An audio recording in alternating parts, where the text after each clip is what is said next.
Jiang Wen has transmigrated into the body of a low-level thug planted by the police as an undercover agent in the He Liansheng Triad, and unexpectedly obtained a profession evaluation system. Deng. In view of the host's current profession as a street punk, you are granted a novice gift pack master-level street fighting techniques. Genetic potion. He pauses. Wait, that's not right. You've got it wrong. I'm not a street punk, I'm an undercover cop. Deng. The host has seized territory from rival gangs while impeccably fulfilling his professional duties, earning the honorary title of top-tier gunman. Deng. The host has successfully risen through the ranks, performing far beyond his peers. Reward an indestructible Vajralite kidney. Deng. The host has strictly adhered to the professional code of a street punk, betraying his underworld boss. Reward the title of top-tier succubus. A cascade of system notifications fades away. Once again it is time for He Liansheng to choose their new chairman. Deng Bo says, "A one this time you should run for chairman." Jiang Wen replies, "Uncle Deng, to tell the truth, I'm a cop. Would you believe that? In a nightclub in Wanchai the surroundings are a mess and the lookouts and junior thugs lie sprawled all over the floor groaning in pain. A young man in a leather jacket, so strikingly handsome that he is a serious threat to every reader father's sense of masculine pride, stands there utterly ignoring the chaos around him. Microphone in hand, eyes fixed on the big screen, he belts out a heartfelt song in a gloriously off-key voice along with the music. Behind the young man, a crowd of low-level gangsters brandish various controlled blades. In the middle of the group, two punks are forcing a man in a suit now reduced to a pitiful wreck to kneel on the ground. In front of him, a long-haired thug face, twisted in ferocity, rains blows down on the kneeling man without restraint. Smack. Out. Stop hitting me, stop.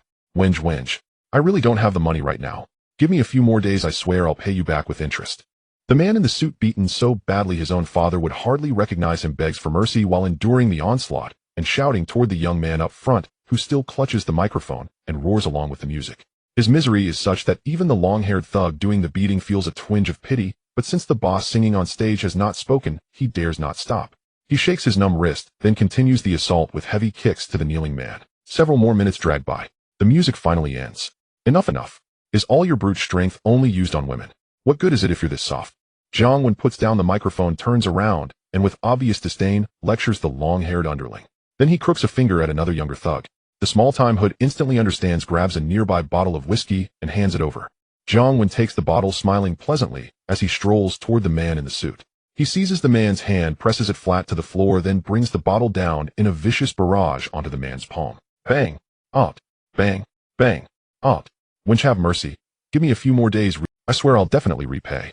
The man's hand is battered, almost out of shape, and at last his vision goes black. He collapses into unconsciousness. Damn, such good quality. Jiang Wen glances at the man on the ground. Wake this piece of trash up. Looking at the unconscious man in the suit, Jiang Wen stares at the whiskey bottle in his hand, still perfectly intact after all that smashing, as though he has discovered a new continent. He shoots a brief glance at the fainted man, and tells his lackey to wake him up. The lackey fetches a bucket of beer, and splashes it over the man's face. Cough, cough. Wench, wench, please. Drenched and jolted back to consciousness, the man in the suit looks up at the handsome young boss, smiling down at him, and it is as though he has been struck by a sudden, dreadful revelation. The two thugs holding him can barely keep their grip as he lunges forward and clings to the young man's leg, sobbing and sniffling as he pleads frantically for mercy. Jia, Jia, Jia. Don't be like that, Chianga. I still prefer that arrogant, defiant version of you from before. I tried talking nicely, and you wouldn't listen. You insisted on making me come all the way here to get physical. 2 whole months now. You had money to run off to Macau to go to Grand Lisboa and splurge. Every time I asked you, you claimed you were broke. Well, you take me for some gullible sugar daddy. Jiang Wen laughs with a mad, sinister edge, squatting down as he speaks, patting Mao Shichang's ugly face while he talks. Wenge, wenge. I won't dare again, please spare me this time. Faced with that handsome face mere inches away, Mao Shichang sees it as a terrifying beast, and he keeps begging over and over. In this line of work, everyone borrows money based on their own abilities, so why should they have to pay it back? Besides, he Ji's Gui Dong is about to retire, just an old man now. It's only a few million. Must he really be so petty as to hold a grudge till today, and even send his top enforcer Mad One to collect in person? Has he nothing better to do? What he never expected was that Mad One could fight like this. One man against more than 10 more ferocious than Ip Man on television. In this world, if you run with the gangs, then repaying your debts is a matter of heaven-ordained principle. I'll give you one more day. If you still haven't paid up the day after tomorrow, even if Jesus uses his ultimate skill, he won't be able to resurrect you. As for your woman, I'll be taking her with me for now. Jiang Wen rises to his feet, tosses aside the bottle, and lightly pats the hideous face before him. He crooks his finger toward the voluptuous young woman, standing not far away, trembling in fear. When she obediently walks to his side, he slips an arm around her waist, and turns to lead her out. Ding! The host has not only collected debts for his boss, but also taken the debtor's woman. Performance outstanding completion at 200. Reward Midnight Wolf Taming 13 forms. Just as Jiang Wen's arm around the girl's waist reaches the door, he hears the mechanical voice of the system echo in his mind. His foot almost slips, nearly causing a mid-autumn full-body collision with the floor. What the hell is this Midnight Wolf Taming 13 forms? Jiang Wen's head is full of question marks when suddenly an immense stream of memory surges straight into his mind. A few seconds later, powerful, unprecedentedly powerful. At last he understands what this so-called Midnight Wolf Taming 13 forms really is: the legendary ultimate curriculum from that certain island nation's AV training base. Even in his past life, after browsing tens of terabytes of numbered titles and amassing ample theoretical knowledge, he still can only give this ultimate art a heartfelt thumbs up. Just as he reaches the nightclub's entrance, his pager in his pocket starts beeping. You all head back first. He takes out the pager, glances at it, his eyes flickering, and speaks to the long-haired underling beside him. Yes, wench. The long-haired hood nods, and then leaves with the others. After Jiang Wen waits for his men to depart, he sends the girl away as well and flags down a taxi. On the rooftop of a certain building in Kowloon, the wind howls. It is November, and the cold wind cuts to. Stepping out onto the rooftop, Jiang Wen sees ahead a short, portly figure bundled up tightly. A hat pulled low, a trench coat wrapped close, a scarf around the neck, completely swaddled against the cold. The icy gusts make Jiang Wen involuntarily shiver. Boss, seriously, next time can we pick a different place? It's already winter, and you've got me out here freezing on a rooftop. If you've got business, can't you come to my venue instead? I could even find you a girl to warm you up. Just a few days ago, a tall foreign beauty showed up. Jiang Wen comes up behind the stocky man, lights a Marlboro, and grumbles with clear irritation. Late at night, dragged out here just to be buffeted by the wind. This is really too much. His name is Jiang Wen, a native of this world through and through. It's just that 3 years ago, during a knife fight alongside his boss, when he was wounded, he suddenly recovered the memories of his previous life. In his past life, he was merely a layabout at home, a good for nothing in his 20s. One night, while browsing countless numbered videos as learning material, he overexerted himself, his eyes drifted shut, and his entire life ended just like that. He died at 25. After awakening the memories of his previous life, he finally realized that this world is essentially a Hong Kong movie universe. Many of the people he has heard of in this life were characters who appeared in films in his past life. There is Leon Kuan, whose temper is explosive, founder of the concept of physical fire suppression. There is the D from Tsint, one a big boss who goes fishing without a helmet. There are the 5 tigers of East Star, the Down Mountain Tiger, Crow, the Smiling Tiger, and others. There is even Tianxia Di Lian Haolong. And for example, the man before him now, by the nature of his work, this man is his superior. In that film, Fight Back to School, he made a single appearance that stunned the audience. Even Xing Yi could not overshadow his brilliance. His deadly scissor kick left a lasting impression that remains unforgettable after many years, and he is also known as the kind-hearted gun, Huang Bingyao. In the first decade or so of this life, Jiang Wen was not exactly a model of virtue and scholarship, but even so, at 18 he got into the police academy. In this era, Hong Kong's police academy is not as difficult as it would be in later generations. It's not as lax as in the days of the 500 million Inspector Lei Luo, when simply being literate and speaking a bit of Teochew was enough, but neither is it particularly strict. A Form 3 to Form 5 education is sufficient, and just a couple of years ago, even primary school level would do. On the very first day he reported to the academy, perhaps because he was simply too handsome, this fat man spotted him at a glance. After a round of smooth talking and persuasion, Jiang Wen was drawn out to become an undercover agent. In the end, it was simply because he had once been too naive that he let this damned fat man talk him into becoming an undercover agent. Was undercover work really something a human being was meant to do? Although Huang Bingyao, his superior, was not like Huang Zhiqing in Infernal Affairs, only those who had actually gone undercover understood how deadly the dangers hidden inside that role truly were. He had watched countless Copan gangster films, and in nearly all of them, undercover officers met miserable ends. Fortunately, at the very moment his memories returned, he awakened the so-called profession evaluation system. At that time, he had already infiltrated He Lianxing and officially become a professional Triad thug, so the system automatically set his profession as Triad foot soldier. Host Jiang Wen. 5 basic attributes, 20 physically exceptional. Had you arrived decades earlier, you would have been Steve Rogers. Skills, master-level Triad street fighting techniques. As a Triad thug, you can be brainless, but you absolutely must be able to fight. On top of that were ventriloquism, camera repair, electrical work, drawing, film critique, the 13 Midnight Wolf seizing techniques, and a host of other miscellaneous abilities. There was also a generic system space. The profession evaluation system would not issue mandatory quests, but every time he did something related to being a Triad thug, a system assessment would appear afterward. For instance, when he led men to collect a debt from Mao Shichong, his boss Uncle Dong had not ordered him to go, he had acted on his own. Beating Mao Shichong and taking away his girlfriend both counted as Triad behavior, so the system evaluated him based on how he performed. Foreign chicks, ahem, we'll talk about that later. Jiang Wen chuckled. I was just trying to set the mood. Anyway, business first. Why didn't you return my call yesterday? The moment the words foreign chicks left his mouth, Huang Bingyao's eyes flickered, and a sleazy, invisible air seemed to seep out of him. Yet remembering that this jinxed kid was still his subordinate, and that he had to maintain a superior's dignity, he instantly reined in that lecherous aura and moved on to official business. Boss, next time could you call me during the day? Triad boys are very busy at night. I was in the middle of something yesterday, and you suddenly rang me. How was I supposed to answer? Jiang Wen came over, lit a cigarette, and slouched lazily into the seat beside him. This damned fat man had taken advantage of his youthful innocence and blank-sheet simplicity to coax him into becoming an undercover. Yet unlike Huang Zhiqing in infernal affairs, this fat man was a good leader, at least to him, responsible and conscientious. A triad thug's hours were the inverse of a normal person's.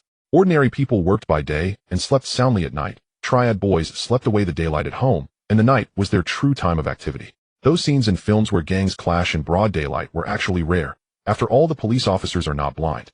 There was no written rule, yet nowadays after midnight on Hong Kong Island the triads were tacitly acknowledged to hold sway. Large-scale clashes between major societies were usually scheduled for that hour.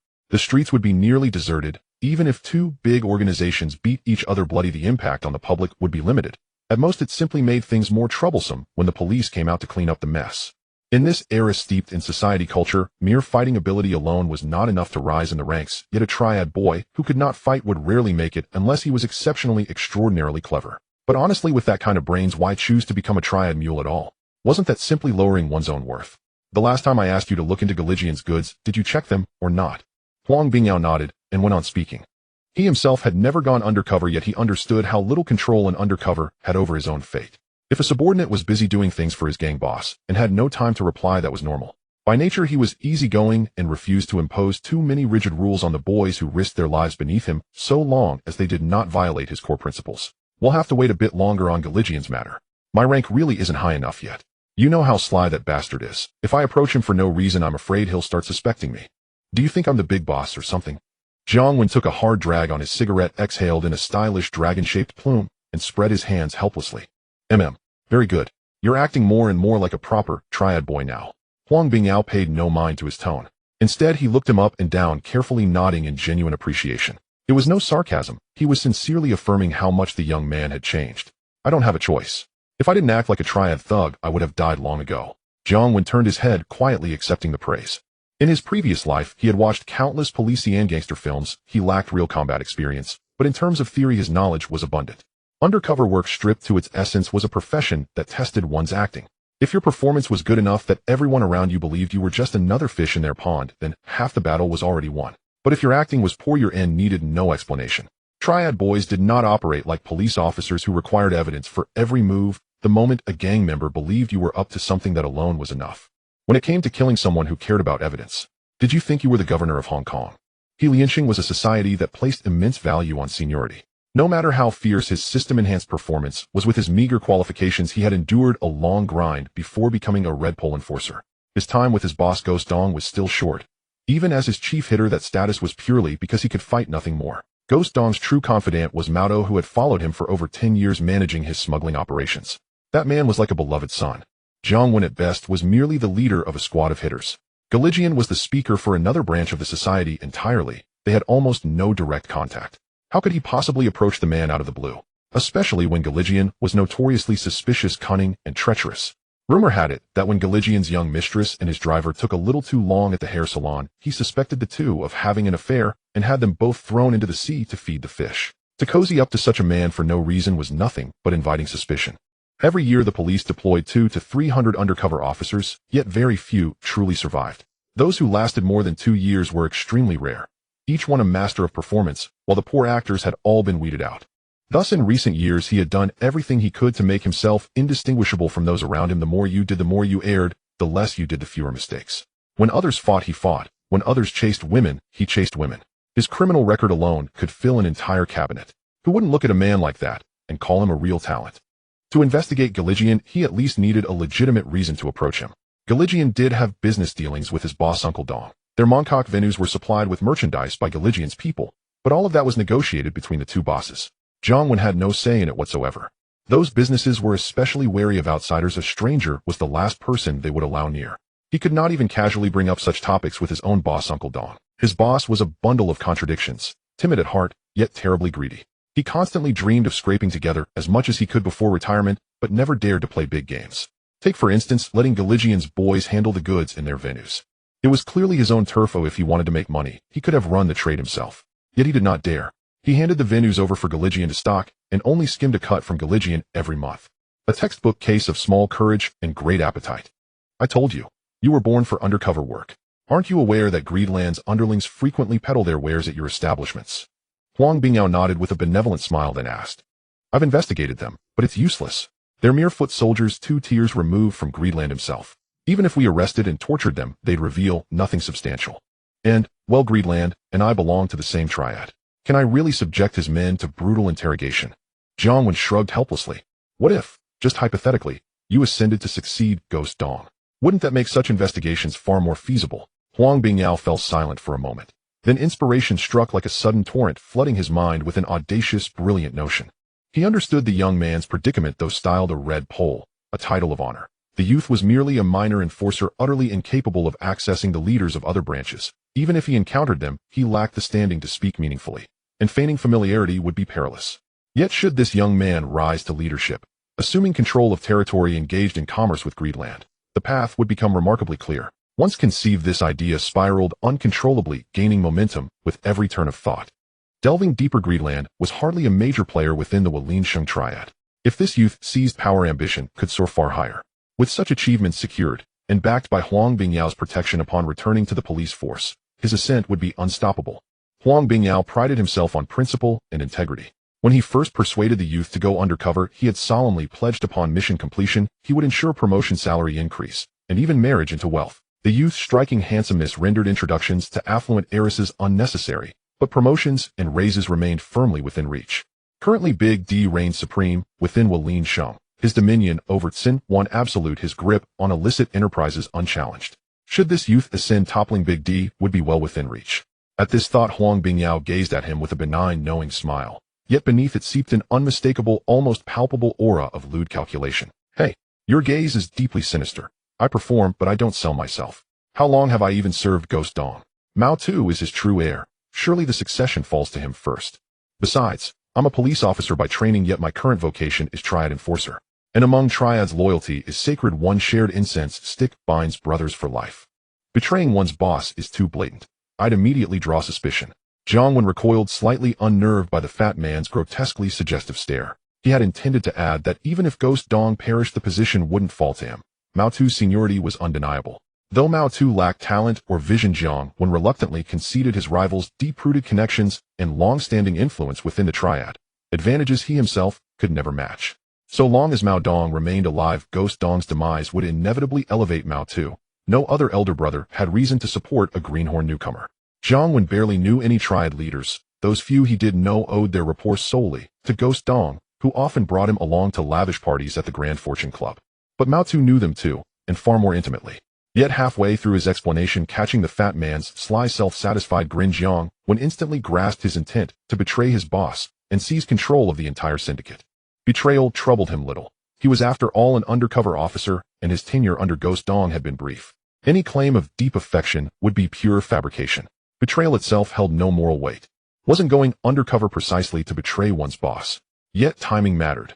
This scheme, to depose Ghost Dong outright and install himself as leader, was reckless beyond measure. If he stood to gain so obviously, suspicion would ignite instantly. Anyone with half a mind would smell deceit.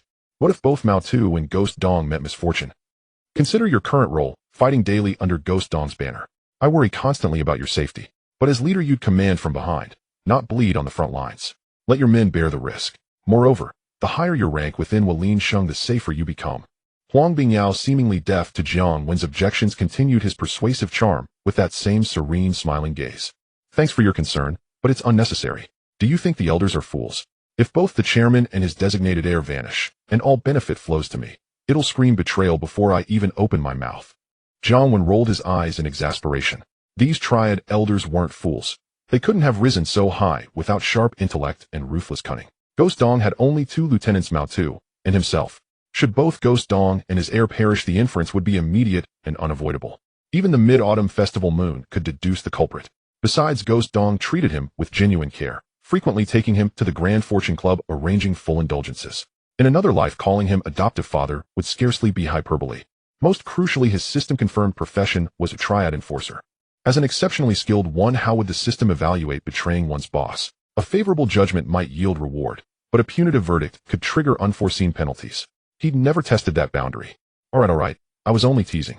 After all, even police officers pay homage to Lord Guan. I'll assist your ascent when the time is right.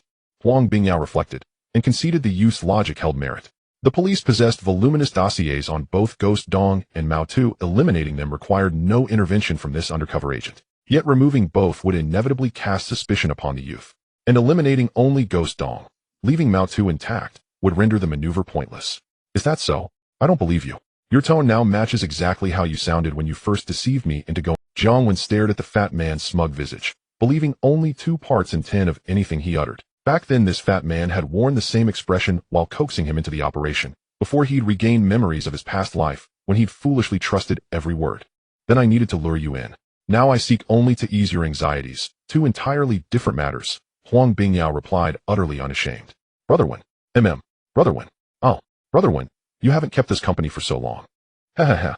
Tonight I'll book a room and wait for you, alright? Wen, what's going on? Didn't you say there was a new girl? Little brother Yao is as impatient as ever. Pretty sister, take the newcomer over to his side. Have you heard? They say last night Bob I nearly slept with Boss BS' younger sister, but Boss BS' men discovered them. If the cops hadn't arrived, the 2 groups would have started fighting on the spot. Is it true? Boss BS' younger sister is as flat as a washboard. How long has Bob I gone without? Haha, it's the backing of status. Wang Jiao Taizi Dao Bar. This was a small bar he owned. He had just returned from Kowloon. As he entered the bar, a bouncer failed to greet a customer. He had been in Wangjiao with Gui Dong for almost a year, affiliated with Lianxing and keeping fairly amicable relations with the neighboring gang bosses.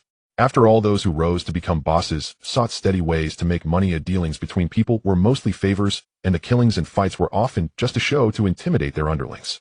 That said, if an underling wanted to rise, the only path was through violence. Those who became leaders were masters of duplicity. Tomorrow they might plan to eliminate you, yet tonight they would laugh with you, call you brother, and drink at your table. Where's Jean? Jiang Wen stopped at his office door, suddenly remembering and asking the doorman.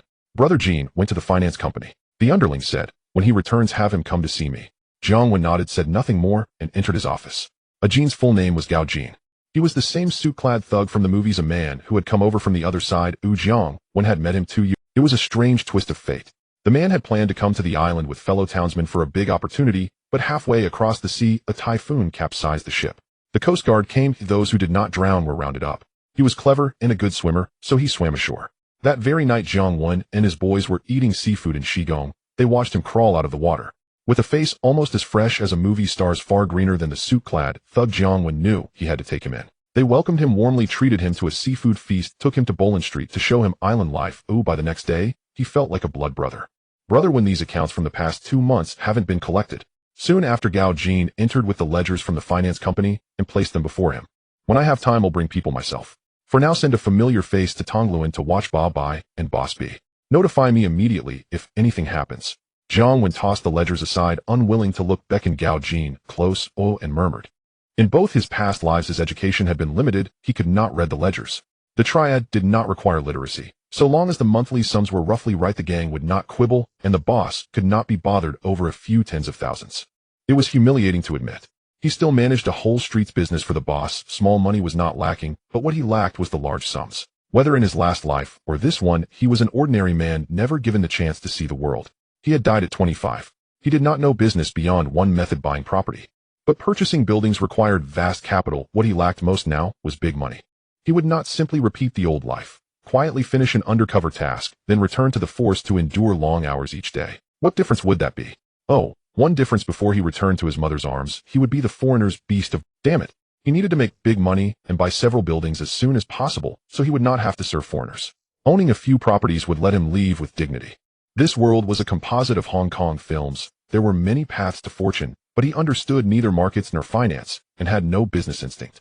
Making money was difficult. Just now he had overheard some gangsters gossiping about Boss BS' younger sister, and by which reminded him of Chun Haonan's first battle that launched him into fame. He had watched the Young and Dangerous series more than 10 times as a child. Though it had not driven him to prison ballad melodrama, he remembered the plots with crystalline clarity. The first Young and Dangerous film began with Chun Haonan Shanji and the others taking out Ba Bai. He did not know Ba Bai intimately, but he had heard the name. Ba Bai belonged to no single gang. He ran a finance company in Kowloon and did business with many bosses. In the underworld, there were many like Ba Bai, men who drifted between gangs unaffiliated yet trading with them. Ba Bai was among the better capitalized of those men and was a sworn brother of Liang Kuan, Hongxing Wanzai's decision-maker. He planned to start from there. Underworld rules wiped debts with a man's death. Before Chun Haonan finished Ba Bai, he would scoop up a share. He could not remember the exact reason Boss B had moved against Ba Bai. It was unlikely it was because of Boss B's younger sister, who herself was a notorious little punk. How many marks had Boss B lost in reputation over this? Boss B was not a hot-headed youth. He would not move against Ba Bai for a shabby girl, so he did not know when Chun Haonan and his crew would act. He could only send men to watch and strike when Chun Haonan made his move. Wasn't it normal for hoodlums to borrow from loan sharks? When gangsters took high-interest loans and a creditor disappeared, it was nothing rare as such things happened. Many fierce men who owed too much and could not pay would rather bite the bullet and hang the creditor, thus avoiding repayment. Ba Bai would later be just one of those creditors taken out, and he was not the one who killed him, so no one would blame him. That's just how it was. Understood. Gao Jin nodded. Though he did not know why the boss had him watch Boss B and Ba Bai, he never asked questions. He said no more and left the office. Jiang Wen lit a cigarette in his office and exhaled smoke as he considered the matter of Galigian. He did not know whether Galigian had violated some taboo or offended Huang Ponzi. Yet Huang Ponzi, the formidable deputy superintendent, was personally watching him and had tasked him with an investigation. If it were merely about selling goods, that would not make sense. There were many gangs peddling merchandise, and Huang Ponzi would not single someone out for investigation without cause. Huang Ponzi was a superintendent whose rank demanded bows from underworld bosses. For him to focus on a fading old man was strange. The fat man had a big belly and a small temper. Bang. Boss, good news. No, wait. Uncle Dong is in trouble. Suddenly the office door was swung open and a figure with a green light on its forehead rushed in, excitement written all over their face. What's going on? Uncle Dong is in trouble. When did this happen? Jiang Wenzong sprayed his drink in shock as he stared at him. He couldn't help but recall what Fat Huang had said to him on the rooftop before.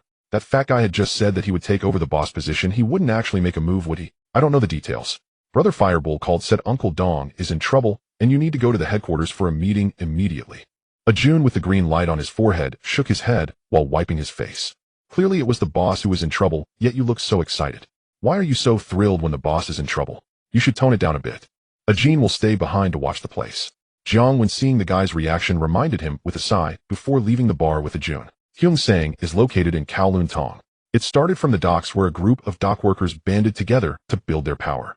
Over time their influence grew, spreading throughout Hong Kong, Kowloon, and the new territories. The older generation believed in feng shui and were convinced that their success was due to the good feng shui of the headquarters, which has remained unchanged over the years. Uncle Deng, leader, esteemed bosses. Entering the headquarters with a Jun, all the representatives from various factions and the society's elders were present. Even the notoriously late Big D had arrived. Most of the people present were just there for show, but the two who caught his attention were Big D, who was fishing without a helmet, and a Lu, who was already shouting about leading the society into Tsim Sha Sui even before officially taking his position. There was no way around it. These two were the most impressive in the movie. Jimmy playing Big Head and Master Su were still just standing there like lackeys, and in such a grand meeting, they didn't even have a place on the long bench in the back reserved for the bosses. Big D was lounging with one leg crossed over the other, casually smoking a cigarette. Alu, on the other hand, appeared refined and elegant, always wearing a gentle smile, giving off more of a teacher vibe than that of a gang leader. Outsiders would never guess he was a gang leader just by looking at him. After greeting the bosses and the elders, Jiang Wen found an empty spot on the long bench behind him and sat down. The seat was originally occupied by his boss, Ghost Dong, who was not present. Not only was his boss absent, but even the rookie was missing. For some reason, he felt that many people were looking at him strangely after he entered. It made him a bit uneasy. Could Fat Huang really have made a move? He really might have gotten himself killed by that fat guy. He had never doubted the efficiency of the police, although the current police force wasn't as corrupt as it was in the 50s and 60s. Due to historical ties, the gang members still had some connection to the police. For instance, when Ghost Dong took him out to have fun, he often bragged about how he sometimes had tea with certain high-ranking officers, though otherwise when Big D was in Sinwan, if the police didn't bring his parents in for coffee after Fat Deng made a call, it would be strange. Similarly, these gang leaders had numerous criminal records at the police station. If the police really wanted to take someone down, as long as the charges weren't too serious, it would be a piece of cake. Tonight's seating arrangement was particularly strange. Although Chue K was supposed to sit at the head of the table, for Hyung Sang, the person sitting in the main seat was Uncle Deng, while Chue K's faction sat off to the side like bystanders. Hyung Sang follows the traditions of the Hongmen, which respects the left side. Now the person sitting immediately to Uncle Deng's left was the Moon's representative Chuan Bao. Chue K's position was indeed. Weaklings wouldn't dare to speak up. Owen has also arrived. Let's get to the matter at hand. Tonight, for certain reasons, Dong accidentally killed a foreign inspector and was arrested on the spot. I checked with a lawyer. The situation is quite serious and he will face at least 20 years in prison. Meanwhile, Dong's little brother Mao Tu has already fled after encountering the water police while on a boat. After everyone had arrived, Uncle Deng's expression wasn't too good. He took a sip of tea to calm down before speaking. Damn, Ghost Dong is that fierce. Killed a cop. Uncle Deng, you can't be serious. As soon as Uncle Deng finished speaking, Big D, who was fishing without a helmet, was so shocked that he burned himself with his cigarette. But hearing that the usually quiet Ghost Dong actually dared to kill a cop was more outrageous than a foreign girl suddenly calling him daddy last night. Ghost Dong, that old guy is good at bragging. Killing someone. He probably wouldn't dare to kill a chicken. The others looked at Uncle Deng in equal surprise and shock. After all, they all knew too well what kind of person Ghost Dong was. He was notoriously timid and cowardly. If it weren't for the fact that this guy had been by Fat Deng's side for decades, gaining some qualification through sheer time served, he wouldn't even have a place in the Mongkok hierarchy. And this guy actually dared to kill a cop. A foreign one, no less. He might as well be involved in a massage parlor. Compared to Ghost Dong killing a cop, Mao Tu fleeing is nothing. Everyone just moved on after hearing it. After all, in this world, running away and serving time in a hard labor camp are just part of the routine. It's safe to say that if Ghost Dong got into trouble, Mao Tu would have been the one to step up immediately. Hey, the police notified me about this, so it can't be wrong. Now that a Dong's position is vacant, someone needs to take charge in Mongkok. What do you all think? Seeing everyone's reactions, Uncle Deng sighed, deeply, not wanting to say much, and quickly changed the subject to leave some face for this little brother. To be honest, if it weren't for an old friend notifying him and Brother Fireball confirming it, he wouldn't believe that his little brother could do such a thing. He had known this little brother for decades and understood him well. If it was about chatting or running errands, that was fine. But to kill someone, and a cop no less, he wouldn't dare, even if you lent him the courage of a water tank. Back then, out of regard for their hometown and this little brother's loyalty and perceptiveness, even if he had the guts of a mouse, he still kept him around to do work. How could he not know what kind of person this little brother was? And precisely because he understood the reality of the situation, he didn't know what to say. This guy was about to turn 60, was supporting 4 at home, and who knows how many outside, yet he had the leisure to discuss charges with someone else's wife. And it just so happened that the poor fellow's husband was a senior inspector, and a foreign one at that. In the end, just when the husband was about to draw his gun, he unleashed his potential and managed to take the gun from the foreigner and ended up killing him. It's true that people can often unleash their hidden potential when facing death. It was indeed remarkable that a nearly 60-year-old old man could fight back against a young, strong-armed cop. Long live Hyung Sang. Uncle Deng, although it's not appropriate for me to speak up now, Uncle Dong is my boss who treated me like a son. Is there any way we can bail him out? No matter the cost, I don't care. When it comes to acting, Jiang Wen never held back. Before anyone else could speak, he stood up, eyes brimming with tears, passionately declaring, as if his own father had just died. His eyes were filled with loyalty towards his boss. Though he had never anticipated ascending to power so quickly, especially with the incident involving Gui Dong and the presence of the long-serving Mao Tu, it seemed unlikely that he would take the position. Who would have thought that luck would arrive unbidden? It appeared that good fortune might fall upon him, and he had no reason to reject it. As long as Gui Dong's matter wasn't orchestrated by that rotund man, he was fine with it. As for Mao Tu, who else would be around? Gui Dong inexplicably took down a senior inspector, and with Mao Tu having fled, logically, it should be his turn to replace Gui Dong. The problem lay in his insufficient qualifications. Having joined the gang for merely 3 years, his experience was rather lacking in an organization like Lianxing, which placed immense value on seniority. In 3 years, climbing from being a junior to a decision-maker, how were those who had been in the gang for over a decade supposed to feel? The organization wasn't devoid of members. The position of decision-maker was a scarce resource. With many qualified candidates below him, there were simply too many experienced members vying for it. Generally speaking, when a member has been in the gang for 3 years with a sponsor and has contributed to the organization, they earn the recognition of the higher-ups. Only those who have held the position of decision-maker, like the red stick, straw sandals, and white paper fans, qualify to lead or compete for the role of the main decision-maker. Such individuals in an organization like Lianxing are far from rare. The accumulation of experience over the years is no laughing matter. He merely held the condition of having worked under Gui Dong, yet in terms of qualifications he was truly at a disadvantage. He could only sell the image of loyalty to leave a good impression on these oldtimers. In this line of work, reputation is paramount. I didn't expect On, this handsome lad, to be so loyal. But just because the boss is in trouble, I thought his father had died. On and Gui Dong seem to share a strong bond. What's so strange? This lad has been loyal to Gui Dong since he was 18. Even during Gui Dong's fall, he treated him well. After all, he's just a young one lacking in experience. True to his nature. Yes. Indeed. Seeing him weep and display the grief of losing a father figure, the surrounding elder brothers and uncles began to whisper, their gazes softening significantly. To them, Jiang Wen was merely in his early 20s, at an age untouched by the harsh realities of society. Such youths are the easiest to sway. How often a single word from these leaders could compel such juniors to risk their lives without thinking he was putting on an act. The plump Deng at the center cast a glance at Jiang Wen, who was portraying the grief of a lost father, and a hint of gratitude flickered in his eyes. Having wandered through the underworld for most of his life, what schemes and deceptions hadn't he seen? In truth, being a leader means embracing the dual standards. When they were still juniors, they dreamt of the leaders above them meeting their demise, as this would present them with a chance to rise. When the boss died, no one rejoiced more than they did. But when they became the leaders, they had to uphold loyalty among their juniors, fighting alongside them, never betraying them in times of crisis. Seeing this young lad shedding genuine tears for a Deng confirmed that he had not misjudged him.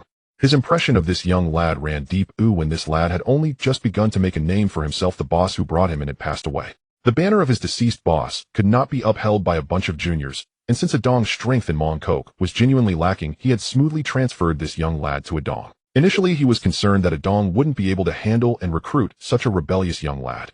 After all, which capable young person wasn't headstrong and rebellious, unwilling to submit to anyone?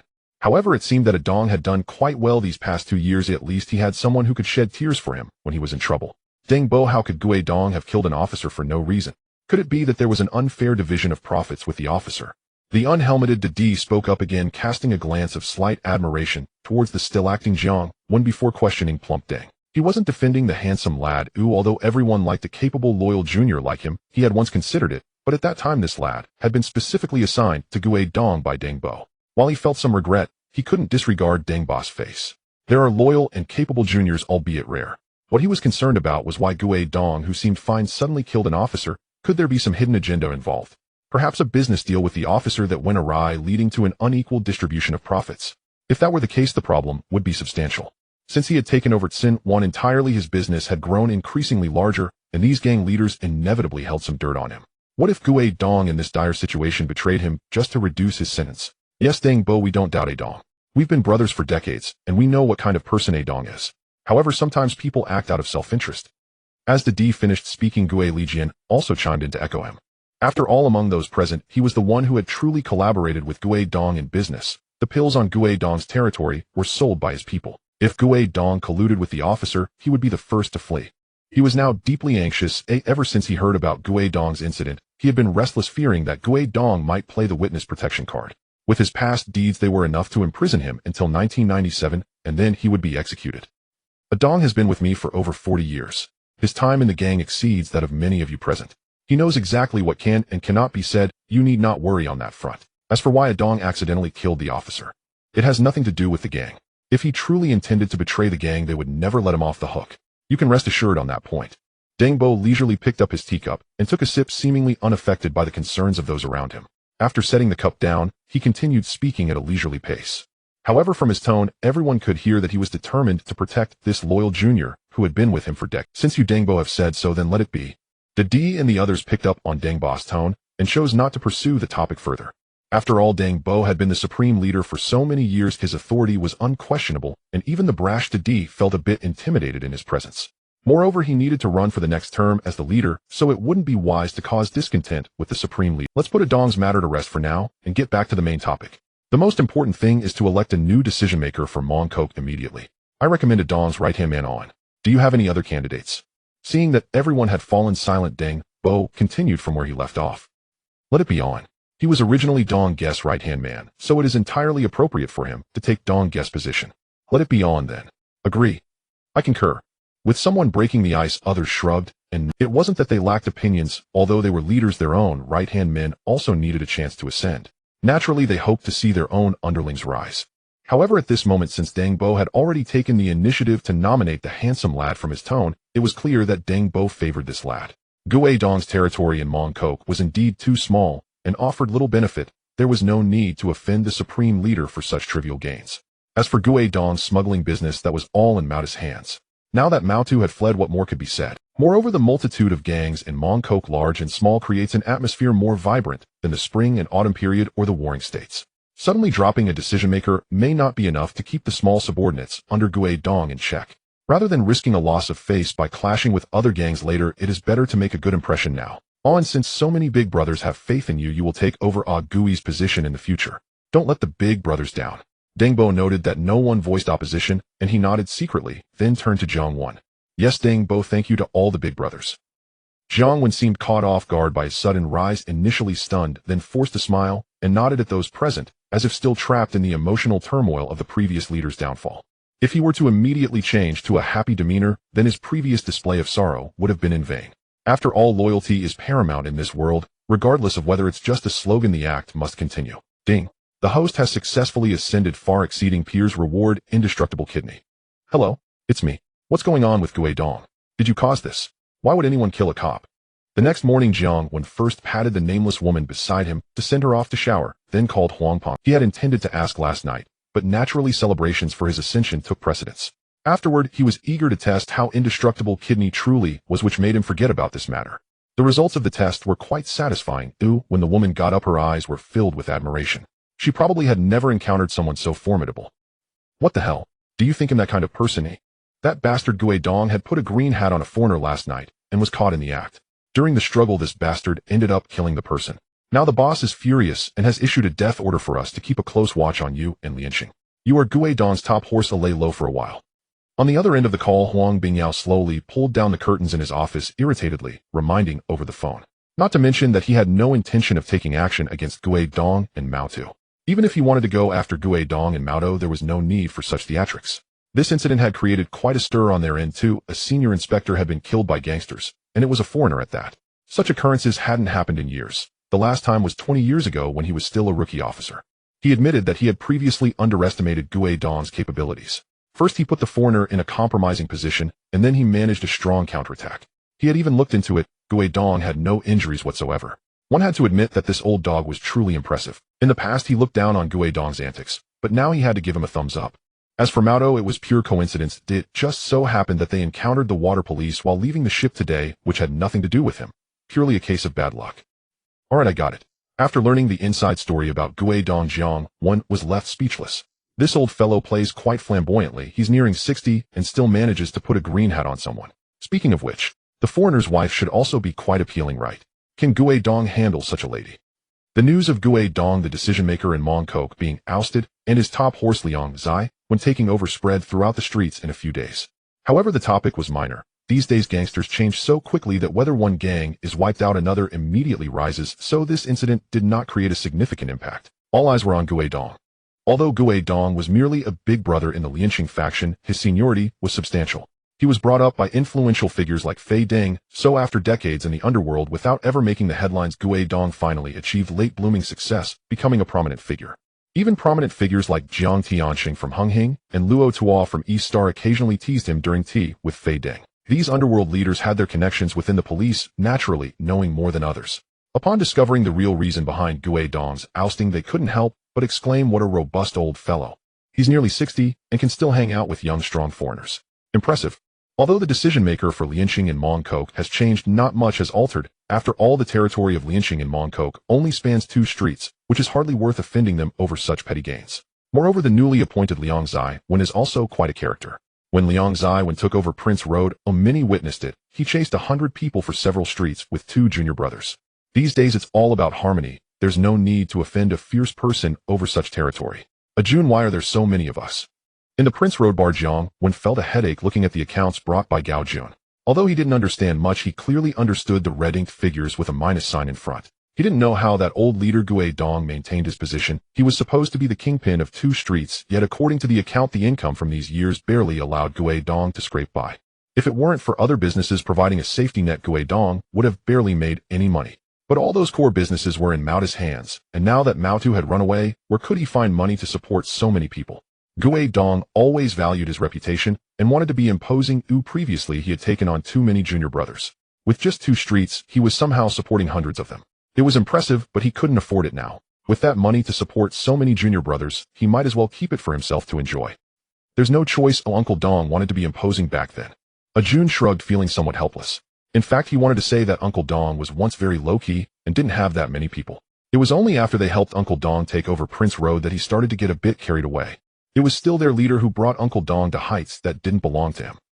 Ajin, any news from Boss B and Ba Bai? Jiang Wen fell silent. After a moment, he looked at Gao Jun. Since he had collected those people, he couldn't just kick them out because he couldn't afford them, right? What would he do then? The priority was to quickly secure some funds first, and then think of a way for the future. It seems the plan to freeload off Ba Bai could not be delayed. Everything seems normal. Recently, the junior brothers who saw Ba Bai have been selling goods on Hung Hing's turf. I feel something will go wrong soon. We can't wait any longer. Oh, let's go find Ba Bai now. Jiang Wen gritted his teeth, knowing that it was uncertain when Chun Haonan and the others would make their move. If they delayed for another 6 months, it would be too late. Would he have to rob a bank to support these junior brothers? That doesn't seem impossible. Such bold actions would surely yield high rewards from the system. Previously, due to uncertainty about when Chun Haonan and his group would take action against Ba Bai, I kept a close watch. After all, borrowing high-interest loans has a time limit, and repayment is inevitable once the deadline arrives. Of course, one could delay, but not for too long. Although Ba Bai is not affiliated with any gang, he has a wide network, and any negative rumors about him would not bode well. However, now that he is so broke, he is considering dismissing his subordinates. He can hardly worry about such matters. At worst, he would help Chun Haonan and personally send Ba Bai off to sell salted duck eggs. With debts too overwhelming to repay, the key is to deal with the creditors. When a person dies, the debts disappear. If the creditors are gone, why repay? In Causeway Bay, at Ba Bai's finance company, Ba Bai was attentively studying the latest issue of a magazine. Boss, a guy from Liansheng named Liang Zaiwen is here to see you, claiming it's about business. A subordinate gently pushed open the office door, careful not to disturb the boss' study. Bang! You idiot. Knock before entering. Ba Bai, disturbed from his studying, impatiently grabbed the ashtray from his desk and threw it. What business could I possibly have with Liang Zaiwen from Liansheng? I hardly know him. With that, Ba Bai closed the small door and muttered to himself. Nevertheless, he stepped out of the office. After all, the other party was the representative of Liansheng and Mong Kok. Despite their lack of past interaction, he still had to show some face.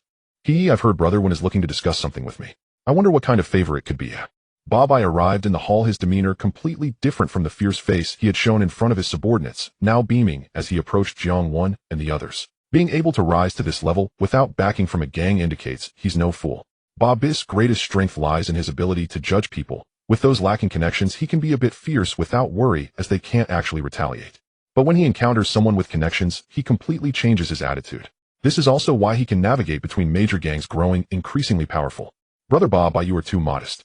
Who in Hong Kong and Kowloon does not know you are the kingpin of Causeway Bay? When it comes to whether Causeway Bay is chaotic or not, Brother Ba Bai calls the shots. How could I possibly have the capability to assist you?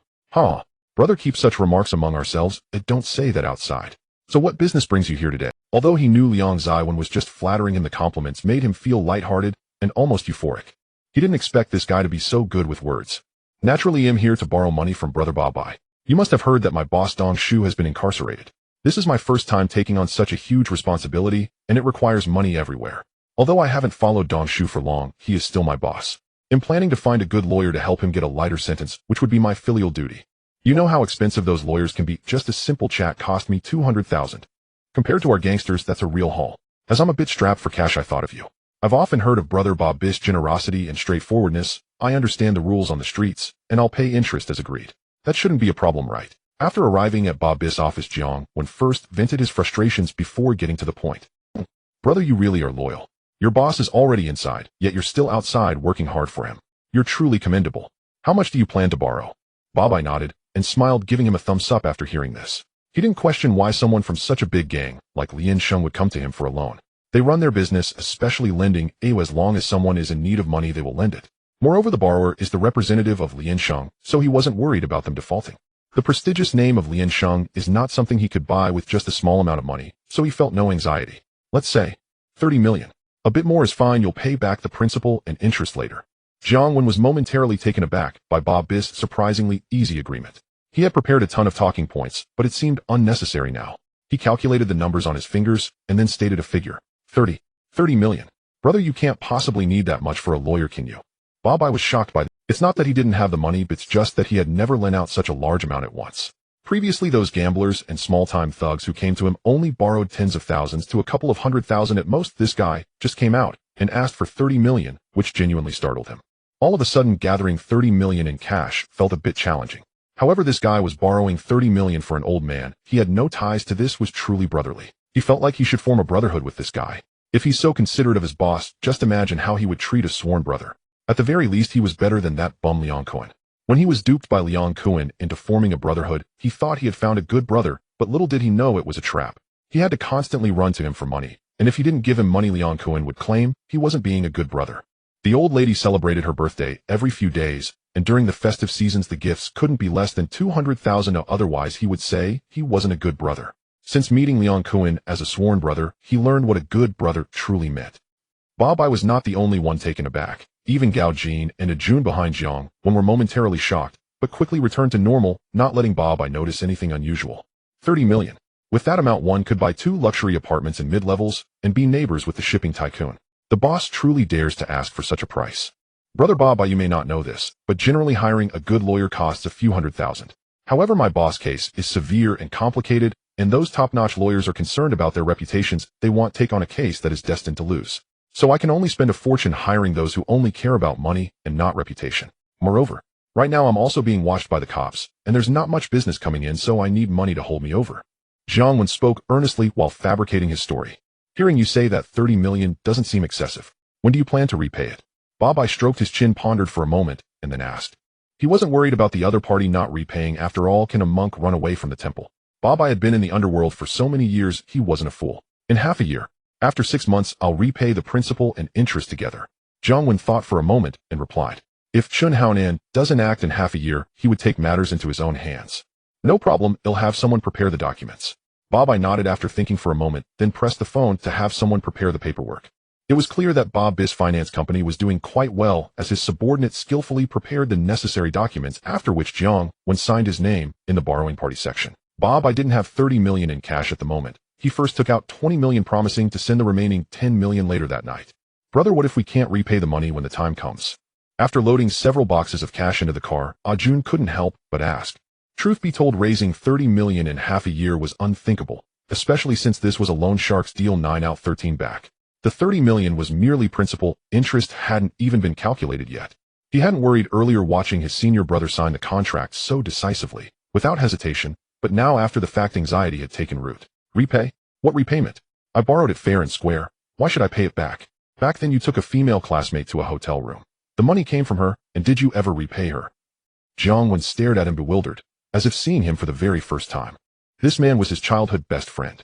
Later Jiang Wen joined the police force while his friend pursued his dream of becoming a triad leader and joined the Walin Sheng Society. When Jiang Wen was assigned undercover to infiltrate the society, after Huang Fatso's arrest, his friend immediately contacted him, facilitating his smooth entry and sparing him countless detours. It's not the same. I never signed anything. I gave no written promise. But you, your name is right there in black ink on white paper, Jun said, spreading his hands helplessly. How vast is your heart, truly. You're still cracking jokes. This isn't $3,000. It's 30 million. Even renting a hotel room with a girl and buying condoms costs only a few hundred. Well, we still have 6 months, don't we? Didn't Ajin tell you before? That Bobby, a notorious figure, is selling drugs at Hung Hing's venues. And didn't I hear he nearly seduced Brother B's younger sister? With such old grudges layered atop, new ones wouldn't Brother B act? Jiang Wen didn't keep him waiting. Exactly. If Hung Hing takes Bobby down, the debt dies with him. Then we won't. Bobby's already gone down to sell salted duck eggs, so he'll come chasing me for repayment. Boss, your legend. Ajun wasn't a fool. Once the pieces were laid bare, comprehension dawned instantly. He grinned wildly and thrust a thumbs up toward his senior brother. But what if Brother B hasn't moved by the 6-month mark? His elation faded as he furrowed his brow again. They could foresee Bobby's likely demise at Brother B's hands, but predicting when that strike would fall. Impossible. What if 6 months passed and nothing happened? Be resourceful. We're who go Jai. If need be, we leak word to Brother B that Bobby's men are peddling drugs at Hung Hing's venues. And if all else fails, we handle it ourselves. Jiang Wen gazed at him speechless. Just moments ago he'd praised him as no fool, yet now he seemed utterly muddled. By the way, Ajin, spread the word that I borrowed the money from Bobby to hire a top barrister for my senior brother's trial. Jiang Wen suddenly remembered, turning to Gao Jin in the front passenger seat. In this world, reputation is everything, and rare is the chance to earn one like this. Understood. Gao Jin nodded coolly. Then Ajun drove off. Only then did Jiang Wen recall. Shouldn't the system have made its presence known by now? Why no response? Was borrowing from loan sharks not something a true Hu Go Jai would do? Ding. The host has incurred massive high-interest debt, consistent with authentic Hu Go Jai conduct. Reward HK1000. Speak of the devil, and he appears. Jiang Wen rolled his eyes, exasperated. You'd have done better staying silent. HK1000. That's an insult. Clearly the system couldn't be gamed. True rewards came only from fulfilling the core duties of a Hugo Jai. Borrowing from loan sharks didn't count. After all, anyone could borrow money. The next day, word spread like wildfire across the underworld. Liang Zaiman, the Walinsheng Society's Kowloon Tong representative, had borrowed 30 million from Bobby to retain a renowned barrister for his senior brother's trial. The rumor traveled so swiftly not only because Gao Jin had seeded it, but also thanks to Bobby himself. 30 million was no trivial sum. Amplifying the story ensured the Walinsheng Society and Liang Zaiman couldn't renege. A dual-pronged strategy, and the story's sheer novelty, propelled it. These days, many who rose through the ranks forgot their former leaders' surnames entirely. Everyone claimed loyalty, yet few truly embodied it. Betrayal abounded, seducing one's boss's wife, selling out brothers, or slaughtering an entire leadership family to seize power. In contrast, Liang Zaiman's conduct stood out, a rare current of integrity. Jiang Wen had just become famous overnight. Gui Dong had killed a cop. Anyone with basic literacy knew his fate was sealed, decades behind bars until death claimed him. Spending money on his case was like pouring it into the sea. Gui Dong was nearly 60. Reducing his sentence by a few years changed nothing. He'd simply wait to die inside. Did Liang Zaiman actually believe Gui Dong might live to see parole? Yet Liang Zaiman did exactly that, and borrowed from loan sharks to do it. Utterly astonishing. What the hell is wrong with this guy? Wasting so much money on that little ghost. Sun Wan, upon hearing that Jiang Wen had spent a fortune hiring a top barrister for Gui Dong's trial, Didi, fishing without a helmet, stared blankly at his underling Chung Mo, as if listening to a fairy tale. At the last headquarters meeting, that pretty boy had worn grief like mourning for his father, but Didi, a seasoned veteran, doubted the depth of his devotion to Gui Dong. He recalled how upon learning his own boss had fallen, he'd wailed dramatically, only to forget the man's surname entirely after a night's sleep with his wife. That was the underworld. So what was this pretty boy thinking? Gui Dong was beyond saving, yet he wasted money on the old man anyway. A renowned barrister. Their fees were steeper than even the street thugs' protection rackets. Didi fixed Chung Mo with a long, piercing stare, implying look at someone else's loyal underling. Chung Mo said nothing, merely clenched his fist over his chest, and met his boss's gaze unflinching. Everything was understood without words. Loyalty. Wife, what's this young man up to? Is his bond with Gui Dong that deep? Impossible. How long has he even served Bing Dong? Satisfied with Chung Mo's response, Didi turned to his wife, Didi Sa, who sat calmly sipping sweetened soup. All knew Didi ruled Sun Wan with unmatched authority, his underlings fierce and formidable. Few knew, however, that his rapid conquest of Sun Wan owed everything to his wife Didi Sa. It was her strategic counsel that enabled Didi to seize control of Sun Wan so swiftly. After 15 years in the underworld, Didi remained an anomaly, while other Triad elders kept harems, and even Bing Dong housed 4 wives plus countless others outside. Didi kept only one woman at home. Though Didi swaggered arrogantly before outsiders, scorning everyone's face, he treated his wife with tenderness, genuine love. In that regard, he too was a rare current of purity. Often when baffled, Didi simply consulted his wife. Habit had made it second nature. Liang Zaiman's move is far from simple. If he doesn't truly cherish that little ghost, then he's buying reputation with cold hard cash. What he's done for Gui Dong may go unspoken, but Uncle Deng and the elder uncles have watched closely. Especially Uncle Deng. Gui Dong served loyally at his side for decades. Liang Zaiman is still young, lacking seniority, but give him time. When the society holds its next chairman election, will Uncle Deng support him? He's no Gui Dong. This youth isn't just strong, he's sharp-minded. Didi Sa stirred her sweet soup, slowly speaking with what a. Didi and Chung Mo's eyes widened, never imagining such a maneuver. Had this pretty boy already begun positioning himself for the chairmanship?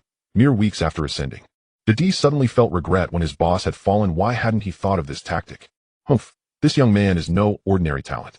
In Jordan, at a quiet cafe, Al-Lak, refined, scholarly, bearing no trace of a hardened gangster, lowered his newspaper after hearing his underling Azek's report, offering a faint, enigmatic smile. His territory lay near Liang Zaiman's, within the same district, but his Jordan domain stretched far wider than those 2 streets in Mongkok. Yet among Walinsheng's major branches, his strength sat squarely in the middle, stronger than Shui Gai and Bing Dong, yet weaker than Didi. The chairman election was due in 6 months, and feigning indifference would be a lie. Few within the society possessed the seniority to run, but Didi had declared last term that he'd stand this time. No one currently dared challenge him. Originally, Al-Lak planned to sit this one out, waiting for the next cycle. After all, each chairmanship lasted only 2 years and consecutive terms weren't permitted. 2 years was a small price to pay, and he wasn't in any rush. Gui Dong quickly assessed the situation. Due to the evidence against him, even though Jiang Wen spent a large sum to hire a well-known lawyer, the outcome remained unchanged. However, the result was not entirely without merit. The original speculation of at least 20 years in prison was now reduced to 18. Gui Dong was nearly 60 and there seemed to be little difference between 20 years and 18 years. Given the harsh conditions in prison, it was uncertain whether he could survive even 5 years. In other words, Jiang Wen spent 2 million to reduce Gui Dong's sentence by 2 years. However, everyone saw how dedicated Jiang Wen was to this matter concerning Gui Dong. Now, whenever Pretty Boy Wen is mentioned, the uncles give him a thumbs up. Although spending 100,000 a year was quite painful, it was undeniably expensive. Nonetheless, as the desired effect was achieved, Jiang Wen could secretly comfort himself that this expenditure was not at Chaiwan. Uncle Dong, are you doing well in there? No one is bullying you, right? This is the hottest magazine in the past month featuring Fatty Lee. I heard the female lead is actually the cousin of Big Boss B. And there are also Western ones. In a couple of days, I'll arrange for some of my younger brothers to take care of you inside. The lawyer outside will continue to help with your appeal and find ways to reduce your sentence. Once the holidays are deducted, you should be able to get out in a few years. After Gui Dong had been in Chaiwan for a month, Jiang Wen hurried over to visit him. Through the glass, he exchanged knowing glances with Gui Dong while speaking. After all, Gui Dong treated him well. He often arranged a whole set of godfather services for him through wealthy connections. Although the bond was not as strong as that with his own son, the distinction between close and distant relations was understandable. Moreover, he also wanted to uphold his reputation as a loyal and righteous person, so being the first to visit Gui Dong in prison was only fitting. You still know me well, L1. But next time don't bring that low-class Fatty Lee. His taste is too poor, and the cousin of Big Boss B looks as flat as a washboard. It's better to bring in some Western art instead. Forget about the appeal, it's just throwing money away. You've just taken over the turf, and the situation isn't good. Because of my case, the police are keeping a close watch on you, so you can't do much. Anyway, I'm doing fine here. There are also brothers from the gang inside. Uncle Deng has already told Huanyo to look after the brothers in here. Other than lacking freedom, it's quite similar to being outside. Gui Dong looked at his younger brother across the way, expressing disdain for Fatty Lee's magazine. When the topic of the appeal came up, he waved his hand dismissively. Although he had been locked up, he was still somewhat aware of the situation outside. When he was arrested, Mao Tu had coincidentally gotten into trouble and fled, leaving this young brother, who had only been with him for about 2 years, to take his place. This younger brother, although more capable than Mao Tu, was still young and inexperienced. It was likely that he hadn't even firmly settled into his position while running around to help him. Honestly, this made Gui Dong feel quite gratified, as it demonstrated true loyalty in times of adversity. Now he was already in a position of power as the boss and didn't need to worry about this old guy stuck in prison, yet this younger brother was still diligently helping him from outside. This is what loyalty looks like. When the big boss Deng pushed this younger brother onto him, Gui Dong understood the reason. After all, every one of his capable subordinates was a tough fighter. By assigning him this young and capable subordinate, it was meant to bolster his image. However, such a young and capable subordinate was often rebellious and difficult to tame. To win over this younger brother, he spent a long time treating him to food and drink, not sparing any expense. But looking back now, the effort he put in back then was worth it. Alright, next month I'll bring you more. You don't need to worry about things outside, I can handle it. Jiang Wen waved his hand. By the way, how are Azai and Ame doing?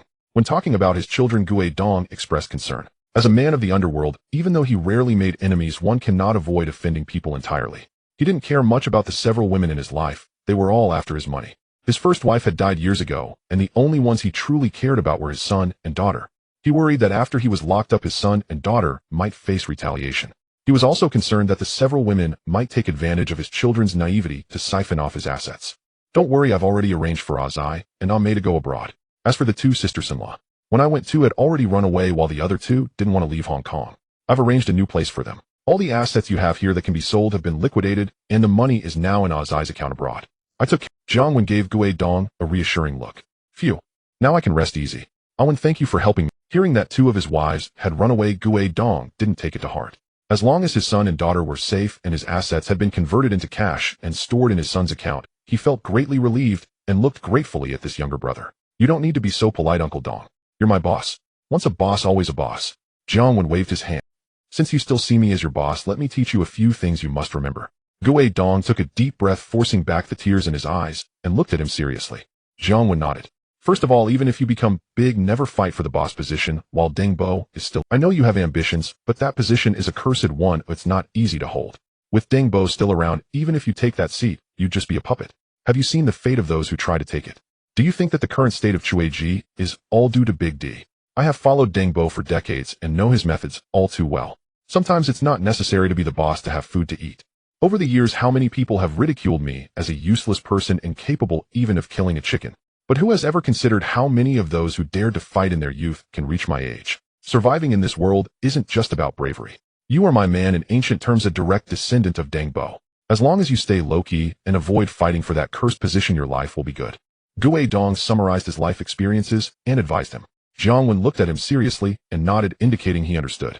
The second thing. Absolutely under no circumstances should you ever touch drugs.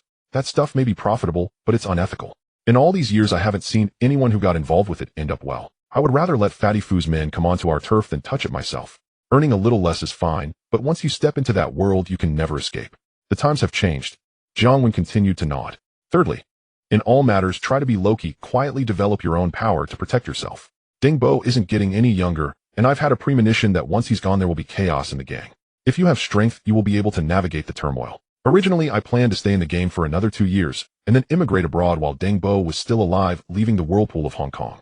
But now, you are a smart guy, you should know what to do. Gue Dong sighed reluctantly, accepting the reality. I remember everything, Uncle Dong. Jiang Wen nodded. He couldn't help but sigh inwardly. Despite Gue Dong's laid-back demeanor over the years, avoiding trouble and not causing any, he had learned how to survive in the martial world. If he hadn't watched movies and regained his memories from his previous life, he would still be foolishly oblivious. Over the years, many who were fiercer and more malicious than him had perished, yet Gue Dong, who had always been labeled as trash, managed to survive to this age. He had made money and enjoyed the company of women. If it weren't for this unfortunate turn of fate, he would have been on the verge of immigrating abroad with a wife and child to enjoy life in a couple of years. Clinging to someone like Fei Deng for a lifetime also wouldn't be a bad choice. How many people wish they had a strong backing to rely on? Alright, it's almost time to go back. Remember my words, and bring some good stuff to visit me when you can. Gue Dong nodded with satisfaction and teased with a smile. Brother one. Boss. Things are getting tough. The police have been keeping a close eye on our territory, and all the spots are eerily quiet. That night Jiang Wen arrived at Prince Dao Bar, and Ajun immediately ran over to complain. There's nothing we can do. Uncle Dong took out the foreign inspector. Jiang Wen patted his shoulder helplessly and then walked into the office. After locking the door upon entering the office, he picked up the phone. Beep, beep, beep. Hello, this is Deadly Scissor Feet Huang. Boss, it's been over a month. What's the situation with the police? I can barely afford to eat now. Hearing the self-introduction from the other side, Jiang Wen felt so awkward, he could create a masterpiece out of embarrassment, quickly interrupting to start complaining. Fortunately, with the support from the top brother, he was holding up, otherwise he'd be in dire straits. But if business continued like this, it wouldn't work. Every night police officers come to check the tables, and if customers can't enjoy themselves, they want return the next day. As for those gambling dens, mahjong parlors, and other spots, they basically don't even dare to open for business. Making money through illegal means legitimate business isn't profitable. The gray market is where the real profit lies. Alright. Right now a senior inspector is monitoring us. Do you think this is just a game? You think in just a month everything will be sorted out? Luckily that bastard isn't clean either, otherwise you'd be in for a rough time for the next year or two. Just hold on a bit longer, it will get better. The phone call recipient Huang Bingyao, who was interrupted while introducing himself, felt quite displeased, but patiently explained, you still have to wait a while longer. Brother, a whole gang of little brothers is waiting for me to feed them. Help me think of something. Jiang Wen was displeased upon hearing this.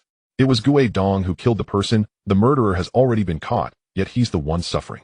A group of people outside is waiting to watch him make a fool of himself. What can I do? The orders come from the boss. I'm not influential enough to sway the boss decisions. Brother, you don't really think you're invincible, do you? The lives of those lowly characters have nothing to do with you. Now that you've risen to power, the authorities need to speed things up too. Huang Bingyao rolled his eyes in disbelief at what this kid said. He was now somewhat worried that this kid might get too deep. I know I'm a police officer, but my current identity is still that of a boss. Besides, even undercover agents need to eat right. If I ignore the lives of those little brothers, how can I continue to be a good boss? If I can't even be a good boss, how will I survive in the future? My territory is under constant surveillance, and last month Fei Fu's little brothers didn't even come to my place. How can I get close to them? Jiang Wen said, equally irritated. Well, you do have a point, but right now there's truly no way out. The orders from the boss are firm. Just hold on a little longer. We police officers aren't sitting around doing nothing. Huang Bingyao listened to his complaints and thought for a moment that it seemed to have some truth. He casually offered some consolation. Alright, I understand. Jiang Wen, feeling exasperated, hung up the phone. I'm looking for you to solve problems, not to seek your approval. Sometimes communicating with characters like these from absurd comedies truly feels exhausting. Boss Jimmy is here. Jiang Wen put down the phone as Ajun's voice came from outside. Let him in. Brother Wen, what brings you to me? I just got a batch of newcomers yesterday, do you want to try them out? The door opened, and a rather unremarkable, yet strikingly handsome young man, who posed a serious threat to the readers, walked in. He didn't consider himself an outsider, and sat across from him, picking up the latest issue of a magazine, and flipping through it with a smile. I was hoping to seek your favor, Jimmy. Let's talk about trying out the goods another day. You see, I'm not in the mood right now. Looking at that face threatening his standing, Jiang Wen tried hard to suppress the impulse to blow his head off, feeling helpless. Hong Kong Island does not allow anyone else as handsome as him to exist. He had a good relationship with Jimmy. The first boss he followed, Wei Gu, was sworn brothers with Jimmy's boss Guan Zai-san because both of them were notorious gamblers, often mixing together. The hostesses in his bar were all sent from Jimmy's side. No way. It's been over a month and the funeral has already passed. Jimmy frowned. Are you joking? The deceased was a senior inspector, a foreigner. Do you think it's just any random person? Jiang Wen spread his hands in resignation. Is there really no way? Jimmy asked.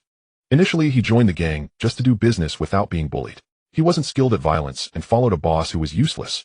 Over the years, whenever trouble arose, it was always a Wen and a Jun who stood up for him. Seeing his brothers in trouble made him a bit worried, mainly because he as a small fry couldn't help much. Having the intention is enough. I'm still holding on. The reason I called you over is to ask if you have any thoughts on smuggling. You know, Uncle Dong's previous business was managed by Mao too, and now that he's gone, that line still exists. You know me, I can handle violence, but not business. Brother Jimmy, someone as talented as you shouldn't be wasting time wandering around with a group of hostesses. How about we collaborate and together we can make something happen? Jiang Wen said to Jimmy. He knew what he was capable of. If it weren't for the system that gave him a head start, he might have already combined. He wasn't a business genius. The only money-making strategy he knew was to buy property early, but that took too long, and he didn't have enough capital to invest. Even though the property prices on Hong Kong Island weren't as outrageous as they would be later, it was still beyond his reach. What he needed now was cash, not assets. If he were to conduct legitimate business, he truly wouldn't be capable. It was best to leave professional matters to professionals, and wasn't Jimmy an expert in that regard? In the movies, after teaming up with Lu, he earned more money in 2 years than all the other factions combined. Even after the showdown where he chose not to participate in the election for the position, Lu still regarded him with caution. That is the strength of others. You surely don't expect me to switch allegiance and join you. Jimmy frowned, deeply eyeing him with suspicion after a long pause. Though the offer tempted him. After all, he joined the Triad solely to run his business quietly and profit steadily, not shuttle hostesses across town. He'd grown up in poverty, and while smuggling carried great risk, it was still preferable to being a mere stable hand. Yet if switching sides were truly on the table, matters would shift. His current boss, Guan Zai-san, possessed neither competence nor restraint. Worse, he was now dependent on Jimmy himself for financial support. Still, loyalty mattered. When Jimmy had hit rock bottom years ago, Guan Zai-san had reached out, and that debt of gratitude could never be erased. Granted, serving under one's own brother within the same triad posed little moral conflict. Unlike fractured organizations such as the 14K, the Walin Sheng remained unified, and transferring allegiance among brethren hardly constituted betrayal. After all, a man had switched to Uncle Dong only because Brother Y had descended into saltaducky peddling, leaving no one to carry the banner. But Jimmy's banner still flew high. Not only was Guan Zai-sam alive and well, but even Elder Lung Jin remained formidable enough to take on 2 men at once. To abandon one's sworn elder while both he and the clan patriarch still lived, that by any measure was treachery. Such an act was simply beyond him. Moreover, he feared that without his protection, Guan Zai-sam might soon fall victim to vengeful creditors. What on earth are you thinking? Why would I ask you to switch sides? My junior brothers are already straining my finances to the we're brothers. Why split hairs over allegiance? I'm just ill-suited for this line of work. Uncle Don's network is idle anyway. This is purely a partnership, 2 good brothers sharing prosperity. Jiang Wen rolled his eyes, exasperated. He found it astonishing how easily simple business cooperation could be twisted into elaborate conspiracy in these men's minds. One day, if he happened to meet Jiang Wen's father and addressed him as uncle, would this man instantly suspect ulterior motives toward his sister? Phew. Oh, why didn't you say so earlier? You startled me. If that's all, I've no objections. Back when I escorted hostesses, I built connections with several bosses. I'll reach out to them in a couple of days. Hearing this, Jimmy exhaled in profound relief. No problem. Just contact Jun whenever needed. Jiang Wen nodded.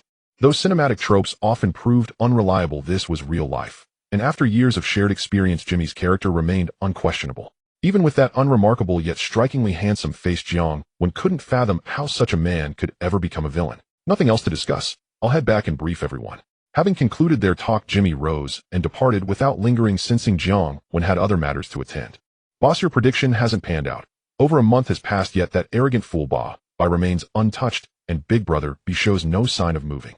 If we must, I'll eliminate him tonight, Jun said, unable to suppress his anxiety after Jimmy left. Ever since Ba borrowed money, Jun had watched him and Big Brother B closely. Yet Ba slept soundly each night, feasting daily and embracing young women, living more freely than anyone else. Meanwhile, Big Brother B roamed aimlessly with his men, showing no intention of acting against Ba. Wait, only a month has passed. What's the rush? I've seen creditors grow impatient, but never debtors. You're practically suffering hormonal imbalance. While Babai still draws breath by some joss paper and candles, we owe him gratitude after all.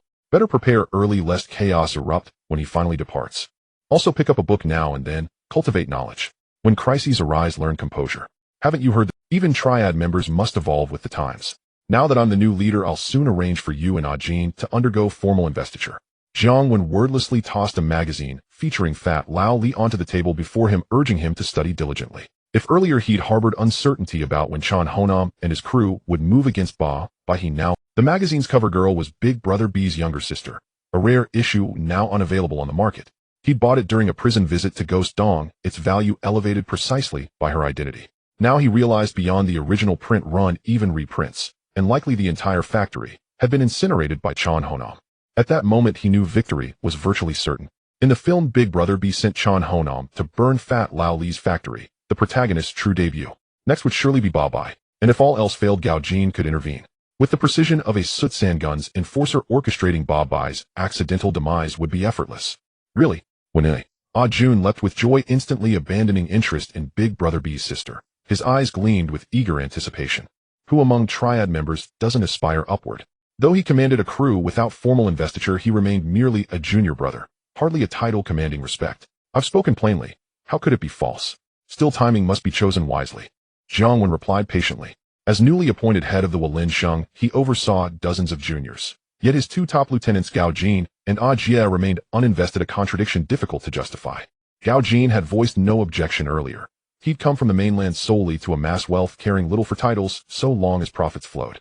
Jun, however, had absorbed Triad culture deeply. He'd entered the Brotherhood dreaming of leadership itself. Lately his zeal had intensified. Scarcely a day passed without him leading his men on patrols seeking trouble where none existed. As leader, Jiang Wen could hardly obstruct his lieutenant's ascent. Moreover, elevating both Jun and Gao Jin to branch leadership positions would create a stable, three-pillar structure, advantageous for Jiang Wen's undercover mission. With strength like his, who would dare suspect him of being an undercover agent? Who would dare question it? In a few weeks, when police surveillance eases, send a few Sharpie juniors to scout Hong Tai's establishments nearby. You know what to do. Jiang Wen gave Jun a knowing glance. This was their old tactic. Before seizing control of this district, he'd dispatch juniors to stir unrest discreetly at Bo Bai's Long Lo establishment, provoking conflict, then launching a retaliatory assault under the pretense of restoring honor. Admittedly outdated, the strategy endured for its efficacy. After one decisive brawl, seizing Bo Bai's territory seemed perfectly justified. If Bo Bai lost a street, it reflected his weakness, not Long Lo's failure. Let Long Lo protest. If they dared, Bo Bai should reclaim it himself. Yet Bo Bai lacked that capacity. Huang Kok teamed with Triads large and small. By comparison, his domain, 2 full streets, was comparatively prosperous. 13 sister of Hung Hing controlled barely half of Pottinger Street. Such density revealed Mong Kok's extraordinary Triad saturation. The neighboring ladies' market abutted his territory directly. As the sages taught, when one's wife's husband dwells next door, how can one sleep peacefully at night? Understood. Jun nodded, his eyes shining as if he could hardly wait to go sharpen his blade. Yet recalling what the boss had told him, that a leader must always keep his composure, he restrained himself from acting rashly. 2 months. Just endure it. It's the damn police's doing. Deng Bo, Uncle Dong said you like tea, so I brought some to Hong Pao for you. Early that morning, Jiang Wen drove to Deng Bo's home. Deng Bo did not live in one of those grand villas beloved by underworld lords, but in an old-style tube house heavy with the weight of years. Have you gone to see a Dong? How is his health? After the servants left, Deng Bo asked, all the while flaunting his tea-making skill. He took a liking to this young man. Ever since Adong's misfortune, he had watched the youngster's efforts on Adong's behalf, and each deed pleased him more. Men of that old generation prized loyalty and brotherhood above almost everything. Of late, the youth had been handling Adong's assets and arranging for his children to go abroad, all the while his own territory lay in chaos. These countless attentions had won Deng Bo's heart. For those old-timers, whether a subordinate had much talent was secondary, what mattered was unwavering loyalty and a true sense of honor. If the youngster were not so inexperienced and weak in strength, he would have encouraged him to vie for the position of the establishment's head in the next round. Jiang Wen pretended to admire the old man's tea performance, though inwardly he was seething. Otherwise he might have been tempted to sock the old codger. To hell with contending for that seat. The very thought of holding the decision-maker's position made his head throb. Was the head seat something one could simply... Well, Uncle Dong's health is not bad, but the conditions inside are poor, and he's lost a lot of weight. He'll have the lawyer continue the appeals. Spending a bit more is no matter. See if we can shave a few years off the sentence. He's old and worried he may not hold on. Jiang Wen frowned, speaking with genuine concern. Adong joined me when he was in his teens. In the blink of an eye, so many years have passed. You've done well. It's good you care, but it's unnecessary now. And I Laogwei had a saying that suited the life. Those who walk this path must eventually pay their dues. Adong's fate has brought him to this point. At his age, a few more years, or a few less mean little. If you truly worry, have the brothers inside take good care of him. You only recently took your position. Ao Dong left you a pile of messes to sort out. Dengbo looked at him with a hint of approval, then sighed, and waved his hand. I know Dengbo. Jiang Wen nodded as if only half listening, conveying that he had heard, and would continue. Your territory has been closely watched by the police recently, because the deceased was a foreigner. The higher-ups are furious. Now is not the time. Give it a while, and I'll put in a word for you. For the moment, bear with it. Dengbo saw he was not fully hearing, and let him be. After all, this steadiness was precisely what had impressed him. Understood, thank you, Dengbo. Jiang Wen nodded, and said, please, tea. Dengbo, seeing he lacked the rashness of many young men, nodded, picked up an empty cup, poured tea, and set it before him. Jiang Wen lifted the cup, heedless of the heat, and, copying the old man, drank it down at one go. To be honest, whatever tea it was, it tasted like bitter medicine. He forced down the acrid sip without betraying it on his face, then mimicking the mannerisms seen on television, lavished exaggerated praise. Oh, my Lotus Heart tea is not something young people usually take to. I'm surprised you like it. They'll have someone bring some for you later. Dengbo looked astonished that anyone would enjoy such a brew. If it were not for its benefits to blood pressure, he himself would not drink it. Ahem. I just have a taste for odd things. No trouble, please. I rarely drink tea. Taking some back would be a waste. I have matters in Wanjiao, so I won't keep you. Jiang Wen nearly choked and hurriedly made an excuse to leave. One sip had almost made him retch, and the idea of bringing it home was out of the question. All right, come by when you have time, and keep an old man company. Dengbo nodded. After seeing him to the door, he poured himself another cup and hesitated a long while before taking a sip. Outside the tube house, Jiang Wen let out a long breath and wiped the non-existent sweat from his brow. Talking with the old man had been rather wearing, but Fei Deng really did resemble a figure from the movies, plump, benevolent, like a smiling Mithriya. He lacked an imposing aura and was little different from an ordinary chubby old fellow, so Jiang Wen felt little pressure in his presence. He arrived at the bar to find it empty in the daytime. Only the bar's junior attendant and a few servers were about. The police had been coming by every day to check the license. Even at night, there were few customers, yet business had to. This bar had been his first enterprise in life, carved out by his own sweat and grit. He felt a special attachment to it, and would keep its doors open even at a loss. Bring me a whiskey, he said at the bar. Boss watching Bobby closely. I noticed Boss BS men have been secretly tailing them these past days. They'll probably move soon. Just then a June hurried in to report, after watching Bobby and Boss B so long, he finally had something to tell. Move? What do you mean move? Brother Wen intends to strike home. Tell me, and I'll see if I can help. Before Jiang Wen could answer, a man at the door. Who is this? Jiang Wen and a June turned to look at the newcomer. The face seemed vaguely familiar, bearing a faint resemblance to the chameleon-like star of cinema, but with so many faces to that actor, it was hard to place exactly who this man might be. Senior Inspector Li Wenbin of the Anti-Triad Unit. I was just transferred to this district. They'll be in charge here. When I came in, I heard Brother Wen mention making a move. Would you care to tell me more? I can have people assist. Li Wenbin sat beside Jiang Wen with an air of easy familiarity, producing his badge and placing it on the table with a genial smile. Ah, Inspector Li, you must have misheard. I said that in 2 days it will be the anniversary of my late father's death, so I told my brothers to prepare some chickens, ducks, and geese. He was only asking when to slaughter them. Inspector Li is new here and may not know me. Who in the neighborhood doesn't know that a Wan is gentle by nature? I detest fighting and killing. Pour Inspector Li a drink, on me. Jiang Wen feigned sudden understanding and babbled excuses before turning to the bar's junior attendant. Rest assured, Inspector Li, this bar is licensed and operates legitimately. There's no need for that, or I can pay for my own drinks. Although your boss has been sentenced, his matters are not yet concluded. I'm here to inform you that it's best to keep a low profile on my turf, or I will keep a close watch on you. Li Wenbin pushed aside the drinks in front of him, took out his wallet, and placed 2 bills on the bar while casting a warning glance at Jiang Wen.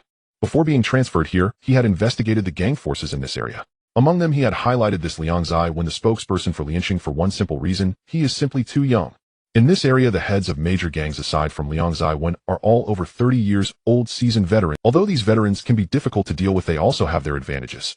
Having been in the underworld for a long time, they know the stakes and won't act recklessly. Unlike those young people who are impetuous and impulsive, lacking a sense of proportion and resorting to violence at the slightest provocation. Liang Zai Wen is just over 20, filled with youthful vigor and aggression. As such individuals are most prone to causing trouble. He has seen many such hotheads. That's why today he came to this area to greet the heads of the gangs, with Liang Zai Wen being his first target. However, he hadn't even greeted him yet. Upon entering, he overheard the young man plotting something with his subordinates. Indeed, young people are restless. Do they need to check the time to decide when to kill a chicken or slaughter a duck? When did he start mixing in this world? So, sir, do you have any misunderstandings about me? I have been exemplary in both character and academics since childhood. If it weren't for the ABC tests required to apply for the police, we would have been colleagues. How could I cause trouble? Jiang Wen tilted his head looking at Li Wenbin with clear eyes tinged with confusion, feeling that this guy seemed to hold some prejudice against him. He hasn't offended him, has he? As long as you don't cause trouble, I'll deal with whoever does. I'm leaving. With that, Li Wenbin turned and left. Take care, Li sir. Come over for a drink sometime. Jiang Wen waved goodbye as he watched him leave, then turned back. Boss, that Li sir is clearly here to warn us. Jun frowned. It's standard procedure. Which newly transferred officer doesn't come to warn the local gangs? Do you think they send you an invitation? Jiang Wen replied nonchalantly. That's not what I meant. What I mean is being watched by this officer might make things difficult for us with Hong Tai. Jun explained. He originally planned to wait for a while until the police cooled down and stopped watching them before making a move against Hong Tai to earn some merit, but now they were under scrutiny from this officer. Please, don't go to the horse stalls every time you have free time. Even in this line of work, you need some culture. Didn't he say? Whoever causes trouble, he will keep a close watch on. But what if we don't cause trouble and others come to trouble us? If we get mixed up and end up getting KD, can we not fight back? And about that green light on your head, dye it back when you have time. I've never seen anyone who likes a patch of green on their head. Jiang Wen pointed at Jun's not-so-prominent green hair, clearly annoyed. Aside from his loyalty, he could hardly find any other redeeming qualities in this guy. No way. I think it looks quite stylish. But that Shilong is quite clever. I'm worried he won't fall for the trap. Jun scratched his green hair. That's true. Tap tap tap. After hearing Ajie's words, Chun Wen suddenly remembered what kind of hairstyle Shi Yin had. Don't be fooled by the nickname, Shi Yin sounding somewhat sharp, it's accompanied by a dragon. Nowadays nicknames with dragon, tiger, or leopard are usually strong characters. But Shilong is different. This punk is a small fry who can ascend to the top only because he has a good father. His father is Uncle Hong Tai, a veteran who fought alongside Hong Tai and the slick-eyed Shi Mei in their rise to power. However, don't let his background as a second-generation black sheep fool you. He is much more cunning than the Hong Tai heir, understanding which people can be provoked and which cannot. If a nobody crosses him, he would definitely retaliate with ferocity, striking at the whole family. If someone has a background, or if it's someone his father cannot afford to offend, he would kneel and call him father without hesitation. This guy is undoubtedly the epitome of being able to bend and not bend. If this guy knew that those causing trouble in his territory were behind it, he would most likely endure it. In this case, Shilong has indeed gained a bit, but isn't Hong Tai's heir being quite arrogant recently? If we can't deal with Shilong, we can deal with Hong Tai's heir. That punk loves to chase girls.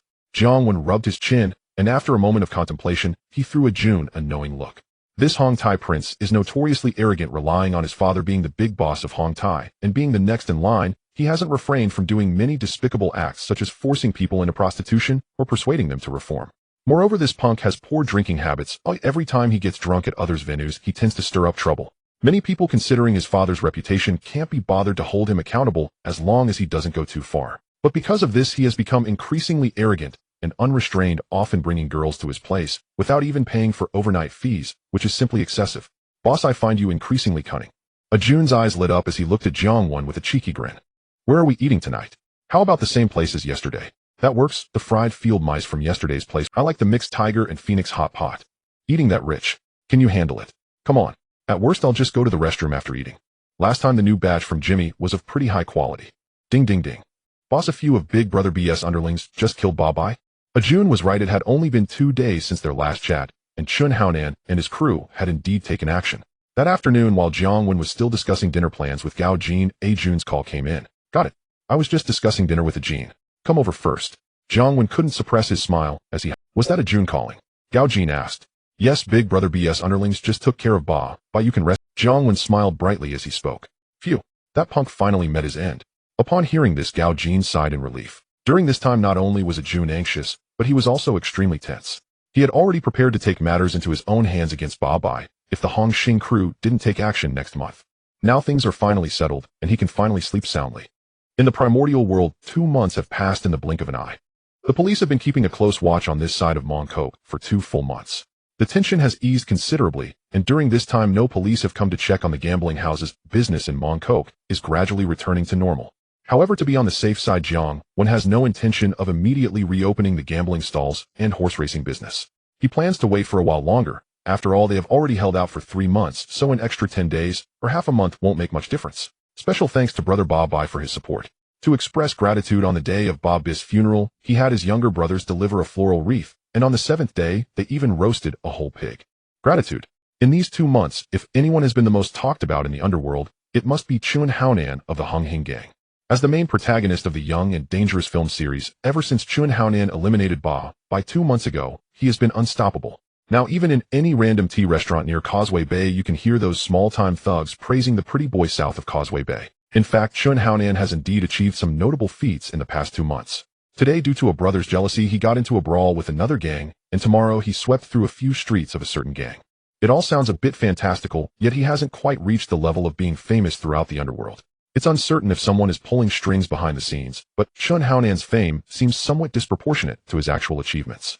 Jiang Wen previously heard his younger brothers bragging that Chun Haonan had swept through a street of a new record last night, yet he didn't see any changes on Hung Hing's turf, nor did any new halls appear. They are practically elevating Chun Haonan to the status of a war god. Isn't the war god of Hung Hing the prince? Walking out of the burger shop with Jun each holding a cup of cola, Jiang Wen couldn't help but ask, having overheard the students inside praising Chun Haonan as the war god of Hung Hing. The one claimed to be the war god of Hung Hing is indeed the prince of Hung Hing, recognized as a twin flower red stick in the underworld. Although this recognition is somewhat inflated, it has nonetheless gained the acknowledgement of most gangs on the island. However, it is not easy for a red stick to carry the twin flowers. This honor cannot simply be granted by a single gang's leader. To earn the title of twin flower red stick, multiple gang leaders must recommend you. It's not as simple as a gang leader declaring that their underling can fight and calling him a twin flower red stick. If that got out, they'd be laughed at. Previously, when Ghost Dong was bragging, he mentioned that the Prince of Hung Hing was able to earn the title of Twin Flower Red Stick, and there's a bit of truth to that. Many gang big shots are just giving face to the Jiang family of Hung Hing. The Prince of Hung Hing is also called the War God because he won the top title of Twin Flower Red Stick. Otherwise, there are many capable fighters in the underworld, but none are referred to as war gods. Yo, what's wrong? Jun, looking puzzled, nodded and curiously gazed at him, not understanding why the boss suddenly asked. It's nothing. I thought the war god of Hung Hing was Chun Haonan. Jiang Wen shook his head. Damn, even short mules like to play it down. That day I took down the turf of the dragon, and I let people go spread the word too. Jun scoffed, not knowing whether to disdain Chun Haonan or to disdain his boss for asking such a foolish question. Stop. Don't run. Hurry and chase. Stop. Cut him down. While the two were chatting on the street, shouts and cries suddenly came from across the street. Without needing to think, they knew it was another gang fight. Wow, this is a death-defying escape. Hey, the guy running away with the girl looks a bit handsome. Such daylight gang fights are rare, even in this cinematic world. Today is a rare sight, and the two turn their heads to see a chaotic group of gangsters chasing after a bunch of young men and women. The couple looked quite young, probably around 17 or 18. Seeing the handsome guy running away with the girl, Jiang Wen felt a pang of discomfort. Why are there so many handsome guys threatening him and his readers in this world? He walked over to the other side. He had to see which handsome guy this was. If he wasn't from their side, he would take him down immediately. Are those the people from the Crazy Dog Gang? Jiang Wen asked Jun. This is Tai Kok Sui, the turf of the new record Crazy Dog Gang. From the name, one can tell that the gang is insane, but it's not surprising for their younger brothers to come out and stab people in broad daylight. It's rare for gang leaders to allow their younger brothers to do such things during the day. Even during gang fights, they usually choose nighttime. After all, stabbing people in broad daylight severely impacts public safety on the island, seen as a provocation by the police. If you don't show respect to the police, don't expect them to show respect to you. Only a gang like the Crazy Dog, full of lunatics, would dare act so recklessly in broad daylight. Noah, I think that long-haired guy in front looks a bit familiar. He seems to be a younger brother of the dragon, Jun said, looking at the leader among those armed men. Chase them. Upon hearing this, Jiang Wen suddenly had a spark of inspiration and called out as he chased after. Previously, they had planned to take down Sang Boss Turf and start from the Prince of Hung Tai, but now it's not going to be that common. Should we call for backup? Jun asked, keeping pace behind, knowing that the other side had quite a few people. Although they could fight, getting slashed a couple of times would still hurt. What if they end up with tetanus? By the time you call for backup, those desperate lovers would have already met their end. Do you still want to rise to power? Don't we have 2 guns? One for you, one for me. Jiang Wen said, running while expressing his frustration. When did we bring guns? Jun muttered quietly and followed along. You run really fast, you bastard. Your girl is willing to sell herself. Oh, I looked at her and gave her face. Not that I'm not. Please, big brother, die. Don't hit me anymore. Ooh, I'll go back with you. Please don't hit me. Woo. When they caught up, they found someone. In an alley, a crowd had gathered outside watching the excitement. Inside the alley, the scene of a bully mistreating a girl was unfolding. They saw the long-haired thug holding a cleaver in one hand, gripping the hair of a 17 or 18-year-old girl with the other, while pointing the cleaver at a similarly aged boy being beaten by a group of younger thugs taunting him. The two listened and roughly understood the cause, process, and result of the situation. In simple terms, the boy on the ground being beaten and the crying girl were in a relationship. For some reason, the girl needed a sum of money, and it seemed to be quite a lot. The boyfriend was a poor guy who couldn't come up with that much money, so the girl had to secretly go out to sell herself. This line of work did indeed yield money quickly, and a girl of 17 or 18 had few channels to raise such a large sum. Her first customer was the long-haired man called Daji. Just as Chang Mao was about to take the girl into the paid viewing, her boyfriend, having somehow learned of it, burst in and whisked her away. But judging from the wounds on Chang Mao's face and the blood on his brow, it was not simply the boyfriend snatching his companion. Chang Mao had likely been beaten senseless in the confusion. The young man on the ground was stubbornly defiant, pummeled by so many he kept silent, even occasionally seeking an opening to strike back. Now that the matter was largely clear, Jiang Wen addressed the girl with a tone of blunt fairness. This is your fault. You opened your door for business. This Chang Mao gentleman paid. Once money changes hands, he is your customer. The customer is king. Having taken payment, you cannot simply flee. Jiang Wen, accompanied by a Jun, pushed through the crowd into the alley. After admonishing the girl in a voice of righteous reproach, he shifted his gaze toward Chang Mao.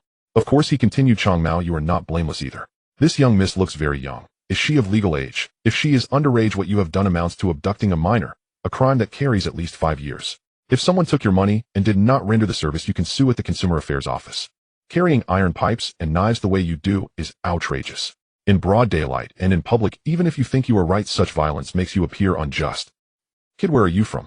How dare you meddle in my boss business? Chang Mao found the two men oddly familiar, but could not place them. Flustered, he hesitated, and one of his underlings stepped forward arrogantly to taunt the newcomers. A sharp slap cracked through the air. Who the hell are you to speak to my boss like that? Seeing the little punk insult his boss, a Jia and a Jun wasted no time. They stepped forward, slapped the thug to the ground, and pressed a boot to his head to keep him down. You bastard. Who do you think you are? Do you know who my boss is? Chang Mao, watching his underling get beaten, finally snapped to attention, glaring venomously, but still unwilling to strike. That is how small-time thugs are. The more you cower, the bolder they become. If you show strength, they begin to hesitate. Faced with so many witnesses, they would not dare to stab someone in broad daylight. With so many eyewitnesses around, and the police not idle, Chang Mao, flattering himself as a boss, was in truth only a petty thug. He would not truly lead a public stabbing. Big nephew. Is that you? Big nephew. Jiang Wen ignored Chang Mao and stared intently at the boy on the ground, squinting until recognition seemed to dawn. He shoved the thugs aside with a surge of excitement, hauled the boy to his feet, and shouted, as if reclaiming a relative, not even giving the bewildered youth a moment to respond. Turning with a feral glare at Chang Mao, he launched a brutal right hook, as if to avenge his nephew. You scoundrel, how dare you touch my nephew? I'll make you pay. A curse spat from the other side. Chang Mao, roused to anger, scrambled to his feet, snatched a knife from the ground, and prepared to strike. You dare touch my nephew? They shouted, chaos rising as blows and exclamations flew about. But Jiang Wen's movements were swifter. With a heavy, decisive blow, he struck first, sending Chang Mao sprawling to the ground. This time the force was too great. Chang Mao's eyes rolled back, and he fell unconscious. Unconcerned, Jiang Wen kicked the prostrate Chang Mao again and again, cursing as he went. The picture of an uncle enraged on his nephew's behalf. Chang Mao's underlings finally came to their senses. Seeing their leader struck, they grabbed their weapons and moved to— Come on. I have only 6 rounds in my gun, and you have a dozen men. Shall we bet whether my bullets miss? With a casual flick, Jiang Wen produced a revolver in one hand. The thugs' faces cleared in an instant, as if sobriety had fallen upon them. They stared at one another, frozen, none daring to move. Even with just 6 bullets at such close range, no one— They lived by swagger and intimidation, not by throwing away their lives. Go back and tell your boss Shilong that Lianxing Liang Zai won, and I will not let this pass. If I don't get a satisfactory answer tonight, they'll make him pay. Turning back, Jiang Wen said, Nephew, let's go. Your uncle will take you to the hospital. With that, he helped the stunned boy away, a Jia accompanying him along with the girl. Brother, when my name is Yanzi. Are you sure you have the right person? After they left the alley, and a Jun pulled the car up, Yanzi could not help asking, glancing at the handsome elder in the passenger seat.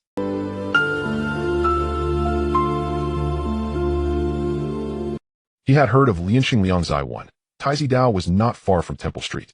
A few months earlier, when he rose to power, he had become the man who called the shots in Wangjiao. I say you're my nephew, so you are my nephew. You're called Yanzi, right? From now on you are my cousin, Jiang Wen declared. Seeing him bloodied, he promised to get him washed and into clean clothes and vowed that tonight his cousin would restore his standing. Jiang Wen cast a quick glance in the rear view at the handsome man. There was a sharpness to his features that tickled the back of his mind, like a movie character he could not quite place. To be frank, he watched few films. The only gangster picture that stuck in his memory was Young and Dangerous, but this was clearly not that. The heroic Chun Haonan of those films was an adult and lionized now.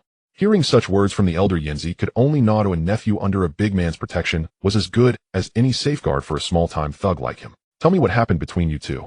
Short on money? Jiang Wen asked, glancing through the mirror at the girl who kept her head bowed and clung to Yanzi's arm. Tingting's mother is gravely ill. The surgery costs 500,000 so. Before Tingting could speak, Yanzi answered for her, and fell silent when he mentioned the $500,000 figure. Jiang Wen and Ajun driving understood immediately. Families like theirs could not possibly produce 500,000 at a moment's notice. What did $500,000 even mean to them? Ordinary households could not raise such a sum quickly, let alone a poverty-stricken single-parent family from the margins of society. There were only two ways to come up with that kind of money: high-interest loans or entering prostitution. Neither of those was a good solution. Boss, what's going on? How come I never knew you had a grown nephew? Weren't you an only son? Ajuan drove back to Taizidao and stopped at his sauna house, his own place. After ordering his men to take the two inside to bathe, Ajay finally asked in a low voice. Ajuan, I was wrong. All these years I thought you could keep pace with me, only now do I see how absurdly mistaken I was. From now on, eat well, drink well, and take care of your health. Jiang Wen looked at him with a seriousness as if meeting him for the first time, then patted his shoulder and spoke with sincere earnestness. Boss, there's no need to embarrass me like this, right? Ajuan said awkwardly. It's not that I'm trying to humiliate you. Your thinking simply can't keep up with my plan. Think about it. Whether that kid is really my big nephew is irrelevant. What matters is letting Sangbo know that his underling beat up my nephew today, understand? My big nephew was KO'd by Shilong's underling. As his uncle, isn't it only right that I stand up for him? Jiang Wen patiently explained to Ajuan, whose gaze had taken on a clear edge. Oh, I get it now, Ajuan said after a moment of thought, nodding as realization dawned and his eyes brightened with eager intent. Brother, when Shilong's number. An underling handed over the phone. Jiang Wen raised an eyebrow at Ajuan. See, Shilong called. He then took the receiver. Hello, it's me. Oh, when my underling just had a little misunderstanding with your relative. Misunderstanding, my nephew was nearly beaten to death by your underling. How dare you call it a misunderstanding? He's in surgery now. If you don't give me an explanation tonight, I'll take your streets first, and then we'll talk. Jiang Wen gave Sangbo no chance to finish. He unleashed a tirade into the phone, furious and beside himself. What do you want? On the other end of the line in a finance office on Nuranjia, Shilong's face had gone dark. What do you mean what?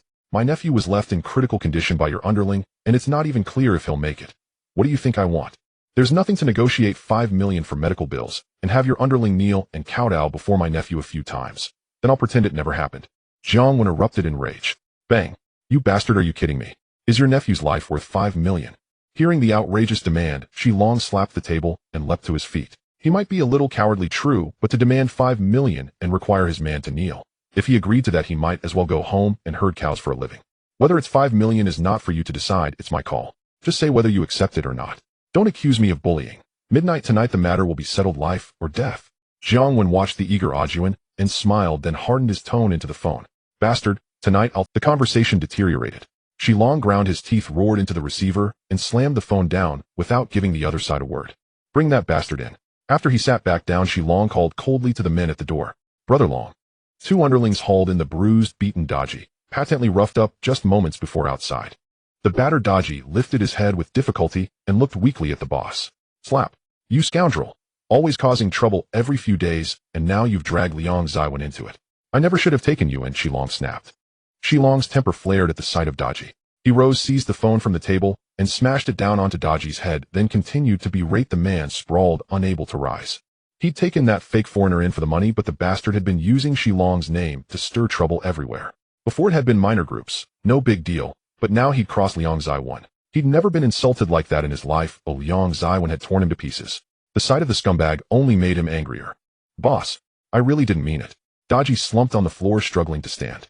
He'd been beaten badly outside, his whole body ached, and his legs gave way, yet he raised his head to plead. Bang. I didn't mean to KO him. Throw this bastard to the dogs. Shilong, livid, snatched a stool and brought it down on him, then ordered 2 men to drag him away. Boss. I'm sorry, boss. After the 2 men dragged Dodgy out, Shilong breathed out sharply. Once Dodgy was gone, Shilong sat back down, lit a thick cigar, and reclined, his gaze drifting to the ceiling with a... Although he had shouted on the phone about taking Liang Zaiwen's skin, he knew his true position. He owed his role as a boss in Wangjiao to his father's backing. When it came to fighting and killing, he was a weakling. He was better at running massage parlors than running street fights. He'd been able to live here comfortably for years because of his cunning and ability to get along with people. He rarely made lasting enemies. Liang Zaiwen was different. Don't be fooled by his present 2-street territory. That was only because his previous boss Gui Dong had been useless. He had seen Liang Zaiwen's fight on Taizidao with his own eyes. Liang Zaiwen and 2 underlings chased Bobby and his crew for several streets, a posture even more fearsome than the legendary Yamadi war god Yao Wen. He hadn't witnessed Yao Wen's former ferocity, but he had personally seen how formidable Liang Zaiwen could be. To be honest, he had dared raise his voice earlier because he'd been provoked, and now that he'd cooled a little, he felt a flicker of After some thought, the phone hummed. He sat up, picked up another handset, and dialed. Hello, old man, there's trouble. Today my underling beat Liang Zai, Wen's nephew. When his father answered, Shi Long hurriedly reported the situation. Is it serious? There was a brief silence on the other end before the question came. Pretty serious. Supposedly he's still in the hospital. I contacted Liang Zai 1, and that bastard demanded 5 million, and asked my underling to kneel and kowtow. I refused. We'll start fighting tonight, Shi Long admitted frankly. Bastard, find a way to get Taizi involved. On the other end his father, Uncle Hong Taichi, cursed under his breath, paused, and then spoke. He noted that He Lianxing's influence in Wangjiao was limited, generally weaker than his son's. He knew his son's caliber, fine for drinking and chasing women, but useless when it came to fighting. Moreover, the other side was flying He Lianxing's banner. Liang Zai, one was Gue Dong's underling, and Gue Dong was a disciple of Fei Deng. He had to plan on a deeper level. After so many years of brotherhood, he knew exactly who Brother Mei was. If things escalated, Brother Mei wouldn't care whether Along was his son. He would push Along into the fray to resolve it. That was why he thought to bring Taizi onto the stage. Understood. Although this little dragon, the second generation of the Black Underworld, isn't useless, his ability to fight may be lacking, but the cunning of his mind is inherited from his father. Upon hearing his father's words, he immediately understood his father's intentions and said with a glint in his eyes, with the prince's dog-like temperament, once he enters the scene, he will undoubtedly rush to take center stage. At that time, he can take the opportunity to slip away. Even if things escalate, it won't have much to do with him. As for Uncle Mei at the top, let the prince handle his father himself. In the sauna, after Jiang Wen hung up the phone, he didn't wait long before Yen Zai and his girlfriend came out after showering and changing clothes. Yen Zai, being a small-time gangster, was quite adaptable, and calling him brother when became increasingly natural, while his girlfriend seemed very shy, tightly clutching Yen Zai's arm. No wonder that long-haired guy chased you so far. He looks quite handsome. Remember now, you are my big nephew, seriously injured by the long-haired subordinate of Sang Bo. You just survived the rescue tonight. I will have someone take you to the hospital. During this time you should stay there and not go anywhere. The surgical fee for your girlfriend's mother will be considered your hush money. Looking at the handsome face of Bai Li Fei, Jiang Wen just couldn't recall which movie character this Yen Zai was based on. But it didn't matter. What he needed was the identity of this handsome uncle. Thank you, Brother Wen. Hearing his words, both Yen Zai and his girlfriend were very excited. Although they guessed they might be caught up in something big, they managed to gather 500,000 for his girlfriend. After all, he was just a worthless life, why worry? In this day and age, hiring a hitman only costs a few tens of thousands, but this is 500,000. Well then, I wish you both a long-lasting relationship and 100 years of harmony. Yen Zai take them to the hospital and help settle the surgical fee for the young lad's mother. Though he said this, he didn't have much faith in this couple's future together. The girl looked like the obedient type, while his big nephew resembled a yellow-haired youth. In a year or two, when the obedient girl matures a bit or meets someone better, they would probably break up. That 500,000 could serve as their hush money, or call it his kind-hearted nature. Either way, so be it. Ding. The host's act of bravery does not conform to the standard behavior of a qualified gangster, but falls within the moral baseline of humanity. Reward an endless supply of Sanwa cigarettes. Goodbye, Brother Wen.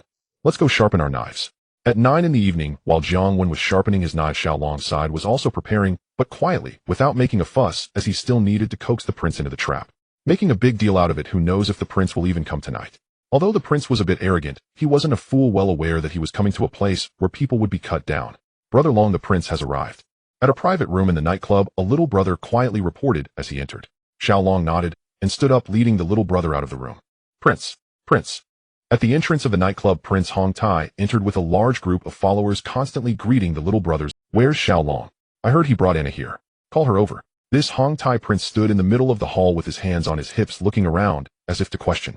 Anna is the girl he's recently taken an interest in.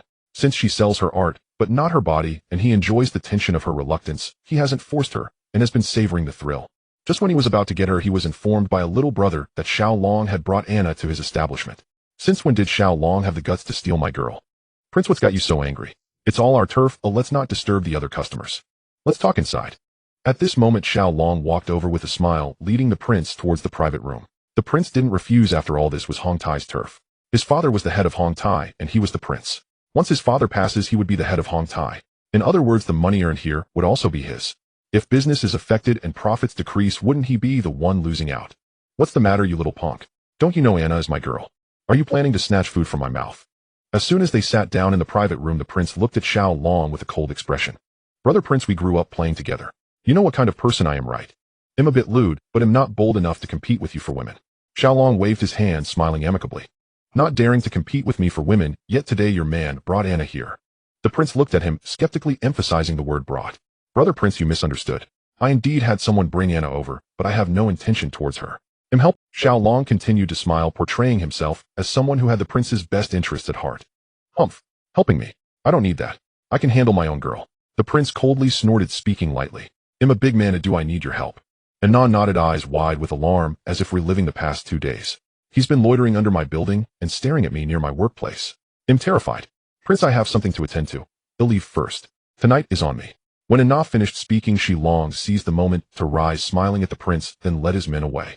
He was well pleased with her performance. Oh, no wonder she had bewitched the prince so thoroughly. The money had been well spent. The prince nodded at him, and then turned his attention back to the beauty in his arms.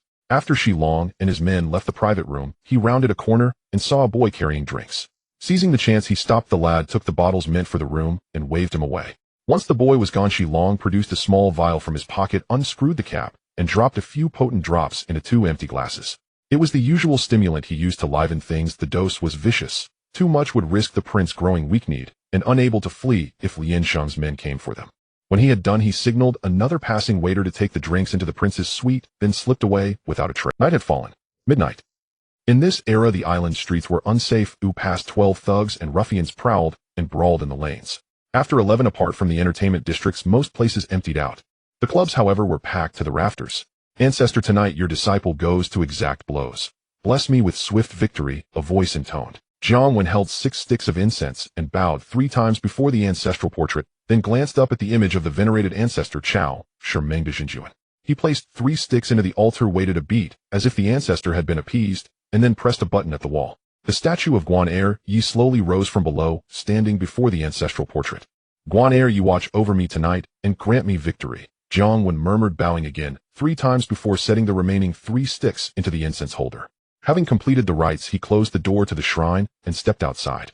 Boss, everything's ready, someone reported. A number of underlings had gathered, each clutching weapons. Jun was the most animated among them. Jiang Wen lit a cigarette, exhaled a handsome plume of smoke, flung out his hand with a sweep, and led the men in a thunderous advance. Move out. Inside the prince's private room, most of the prince's boys had dispersed to find entertainment, save for 2, who remained at the door to keep strangers from barging in. Earlier, the boss had brought them to settle a score with Brother Long, but it had proved a misunderstanding. In their own venue, they felt safe. There was no need to keep so many men posted at the door. If the boss was enjoying himself inside, why should they be deprived outside? Who could stand that? So, having found no trouble, they left 2 of the lowest-ranked men to guard the entrance, and went off to find their own amusements. Perhaps because he had finally secured the girl he had coveted, the prince felt tonight not only urgent, but overwhelming. He could not even wait for a hotel. Tonight's exploits had outshone all previous ones. Slumped on the sofa, he could not summon the strength to rise. Outside, the din rose. Shouts, commands, the raw language of gangs, orders to stand aside, calls to strike, warnings that the room contained the Hong Tai prince and must not be invaded. A chaotic clamor swelled from beyond the door. As the prince frowned and prepared to ask what was happening, the door exploded inward with a crash. A pack of hoodlums brandishing makeshift weapons surged into the suite. What are you doing? Don't you know who I am? The prince cried. Stop. I'm the Hong Tai prince. You don't want to die, he pleaded, trying to stall them. Pleading and curses filled the room as the intruders advanced. Seeing the armed mob pour in, the prince's face went pale. Mustering the last of his strength, he pushed the woman from his arms and stood up almost naked, shouting that his status should give them pause. Before he could finish, the Lien Sheng thugs crashed forward and swamped the couple. The room erupted with menacing shouts and the women's screams. These Lien Sheng boys had come to slash and sever. They had no qualms about touching women. The order had been clear: if they were Hong Tai people, cut them down. Earlier, the men outside had been told that the target was the Hong Tai prince. Whether fortune favored him or fate was cruel, the naked and trembling prince staggered through the melee, seizing the woman he had just adored and trying to shield her. By the time Hong Tai's own men arrived to rescue him, the woman lay dead. He himself was carved into a grievous state, yet still clinging to life, and was hauled away by his frantic retainers. Outside a nightclub on Hua Yuan Street, someone ordered, "Get the wounded to the hospital." Jiang Wen sat with blood spattered across his face and clothes. Around him lay severed arms and legs, gut and gore. He handed his baseball bat to a bruised underling, instructed him, then sat on the roadside railing to smoke, while the police were still absent, waiting for reports from Ajun and Gaojing. The original plan had been simply to take the venues on Hong Tai Street. He had long remembered Gui Dong's counsel: keep a low profile, grow in strength and silence. But tonight he had reason to rethink. His own nephew had been badly wounded and barely saved, and earlier that day, Shi Long had been on the line, taunting that he intended to skin him alive. If they only struck one street tonight, would others think him timid? Gui Dong had urged discretion, not cowardice. Such timidity did not suit his style. Fine, he would seize all 3 streets in Wanjiao.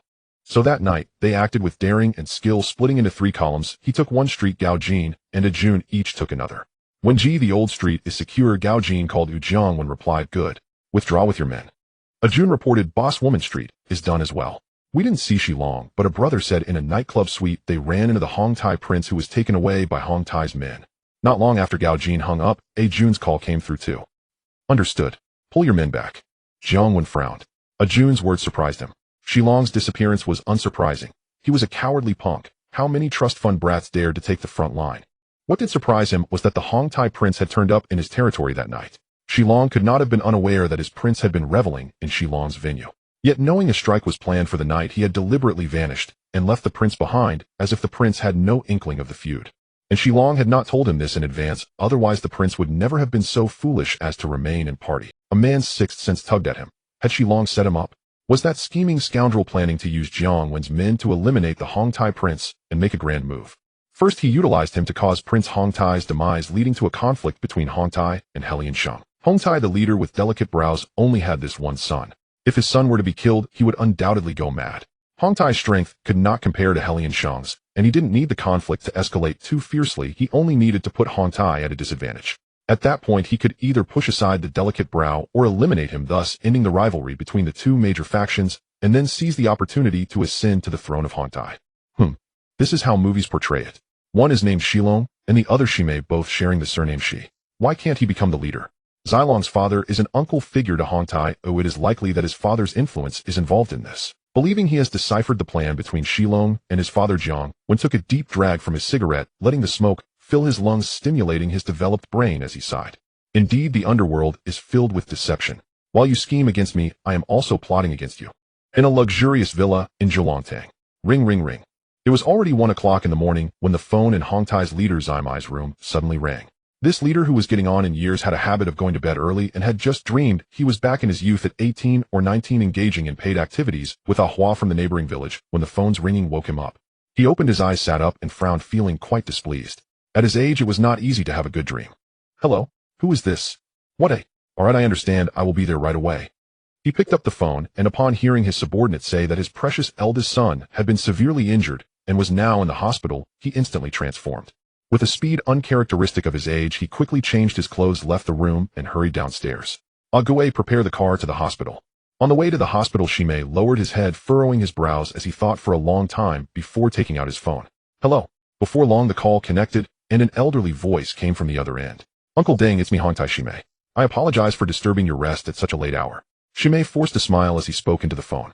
"Shimei, you haven't come to have tea with this old man in a long time. Is there something urgent that you called me at this hour?" On the other end, the plump Deng, also awakened, asked with a calm demeanor while wearing his pajamas. "He'll come to visit you personally when I have the time. I hate to disturb you so late, but my son was attacked in Mong Kok tonight and is now in the hospital. I heard from my subordinates that it was done by Liansheng's guys. If my son has done something wrong, I can teach him a lesson, but now look. We're all on the same side here. It's embarrassing to let outsiders see this happen," Shimei said. His subordinate had been vague, only mentioning that his precious eldest son was attacked by Liansheng's men in Mong Kok. He couldn't understand why this was happening. Hong Tai and Liansheng had no grievances against each other, and there had never been any conflicts. He always gave face when meeting with Liansheng's uncles for tea, so logically there shouldn't have been any confrontation. He knew his son liked to stir trouble, but his son wasn't foolish in the past. He had only caused minor issues, and his reputation had still been acceptable. It shouldn't have escalated to this point tonight. His son had trouble in Mong Kok, and the men from Liansheng in Mong Kok were known to be troublemakers. No, that troublemaker had gone to jail. Now the person in charge of Liansheng in Mong Kok seemed to be a guy named Liang Zai, who was a subordinate of that troublemaker. That troublemaker was under the influence of Uncle Deng, and Liang Zai could also be considered one of Deng's disciples. He decided to call Deng. "Oh, there's this matter. Shimei, don't panic. He'll ask around. You know, I've been out of the game for many years now. These young ones are impulsive and reckless. I want to help you find out what happened." Deng was somewhat surprised upon hearing Zimai's words. He indeed did not know about this incident. Zimai's son had been attacked by Liansheng's men in Mong Kok. It was clear that it must have been Liang Zai's subordinates. Recently, Liang Zai had been quite well behaved. "Alright, Uncle Deng, I'll wait for your news. I won't disturb you any longer," Shimei said and hung up the phone. After hanging up the phone, he pouted in frustration. "Who are you trying to put on a show for? Everyone knows that you, Uncle Deng, are the supreme ruler of Liansheng, and you've been out of the game for many years." However, he indeed needed to clarify why his eldest son had gotten into trouble. Liansheng's strength was far superior to that of Hong Tai, and unless absolutely necessary, he truly did not wish to provoke a confrontation with them. Ring ring ring. Jiang Wen had just returned to Taizi Road not long ago, and before he could settle down his large phone began to ring. Hello? Who is this? Jiang Wen answered the phone. Oh, when it's Uncle Deng. Uncle Deng, you're still awake at this hour. Is there something you need to talk to me about? Jiang Wen thought for a moment, and probably guessed the reason Deng was calling him. They must have been looking for a parent. When he had seized the territory from Chong Lu, the leader of Chong Lu had contacted Uncle Deng, who then reached out to that troublemaker, and in the end that troublemaker had come to ask him. Now that the troublemaker was in jail, and he had taken his place, the intermediary step was bypassed. The Uncle Deng came directly to him. Tonight he had gone a bit overboard. He originally thought that Huang Pengzi or Li Wenbin would reach out to have him sign in first, but unexpectedly the first call was from Uncle Deng. Apparently Shimei couldn't wait a night after his son got hurt. Just now Hong Tai's leader Shimei called me saying that his son was attacked in Mongkok by our Helian Shung's men and is now in the hospital. I'm calling to ask you what happened. Do you have any grievances with him? Deng asked straightforwardly. Uncle Deng, you can't blame me for this. This incident originated from my conflict with Shilong. That punk's subordinate attacked my cousin's son during the day, and he was just stabilized last night. Since that kid is my nephew, I can't just ignore it, right? So I asked Shilong to pay for his medical expenses and for his subordinate to apologize. That's reasonable, isn't it? But that punk refused and even threatened to skin me. Huh. When I brought people over, Xilong's punk had disappeared. Instead, his subordinates found Hong Tai's prince in his territory and thought he was there to support Shilong, so they directly made a move. Jiang Wen briefly recounted the situation, omitting details like the 500,000 for medical expenses and making Xilong's subordinate kneel and apologize. After all, it was clear that Shilong was in the wrong. Moreover, he deliberately emphasized that Shilong was not in his territory tonight, yet Hong Tai's prince was still there, and he believed that with Uncle Deng's clever mind, he would surely connect the dots. When we at Helian Shung do not seek trouble, but we are not afraid of it either. Since this matter originated from Xilong's wrongdoing, it's already done. However, as the sun rises it must set, and as the moon is full it must wane. We should not let this escalate too much. I will talk to Shimei about this. Indeed, after hearing his narrative, Deng did not believe there was anything wrong with what they did. Their Helian Shung's golden name was there. If Shilong dared to challenge, when then let the fight commence. Instead, it reminded him of something, and he casually offered a reminder before not pursuing the matter further. In this world, violence and retaliation are part of the game. What Awen did was entirely justified. His family had been brutally beaten, or if he failed to reclaim face, he might as well return home to herd cattle. He found it curious, however, that Along was involved. If his memory served him right, Along was the son of Achi, his old brother, Mei's longtime comrade. From now on, Hung Tai would grow far more intriguing, but none of it concerned him directly. A single call to Mei with a clear answer would suffice. What Mei chose to do thereafter was entirely his own affair. Rest easy, Uncle Deng. I know exactly how to handle it. I seized all of Hung Tai's venues in Mongkok tonight, yet not a single hair on Along's head was touched. This matter ends tonight. You get some rest. I'll visit you in a couple of days once things settle down. After offering these words of courtesy, Jiang Wen ended the call. Ring ring ring. As Mei's car pulled up to the hospital, his brick phone rang sharply. Hello? How is Uncle Deng? Mei answered instantly and asked without hesitation. Mei, I've looked into it. The incident has nothing to do with your son. It stems solely from the feud between Along and Liang Jai Man. They'd already arranged to fight tonight. When Liang Jai Man arrived with his men, his underlings didn't spot Along, but saw your son instead. Assuming he'd come to back Along, they struck first. You'd best speak directly with Along to clarify the truth. Uncle Fat Deng took a small sip of tea to steady himself before continuing. Thanks, Uncle Deng. I'll treat you to tea soon. Mei furrowed his brow deeply, then hung up. He'd sensed something unspoken beneath Uncle Deng's words. This was fundamentally Along's grudge against Liang Jai Man. Yet his own son had become an innocent casualty. Most critically, he needed to determine whether his son had known about the confrontation beforehand. If he'd gone to Mongkok deliberately to support Along, then no further explanation was needed. Such was the brutal law of their world: lose a fight, die by the blade. No one would pity you. But if his son had known nothing of Along's planned clash with Liang Jai Man, and had simply wandered into Mongkok for a night of careless revelry, then this entire affair demanded serious reckoning. Ever since his son was slashed, neither Along nor Achi had called, not even once. To Mei, the second scenario seemed overwhelmingly likely. Along had deliberately concealed the impending showdown from his son. As for his motive, even a fool could deduce. Yet Mei remained uncertain whether Achi was complicit, and at the thought of his decades-old brother his frown deepened further. He truly dreaded it. Brothers who'd weathered poverty and peril side by side for 30 years, now facing each other across a battlefield. Uncle Mei. Accompanied by his bodyguards, Mei approached the operating room door.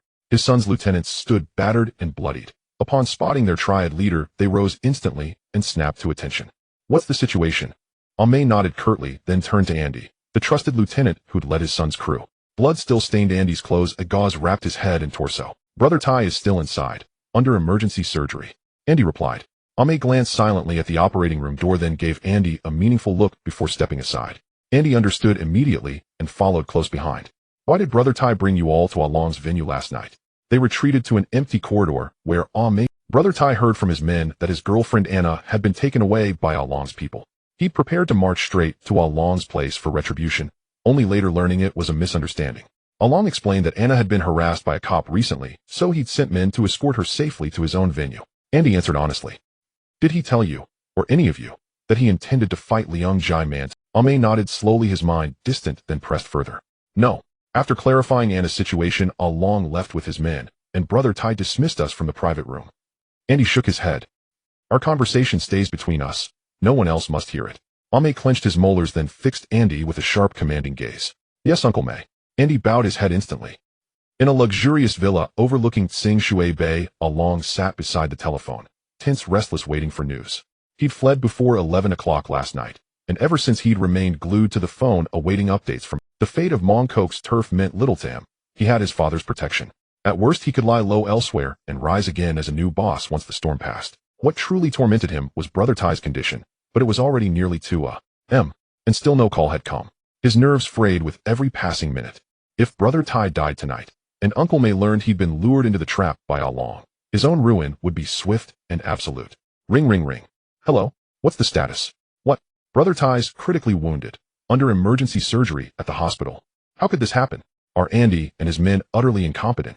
The moment the phone rang, Along snatched up the receiver, only to receive devastating news. The silver lining. Brother Tai was still alive, though clinging to life on the operating table, his survival uncertain. The grim truth. Brother Tai had indeed fallen. Though not yet dead, he was almost certainly ruined beyond repair. And if Uncle May discovered, Along had engineered his downfall. After hanging up on his subordinate, Along frantically seized the receiver again, his fingers trembling as he dialed his father's number. Only his father possessed the power to save him now. Dad, Brother Tai's been injured. When Jiang Wen's men stormed the private room last night, Brother Tai couldn't escape. He was slashed and rushed to the hospital, now undergoing emergency surgery. Though the living room's air conditioning hummed steadily, Along trembled violently as he spoke. That useless bastard Brother Tai, always boasting how tough he was, yet he crumbled at the first sign of danger. Shut your mouth. Where are you now, and who's with you? Uncle Hung Tai Chi's voice cut through the panic. Calm, measured, instantly authoritative. Hi, I'm in Shallow Water Bay. Alone at home. Along's voice quavered uncontrollably. The sterner his father's tone, the more certain he felt disaster loomed. I'll send Aho right away to fetch you. Remember, until Aho arrives, respond to no one no matter who calls. Uncle Hung Tai Chi issued the order with grave intensity. He knew his old brother all too well, paranoid, unforgiving. With his son gravely harmed by Along, even for unclear reasons, he would show no mercy. Thus explanations were futile. What mattered now was extracting his son before his old brother's enforcers closed in. He suspected they were already scouring the city for Along. Understood, Dad. Along whispered, his voice barely audible. A sharp chime echoed. Territory seized from a rival Triad. Reward title of elite gunman. By dawn, Jiang Wen's overnight takeover of Hung Tai's establishments in Mongkok had rippled through the underworld, finally eclipsing Chan Honam's rising fame. Too much praise had been heaped upon Chan Honam. Lately, some even hailed him as the divinely ordained unifier of Hong Kong's Triad realm. Brawls among Triad youths were commonplace. Hong Kong saw such violence nearly every day, yet for 2 months straight no one had managed to challenge Chan Honam's ascendancy. Now at last a dark horse had emerged. Jiang Wen's name had once carried little weight in the underworld. He was merely a foot soldier under Gui Dong, a low-ranking red pole in the Wensheng Triad. Such men were legion within any major society, and since Gui Dong's influence in Mongkok was notoriously weak, few even knew his name, let alone that of his underlings. When Jiang Wen first seized the Chitair Road branch of the Chung Lok Society, his reputation spread only locally. But seizing Hung Tai's turf across 3 bustling streets, Lao Street, Ladies Market, and Shanghai Street, in a single night, that was a masterstroke. Yet, officerly, this truly isn't my fault. Look how law-abiding I've always been. I never provoke quarrels. Last time when a gang of hooligans caused trouble at my place, I myself called the police. This time it was Sai Lung's thugs who assaulted my kinsman. Only last night did he emerge from emergency surgery. If I did nothing, what would be the point of my life in the underworld? We all swear allegiance to Lord Guan. Tell me, if you couldn't even protect your own family, wouldn't your badge be meaningless? Isn't that plain truth? Consequences of sudden fame arrived swiftly. The next morning, having just claimed his reward, Jiang Wen entered the bar, only to find Officer Li Wenbin already waiting. This district fell squarely under Li's jurisdiction. The previous night's bloodshed, the slaughter of Sai Lung's men, the transfer of Hung Tai's Mong Kok territory, was a slap across the face of the anti-Triad unit's chief. Upon hearing the news, Li stormed over with fury blazing in his eyes. Seeing Li brandish a .38 revolver in one hand and silver handcuffs in the other, Jiang Wen offered no resistance. With a grin, he extended both wrists and let himself be cuffed. The night before, he'd waited in vain for his system's reward, only for the glitch-ridden interface to remain silent. Yet at dawn, a grand prize finally detonated overnight. He'd transformed from a firearms novice into a theoretical expert rivaling decades of seasoned marksmanship. Of course, real-world practice still awaited. Somewhere quiet with time and space to fire a few rounds and reacquaint himself with recoil. And so when Officer Li arrived at dawn to demand answers, Jiang Wen merely smiled, unfazed. We'll discuss this at the station. After snapping the cuffs shut, Li fixed Jiang Wen with a stern gaze and steered him firmly toward the exit. Hey, handcuffs are enough. No need for the hood. I'm far too handsome to hide. As an officer behind Li reached to pull a black bag over his head, Jiang Wen waved it off, utterly nonchalant. Fine, let it be. Let's go. Li said nothing more, simply ushered him out of the bar and into the waiting vehicle. Inside the interrogation room, Jiang Wen lounged back in his chair, feet propped on the table, a cigarette dangling lazily from his lips. Oh, so a madam's handling my case. Officer Li certainly treats me well. As the door swung open, a young male and female officer entered. Jiang Wen glanced briefly at the man, a forgettable face, and lost interest instantly. Instead, he turned a playful smirk toward the female officer, whose looks hovered just above average. Sit up straight, and put that cigarette out. Seeing his colleague mock, the male officer snapped, voice booming. Sir, no need to steal the spotlight. I'm here voluntarily cooperating with your inquiry. I'm no criminal. Careful, I might file a formal complaint later. Jiang Wen cast one more glance at the officer, confirming he was mere background scenery, and chose not to escalate. With exaggerated compliance, he sat upright and stubbed out the cigarette. Name. Once seated, the officers took their places opposite him. The female officer opened her notebook, pen poised. Jiang Wen. Though if it's you, madam, you may call me a Wen. More familiar, don't you think? No idle chatter. Answer the madam's questions properly. Gender. If I claim to be female, madam, you'll behave yourself. None of this smirking nonsense. After a string of routine questions, the female officer gripped her pen so tightly her knuckles whitened, a telltale sign she'd yet to develop the hardened composure required for Triad interrogations. Jiang Wen resolved to help sharpen her professional resilience. If being teased by a Triad youth already rattled her, how far could she possibly go? Where were you between midnight and 2 a.m.? Last night. Watching a film at home. At home, watching a film. The officer blinked. Weren't Triad bosses supposed to be dancing with hostesses at this hour? Even if they watch films, surely not at home.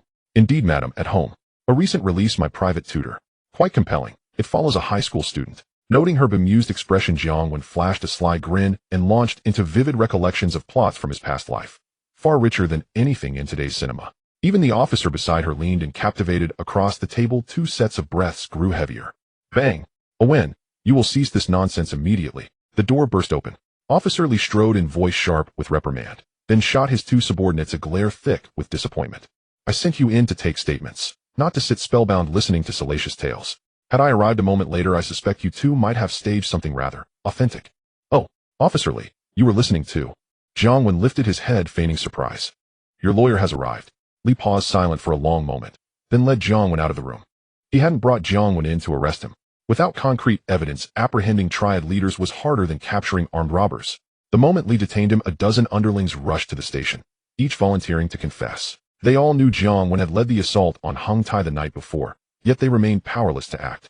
All he could do was issue a warning. Yet this youth proved far more elusive than his predecessors. Barely minutes inside, and a foreign barrister had already arrived. Is that so? Swift indeed. To be fair, these foreign lawyers charge more than we Triad boys do for protection fees, but their efficiency is undeniable. Don't celebrate too soon, a Wen. From today onward, I'll watch you, 24 hours a day. I hope your luck holds. Officer Li, I have no idea what you mean. I'm a good man, truly. My mother raised me to be one. She always said good men are blessed with fortune. With that grin still playing on his lips, Jiang Wen followed the foreign barrister out the door. Beep, beep, beep. Just stepping out of the police station with the foreign barrister, Jiang Wen's pager buzzed insistently in his pocket.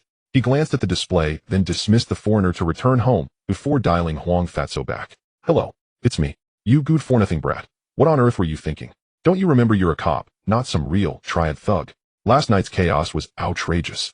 Jiang Wen was met with nothing but a torrent of scolding from Huang Fatso over the line. I know I'm a cop, but brother, right now I'm a cop wearing a Triad skin. My underlings are jostling for promotion. What am I supposed to do? Come on, tell me, what should I have done? Shall I march them all straight to the station and wait for you to arrest them? Jiang Wen had braced himself, so enduring this fat man's tirade carried no emotional weight. He merely sighed exasperated.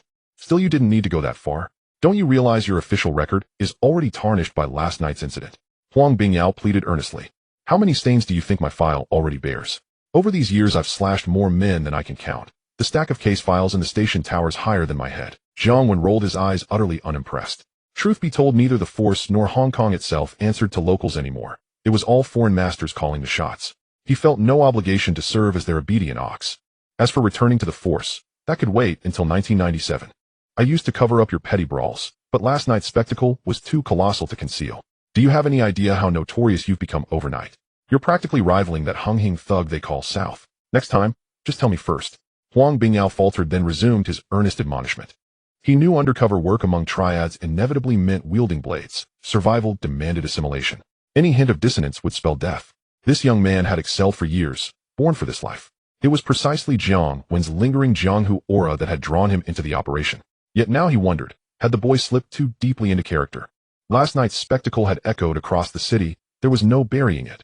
Not even the foreigners would turn a blind. It happened suddenly. I saw that kid nearly beaten to death by Silong's men. His girlfriend would have been next. And besides, my underlings needed a pretext to rise. Why not seize the moment?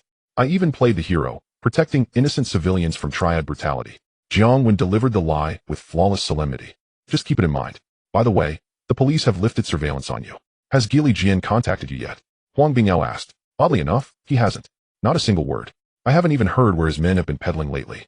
Mentioning Uncle Jian stirred Jiang Wen's curiosity. He'd expected contact the moment the police withdrew, especially since when Ghost Dong still reigned, Jian had routinely dispatched his men to distribute goods in their territory.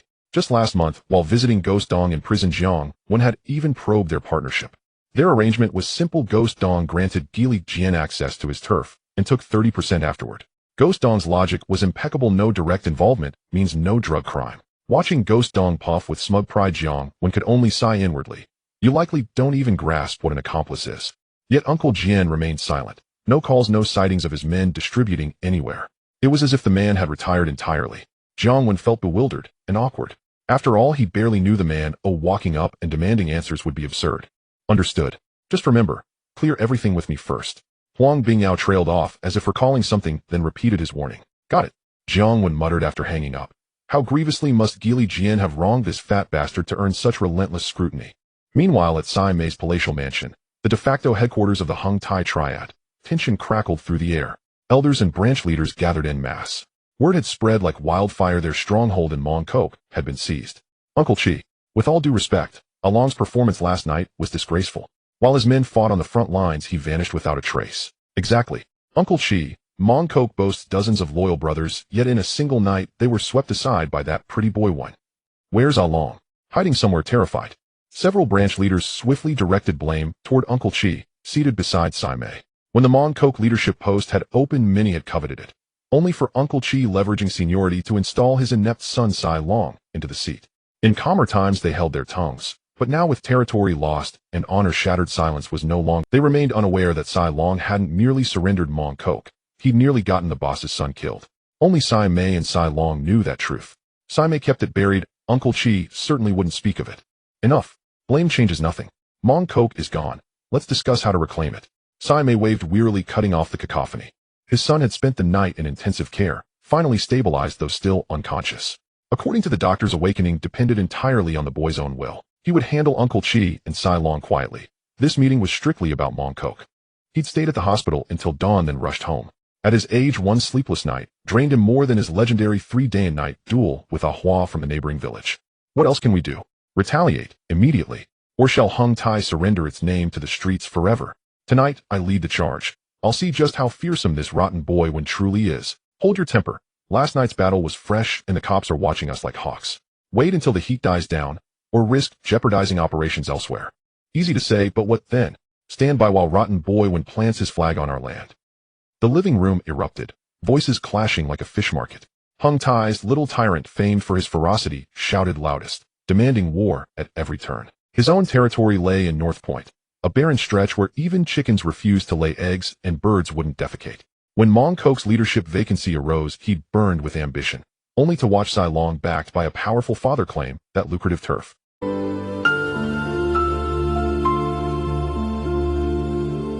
Others dissented. The previous night's violence had drawn intense police scrutiny, not just on Hung Tai, but on rival triads like Linsheng. A public clash under the cops' gaze risked raids and closures, cutting deep into profits. Their territories rivaled Mongkok's. Why should they bleed for Sai Long's blunder? In this world, loyalty was currency, and theirs was priced in cash, not blood. Go to hell. All right. Always right. Cops are watching us closely right now. Let's wait until things cool down before acting. Meeting adjourned. Shimei hadn't slept all night, and was already exhausted, and now listening to these men bicker and clamor, her head throbbed. She regretted summoning this bunch of good for nothings in the first place. After waving dismissively, Shimei rose immediately and headed upstairs, without exchanging a single word with her longtime comrade, Achi, nor betraying any sign of unease, just as she always did. That left Chi Shu deeply unsettled. Having followed Shimei for decades, he knew well the calmer she appeared, the more momentous her next move would be. He opened his mouth as if to speak, gazing at Shimei's retreating back, but then closed it again and silently followed the others out. Wei Jixiang trailed behind the departing crowd. Brother Xiang, Uncle Mei has called for you. A junior brother approached quietly and whispered beside him. Yes. Wei Jixiang paused briefly, then nodded briskly and followed the junior upstairs. Uncle Mei. Following the junior into the second-floor study, Wei Jixiang stood respectfully. Xiang, how long have you served Taizi? Shimei gestured for him to sit and asked warmly. About nearly 10 years, I think. Wei Jixiang, puzzled by the sudden, seemingly casual question from the Triad's top leader, paused to reflect carefully before answering. He hadn't realized it until now, and the realization startled him. He'd served Taizi for almost a decade. Recalling 10 years of grinding struggle ending in this pitiful state filled him with quiet despair. 10 years already. Time flies indeed. I still remember personally presiding over your initiation ceremony. You seem to be faring poorly. What a disappointment that Taizi boy is. I'll give him a stern talking to soon. If not for you saving him back then, that reckless fool would have been hacked to death on the street long ago. He truly lacks ambition. Shimei instantly shifted into a scolding, exasperated expression, as though berating his own son lying hospitalized at Haitangiyuan. He spoke as if the young man weren't his flesh and blood. Yet gazing upon Wei Jixiang, the dog reporter, who'd clung loyally to Taizi for 10 years despite his shabby appearance, Shimei felt genuine fondness. Though he'd scraped together some gains, Shimei cherished precisely such underlings. Such men were ideal. Simple-minded, yet fiercely loyal, ready to charge into danger at a few encouraging words from their boss. This was exactly the kind of disciple Shimei most admired, and the more such men there were the better. Uncle Mei, please don't say that. It's my own lack of ability. Beyond fighting and slashing, I've contributed little to Brother Taizi. True to form, Wei Jixiang was profoundly moved by Shimei's demeanor. The resentment he'd harbored for years over Taizi's indifference evaporated, instantly replaced by surging resolve. It didn't matter that Brother Taizi failed to see his worth. Uncle Mei saw it. I suppose I'm partly to blame. I've indulged that reckless boy too much. He neglected you as savior back then. Now I'll make him apologize in person. Please don't hold it against him. Taizi is still just a boy, immature and unrefined. Shimei, fully immersed in his role, laid a hand on Wei Jixiang's shoulder and spoke with heartfelt sincerity. Uncle Mei, it's got nothing to do with Brother Taizi. It's simply my own inadequacy. Wei Jixiang's heart swelled with emotion at Shimei's words, especially those earnest, soul-bearing remarks. Tears welled up in his eyes. After enduring so many years of hardship, sacrificing even his wife's safety to save Taizi from Sangbiao, what had he endured it all for? Wasn't this very moment the culmination of all his sacrifice? Of course, it would have been even better had his wife survived, but as things stood, it made little difference. Back in our youth, when we ran with the old gangs, the big brother would order us to do jobs. At the time, we were clueless, naively asking him, what does doing a job actually mean? Big brother told us, doing a job means seizing position and power. Young and foolish, we obeyed without question, and by sheer luck I survived. Then Ah Gong rewarded merit and elevated me himself. Originally, after you saved Taizi, you unquestionably deserved promotion. Taizi himself raised the matter with me then, but circumstances were complicated, and you may not have known, within the society every post was occupied. Though Taizi is my son, dozens of juniors answered beneath him, so promotion proved impossible at the time. But now, an opportunity has arisen. The Mongkok territory was seized by Linsheng's young masterman. If you eliminate him, silencing all dissent, I'll have solid grounds to elevate you. Shimei's masterful blend of emotional appeal and strategic enticement left Wei Jixiang nearly breathless with anticipation. But, Uncle Mei, I've heard young masterman is fearsomely skilled, and always surrounded by men. Though deeply moved, Wei Jixiang's enthusiasm vanished the moment young masterman entered the... That morning, when the junior brothers summoned him to the meeting, he'd overheard two of them boasting last night young masterman and his two lieutenants each led over 100 men to seize entire streets. How many men did Shilong command? Many. Though inept, Shilong wasn't foolish. He knew his own limitations. Over recent years, backed by Qi Shu, he'd recruited countless underlings. Yet, even with such numbers, and even with their leader absent, young Masterman's forces breached their defenses in a single night. The sheer audacity of young Masterman was unmistakable. Sending him against young Masterman felt perilously unreliable. Was Uncle May essentially ordering him to his death? Don't worry, I wouldn't offer this chance without preparing everything for you. Click. Keep this as a memento after use. I guarantee the cops won't trace it back to you. Shimei slid open the lower drawer and placed a Black Star pistol before Wei Jixiang. We're using guns. Uncle May, this is. Wei Jixiang stared dumbfounded at the weapon before. For low-level enforcers like them, wielding knives or cleavers carried little risk, but firearms invited catastrophic consequences if exposed. Liang Linsheng would be the first to hunt him down. Rest assured, I guarantee no one will come after you afterward. That young upstart young Masterman is arrogant and impetuous, disdaining even Liang Linsheng's senior leaders. Only because Dema Wen fled did he inherit the Mongkok throne. Eliminate him, and Liang Linsheng's elders will rejoice. I still retain considerable influence. Shimei declared this with unwavering conviction. His son's humiliation demanded retribution, not only against Qi and his son, but also against young Masterman. After all, his son's injuries were inflicted by young Masterman's men. Had young Masterman not quarreled with Shilong, no fight would have erupted, and had no fight occurred, his beloved son would never have been betrayed by Shilong. Identifying the actual assailants would be difficult, but tracking down their immediate superior, far simpler. Young Masterman's base lay in Mongkok. Once dog reporter Xiang eliminated young Master Dong, Shimei would expel him from the Hung Tai Society. By then young Masterman would already be buried, and Liang Linsheng surely wouldn't wage war over a corpse. Enough, don't overthink it. Return and prepare. I'll await your success in 2 days.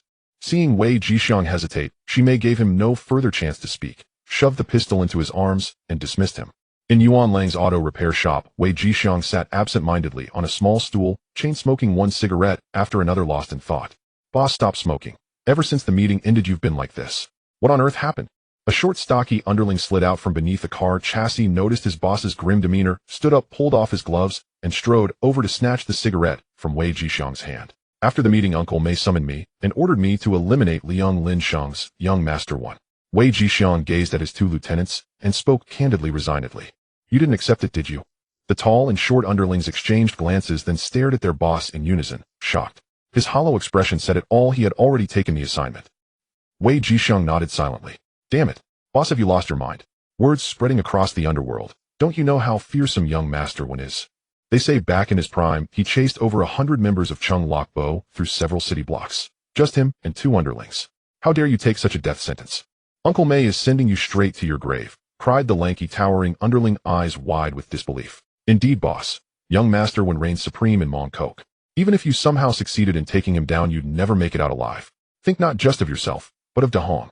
If anything befell you, what would become of him? The shorter, sturdier underling knelt beside Wei Jixiang and urged him gently. But I've already accepted it. Uncle May gave me no chance to refuse. Wei Jixiang stared blankly at the man before him.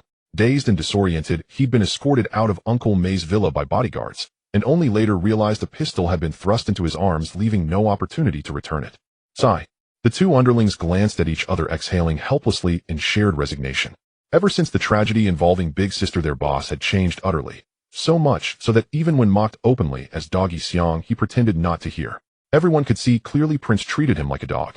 How could anyone repay their savior with mere tens of thousands, and then treat him as little more than a lackey? I'll go instead. I'm alone, no family, no ties. Die now, and in 18 years I'll rise again as a true man. The short, sturdy underling, seeing his boss's shattered state, knew he'd likely falter before young Master One. Steeling himself, he declared it firmly. I'll go too. I've no elders above nor children below. Why not gamble? With luck, I might even ascend. The tall, thin underling added. Don't be absurd. This is my burden, not yours. Wei Jixiang looked upon his men, deeply moved. True loyalty reveals itself in adversity. At this moment, both underlings vied to sacrifice themselves for him, and yet he could only shake his head. As their leader, how could he stand by while they walked into certain death? But boss, Uncle May is plainly sending you to die. Ah Xiong speaks truth. Then tell me. Wei Jixiang sighed, twice, gazing helplessly at them. Boss, I've wanted to say this for years. Prince is a heartless ingrate. You saved his life, and cost Big Sister hers. Yet year after year he repaid you with contempt. Now Uncle May demands your death. Perhaps it's time we left the Triad altogether. Ah Xiong, silent for a long while, spoke with solemn conviction. Ah Xiong's right, boss. There's no future serving that ingrate. Under any other leader you'd long since have risen, unlike now. The The tall, thin underling nodded vigorously. They'd harbored these words for years, but each time they'd seen their boss bowing obediently to Prince, the words stuck in their throats unspoken. They understood his devotion wasn't born of loyalty, it was shackled by guilt. Saving Prince had killed Big Sister, that wound had calcified into an unbreakable knot within him. No amount of counsel could loosen it. Until now, when the Triad's leader openly condemned him to death. Have you considered the consequences of betrayal? Uncle May will never let us go. Wei Jixiang frowned, hesitating long before speaking. Actually, there may be a way. The tall, thin underling's eyes flickered shrewdly as he lowered his voice. Wei Jixiang and Xiong turned toward him simultaneously. We could approach young Master Wen. Tell him Uncle May plans to kill him, in exchange for his protection. Young Master Wen answers to Liang Linsheng. As long as Hung Tai avoids open war with them, they won't dare. That feels wrong, betraying the Triad. And why would he believe us? Wei Jixiang furrowed his brow. He'd contemplated leaving, but never betraying. Such a breach meant blood feud, no turning back. Boss, at this point, do you still care about betrayal? They're forcing you to die. Xiong blurted, exasperated. Xiong's right, boss. When death stares you in the face, principles fade. I know how to make young Master Wen believe. The tall, thin underling pressed on. What method? Wei Jixiang and Xiong leaned and eyes fixed on him. Last time I parked for Prince at the banquet hall, I spotted a bag on the front passenger seat. I peeked inside. Only flour. And Andy mentioned they'd just returned from a factory in Tunman. I suspect Prince's warehouse lies there. The underling whispered. The factory in Tunman. As soon as the words left his lips, Wei Jixiang lunged forward, gripping the underling's collar in sudden fierce agitation. Yes, that's exactly what Andy said, boss. Let go, quick. I'm choking. The underling, bewildered by the sudden fury, clawed at his boss's hands, gasping, damn him. Wei Jixiang released him, spat a curse, and kicked violently at the metal drum beside him, his face darkening with rage. Boss, what's wrong? The two watched, baffled by his outburst. Huff. 2 years ago, Prince approached me to co-found a pirated video operation. The factory registered under my name. After a long silence, Wei Jixiang lit a cigarette, inhaled deeply, and finally spoke. Could the factory be in Tunman? Eyes wide, the underlings grasped it instantly. Their boss's shock made perfect sense. That wasn't a pirated video plan at all. It was a flour mill. Prince truly was a treacherous snake. Damn, that Prince is such a loser. The two of them wore expressions of anger upon hearing Wei Jixiang. Their boss had lost his big sister while saving that loser Prince. They thought the Prince would at least treat their boss with some respect. But it turned out he was just as treacherous. The factory was under their boss' name. Once something went wrong, the Prince could wash his hands clean and throw their boss. What a bastard. Boss, let's go. Let's find Liangzi 1 in Mongkok right now, said the tall, skinny underling, full of indignation. Let's go. Wei Jixiang tossed his cigarette, but aside, and stood up. If he had any qualms about betraying the gang before, now that he knew the Prince was screwing him over, he had no reservations. This matter couldn't be reported to the police. After all, the factory was in his name, and his background was not clean. Explaining it to the police would be difficult, but he could certainly inform Liangzi 1, as he had never seen a gang leader who wasn't tempted by flour. Wei Jixiang got into the car with his two underlings, neglecting the repair shop. In Mongkok, in a billiard room, Jiang Wen leaned over the billiard table with a cue in hand, focused on the black 8-ball. Boss, you've been aiming for 5 minutes now. Are you going to shoot or not? Ajun, having finished a cigarette while waiting, urged him with a hint of exasperation. He was always annoyed when playing pool with someone like his boss, who was notorious for being slow. If you didn't hurry him, he could take half an hour for a single shot. What's the rush? I need to aim properly. With a sideways glance at him, Jiang Wen focused intently and aimed at the black 8-ball, thrusting the cue forward with force. The white ball narrowly grazed past the black 8-ball and successfully sank into a pocket. Damn! Hurry up! Can't you let me aim? Jiang Wen complained, holding his head with both hands. Boss, you're not suited for playing billiards. After so many years, you haven't made any progress at all. Ajun casually placed the white ball at the break point, glancing at the black 8-ball while speaking, but he didn't seem to aim as he forcefully struck the ball. With a surprising force, the black 8-ball bounced several times on the table before finally dropping into the top pocket. Damn, you're just lucky. Jiang Wen disdainfully pouted and pulled out a $100 bill, slapping it down in front of him. Playing billiards was still economical. Losing 500 in the morning with 100 per game was much cheaper than other activities. Luck is part of skill, just like you said, boss. Ajun shamelessly picked up the $100 bill and kissed it, gloating. When Wei Jixiang from Hongtai is outside with two underlings, saying he has something to find you for. An underling pushed the door open to report. Hongtai's underling. What does he want with me? Let them in. Jiang Wen thought for a moment, realizing he didn't really know the Hongtai underling named Wei Jixiang. He was only a little familiar with the prince from Hongtai and the one called Shilong. When X2. Wei Jixiang walked in with his two underlings. You're from Hongtai. What do you want with me? Jiang Wen put down the cue stick and picked up a cola, sipping through a straw while looking at the three of them. Wow, another damn pretty boy. Are there too many pretty boys in this world? You can find them everywhere. This Wei Jixiang looked to be in his 30s, the perfect age for appealing to both young and old, especially popular among housewives, but he exuded a slight air of decadence. What was that about? When Gu, the head of Hongtai, Uncle Mei sent me to kill you. Wei Jixiang got straight to the point. And then, Jiang Wen raised an eyebrow indicating he wasn't overly surprised and gestured for him to continue. It wasn't surprising that Shimei wanted him dead. His underlings couldn't even recognize the prince, so if Shimei didn't want to kill him, he would doubt whether they were even related. If he died, Lianxing wouldn't start a war with Hongtai over a dead man, and at most they'd ask Hongtai for an explanation, and then Hongtai would just push out a scapegoat. Such plots were far too common in movies. I know I can't do it, Wei Jixiang said, looking at him. So you want to tell me about Zaimai's plan to kill me, hoping I can help you? Is that it? Jiang Wen put down his cola and lit a cigarette, looking at him with interest. Yes, Wei Jixiang nodded. Why should I help you? Let's not even discuss whether you can kill me. Even if you could, my people are all around here. Do you think you— Moreover, if you kill me, Hongtai will definitely need to give Lianxing an explanation. If I'm not mistaken, Shimei will sure— You are basically a pawn right now, and helping you seems to offer me no benefit. Jiang Wen shrugged his shoulders. I know where the prince hides the flower. I can give you the address. Wei Jixiang stared at the handsome guy in front of him for a while before speaking, as generally gang leaders couldn't resist such temptations. Looks like you came prepared.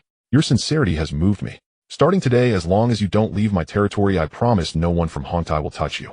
Jiang Wen was surprised to glance at Wei Jixiang, not expecting to encounter such good fortune. There had been no movement from the Galakiang's side, and he couldn't complete the task assigned by Huang Pengzi, yet unexpectedly found a windfall. Zaimai's influence and standing were much greater than Guileqiang's. A single bite could crush Huang Pengzi. Thank you, Wengu. Wei Jixiang secretly breathed a sigh of relief upon hearing the agreement. Just as he was about to reveal the factory's location, he noticed Ajun looking like he had something to say, but couldn't find the words. Ajun is my half-brother. You just speak your mind, Jiang Wen said, waving his hand, understanding the implication. The prince is hiding goods at. Then Wei Jixiang disclosed the factory's location. He wasn't worried about the other party going back on their word, as they had come with the intention of gambling.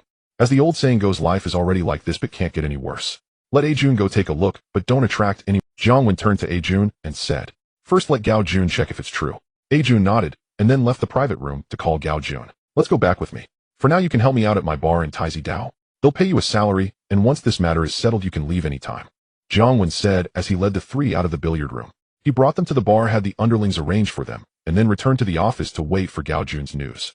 At 7 in the evening, Jiang Wen and Jun had dinner at the restaurant, still at that same place, enjoying those same 2 dishes of dragon, tiger, and phoenix stew, along with a few others. He could eat those 2 dishes no matter how many times. When several of them were halfway through their meal, when Gao Jun pushed the door open and walked in. Sit down, eat first, and we can talk after. Jiang Wen waved his hand, signaling him to eat. Gao Jun, not being polite, sat down and picked up his chopsticks to eat vigorously. After the meal, Wenga figured it out. There is indeed a small factory at that location. On the surface it appears to be engaged in piracy, but I checked the warehouse and those boxes for the tapes actually contain flour. Gao Jun wiped his mouth and said, How many people are there in the factory? Jiang Wen nodded and asked. When I went it was just dinner time, and there were not many people in the factory, but there were a few of Hong Tai's little brothers guarding the entrance of the warehouse. Gao Jun said, Boss, do we really want to do this? Isn't it a bit inappropriate? That kind of thing results in children being born without anuses. Ajun thought he was about to start a flower business and couldn't help but advise him. They are indeed gangsters and can engage in gambling, horse racing, loan sharking, and even forced prostitution. Persuading prostitutes to reform is all part of their job. But if they engage in flower business, that would be too immoral. He worried that if he had a son in the future he might blame him. Who said I want to do that business? Jiang Wen looked at him sideways. Ajun also remained silent, looking. Jiang Wen explained patiently. When Gu leaves Shimei to me, I guarantee he won't survive. My idea is, since that old guy Shimei wants to get rid of me, since we are already at a deadlock, we might as well strike first. However, Shimei is the leader of Hong Tai, and he isn't easy to take down. Since that is the case, let's make him spit blood first. Jiang Wen explained patiently. When Gu leaves Shimei to me, I guarantee he won't survive until tomorrow morning. At this moment, Gao Jun said coolly, No need, we are good citizens. How can we kill someone? Besides, it's not worth the risk for an old man. Jiang Wen waved his hand and said with a smile, Boss, what do you plan to do? Ajun looked at him curiously. Of course we report it to the police. We are good citizens. Discovering so much flour, what else can we do but call the police? Jiang Wen poured himself a glass of wine and said naturally, With an address and those things in hand, if Huang Pengzi can't handle Shimei, he should suspect that Huang Pengzi's inspector got in through the back door. Back at the bar, Jiang Wen went to the office, closed the door, and picked up the phone. Beep, beep, beep. Hello, I am the Deadly Scissors. It's me. Can you not start with that line next time? After the call connected, Jiang Wen skillfully interrupted Huang Pengzi's opening line. Damn, I've told you for so many years, I've gotten used to it. What do you want this time? Who are you planning to cut down? Huang Bingio's imposing opening line was once again interrupted, and his mood was not pleasant. But this unlucky guy rarely contacted him actively. Now that he called, it must be for something important. He wouldn't be going to snatch territory again, would he? Hello? Do you think I only know how to kill? I have news about a batch of flour. Jiang Wen rolled his eyes on the other end. From the States. No way. The last batch from the States was blacked out. What goods? Whose goods are they? Huang Bingyao suddenly remembered that the last time he had someone investigate the States, he learned that a batch of goods had been blacked out, so he was honestly playing the ostrich during this time. Oh, the goods from the States were blacked out. Who did it? Jiang Wen raised an eyebrow. He really didn't know about this. The States hadn't had goods out for months, and he thought they had a change of heart. I don't need to ask you if I know. Now tell me, whose goods are you talking about? Huang Bingyao said with annoyance before getting to the point. It's the goods of Hong Tai's prince, but there must be more than just the prince. Shi Mei must also have a share. This afternoon, after the incident, I had someone check, and the goods are in the warehouse inside boxes meant for tapes. I'm unsure of the exact quantity, but there are people guarding it, so my people can't linger too long. Jiang Wen first told Huang Pengzi the story of Wei Jixiang coming to find him. Shi Mei, this bastard, even dares to touch my people. I'll skin him alive. Huang Bingio's anger immediately flared up upon hearing that Shi Mei actually feared someone wanted to get rid of him. Who doesn't know that this unlucky guy is under his scissors protection, yet Shi Mei is treating him with such disrespect? Alright, I've told you everything I know. As for how to deal with Shi Mei, that's up to you. But I think you should hurry, but seems there is going to be infighting in Hong Tai. Uncle Qi and his son Shi Long are preparing to usurp the throne. Shi Mei's son the prince was betrayed by Shi Long that night. If you delay your actions, Shi Mei will probably end up selling salted duck eggs.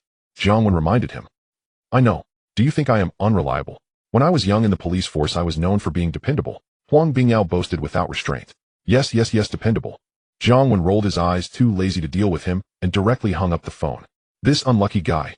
After being hung up on, Huang Bingyao felt a lump in his chest, but now he didn't bother with that.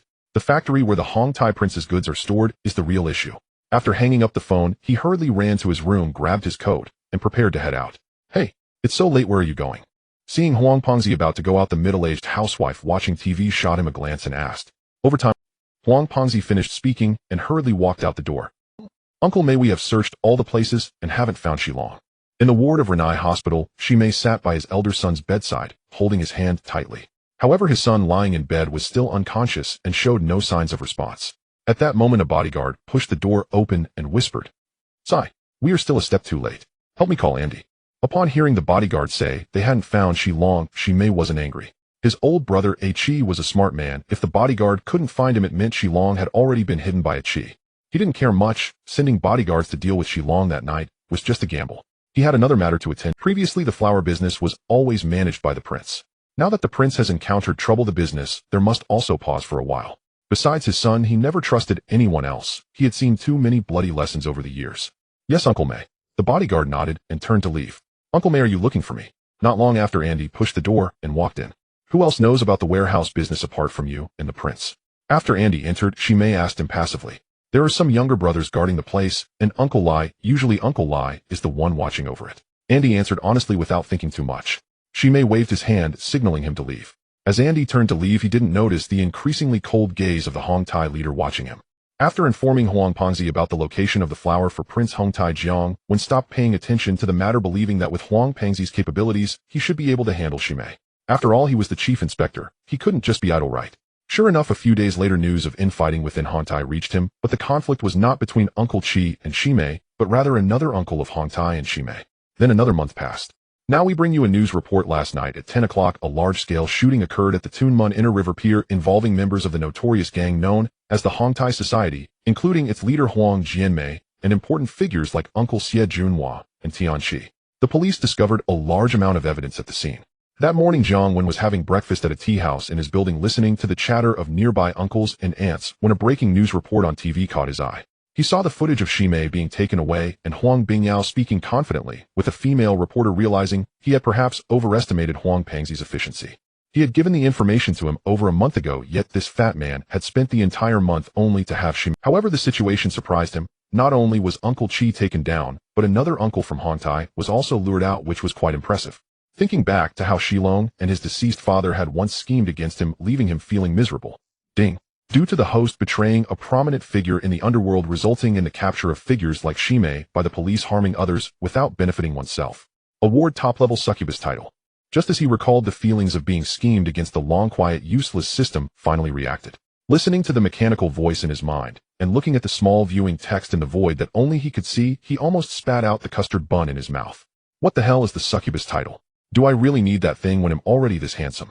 Are you trying to eliminate others? I think that, but is this thing really useful? When I was awarded the title of top marksman, I was infused with experience memories, but now there's nothing at all. Isn't this too perfunctory? But at least you could tell me what this title is about, right? Sisterly. He thought for a moment and waved at the boss lady at the counter who was idly swatting flies with a cigarette. What is it? Sisterly, hearing someone call her, was instantly energized, thinking a handsome guy might be trying to flirt with her, and perhaps tonight would bring a beautiful encounter. Following the sound, she found that it was this unlucky guy waving at her, and her expression immediately fell. Annoyed, she walked up to him. He was indeed handsome, but they were too familiar for her to act. Sisterly, have you noticed any changes in me today? Am I a bit more handsome? Jiang Wen revealed a self-assured smile, looking expectantly at Sisterly. No change, still as handsome as ever. Sisterly said, dismissively, taking 2 steps back, glancing at him, while still holding the cigarette in her mouth. Thanks. Seeing Sisterly's reaction, he knew it was useless. Call me if you need anything. Sisterly nodded calmly, and turned back to continue swatting flies at the front desk. Hey. Jiang Wen shook his head in frustration. What is this useless system up to? This title is utterly useless. The rewards from this system seem to be getting more and more perfunctory. Previously it gave skill books, and the last time it just gave a title. Giving a title is one thing, but at least there should be some instructions for use, right? Now it's even better, there aren't even any instructions. What is going on? Getting up to settle the bill and leave the tea house, he looked around, and happened to see an old man in his 60s, dressed in tattered clothing and covered in messy tattoos, sitting by the roadside, looking half asleep. The old man's appearance suggested that he must have been a fierce figure in the underworld when he was younger, but now he had no one to rely on and could only roam the streets. This is the fate of most gangsters. When they were young, they were brave and fought fiercely, feeling quite impressive, surviving without being killed, but as time passed, they became disconnected from society and couldn't fight anymore, and many of these people would be abandoned by their gangs, ultimately ending up like this. Those who managed to immigrate abroad with money to enjoy their old age are merely exceptions. Jiang Wen approached the old man and took out a $100 Hong Kong bill, placing it in the bowl beside him. Thank you. The old man quickly got up, repeatedly thanking him. Jiang Wen stood there for a long time, expecting the imagined system reward to appear, but his mind remained silent.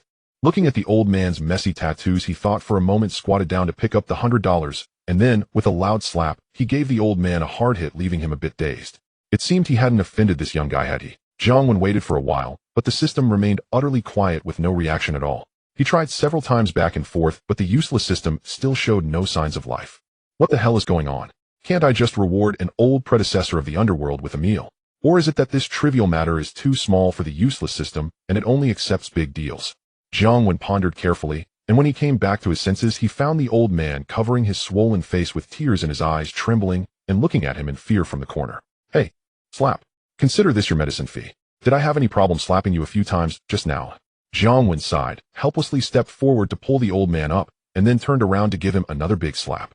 Now both sides of his face were even. He took out a stack of cash and tossed it in front of the old man, asking, Is there any problem? Boss, feel free to come find me to hit me again next time. The old man instantly felt revitalized, squatting down to pick up the cash on the ground, while saying, Deng. The host is bullying the elderly, sick, and disabled, aligning with gangster behavior. Reward a classic limited edition Dragon Tiger Leopard book. What the hell? The system reward came, but upon seeing the reward, Jiang Wen shook his head in disbelief and turned to leave. I mean, have I become a bit more handsome today? Brother Wen has always been handsome. Aki, is there anything different about me today? No, still as handsome as ever. A ding. Jiang Wen arrived at the bar and saw a group of ladies getting ready to go home. He approached each one, asking. However, the answers he got were all pretty much the same, which left him feeling somewhat depressed. Did you take the wrong medicine today? You're not feverish, are you? Just sitting at the bar looking gloomy when Hong Jia, who had changed clothes and was ready to go home, walked out looking at him like he was an alien, placing one hand on his forehead and murmuring, I just finished the medicine yesterday and haven't had time to go to the hospital to buy more. Hong Jia, you should head back. I still have to take Xiaoming to school. Jiang Wen waved his hand in exasperation. Sister Hong is the madam here and the wife of his late boss Wei Ge. When Wei Ge died, he left behind a woman and a 3-year-old son. Generally, in such situations, the woman either remarries or leaves the child with the grandparents and runs away. However, Sister Hong is a strong woman. She neither remarried nor sent her son to his grandparents in the countryside, but decided to raise the child by herself. It is easy to imagine the hardships a woman faces while raising a child, especially since she had no skills. Back in the day, Sister Hong was just a little hoodlum. She later met Wei Ge, and after marriage she stayed at home. When she suddenly tried to find a job, nobody wanted her, and she could only manage by doing cleaning and dishwashing jobs to barely get by. He and Ajun learned about Sister Hong's struggles by chance, which led them to offer her a job at the bar. The work of a madam is not difficult, women are born to do it. As long as they can read people's moods and avoid angering difficult customers, it is generally easy. Every night, they just need to ensure that the ladies are ready. Oh no, if you hadn't mentioned it, I would have almost forgotten. Today is the parent-teacher meeting at Xiaoming's school. Ooh, I have to go now. Upon hearing her son's name, Sister Hong suddenly remembered and hurriedly turned to leave. Slow down, drive carefully, I'll have someone take you there, Jiang Wen shouted after her. By this time, Sister Hong had already reached the door. After she left, Jiang Wen went to the office and picked up the phone. Hello, this is the Grim Reaper Scissors. Kik. Leader, congratulations. You've caught the big fish, Shimei. This time you're truly impressive. With a familiar opening line, Jiang Wen quickly interrupted with laughter. Ha. Don't worry, I won't hog this glory all to myself. It's already noted in your record. Once you return to the police force, I'll guarantee you a few promotions. Let's talk about that later. However, leader, your efficiency is a bit low. It's been over a month since I gave you the information, and you only just captured Shimei. I might not dare to inform you again in the future. Come on, do you think Shimei is a small fry? With such heavy rain, of course, we need to set up a proper trap in advance. A cunning rabbit has 3 burrows. For an old fox like Shimei, you have no idea how many burrows he has. If this old fellow escapes, it will be nearly impossible to catch him again. I was going to praise you, but hearing your words I had to explain impatiently. Is that other uncle from Hong Tai one of your people? Jiang Wen inquired about another uncle from Hong Tai who accidentally appeared on television. That guy is just a bystander. Originally, when I heard that Shimei was asking old Geeky to hand over his son, I planned to wait until things got lively. When old Geeky was at a disadvantage, I would let my informant leak the news to him. Then we could catch them in the act, but that old fellow Xie Junhua overheard it, and he got interested too. On the other end of the line, Huang Bingyao, who had been holding his belly for 7 or 8 months, said, all right. I mainly called you this time to congratulate you. Now that's done, I'll hang up. Jiang Wen suddenly understood. The factory in Tunmun is dealing with substandard flour. No wonder the old guy was so interested. All right, I'll call you if anything comes up. When good, there's a kid outside looking for you claiming to be your nephew. Jiang Wen put down the phone and went to the bar below. A little brother came in looking somewhat strange and said, let him in. Jiang Wen immediately knew who it was. How's it going? After staying in the hospital with your girl for so long, was it comfortable? When the smoky guy walked in, Jiang Wen smiled and asked, also signaling the bar boy to pour him a drink. When good, can I follow you? The smoky guy, ignoring the teasing, took a deep breath and said seriously, follow me. What can you do? Cutting people or flirting? You're not even an adult yet, nephew. Jiang Wen looked at him with amusement. I can cut people. I'll be 18 in 6 months, and many of my friends joined gangs at 15. When he mentioned cutting people, he lacked confidence, but still said so. He really didn't know what he could do. After finishing high school, he just loitered around Temple Street. Some wanted to introduce him to a gang, but those big brothers seemed like bad characters, so he never joined. The reason he wanted to follow Wengu was that he felt Wengu was a good person, at least much better than the gang leaders he had met before. Not only did he save him, but he also helped his girlfriend's mother with medical fees. Although there were some calculations involved in terms of matters how many leaders in the underworld could do as much. So he felt Wengu was a reliable big brother. Why didn't you join those friends in the gang? There are many gangs around Temple. Jiang Wen smiled at him and said, I think you're a good leader, and you helped Guangmei's mother with her surgery fees. We really don't know how to repay you. The smoky guy lowered his head, feeling embarrassed, and said, no need to feel embarrassed. Taking in little brothers is one thing, but it's not as good as you imagine. Once you step into this underworld, there's no way out. Here's the deal, start working here tomorrow, and I'll pay you a salary every month just like my little brothers do. Jiang Wen thought for a moment, patted his shoulder, and looked him over before smiling. Taking in little brothers is one thing. This handsome guy is indeed very good looking, but apart from his looks, he has no other merits. He has no muscle on him, and if someone punches him, he might just faint. Taking on a little brother means he has to cut people, and who knows if this kid will get killed on the street one day. However, since he came to find him so enthusiastically, he didn't want to discourage him and decided to be subtle about it, letting him be a spokesperson instead. This handsome guy really is at that blooming age, and rich women in the city love this type.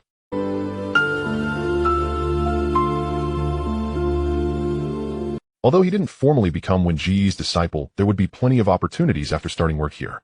Yo, what a coincidence. Is this handsome guy your little brother? At this moment, teasing voices came from outside, and another handsome fellow Jimmy walked in. Jimmy, you busy man, how come you have time to come here? How's business lately? Jiang Wen signaled the smoky guy to head back, and turned to Jimmy with a smile. It had been over 3 months since they started working with Jimmy, and he had to admit that Jimmy is truly a business genius. He had gone over to the opposite side twice before, both times delivering a batch of appliances, and he finally had a normal source of income. It's still the same as always, just take it slow. I've talked to a few bosses, and they'll make another trip in a couple of days when their goods arrive. Jimmy shrugged. You're still impressive, brother Jimmy. Jiang Wen raised his glass to clink it with him. By the way, the club is preparing to select a new seat holder. Who are you planning to support? What do you mean by support? My qualifications are right there, it's not my place to speak. He'll just go with the flow. After downing his drink, Jimmy asked, why are you suddenly interested in this matter? It's always been Fei Deng leading the selection of the seat holder. The Elder Council claims to have voting rights, but it has always been about who Fei Deng supports. Given that those older folks have their votes with Fei Deng, my qualifications are too low, so I'm just there to participate. This time there are very few candidates for selection. After all, the D made it clear early on that he would run this time. Now that the D is the strongest in the club, no one would dare to offend him. However, he was surprised when Lu suddenly jumped in to run for the seat during the meeting last month. He initially thought that stories from movies wouldn't happen in reality, especially with the D's strength being so prominent, while other factions simply don't stand a chance. He believed Lu wouldn't make such an irrational move given the significant gap in power between him and D. Yet unexpectedly, Lu suddenly decided to run last month. He speculated that this might be orchestrated by Deng Bo, who is known for his penchant for maintaining balance, though Deng Bo hasn't publicly declared support for Lu yet. No one knows about this. Sengu a couple of days ago, Zhang Mao gave him 200,000 to pass on to Uncle Long Jin, so that Uncle Long Jin would vote for D. You know I'm the boss here, right? I took a gamble and lost 100,000, leaving only 100,000 for Uncle Long Jin. When Jimmy mentioned his position as the boss, he helplessly shrugged his shoulders. I'm really fed up with this Sengu. Back when I was with Wei Gu, he acted this way. Now that I've risen up, he's still in the same old style. Look at you, you joined the club earlier than I did with Ajun. Oh, enough about me. Ajun will also be taking office next time, and you're still stuck in place. I think you should just switch to my side to avoid getting into trouble with your boss one day. Come on, stop it with this nonsense. Jiang Wen said, somewhat speechless. Although everyone has their own way of navigating the club, like Gui Dong, who was called a loser for so many years, yet clung tightly to Deng Bo's side, and lived a carefree life for decades, while many contemporaries perished, he alone survived. But Gui Dong had his own methods, he had insight, knew how to handle people, and could get things done. At the very least, he wouldn't be a burden to Deng Bo. On the other hand, this Guanzai-san seems similar to Gui Dong, but in reality he's far from it. Guanzai-san has no self-control whatsoever, can't even handle passing money. What else could he be but useless? It's surprising that Long Jin can tolerate such a subordinate. Until now, he's quite loyal. Stop it. Once a boss, always a boss. Don't joke with me about this in the future. Jimmy shot him a glare. Has the D sent anyone to look for you? Pouring myself another drink, Jimmy suddenly asked. No, he probably knows that my boss Uncle Dong is with Deng Bo. I'm considered a disciple of Deng Bo and I follow his lead, so coming to me is pointless. Jiang Wen shrugged. Honestly, the DS offer of 200,000 to pull votes seems a bit stingy this time. Although since the seat holder in Lianshang cannot serve consecutive terms, and the term is only a short 2 years, it's not surprising that they're reluctant to spend money. In the past, when running for the seat, the offers were roughly in this range. But can D be compared with those people? He is supposedly the most formidable speaker among them, having solidified his power in Sunwan. Honestly, with such strength, offering only 200,000 per person seems a bit stingy. Even I, as an observer, feel that D is being a bit cheap. No wonder he was tricked into fishing without a helmet in the movie. Since he's choosing to spend money to buy votes, why not just do it boldly? If he had any guts, he could spend big or arrange for an accident for Lo. Let's see whether Deng Bo's prestige is stronger or his money is more attractive. In the movie, D appears very arrogant, yet he is still pulling back and forth with Lo. If it weren't for others mentioning it, one might think D is on par with Lu, as it's hard to see that he is the strongest boss in the club. Ultimately, it boils down to a lack of decisiveness. There's no determination to burn the boats.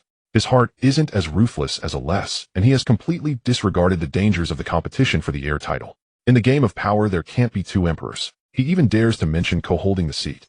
Before Lu became the seat holder, it was still possible to suggest it, assuming he had enough clout that others wouldn't dare to touch him.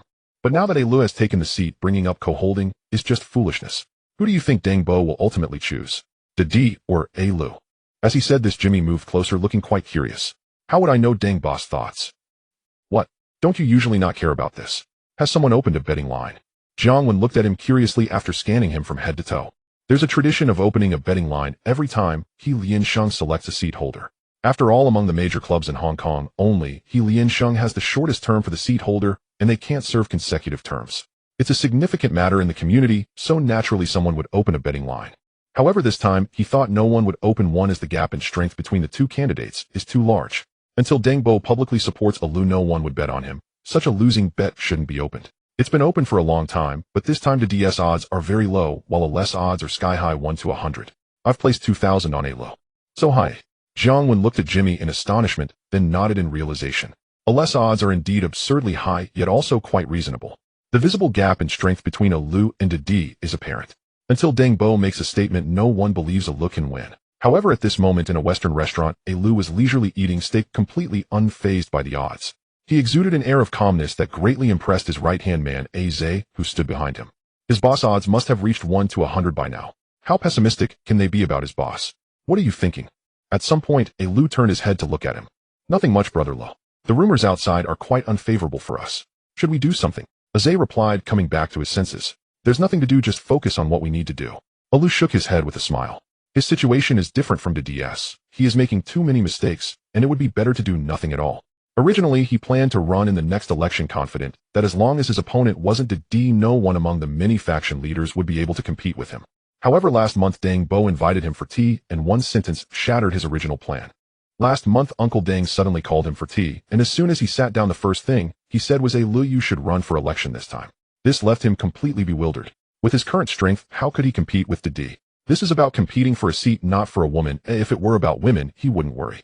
As long as his eyes weren't deceived, everyone knew who to choose between him and the D. But competing for a seat is different. Losing this round could be detrimental.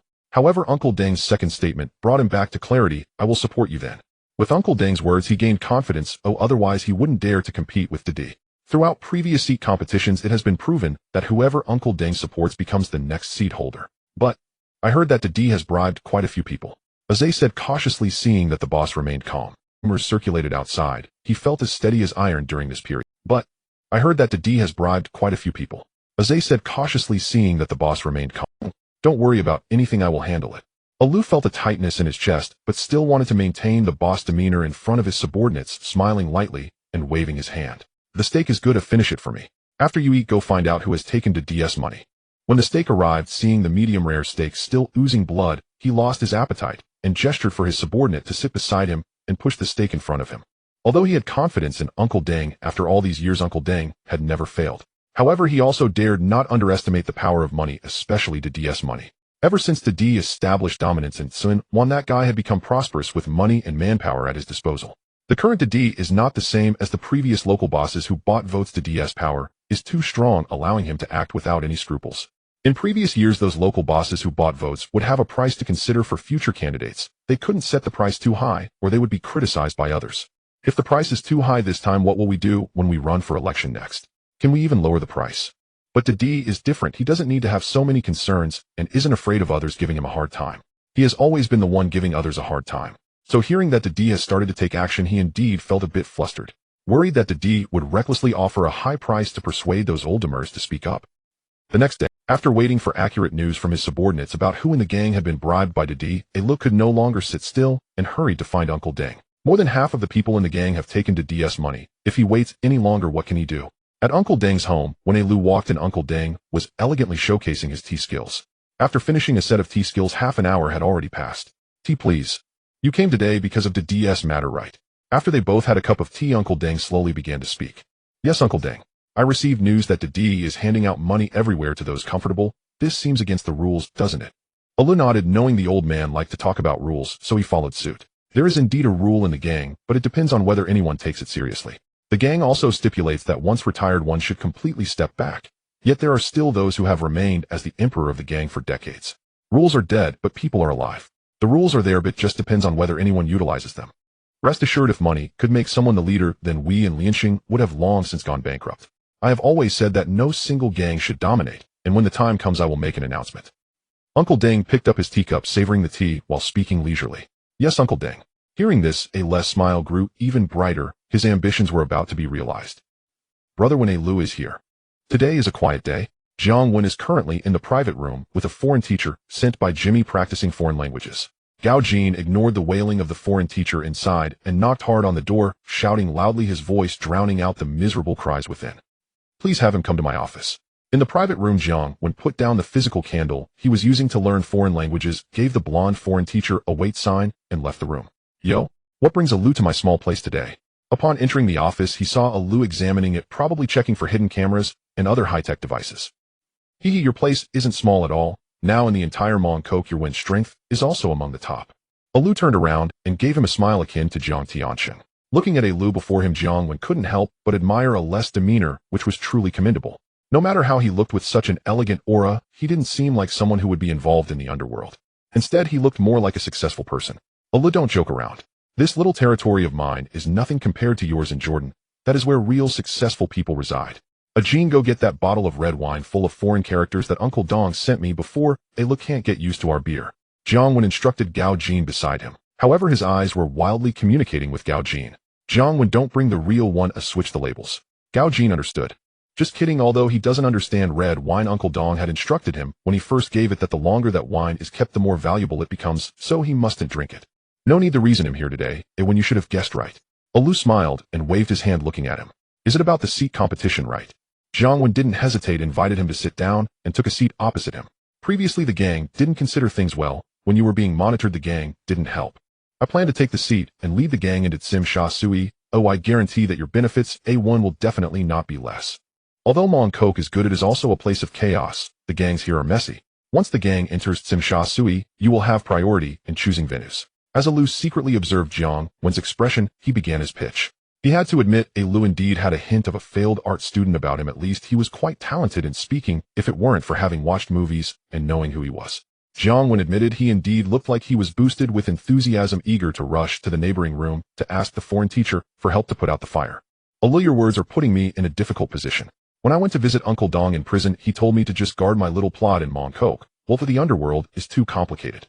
I am still young, have read little, and could easily be deceived. Although guarding Mongkok won't make one extremely rich, life is still bearable. Jiang Wen intentionally paused. The conditions you offer do indeed tempt me, but who made Uncle Dong my boss?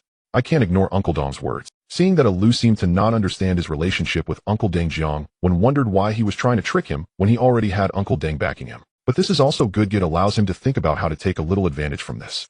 The 1 or 200,000 from Didi is not appealing to him.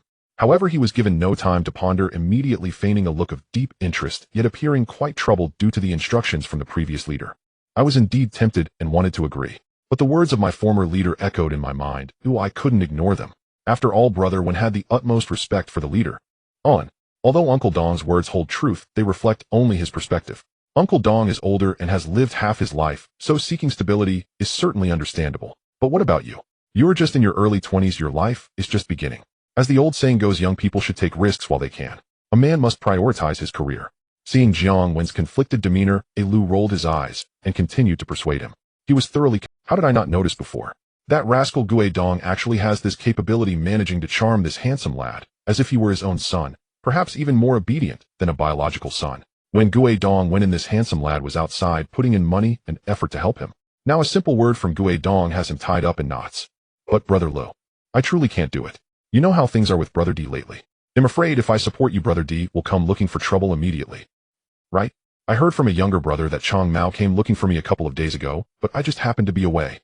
I think I should just go with the flow. I can't offend anyone. Jiang Wen appeared indecisive. This was a hint to Lu that discussing ideals and ambitions was pointless. They needed something practical. Look at Brother D. He's also contesting for the seat, yet he's much more practical. Of course, it's not about the money, or what he seeks is respect. Brother D seeks out others for money, even offering cash to those like Deba who have broken legs, yet he hasn't approached me, which genuinely frustrates me. But I can't share this with Lu. After all, Brother D has been quite active lately, and from a less perspective, it makes sense that Brother D's people would come looking for him. Oh, look at me, I almost forgot. After the last meeting, when you left, I found this on your seat. I thought it must be something you accidentally dropped, and I checked. There's over 500,000 in the card. Sure enough. Upon hearing this, Lu gritted his teeth and pulled out a bank card from his pocket, sliding it over to him with a faint smile. It was as if this bank card had truly been found by him. Is that so? I'm so careless. No wonder I couldn't find this card after searching everywhere. It turns out Brother Le picked it up. Jiang Wen graciously accepted the bank card, looking as if he had regained something precious. Yes, I must be more careful next time. Valuable items should always be kept safe.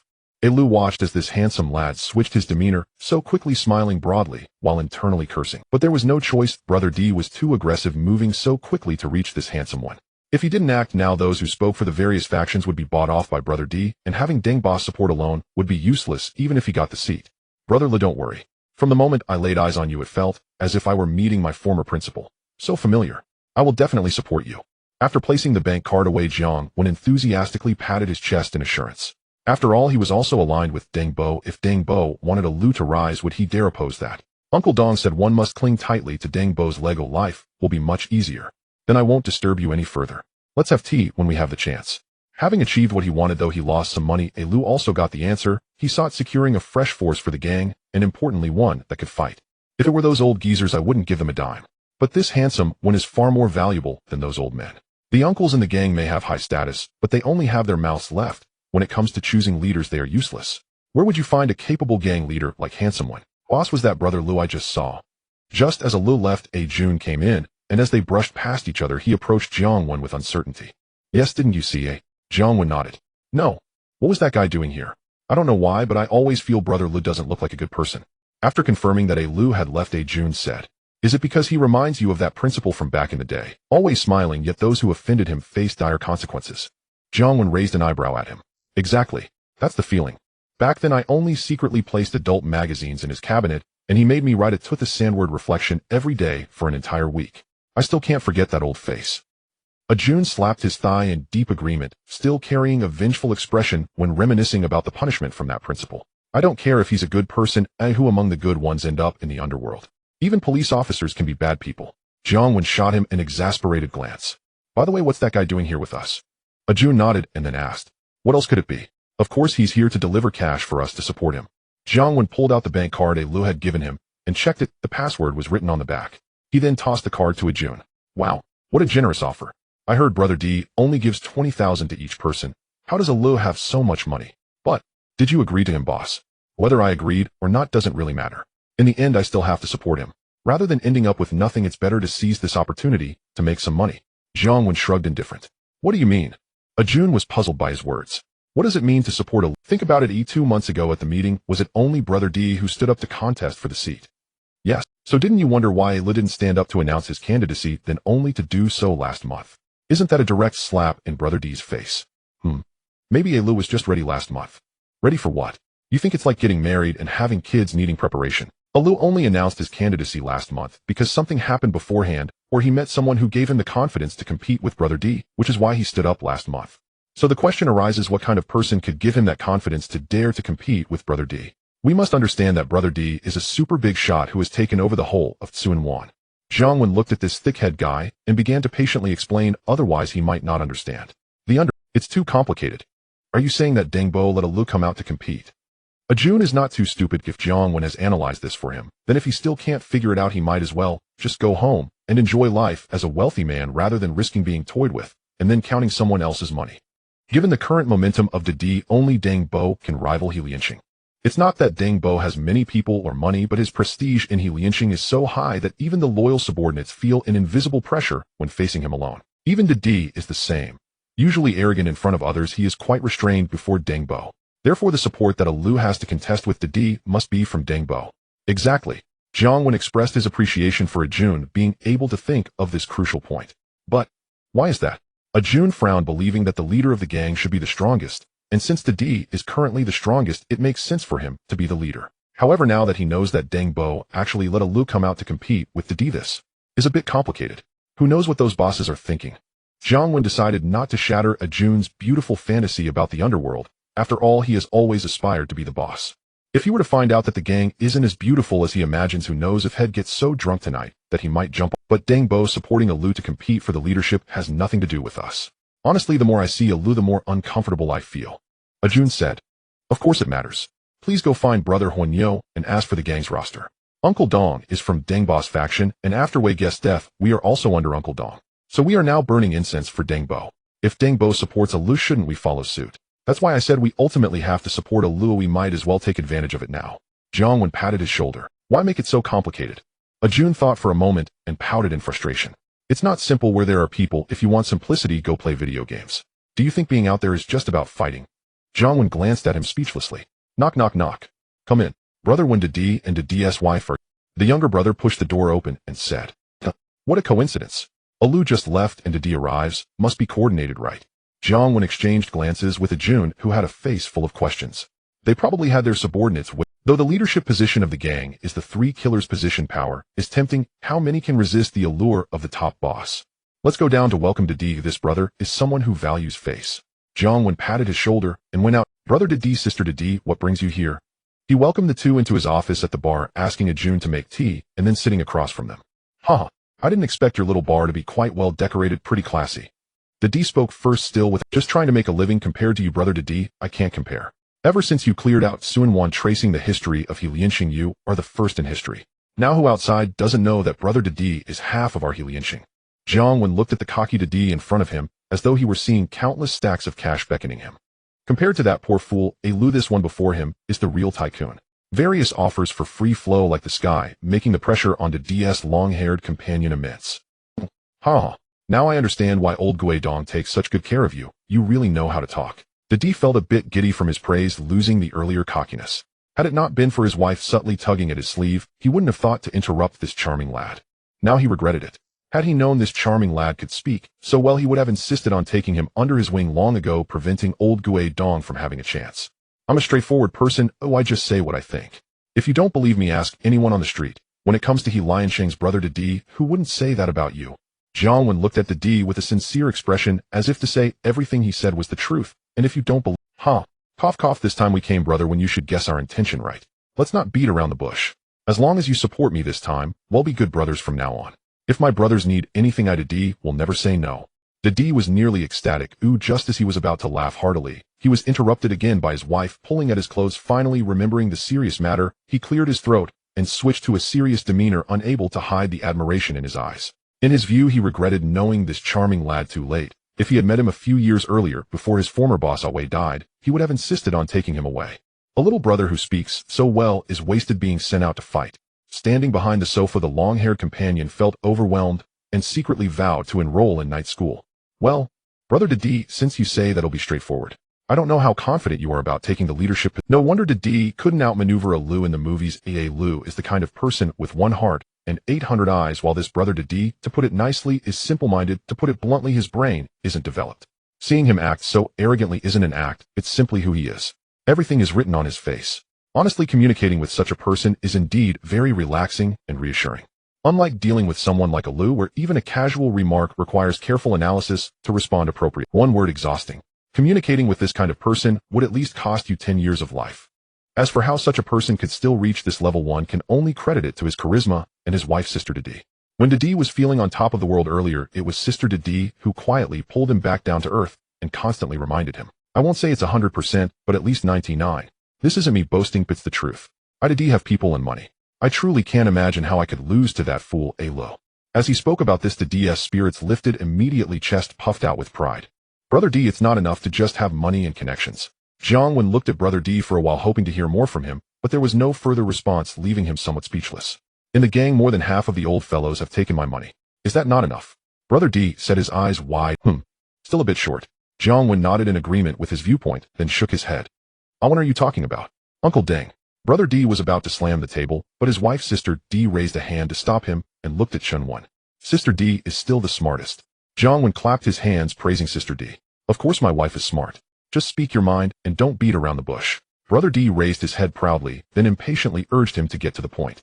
Let me put it this way, I originally did not intend to get involved in the matters between you two brothers. Even if brother Lu had previously given me 500,000, I planned to go with the flow, since it was not my position to lead. Whoever of you two brothers takes the lead does not concern me much. However, I hit it off with brother D and genuinely support him. However, brother Lu came to me earlier with some very important news. You both know that my boss Uncle Dong is affiliated with Uncle Deng. When I visited Uncle Dong, he often advised me to listen more to Uncle Deng. He is like my own father, so of course I obey him. Just now brother Lu told me that Uncle Deng would support him in taking the lead, so I had no choice but to heed Uncle Deng's words. Sigh. It has always been difficult to balance loyalty and filial piety. Jiang Wen sighed heavily. What? Uncle Deng is going to support brother Lu. Why? I have more people and more money. I control the entire Suan. What makes brother Lu better than me? Why would Uncle Deng support him and not me? Upon hearing this, brother D instantly became unhappy, jumping up and venting towards the empty air in front of him, as if Uncle Deng were standing there. He was arrogant, but not foolish. Uncle Deng's prestige in the gang was too high. Even he felt a bit intimidated facing Uncle Deng alone. Every past leader had to rely on Uncle Deng's support to rise. If Uncle Deng were to support brother Lu now, honestly, even if he had bought off quite a few old fellows, he still felt uncertain. Brother D complaining here won't help. What you need to do now is not to complain, but to act quickly and settle Uncle Deng first. Once you secure Uncle Deng, the others will follow. Honestly speaking, I don't know if brother Lu and I are incompatible, but I just can't seem to like him. Compared to brother Lu, I still hope you can win. Even if you can't settle Uncle Deng, my spirit is with you. Looking at brother D, still grumbling towards the void, Jiang Wen said sincerely. Good brother. A great favor deserves no thanks. From now on, you, all one, will be my true brother. I will go find Uncle Deng right away. Seeing Jiang Wen's sincerity, brother D was moved and gave him a loving hug, nearly wanting to declare blood brothers on the spot. but declaring blood brothers could wait. His brother was right, they should first settle Uncle Deng, so he quickly pulled his when good this is brother D's token of appreciation. Shortly after, Chang Mao returned carrying a suitcase and placing it in front of Jiang Wen. Please thank brother D for me. If you need help, feel free to come to me. Jiang Wen politely sent Chang Mao off. After Chang Mao left, Jun walked in. Jiang Wen raised an eyebrow at him while pointing at the suitcase on the table. Wow, brother D is really generous. At least $1 million at a time, much more generous than brother Lo. Jun opened the suitcase and the smell of cash filled the air. The 500,000 from brother Lu was nothing compared to this. Of course the whole Tsuan Wan is under his command. What's this small amount of money? Come on, light me up. Jiang Wen said, pulling out a bill and putting a cigarette in his mouth, mimicking Xiao Ma guest style to signal him to light it. Ding. Hiss. Who? But boss, didn't you say you would support brother Lo? Now you're taking brother D's money. Isn't that a bit inappropriate? Ignoring the boss' smugness, Jun took out a lighter and lit it for him. Seeing that he was enjoying it, he also took out a bill and lit it up in imitation. It actually felt quite nice, but lighting a cigarette with a bill had its charm. What's inappropriate? I promised brother Lu that was because Uncle Deng supported him. Accepting brother D's money is my personal support for him. The two are separate. Jiang Wen shook his finger in a way that suggested he was still young. Besides, the money was given voluntarily. I can't just refuse free money, right? That would be disrespecting them, wouldn't it? I haven't used my brain in a while, though I should call the teacher next door to give me a massage. Jiang Wen leaned back on the sofa, casually propping his feet on the table as he continued. In the car heading to Uncle Deng's house. Honey, do you think what Awen just said is true? Is that old fellow Uncle Deng really going to support brother Lu? Brother Lu running for election couldn't be the old fellow's scheme, could it? Brother D's face darkened, feeling troubled as he occasionally scratched his head, finally unable to hold back, and asked his wife. His worst fears had indeed come true.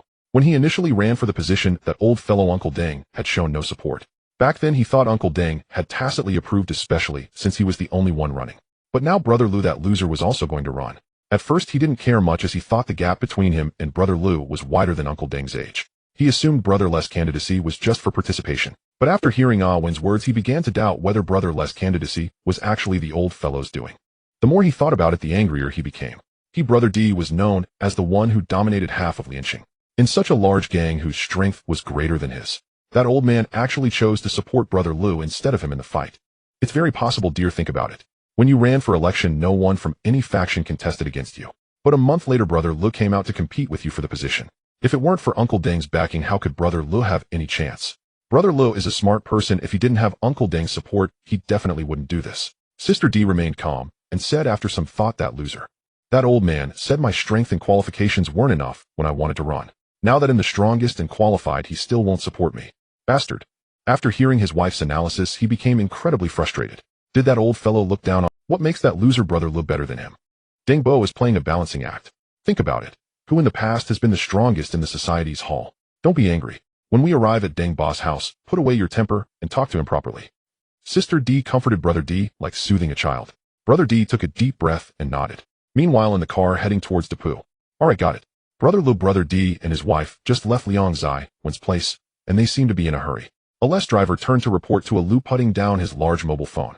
Lu nodded with a smile, turning to look at the world outside the car window, remaining silent. Deng Bo was practicing his tea skills. Ever since he showcased his tea artistry in front of Liang Zai Wen and saw the admiration in the young man's eyes, he cherished that feeling. So since that day, he added practicing tea skills to his daily routine, quietly honing his craft to impress the young man again. Ding ding ding. At that moment the phone rang. Hello. Deng Bo, it's me, A1. Have you eaten? The weather is getting colder, so take care to keep warm. Keep the air conditioning on, and don't be stingy with that little money.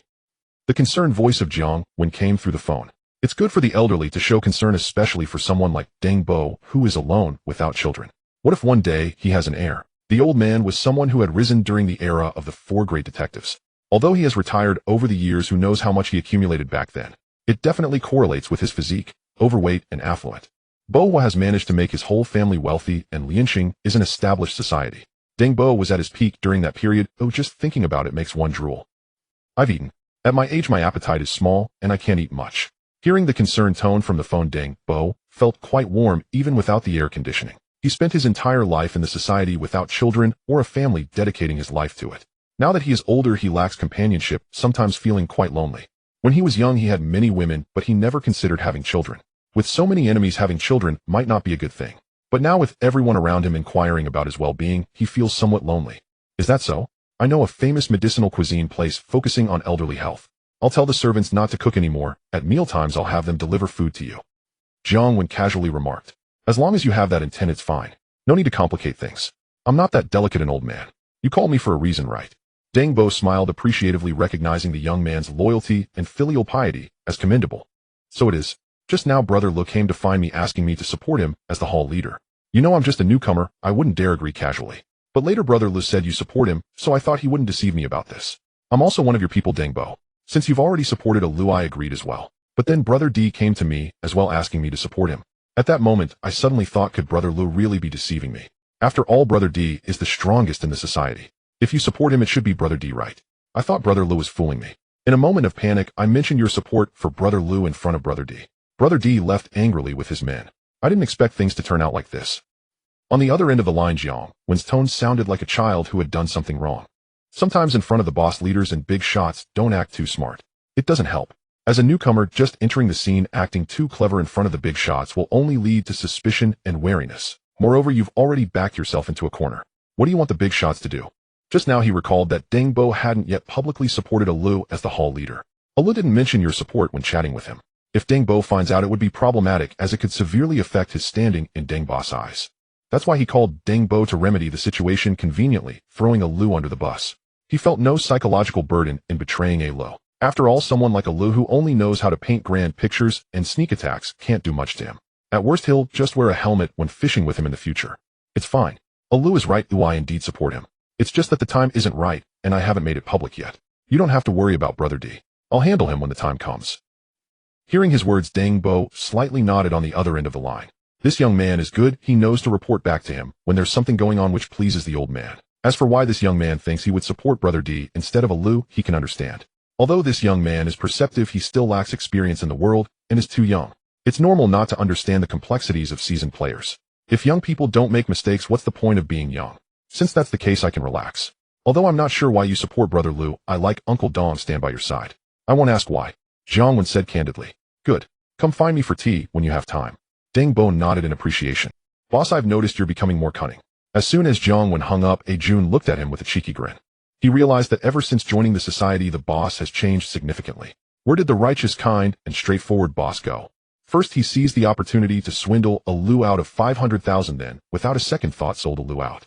Later, he got 1 million from Brother D, and then turned on Brother D. Have you learned to articulate? What do you mean by becoming more cunning? This is called maneuvering, just like that Suchin person who had 6 country seals. That's impressive. You should read more books when you have time. You can't even speak properly. Jiang Wen irritably grabbed a magazine from the table and threw it in front of him. Got it. Haven't I already enrolled in night school? I've been attending classes every night these days. Jun caught the magazine and flipped through it while perfunctorily replying. Are you going to pick up girls or study? I'm too lazy to comment on you. Jiang Wen, seeing him like this with a pout, didn't want to bother with him and took out another more artistic version of a Western magazine from the drawer to flip through.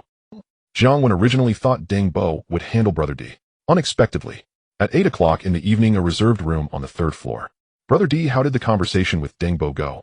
Jiang Wen entered the room with a Jie and Gao Jin. Brother D was already waiting there, but his expression was not good. This isn't surprising. Deng Bo plays a balancing act. With Brother D's strength, how could he possibly support him as the hall leader? However, this didn't affect his communication with Brother D, who otherwise Brother D wouldn't have invited him. The old man Deng has become more stubborn with age. Jiang Wen gave a knowing look to Gao Jin and to Jun. If I leave the gang to start a new alliance, would you support me? D sat beside him, speaking in a whisper as if afraid of being overheard. D, don't mess with me, it's dangerous. I can't even hold my ground against Apu if he comes at me in Mongkok. How could you have such an outrageous idea? Jiang Wen looked at him in shock, genuinely astonished by D. In the movie, D indeed had such thoughts, but it was clear he was just venting to Deng. However, now D genuinely harbored this idea, otherwise he wouldn't be so secretive. To achieve great things, one must work quietly. The louder you are, the less likely you are to succeed. This was his conclusion from years of watching films. In movies, the major villains always acted flamboyantly, and as a result they all flopped. Meanwhile, the protagonists kept a low profile before taking revenge, and they succeeded in the end. D belonged to the latter group, starting a new alliance. This idea was laughable. He should consider the current strength of the alliance. In Hong Kong, Kowloon, and the new territories, there are territories everywhere.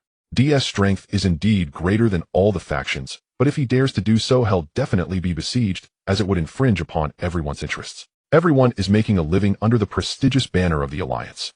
If your strength is strong enough, you can be a bit arrogant, and everyone is willing to give you face. There's no need to make things ugly over trivial matters. However, once it touches everyone's interests, it becomes a different story. If a strong member leaves today, another will follow suit tomorrow, and if this continues, the gang will be in chaos.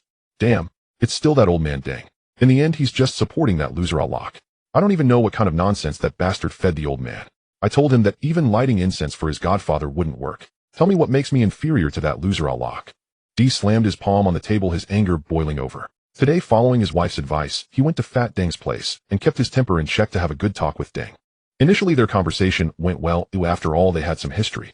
D's former boss was an apprentice of Deng, and his boss had a good relationship with him. Although there was a 2-generation gap between them, there was still some camaraderie, so the atmosphere started off harmoniously. But when the topic shifted to the position of the leader, Deng's attitude changed drastically. He flatly refused to support D, just as his wife had said. Deng was playing the balance game, talking nonsense about how no gang should dominate. For so many years, wasn't Deng the one dominating? Now that I have gained strength, he tells me this. Even if he says to light incense for his godfather, that wouldn't work. This is truly outrageous. I'm joking, D, you're a dragon among men. What level is Allah at to compare with you? But even if Deng supports Allah, you don't have to go this far, right? Being the leader is only a 2-year term. If it doesn't work this time, there's always next time. It's just 2 years, bear with it, D, you're so powerful. Does Allah dare to move against you after he takes office? He doesn't have that strength. Jiang Wen couldn't help but twitch his mouth at the thought of D wanting to be Deng's godson. He realized that D had become obsessed with the position of the leader, willing to endure so much just for it. Brother, it's not just a matter of 2 years, I'm simply not convinced. You don't know, in previous elections those old geezers either said I wasn't strong enough or that I lacked qualifications. I've waited so many years and now my strength and qualifications are absolutely sufficient, yet that old man still won't support me. What have I been doing for these years? I'm just so frustrated. Why does that old man support that loser Allah and not me? Haven't I done enough for the gang? In 1973, when the entire family of Shuangfan Dong was being hunted down, I personally led people to rescue them from their enemies. In 1975, when the leader of Lantian Xinchi was killed by Dongxing, I led people to their territory to avenge Xinchi. In 1976, when the gang needed to expand territory, I was the first to lead people into Kowloon Tong. In 1977, when the gang was betrayed, I rushed into the police station and took out that loser. For this I spent 3 years inside. In 1980, I had just gotten out. D began recounting his glorious achievements, possibly fueled. Listening to D's various accomplishments, Jiang Wen honestly started to understand him a bit. With D's illustrious record over the years, he would at least rank among the top 3 in the gang's history, if not the number 1. After doing so much for the gang over the years, just for the sake of being the leader for 2 years, and this is still unacceptable. Anyone would go crazy over it. Those with less resilience would probably end up as neurotics. Haven't you bought off quite a few of the old geezers? Even if Deng supports Allah, you could just up the ante, let them know that regardless of Deng's support for Allah, they should vote for you. As long as you have more votes than Deng, there's still a chance to win, right? I refuse to believe there's anything in this world that money can't solve. Upon hearing this, D seemed to awaken from a dream, biting down on his back teeth. He didn't mention how much he spent to bribe those old geezers. After all, the leader position is just a 2-year term, and there's a fixed rule against re-election, so there's no need to invest too much for just 2 years. In the past, everyone spent a certain amount to buy votes, and he followed suit. But now it's different. That old man Fat Deng won't let him be the leader, and he insists on taking that position to show him. His actions aren't to prove how great he is, but merely to save face. He wants that old man to know that D will take what he wants by himself without needing to care about their opinions. Wait. Oh, when you won't leak today's conversation, right? D was still fired up, suddenly noticing Jiang Wen beside him and realizing the situation, looking at him suspiciously. That's right. This kid is Deng's person. I was so dazed today that I said so much to him. If this kid spread, damn. I thought I was already brothers with Big D, but to my surprise you look at me this way. I and have always been clear about my relationships, distinguishing between kindness and grudges. I support Deng Bo out of respect for Uncle Dong, but I help you Big D because of personal loyalty. What do you take me for? Since you see me this way, fine. From now on we can go our separate ways. Today let's pretend I was never here. You walk your path and I'll walk mine. Goodbye. Seeing Big D's face turn cold like that of a scoundrel after a betrayal, Jiang Wen almost flipped the table, and filled with anger, he turned to leave. Hey. Don't be angry. I know you value loyalty. I just wanted to be careful. You know I was a bit out of my mind earlier, and said those words. If that gets out, it could lead to serious consequences for both of us. Seeing Jiang Wen's reaction of wanting to leave, Big D quickly stopped him, secretly relieved in his heart. This is the normal reaction of someone being suspected. If he had a guilty conscience or wanted to betray him, he wouldn't react this way. After dealing with so many traitors over the years, he is quite experienced. You're right, Big D, but you don't need to overthink it. The so-called gamble isn't necessarily a loss. Right now, everyone hasn't revealed their cards yet. We are both dark horses. Alu has Deng Boss support, it's true, but before the cards are turned you can still gather more chips. In the end, the position in the society is decided by votes. Whoever has more votes has the final say. It's not solely Deng boss word. Jiang Wen pretended to be deep in thought, remaining silent for a few minutes before finally speaking. My wife said the same thing, but I just delivered money to those old geezers last time, and now I'm going to deliver again. Doesn't that make me look foolish? Big D nodded in agreement. However, when it came to continuing to send money, he hesitated. It wasn't that he was reluctant, he was willing to sacrifice anything for a position in the society except for his wife. But giving money to those old geezers for no reason again would not only make him feel like a fool, but would also stir their greed. It was a bottomless pit, and even he couldn't withstand it. You don't necessarily have to send money, just give them some benefits. For example, find a way to help Chuaji find a few venues in Wanchai for retirement. Chuaji has a ticket in the society after all. Jiang Wen thought for a moment. Speaking of which, Chuaji's current situation is truly miserable. When he first rose to power, he was quite impressive, but now just yesterday he heard from a younger brother that Chuaji only has 2 mahjong parlors left in Wanchai, both of which are run by his relatives. Now Chuaji has only 2 or 3 lackeys around him. They say he's the leader of Wanchai, but who would have thought he would be in such a dire situation? Good idea. He'll go talk to those old geezers in the next couple of days. Big D's eyes lit up, as long as he didn't have to pay money, those old geezers would treat him as a fool. This way there would be many things he could do. Honestly, if Big D and Alu were to choose someone to rise to power that would benefit him, he would prefer Big D to take. After all, compared to a less cunning nature, Big D seems as innocent as a cleared college student. And previously he had taken 50,000 from Alu without paying back. With a less stingy character, who knows if he would put him on the blacklist. If Alu rose to power, not to mention that Alu could take action against him, after all he is Deng boss man. Just the thought of having to constantly guard against that cunning fellow makes him feel uneasy. Big D doesn't have so many issues. He is clearly a straightforward person, whatever happens is written all over his face. Although he has some small thoughts, compared to Alu, he is as simple as a blank sheet of paper. Moreover, Big D would at least not engage in bridge-burning behavior. Even if his term in office ends after 2 years, he wouldn't be like Alu, who desperately clings to office. This is the biggest difference between the two. However, the difficulty for Big D to rise to power is indeed immense. The prestige that Deng Bo has built over decades cannot be easily overturned. Perhaps Deng Bo has earned enough over the years, which is why he looks at money as dirt. Because of this, his influence in the society has been increasing day by day. To let Big D rise in a situation where Deng Bo supports Alu is more difficult than the time he faced calculus in the college entrance examination. Suddenly remembering his useless system, he wondered if he should deal with Alu, who knows he might hit a super jackpot. He needs to think of a plan. I have a show, you all arrange yourselves. After finally managing to persuade Big D, Jiang Wen with integrity said goodbye to Jun and Gao Jin, then walked to the roadside and hailed a taxi to leave. At a cinema in Wanchai. After buying a ticket and entering, Jiang Wen frowned at the content on the big screen and scanned the environment, which was a bit dark, but he could still spot that fat target. I really can't believe you. If you don't like the home, just take a few $100s and go to Bao Lane to find the Electric Wave Beauty to give you a $7 discount. That's better than satisfying your cravings here. When we took over Hong Tai's territory last time, there was a film company. If you like, I can make you the male lead. Sitting down next to the disguised secret agent, the fat man Jiang Wen looked at him speechlessly. That pair of shifty eyes was glued to the big screen, completely unaware of his arrival. This is my only hobby. Don't lower art films to such vulgarity. This is an art film, not those little films you talk. Huang Bingyao glanced at him disdainfully, returning his focus to the plot on the big screen. Isn't an art film just a little movie? It still evokes the most primitive desires in humans. You didn't bring me here to watch a movie, did you? Looking at the story on the big screen that he couldn't appreciate at all, Jiang Wen pulled out a handful of popcorn and started showing off. Lian Sheng is starting to choose a leader again. I heard this time it's Big D and Alu competing. Do you have any intel for me? Huang Bingyao asked in a low voice while still watching the big screen. What intel could there be? It's just a typical fight for the boss position. By the way, aren't you the big boss of NB? Why are you paying attention to the society's elections? Jiang Wen shrugged and looked at him strangely. To be honest, the gangsters. Ugh. The cop's sixth sense told him that this fat man might have a story with Lian Sheng, otherwise it would be odd for a dignified NB chief inspector to keep an eye on an outdated old gangster like Guoli Jian.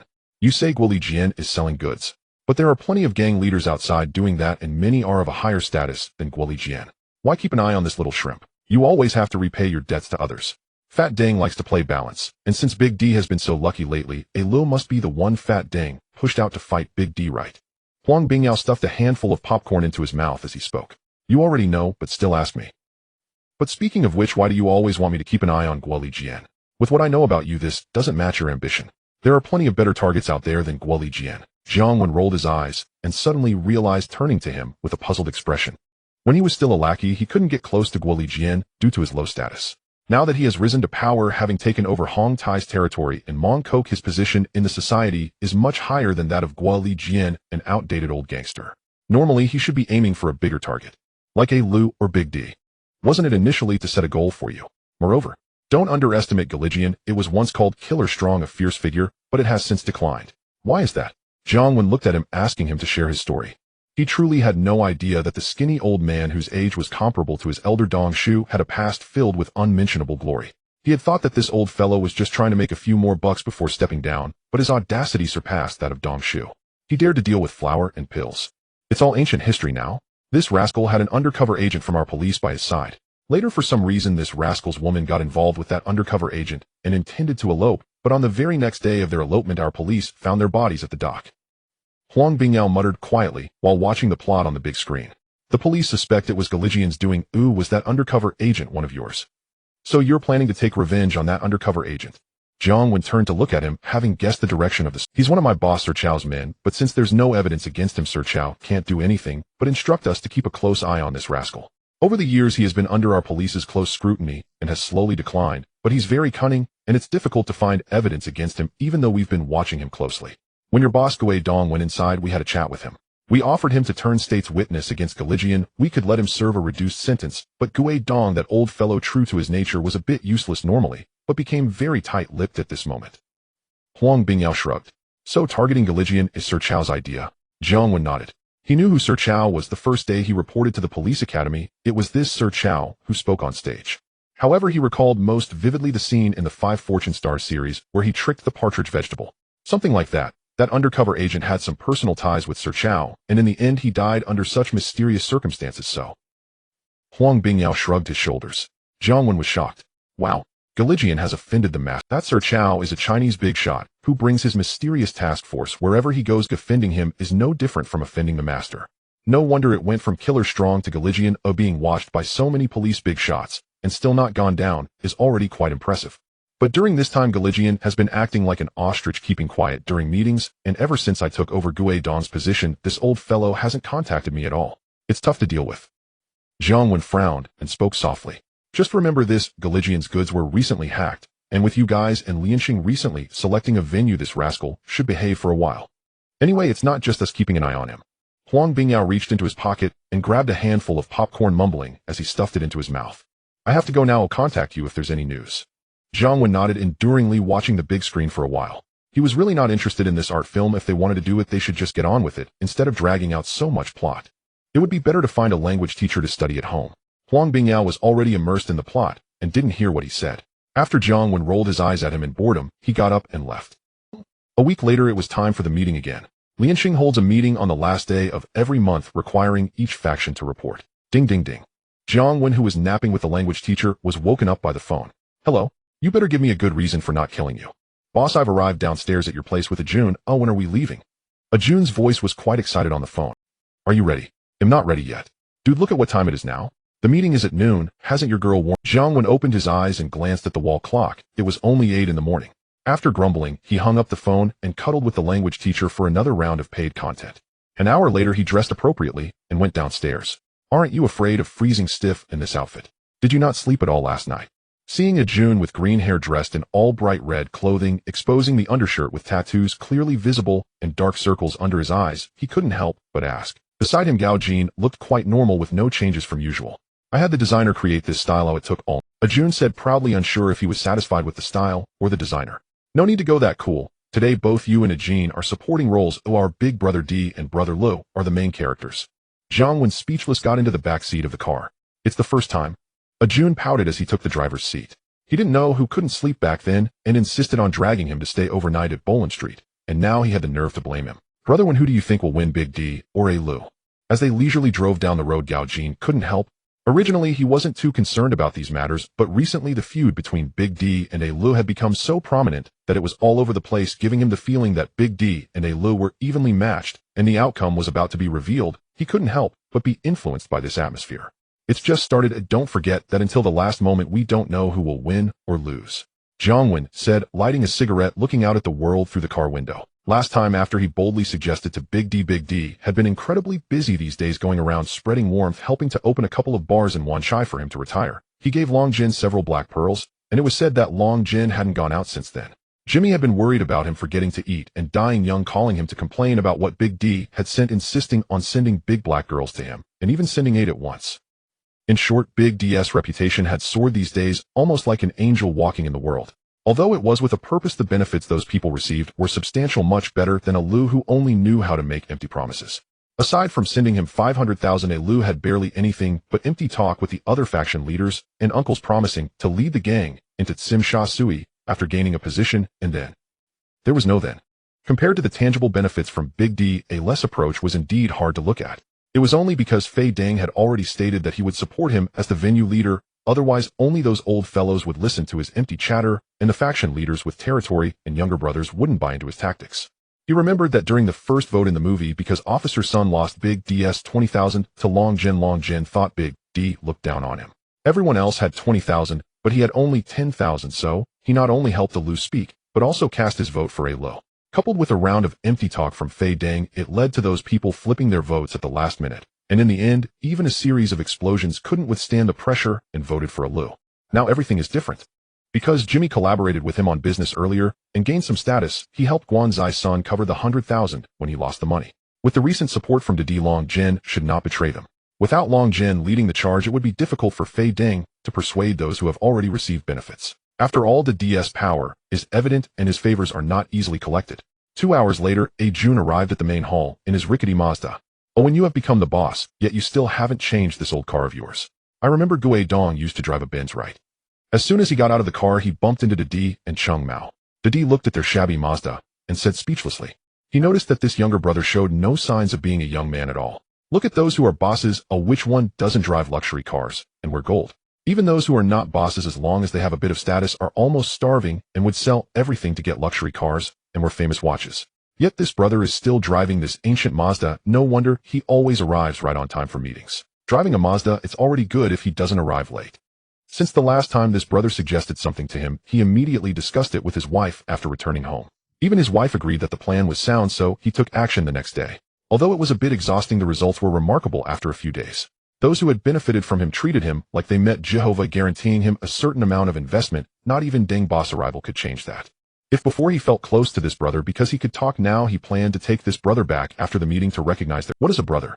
This is what a brother is. Clearly he is from Deng's side, yet he is giving him advice, and the key is that it is effective. Isn't this just the long-lost brother he has been searching for? It can still run. I'll well change it when it can't anymore. Jiang Wen casually replied. He is rather unconventional. They say men love cars and women love bags. But he really has no feeling for cars. Perhaps it's because he didn't have a car until he died in his past life, so he doesn't feel much for cars now. However, he noticed that the DS gaze was unusually enthusiastic today. Did something happen in the past few days? Big brother Didi, you arrived quite early today. Oh, and it's rare that you are not just on time this time. At this moment, Lu also arrived, smiling as he walked over with his younger brother to greet the two. Still wearing that friendly and elegant demeanor with a faint smile on his lips, yet sandwiched between the two Jiang, one could clearly feel a tense atmosphere. Today my two brothers are getting jobs, but we must come early. I hope both of you can show some face later. Jiang Wen said. With the younger brothers in the gang need the backing of the older bosses to get jobs. No one can oppose it if they haven't been recommended. Jun has been in the gang for several years and has enough qualifications and achievements, while Jin lacks a bit in terms of seniority. No problem. He'll recommend them later. Let's see who dares to deny my face. The D never hides his thoughts. After glaring fiercely at Lu, he confidently patted his chest to be their recommender. Jun and Jin are the promising young talents of the gang. Last time, each took over a street of Hong Tai. It's their turn now.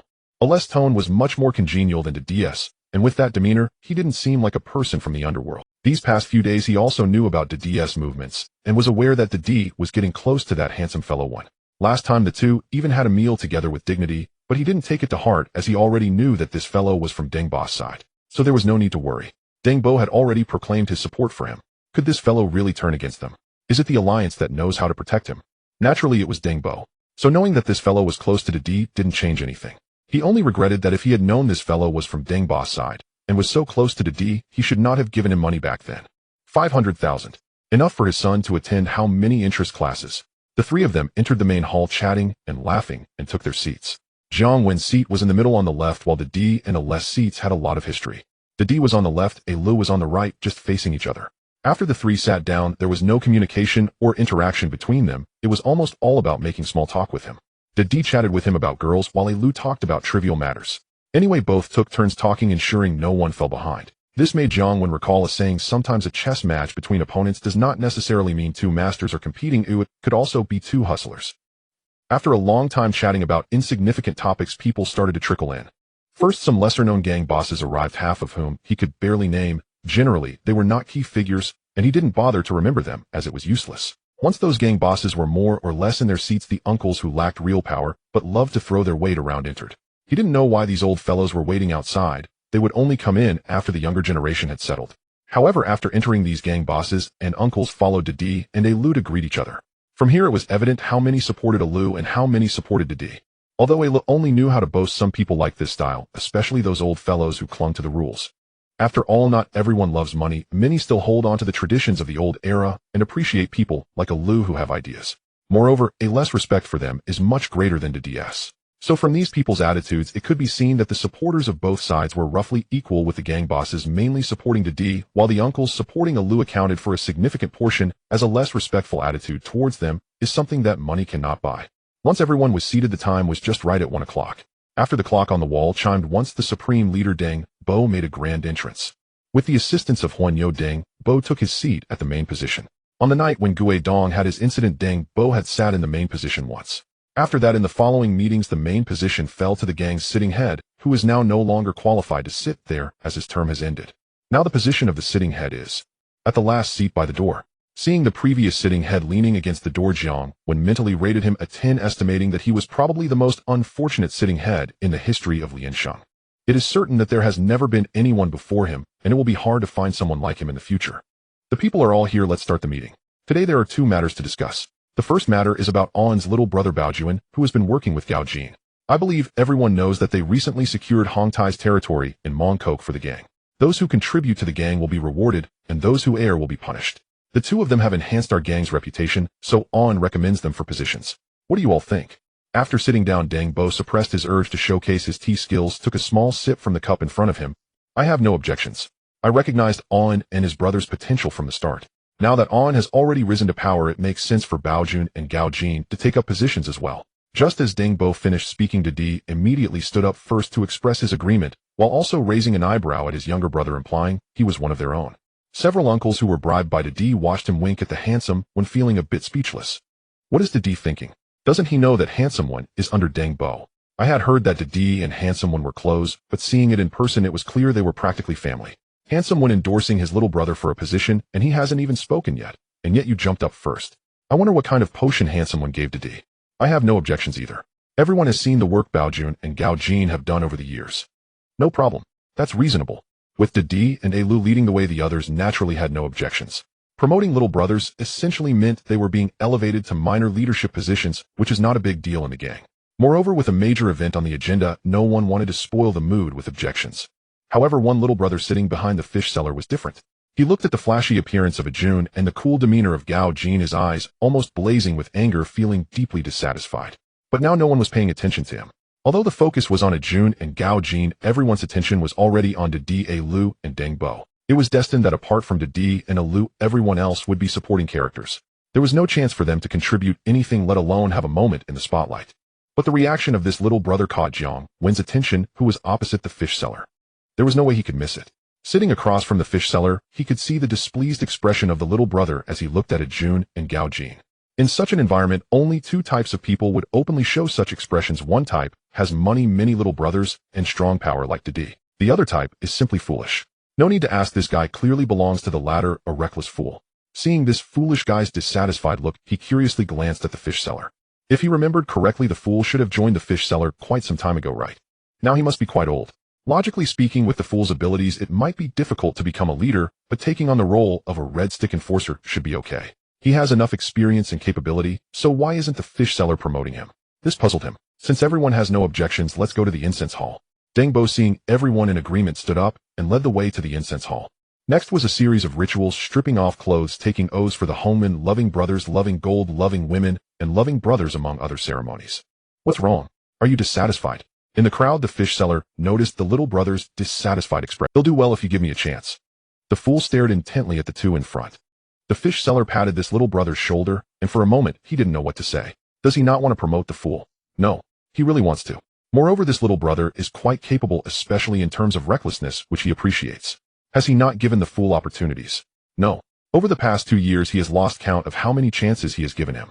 But this guy, for some reason, always messes it up. He was supposed to lead a charge against someone, but this fool stubbornly pursued the target, even when they fled, chasing all the way to the police station. He was supposed to lead people to pick up goods, and the other party was only delayed by 10 minutes due to a minor issue, yet this fool insisted on returning immediately the moment the time was up, not willing to wait even a minute. He was supposed to collect debts, but this fool ended up injuring the debtor. If you injure someone who will help you collect the money. Honestly, he has given this fool countless chances over the years, even others have advised to replace him, but this fool just doesn't have the brains. Now this fool dares to say in front of him that he needs a chance. Looking at the fool's face, he thinks he can do it too. Did Allah not say he wanted to take this fool as his godson? Heeding advice will lead to a full meal. He is definitely going to replace him with someone else. This wolf can. Now the second matter, all the heads of the halls and uncles come with me to the back hall, while Dede and Lu stay behind. Once the rituals with Jun and Gao Jin were completed after a brief exchange with the older brothers, as Deng both finished speaking, everyone felt a jolt of energy.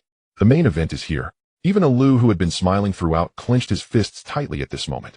The heads of the halls and uncles glanced at Dede, then at Lu, saying nothing. Everything was left unspoken as they followed into the back hall. Everyone has arrived, let's begin. Will it be Lu or Dede? As everyone took their seats in the back hall, the long-suppressed Deng Bo finally could showcase his tea skills, boiling water, while speaking, as if performing a mundane task. The long-cherished dragon Jin of the 8 black pearls at home did not go back on his word this time. Instead, he stood up justly to support Dede. However, despite his strong tone, Jiang Wen felt that this Uncle Long Jin seemed to lack momentum, as he was actually sweating profusely. Long Jin, are you alright? At your age, take it easy. Who doesn't know that Dede sent you several foreign girls a few days ago? What's the matter? Is a dignified gang uncle bought off by a few foreign girls? I choose Lu. Lu has talked to me. His first act after ascending to power is to lead the gang into Tsim Sha Sui. Haven't we been wanting to enter Tsim Sha Sui all these years? Seeing the vice-captain of the opposing team, Uncle Long Jin, took the stage. Uncle Quan, the vice-captain of a less team, could not just stand by, and immediately stepped up to face him. He knew Long Jin too well. For all these years, Long Jin had always been the type to favor those who offer him benefits. The DS, sending a few foreign girls to him, was just his superficial demeanor, and he truly looked down on it. Damn, you believe such words. I could also say I would lead the gang to the moon. Why didn't you choose me? At this moment, a classic scene unfolded. Xuanbao may not be a great person, but he was indeed a good teammate. Seeing his teammate Long Jin being challenged, he grabbed Long Jin, who was about to stand up and retaliate, giving him a reassuring look before standing up to fire back at Uncle Quan. Xuanbao, if you have the ability, I wouldn't mind choosing you again, but I believe Lu can do it. After that, the cold Lao of a less team also entered the fray. What's the use of bragging? Just because you say Lu can do it doesn't mean he can. You're not his wife. Dede took Tsim Sha Sui entirely. That's real ability. Lu has been around for so many years and can't even get out of a small Jordan. What ability does he have? I choose Dede. As Cold Lao entered the scene, Uncle Yao of Dede's team was not to be outdone. Yao, how much benefit did Dede give you for you to help him? What? You can help Lu speak, but I can't support Dede. You old bastard. You gay bastard. For a moment in the back hall, it was a battle of words with the uncles from both teams firing the first shots. The other gang leaders could hardly interject, as verbal sparring clearly wasn't their strong suit. They quietly watched a bunch of old guys who usually pretended to be grand during meetings argue heatedly. Many had seen this more than once and were used to it. This was Jiang Wen's first time witnessing these old men gossiping. It was even more exciting than street fights. Having fought and struggled together for decades, everyone knew a few of each other's dirty secrets. Now as they exchanged barbs, they occasionally revealed shocking bombshells that kept him intrigued. For example, 20 years ago, Chuan Bao got involved with the wife of the Long Tu of Chong, Lu, only to be ambushed at his doorstep, leaving his family nearly starving at home. Then there was Uncle Yao, the youngest, who had fallen for his good brother's girlfriend, only to be betrayed by his good brother, who, while giving him the girl, also handed over the son he raised for years. Had it not been for an unexpected hospital visit that revealed he was infertile, he would have never known. Now, he foolishly raised someone else's son. Another example was why Long Jin was called Long Jin. There's a story behind it. Long Jin wasn't originally named Long Jin, he was called Sha Jin. He wasn't as gifted as he is now. When he was younger, he was just like everyone else. It was only after a terrifying encounter with the police while trying to hit on a girl that things went wrong. Following some dubious advice from a subordinate, he tried a mixture of internal and external treatments. The internal part was fine, but the external application caused inflammation and pain. Eventually the pain subsided, but the inflammation remained, making it look like he had 3 legs. From that day on, Sha Jin became Long Jin. However, the old guy benefited from this misfortune, gaining a talent that made even foreigners feel inferior, and his stamina was much stronger than that of ordinary people, allowing him to still perform impressively at his age, and more. In short, a series of shocking revelations continuously emerged from these old men. After all, everyone was young once, and who hasn't done outrageous things in their youth? Each tale that emerged kept Jiang Wen captivated. Unfortunately, he had no recording device. If he could record these bombshells, he believed his status in the gang would surpass that of Deng Bo. These old men had a wild youth, especially Long Zhen. With his lack of education, he carelessly applied dubious treatments regarding the lives of his brothers. It was only his good fortune that turned misfortune into a blessing. Jiang Wen thought about asking Jimmy if that old remedy was still available. It could be a great moneymaker. However, as this group of old men continued to bicker, Deng Bo remained calm, showcasing his tea skills as if he hadn't heard anything. Because Deng Bo hadn't entered the fray, the current situation was led by Chuan Bao's D team, with both sides having roughly equal numbers, though D's side had a few fewer uncles. But the old men from Ali's team had even more dirt on each other. Cold Lao, who usually kept his head down and acted cool, who would have thought that in his youth he had sent his beloved woman, who was just coming of age, to his sworn brother's enemy to get revenge. Isn't that just outrageous? Jiang Wen wondered what would happen if these old men were sent to jail. Based on their youthful exploits, how many years would they have to serve? At the very least, it would be no less than what Gui Dong would get. In terms of wicked deeds, no one could outdo. This also indirectly reflected the weight of Deng Bo's prestige. In the movies, with just a few words from Deng Bo plus Long Zhen leading the charge, he could turn the opposition's members to his side. However, the current situation was different from that in the movies. D wasn't offering everyone 200,000. The warmth D had shown recently made these old men feel that not helping D would be a betrayal of their conscience. Serve the tea. After showcasing his tea skills, Deng Bo noticed that the old men had nearly finished their revelations. If it continued, they would embarrass themselves in front of the younger generation, so he immediately interrupted. Otherwise, who knows which old man would spill more secrets and shock the younger generation. After all, he was once young and had his own wild days. The group of old men, realizing Deng Bo was about to speak, all stopped holding their tea to clear their throats, ready to battle again. I experienced these things when I was young too. At that time, I also felt it was unfair why those in charge had to listen to a bunch of old men. Later, I understood it's about fairness. If today I take money to help him and tomorrow I take money to help another, how could we still have any credibility? What would be the point of having us old men around? You were also once in charge for the gang to develop. It can't have a single dominant player. I choose a Lu. Deng Bo first lectured the old men until they all lowered their heads, then raised his hand to express his stance. I choose a Lu. I choose Deng. No, I support Deng Bo. Seeing that Deng Bo had already raised his hand, Jiang Wen knew it was his turn to perform.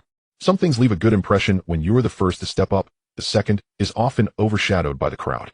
So upon seeing Fei Deng raise his hand, he immediately seized the opportunity to respond. However, his meaning was very clear. He was not supporting a Lu, but rather Deng Bo.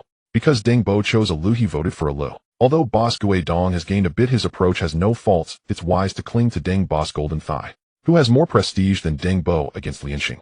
The old folks present were all sharp-minded. No one reaches this position without some brains. Listening to this young man's words, it seemed like a slip of the tongue, but he had clearly expressed his stance, and several people cast him quizzical glances. After all, this young man had been quite close to D before, and they had thought he would vote for D. Hey, everyone, don't look at me like that. My relationship with brother D is private. I can distinguish between personal and public matters. My boss, Uncle Dong, is with Deng Bo, so of course I support Deng Bo. Looking at the skeptical gazes of those around him, Jiang Wen feigned exasperation and shrugged his hands. Hearing this, Deng Bo felt greatly reassured and nodded secretly in approval. He knew this kid was close to D, but it didn't bother him. After all, they weren't mortal enemies. In this world, mingling is about being one big family across the lakes and seas. It doesn't matter if this kid is close to D, as long as he knows the bigger picture and distinguishes his stance, that's enough. The kid's performance met his expectations. Maintaining a good personal relationship was fine, but public matters shouldn't mix with personal feelings. Excellent. This truly pleased him.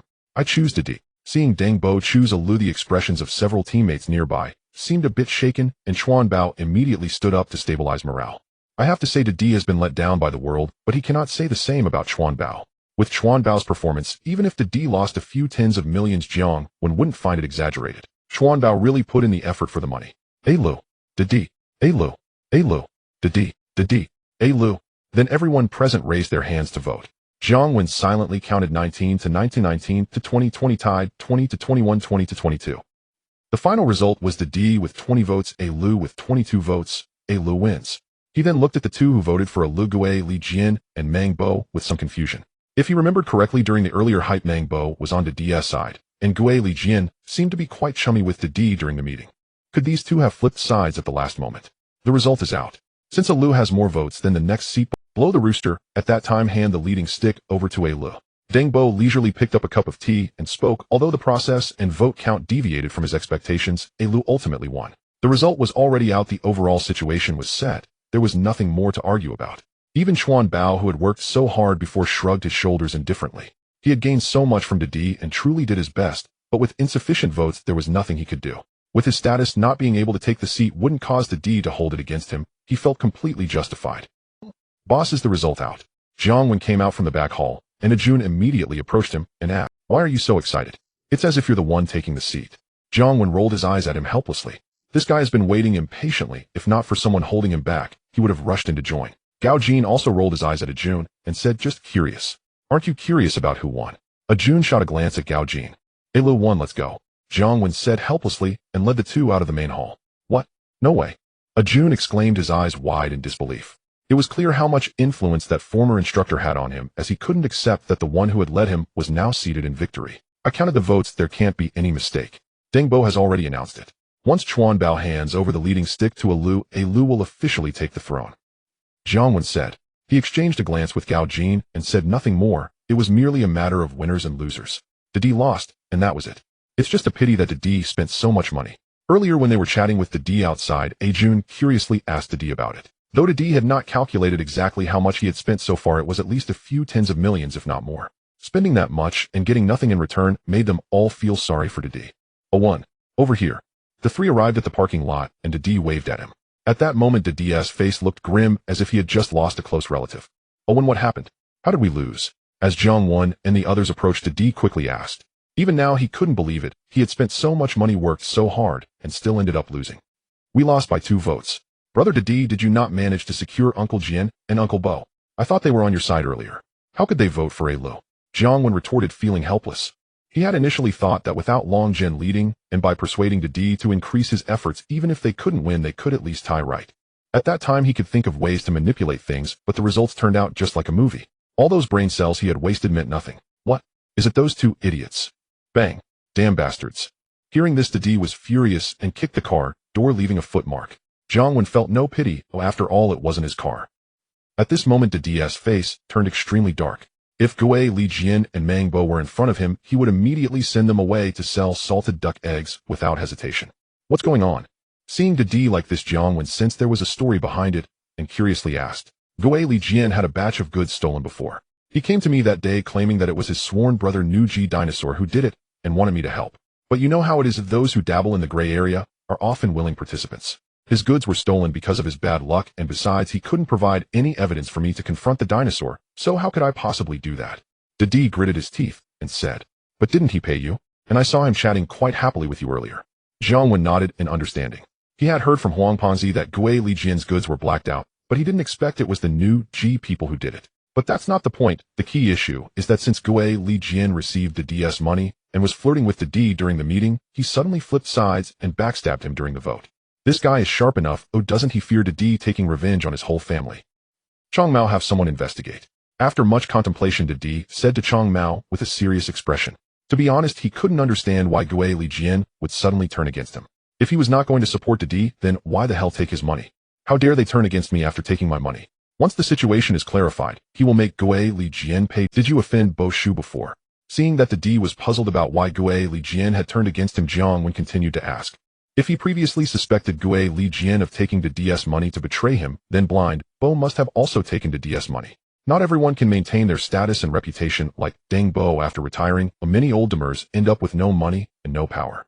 Although the old fellows of Liansheng don't say they survive by collecting money, every 2 years they don't fare much better. If their subordinates are useless like Long Jin's younger brother Guanzai-san, then they receive no respect. However, Long Jin was lucky Guanzai-san had taken on a capable younger brother Jimmy. Blind Bo wasn't so fortunate. He didn't accumulate much during his time in power, and after retiring his subordinates were also useless. In the past, this old man always arrived at meetings by taxi, but recently he has been driving a luxury car, likely due to the DS friendship sponsorship. Moreover, when the old man was ranting earlier, he was indeed with Chuan Bao and the others. Damn it, this old He was previously scolded by Desya for being interested in Desya's girl. Could this old man dare to turn against us for a woman? Without me, his entire family would be sleeping on the street. Now he actually dares to betray us for a woman. I think he really considers himself a big deal. Have someone capture. Speaking of blind Bo, Didi first pondered for a moment, then a look of anger surged on his face as he spoke to Chong Mao, who had just returned his call. If it were Gue Li Jian, Didi could still endure. After all, Gue Li Jian was the boss of a faction, and he couldn't act rashly without understanding the situation. But blind Bo was just an outdated old man with no money or power. He still relied on Didi's support to survive, so he could be dealt with as Didi pleased. Chong Mao was very busy. Upon hearing his boss' words, he immediately turned to make a call.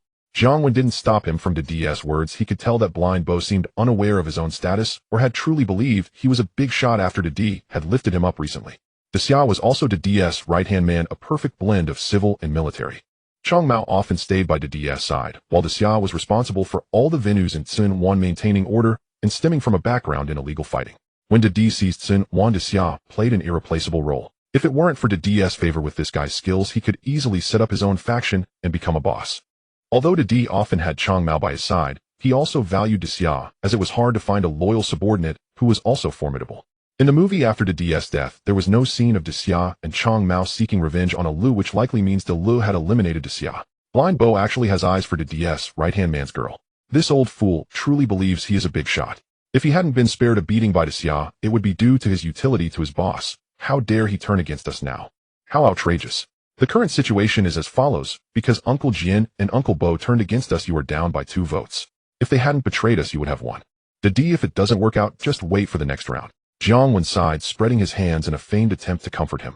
It can't end like this. I wouldn't think of another way. At this moment, Didi was like a bull that had lost its mate, his eyes blazing with fury. He yanked Jiang Wen into the car and shut the door, while Jun and Gao Jin startled hurried to the car's side, hoping Didi wouldn't do something reckless to their boss. If the vote count differs too much, he'll accept losing, but it's only a mere 2 votes. 2 votes that are due to someone betraying. I was supposed to win. How can you expect me to accept this? The more Didi spoke, the angrier he became. He had spent so much money. Even if he couldn't defeat Lu, he could at least accept a draw. As the saying goes, you can gamble, but you might not lose. As long as the match isn't over, the outcome is still uncertain. But now, just thinking about it makes him feel aggrieved. Didi had been in this business for so long and had never felt so frustrated. Didi, calm down. There are actually ways out of this. That just depends on whether you dare to take a risk. Jiang Wen pretended to ponder for a long time before speaking. What do you mean? There is still hope. Didi's spirit lifted instantly, staring intently at him, as if he saw a glimmer of opportunity. Didi could make it this far. In his eyes, it was all about action and never about hesitation. Do you know about the dragon head staff? Jiang Wen asked after some contemplation. Yeah, that thing symbolizes the leader of the gang, and only the leader can keep it. I saw it once before. What does it have to do with this? Didi nodded. The dragon head staff was just a piece of shabby wood not made from any precious material. Its existence was merely to legitimize the leader's claim. It served no purpose outside of the handover ceremony when the new leader received it from the old leader, signifying the transfer of power. Of course it matters, and it matters greatly. Didn't you just say that the dragon head staff symbolizes the leader, and only the leader can keep it? Now that the results are out, the dragon head staff is still in the hands of Ji. As long as the staff hasn't been handed over to Lu, he isn't the true leader. If you can get the staff before Lu does, then a less position will be unjustified. Then we can go for overtime, right? Someone who can't even secure a dragon head staff has no right to be the leader. If that doesn't work, we can do co-leadership. Of course, the dragon head staff is significant, and you mustn't let anyone know that it is in your possession. Otherwise, people will think that D can't handle a loss, and that won't reflect well on your reputation. They will pressure you to hand over the dragon head staff to Lu, and then it will be truly hopeless. After Jiang Wen finished speaking, he pointedly reminded him. In the movie, Lu obtained the dragon head staff with help from several of his adopted sons, with Jimmy playing the most significant role. But now, since Long Jin hasn't betrayed him, Jimmy won't seek a less help to rescue Guanzai's son and Long Jin. The Puhei has received many benefits from Didi and supports him in the backroom. He doesn't have any roles like Dong Guanzai. And as for the remaining stuttering lawyer Su, who only knows the rules, the dim-witted Tu, and the mindless Fei Ji, it's uncertain if the 3 of them will still be a less adopted sons like in the movie. Even if they continue to be a less sons, relying on these 3 useless people will not accomplish anything. What needs to be done now is to prevent Lu from rising to power too quickly. Lu is cunning and not overly ambitious. He previously took advantage of Didi for 500,000. Who knows what he will do once he rises to power. Even if he doesn't come after Didi, having such a cunning person as the leader is not good for him, especially since he is a fake thug and a true undercover. So even if Lu ascends to power, he cannot be allowed to feel comfortable. We need to find a way to elevate Didi's status as well. With Didi's prominent presence, Lu won't have the time to focus on him until Didi is dealt with. Just do it. They'll have Ji bring me the dragon head staff right now.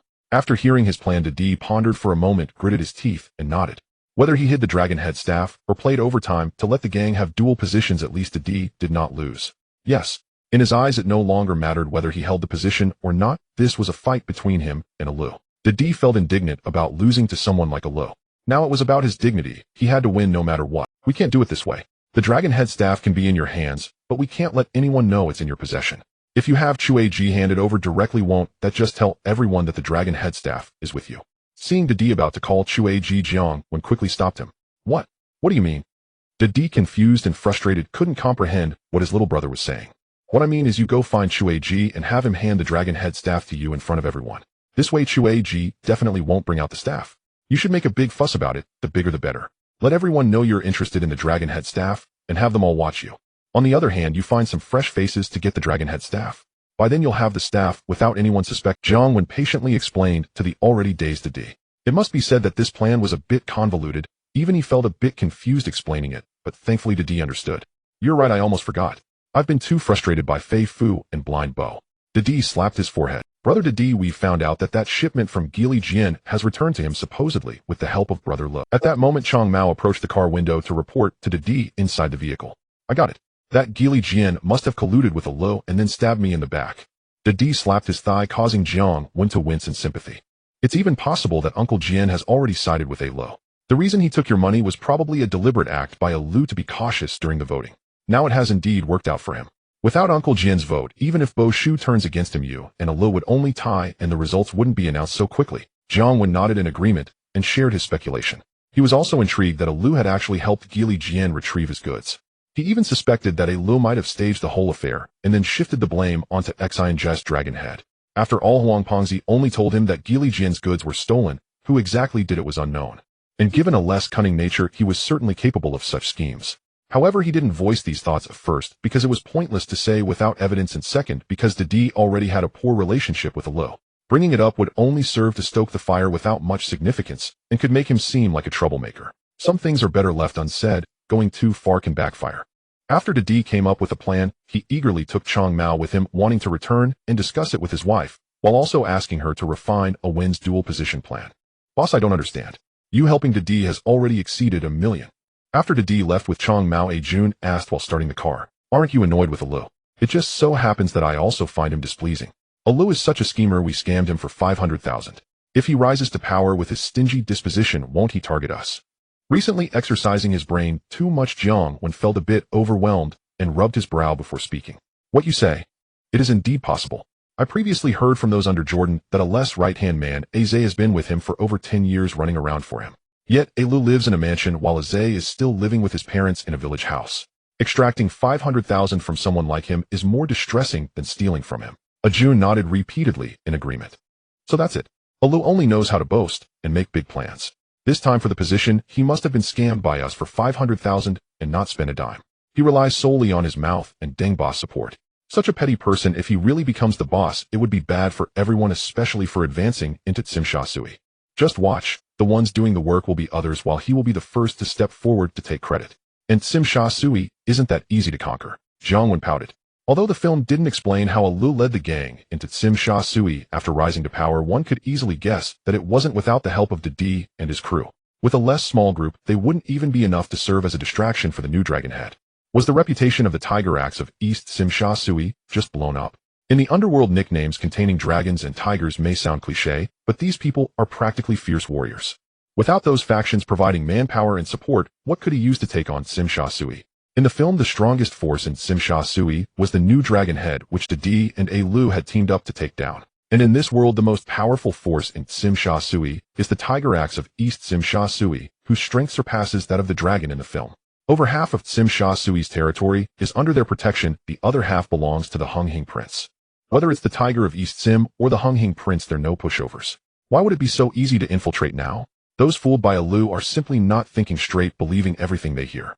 Jun, when we return, you personally keep an eye on Chuaji's right-hand man, Si Yanming. I estimate that D won't easily get the dragon head staff. At the right moment, we can lend him a hand. By the way, when we act, remember to wear masks. Jiang Wen thought for a moment and said to Gao Jun. He was mainly worried that the people D found wouldn't be effective. In the film, his subordinates couldn't handle it, and in the end, Jimmy took advantage of it. Now it isn't the DS men taking action. Who knows if they can do it? Moreover, if he didn't see the dragon head staff being taken away with his own eyes, he wouldn't feel assured. Alu would probably also suspect that Dede had intentions on the dragon head staff, especially since the outcome was already set. The only thing left for Dede to do would be to think of ways regarding the dragon head staff. So Alu might also call someone to do the job. Understood. Gao Jun in the passenger seat nodded. At 8 in the evening, full of spirit, Chue Ji hand over the dragon head staff to me. As soon as Chue Ji sat down, Dede immediately got straight to the point, asking him to hand over the dragon head staff, not bothering to pretend to be polite. They're no longer even in the position, why is he still pretending? His attitude was as arrogant as could be. Big D, just let it go, the result is already out, no need to make a fuss. Chue Ji comforted Big D in a gentle manner, like coaxing a child. Let alone the dragon head staff, not being in his possession, even if it were, he would never hand it over to Big D. If he lost the dragon head staff while it was with him, he would bear the responsibility, a burden he could not afford. Moreover, he had accepted benefits from Big D in exchange for supporting him as the venue manager, which he had done by raising his hand for Big D during the voting. In the end, if Big D lost, it wouldn't be his fault. However, supporting Big D and privately handing over the dragon head staff were two completely different concepts. Now that the results were out and Big D had not won, there was no way he would give him the dragon head staff. He still had some principles. He had never been on good terms with Big D, and the current situation was partly Big D's fault. When he was serving as the venue manager, he was often called for coffee by the police because of Big D's affairs. In the end, there was no choice. He was struggling to survive, and considering that Big D was willing to support him with 2 bars for retirement, he lowered his head and supported Big D. After all, one must face reality. Although he had been with Lianxing as the venue manager, nobody respected him outside, and he was on the verge of starvation. What good was that dignity? Having food was the reality. However, their deal was already over, and seeing Big D's current demeanor, it was evident he could not accept the result and wanted to continue making a fuss, so he had to persuade him gently. What are you making a fuss about? Do you see me making a fuss? I'm telling you once more, bring out the dragon head staff. Although Big D looked frightening now, he was actually feeling a bit uneasy, worried that Chue Ji, this old fellow, was too incompetent and would yield to intimidation, handing over the dragon head staff, which would make things awkward. If it came to that, would he take it or not? However, Chue Ji's refusal to bring out the dragon head staff now made him extremely furious. You can rely on me to have 2 bars in Wanchai for retirement, and now you actually won't listen to me. The dragon head staff is not here, it's across the street. Chue Ji was startled by Big D's expression, but still didn't want to hand anything over, choosing instead to delay. You spent 2 hours on the way to Macau, 3.5 hours chasing girls, 5 minutes with the girl, and 2 hours returning. Now I'm giving you a day to go get the dragon head staff from across the street, or I will skin you. Big D glared at Chue Ji with a look that said he wasn't joking. Big D, are you trying to get me killed? Chue Ji was startled. Big D actually knew what he had done in Macau yesterday, including how many minutes he spent with the girl. Was this guy trying to set him up? Yes, Big D. The result is already out, there's no point in making a fuss. Just let it go. We can always try again next term, ITLL, just be 2 years. Looking at Chue Ji being pushed to the wall by Big D, Chuan Bao had to come out to persuade him. In fact, he had his own calculations. Helping Big D this time allowed him to eat well. If Big D didn't get elected, he could still benefit next term. What next term? You old guys said my strength wasn't enough last term, and then said my experience wasn't enough last time. Now that I have enough of everything, you want me to wait for the next term. Do you think I'm easy to deal with? Big D felt that just scolding Chue Ji wasn't enough. Just then Chuan Bao jumped out, and Big D slapped Chue Ji's face, directing his fury at the old man. There was some intentionality in this, but it also revealed some genuine feelings. Thinking about how much he spent this term and the effort he put in only to lose to that useless Alu because of 2 traitors, to be honest, he felt worse than eating feces. Although he had never eaten feces and didn't know what it felt like, he just felt angrier the more he thought about it. That old fellow Mang Bo had already been sent to feed the dogs, not knowing his own worth. He dared to betray after taking so much money from him. That scoundrel from Gailkin hid. After the meeting ended, he had to wait some more. The old men were all scolded by Big D, their faces looking unpleasant, but they had no choice. Having eaten from Big D's hand for so long, they knew he was in a bad mood because of the loss, so they let him vent. Big D, enough. I am still the man in charge of Wanchai. Oh, can you show me some respect? Chue Ji, who was being slapped by Big D, finally couldn't take it anymore. Everyone took your money. Why should you slap me? Man in charge of Wanchai. If it weren't for me, you wouldn't even have those 2 bars to retire in, and still you call yourself the man in charge of Wanchai. Seeing Chue Ji's dissatisfied expression, Big D's anger instantly flared up, chasing after Chue Ji and wanting to make a move. This time it wasn't feigned, he truly wanted to strike. Chue Ji was now no different from that scoundrel Mang Bo, eating his food, yet being dissatisfied with him. These old things truly deserve to die. Big D, let's talk it. Yes, Big D, let's talk it out, don't resort to violence. A group of old men watched as Big D chased after Chue Ji, circling the table in a frantic manner. Shui Ji was still an old comrade and Big D was their top brother. It seemed inappropriate to stay silent, so one by one the old men began to persuade them. However, no one stepped forward to mediate. With Big D's current anger approaching him would be pointless. Bang! Until the door to the private room opened and a group of police officers walked in. During the Lianxing election, Big D and Alu were at odds. The police officers originally didn't want to intervene. After all, the Lianxing elections happened every 2 years and always had some commotion. As long as things didn't escalate, they could turn a blind eye. Their electoral system was older than that of the governor, who could manage so much. But tonight, for some reason, they received several reports. Big D was hosting a meeting preparing to do something significant, and the police officers had no choice but to come and keep an eye on things. As soon as they arrived at the restaurant, they heard the commotion inside. To prevent things from escalating, the police officers quickly packed up everyone in the private room and notified the top figure of Lianxing, Fei Deng. The police officers knew better than anyone who was in charge of Lianxing. Fei Deng, what are you guys doing with Lianxing? The recent gang turmoil in Mongkok was instigated by you and Lianxing's pretty boy won, and now the election is getting louder and louder. Is it because you're getting old and can't control the people below? Deng Bo was brought into an office. The middle-aged man inside was an old acquaintance. Once the subordinates left, he spoke to him irritably. Lesser accidents happen in everything. Everyone who mixes in this world wants to rise. Big D just went a bit overboard this time, Deng Bo explained nonchalantly from across the table. I don't care about Big D or Little D. Just settle this matter quickly. You won't be allowed to leave until it's resolved. And tell your men outside to behave themselves. Whoever stirs trouble will answer to me. Times have changed. We're done with the old ways. Take him out. The middle-aged man rapped sharply on the table, and without waiting for Deng Bo to speak, signaled his subordinates outside to remove the man. Big D, let this round slide. We'll back you fully next time. Yeah, Big D. Enough already. Next round. Next round. I swear no one will challenge you then. Big D.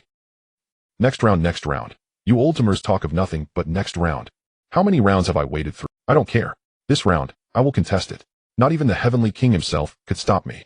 That's fine. Just as 2 police officers escorted Deng Bo into the room, they caught the clamor inside. A group of elders like doting parents were cajoling Big D in unison. Yet he, spoiled and immovable, insisted on claiming this round. Uncle Deng is here. Uncle Deng, please talk some sense into Big D. He's gone completely unhinged. The moment Deng Bo entered, the elders turned to him as if beholding a savior, golden light seeming to halo his presence. Officers, may I speak with him alone? Deng Bo ignored the elders entirely and addressed the 2 officers beside. The officers exchanged glances, said nothing more, and unlocked the door to Big D's chamber, allowing Deng. Once inside, Big D stared at Deng Bo, but Deng Bo, unperturbed by that gaze, adjusted his trousers and settled himself calmly onto a chair. So, you must contest it. Deng Bo finally spoke slowly and deliberately after a long silence. You once claimed my strength was insufficient, so I trained relentlessly. Then you said my seniority fell short, so I waited 2 years. Now I possess both wealth and influence, yet you still refuse to support me. Why? I refuse to accept it. Though Big D had swaggered defiantly before the elders, lashing out even at his own loyalists when irritable, before this seemingly harmless plump patriarch, he now resembled a child denied candy. Before this benevolent yet unyielding sovereign, Big D stood utterly disarmed. His bluster dissolved his posture, that of a child whose sweet has been withheld. Although it was chosen by consensus, the outcome stands. Deng Bo showed not a trace of mercy as he gazed upon Big D, who sat there like a sugar-deprived child. This was an old play. Deng Bo had mastered it long before this boy was even a speck of sperm. Why? In the end, isn't it all for your agenda? Fine. If Alu is your choice, then the dragon head staff remains the symbol of true leadership. So long as Alu holds no staff, I recognize no dragon head. Without the staff, what authority does he wield? Big D deliberately glanced toward Shui Ji, who cowered silently in the corner. If Alu obtains the dragon head staff, you'll step aside. Deng Bo studied Big D, knowing full well his intent. This entire crisis had been engineered by Big D himself, aiming to force Shui Ji to surrender the staff. Yet the authorities had issued their ultimatum: resolve this swiftly, or both parties would face severe consequences. Deng Bo would grant Big D one final chance, not to escalate, but to conclude cleanly. His reputation, though weathered, could still shield them, if kept within bounds. Moreover, denying Big D even this chance would only ignite endless contention. We'll see once he gets it. Big D retorted, jaw clenched in stubborn defiance. Officers, we've concluded our discussion. Deng Bo nodded slowly at Big D, then rose and called out to the officers waiting outside. Uncle Deng, how did it go? As Deng Bo entered the room where the elders waited, they rushed forward. Chuan Bao had accepted bribes among them. They'd taken Big D's money to endorse him, never imagining he'd grow so unhinged, refusing to accept the appointed leader and provoking chaos instead. Regret now flickered in their eyes, but it was too late. Such payments came with strings, and they'd just learned Blind Bo had vanished. No questions needed. Big D's hand was unmistakable. Shui Ji, where is the dragon head staff? Deng Bo dismissed the elders with contempt and fixed his gaze on Chui Ji huddled in the corner. I hid it across the street.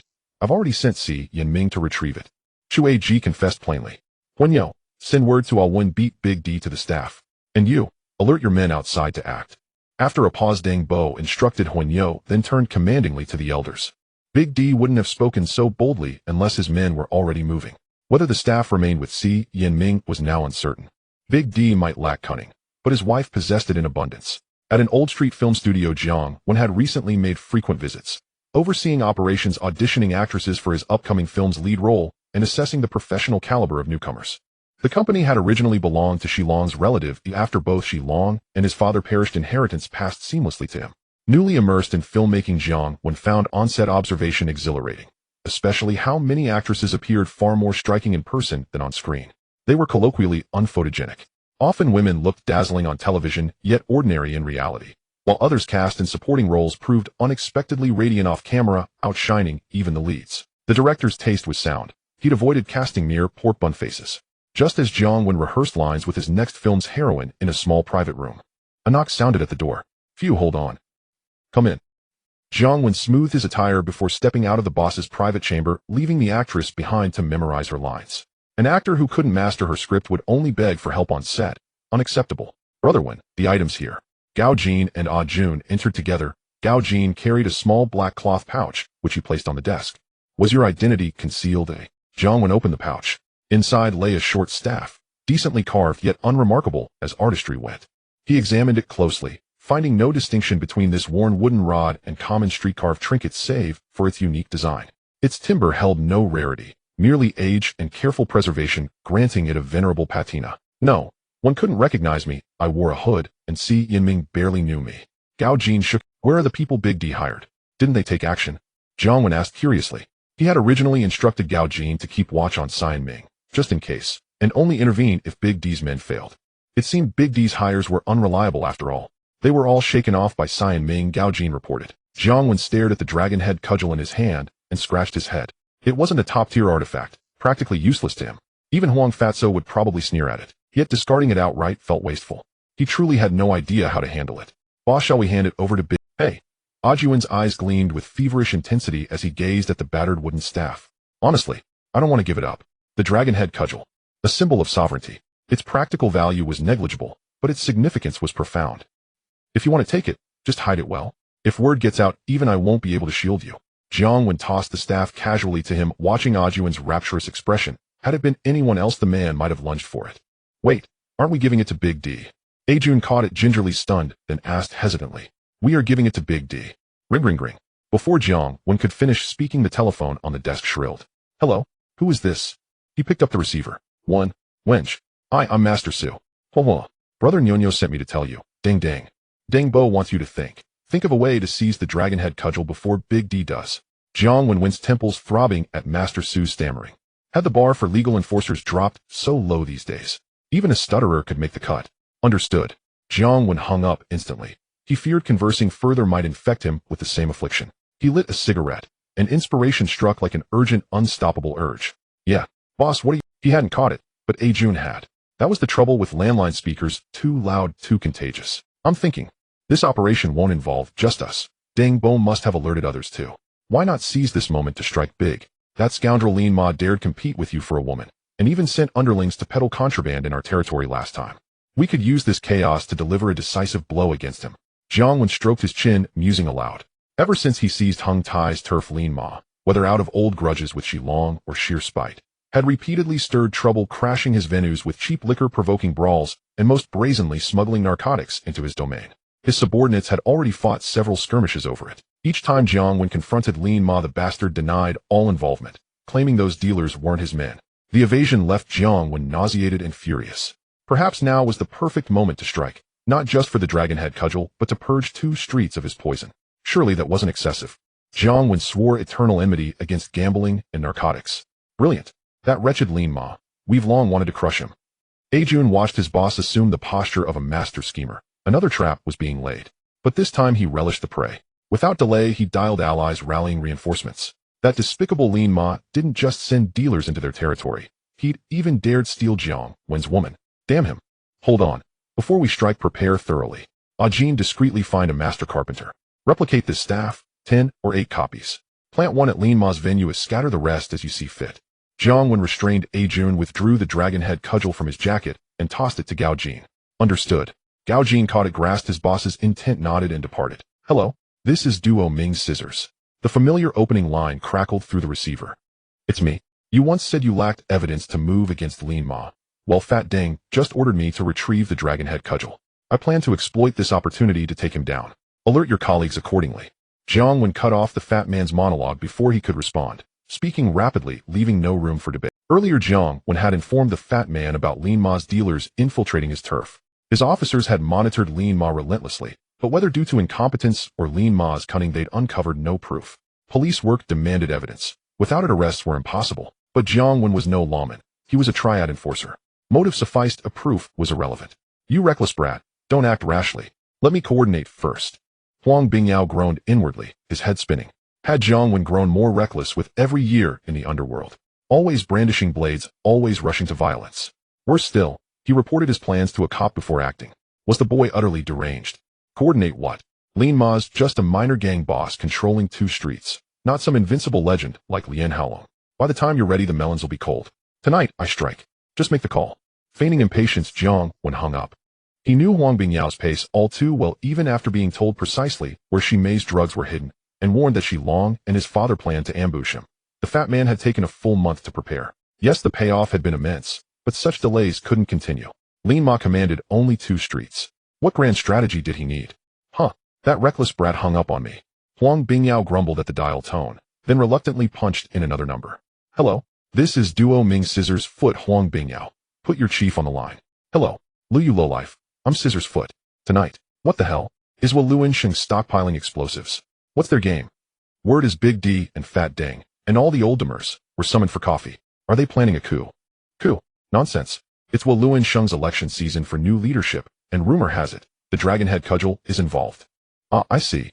As Waluan Sheng's branches received the alert, their foot soldiers mobilized, sending shockwaves through rival gangs. Seeing Waluan Sheng men flood their territories in broad daylight, many assumed the Triad was staging a rebellion. Even major societies like Hung Hing and Dong Xing grew wary. Let Waluan Sheng revolt. It was none of their concern, but they prayed not to be dragged into the fray. After all, the underworld existed for one reason: survival. Once word spread that Waluan Sheng's unrest centered on the Dragonhead Cudgel, caution deepened. Orders rippled down. Avoid Waluan Sheng members at all costs, for now. Waluan Sheng had become a powder keg, ready to detonate at any moment. It was 11 o'clock at night. Master Second Uncle, I plan to go take care of some people later. Please bless me for a victorious start, and next time I'll burn 2 large offerings of Jiaochan to accompany you. Jiang Wen walked out of the incense hall after paying respects to Master and Second Uncle. Boss, everyone has arrived. Let's go. All the factions began to move, and Jiang Wen naturally could not fall behind. He was the most dashing guy. Huang Panzi had already informed him that there would be no police patrol in the territory of the Fierce Horse between 12 and 1 tonight. An hour later, the police would come out to sweep the area, so keep it low-key. That was enough for him. He took the baseball bat handed to him by Gao Jin and tested its feel. He was naturally kind-hearted and not fond of killing. He had no choice but to use knives when he was a little brother, but now that he was the boss, choosing a baseball bat was not too much right. Sister 13, it seems something is wrong with Jiang Wen. Oh, all his people have gone to the Fierce Horse. This isn't how you find the Dragonhead staff. At a nightclub owned by Sister 13 on Boland Street, a little brother rushed over to her side while she was drinking with Han Bin. I knew that brat would cause trouble. Last time he quietly swept away Hong Tai's territory, and now he's doing it again. That bastard Chi Si Gao kidnapped my cousin. Gather people. Sister 13, upon hearing her little brother's words, stopped drinking and angrily urged him to gather people. She regretted missing the chance to hit Hong Tai's territory over a so-called relative because Jiang Wen caused such trouble. There were too many gangs in Mong Kok, maintaining a delicate balance. Generally, there were minor frictions, but no one would escalate matters. However, Mong Kok was small, and with so many gangs, even if there were profits, it wouldn't be enough to share. Now that Jiang Wen had taken the lead in forming a group, if the police were to look for someone, it would be Jiang Wen. With him at the forefront, what was she still waiting for? Chi Si Gao had been competing for business with her, and she had long wanted to deal with him. However, Mr. Jiang had always told her to pull back when things got out of hand. Now there was no need to wait anymore. Considering the current situation in Mong Kok, many were keeping an eye on Jiang Wen. Now that he had acted, other gangs would surely follow suit. If she waited any longer, she'd be left with nothing. Excuses who can't make them. Wait, the people from Lianxing are acting like they've taken gunpowder. Your side moving might cause misunderstandings, let me tell Mr. Jiang first. Han Bin stopped Sister 13, who was about to head out with a weapon. Final call, Mr. Jiang right now. Sister 13 thought for a moment, then nodded. The situation with Lianxing was too volatile. If Jiang Wen thought she was bringing people to deal with him, it would spark a conflict between the two major gangs. She picked up the phone beside her. Hello. The call connected quickly. Mr. Jiang, this is Sister 13. Jiang Wen has brought people to Fuji and Mongkok. It might be like last time with Hong Taiyao, what do you think? Haha, this kid. Don't go to Dongxing. I'll have to be to bring Ho Nan and the others to help you. Jiang Tianxing on the other end chuckled softly. The chaotic situation in Mongkok that had been maintained for so many years was broken by this kid. He had no idea when that old fellow Gui Dong had such a powerful little brother. After the Hong Tai incident, he had asked Yao to gather information on that kid, and when he got the data, goodness, this kid followed Gui Dong and wasted no time. First, he robbed a whole street of Chung Lok, and after rising to power, he immediately dealt with Hong Tai. The Dragon Head's sixth sense told him that as long as this kid didn't die, he would definitely rise in the future. With such a fierce young man from Lianxing and thinking about their Hongxing. Well, Ho Nan is also not bad. Understood, Mr. Jiang. Thank you, Sister 13 said. Actually, it was just about dealing with Qi Si Gao if she had enough people. However, since Mr. Jiang had to go bring Ho Nan and the others, she knew he was helping Ho Nan rise to power. But that didn't matter to her, as it was still helping her. The fewer her little brothers got hurt, the less she would have to spend. Her little brothers were okay for driving the ladies, but if it came to fighting, there weren't many who could actually fight. Originally, she wasn't planning to take much tonight. Just taking over half of Qi Si Gao's territory would be sufficient. But now that De Ge had brought people, the target seemed a bit small. How about it? Should I call someone to help you? Han Bin asked after Sister 13 hung up the phone. No need, Mr. Jiang had De Ge bring Ho Nan and the others over not to deal with Dongxing, but with Lianxing. Sister 13 shook her head. Everyone grab your weapons. On the other side, the talker of Dongxing Huashan also received the news and immediately called their Dongxing dragon head Luo Tua to give orders similar to those for Hongxing. Thus the little brothers of Dongxing began to move as well. With Jiang Wen from Lianxing, Sister 13 from Hongxing, and Huashan from Dongxing all taking action, the leaders of other gangs in Mongkok would not be able to sleep tonight. Jiang Wen was looking for the Dragon Head staff, so what were Sister 13 and Huashan up to? Wasn't this just the big fish eating small fish and the small fish eating shrimp? Thus the previously calm Mongkok suddenly became heated. Hello, I am the Deadly Scissors Kick Huang Bing Yao. Huang Pongzi. What are your people doing? Didn't I say to keep a low profile? Look at this now, the entire Mongkok's gangs have. In West Kowloon, anti-black superintendent Lu Xiqiang received reports from his subordinates while running to his study, closing the door, and calling Huang Pongzi to give him a good scolding. Today this fat man came to him and said that his informants were operating in Mongkok. Out of respect for an old classmate, he agreed as long as they kept a low profile. But was this called keeping a low profile? Well, accidents happen. You know how those short horses take half a tail for a pound, and they're easily swayed. I told that kid to keep it low-key. All right. At worst, I'll treat you to tea in a few days. Huang Bing Yao felt embarrassed after being scolded. With his temperament, if someone dared to scold him like that, he would crush their head with his scissors kick. However, this time that brat seemed to have gone a bit too far. Forget your tea. I can't drink it now. Inform your people that they have half an hour. After half an hour, the police will enter. At that time, I won't care if he is your informant or not. Understood. Lu Xiqiang was used to this fat man's thick skin. For such a big matter, treating him to tea would not be enough. After scolding him, he immediately hung up before Huang Pongzi could retort, and then he called again. Hello, it's me. Inform the action team. This brat, after mixing for so long, is being scolded like a dog for the first time by that wretched person. On the other side, Huang Bing Yao grit his teeth holding the phone and muttering before starting to dial again. Hello, who is this? It's me. Didn't I tell you to keep a low profile? Now the entire Mongkok gang has revolted. Half an hour later, the police will enter. You deal with it yourself. Huang Bing Yao said impatiently. Understood. It's about to start just like that. Jiang Wen hung up the phone feeling a wave of speechlessness. He had naturally heard what the chubby Huang said on the call. During the day they're good buddies, but at night it's a different story. He would never admit that it was his fault. The short mule is just like that, always unable to stand others doing well. He probably wanted to start a fight long ago, it's just that no one had stepped up to lead the charge until now. As soon as someone does, they all immediately follow suit, without any spirit of innovation, making it difficult for such gangsters to achieve greatness. Boss, are you okay? After Jiang Wen hung up the phone and fell silent while smoking, A Jun curiously asked. It's fine, we only have half an hour, we need to retreat immediately after that. Jiang Wen shook his head. Pretty boy one, what do you mean by bringing people over? When they arrived at the territory of Liao Ma, he was already armed waiting for them. Seeing them arrive, Liao Ma stood among his subordinates with a large broadsword exuding a certain imposing. One thing Jiang Wen couldn't understand was why the bosses of this era liked to wield heavy weapons like the broadsword, which weighed at least 10 pounds, and was not something an average person could handle. Liao Ma got his nickname because he was a fierce character over a decade ago, and when he attacked it was like a wild horse. However, that was over a decade ago. Now it was unclear if he had aged poorly or overindulged, but he had become so frail that he looked like a bag of bones. Seeing him wielding a large broadsword felt completely out of place. Are you blind or deaf? Can't you see I brought the dragon head stick? I received news that someone brought the dragon head stick from us and Liansheng to your turf during the day. I seriously suspect you scoundrel have hidden our dragon head stick. If you know what's good for you, hand it over now. Jiang Wen stood a few meters away from Liao Ma, adopting the stance of a villain. Are you crazy? I'm not one of your Liansheng people. Why would I have their dragon head stick? No, get your people out of here quickly. Although Liao Ma had aged and lost his looks, he had been a boss for many years and still exuded an impressive aura. So there's nothing to discuss then. If you don't hand it over, I'll find it myself. Get ready to be chopped.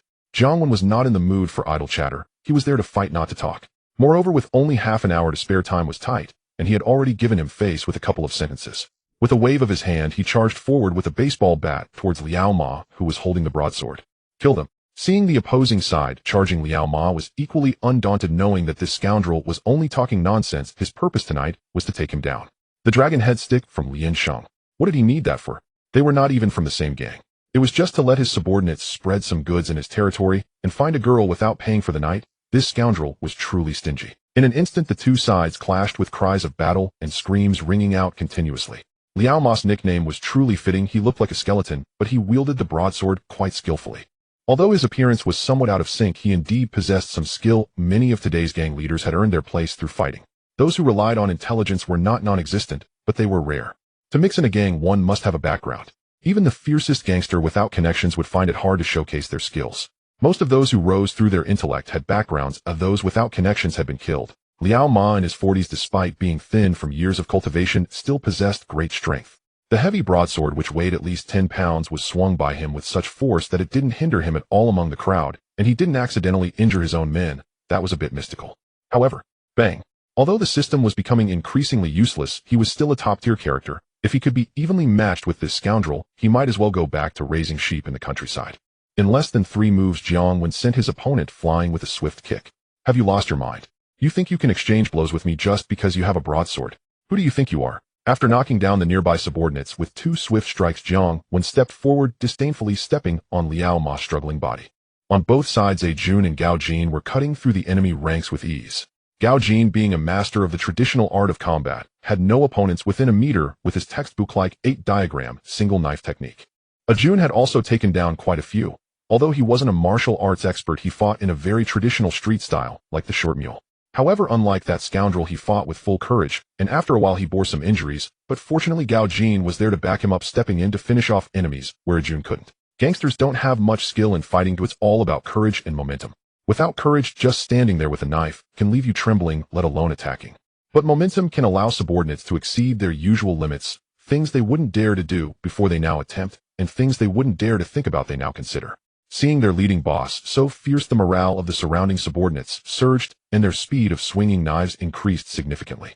On Liao Ma's side, there were hardly any formidable fighters. The strongest subordinate was taken out by Gao Jin in less than 30 seconds. Liao Ma also couldn't hold out for long, and was quickly taken down by Chun when struggling to get back up while being stepped on.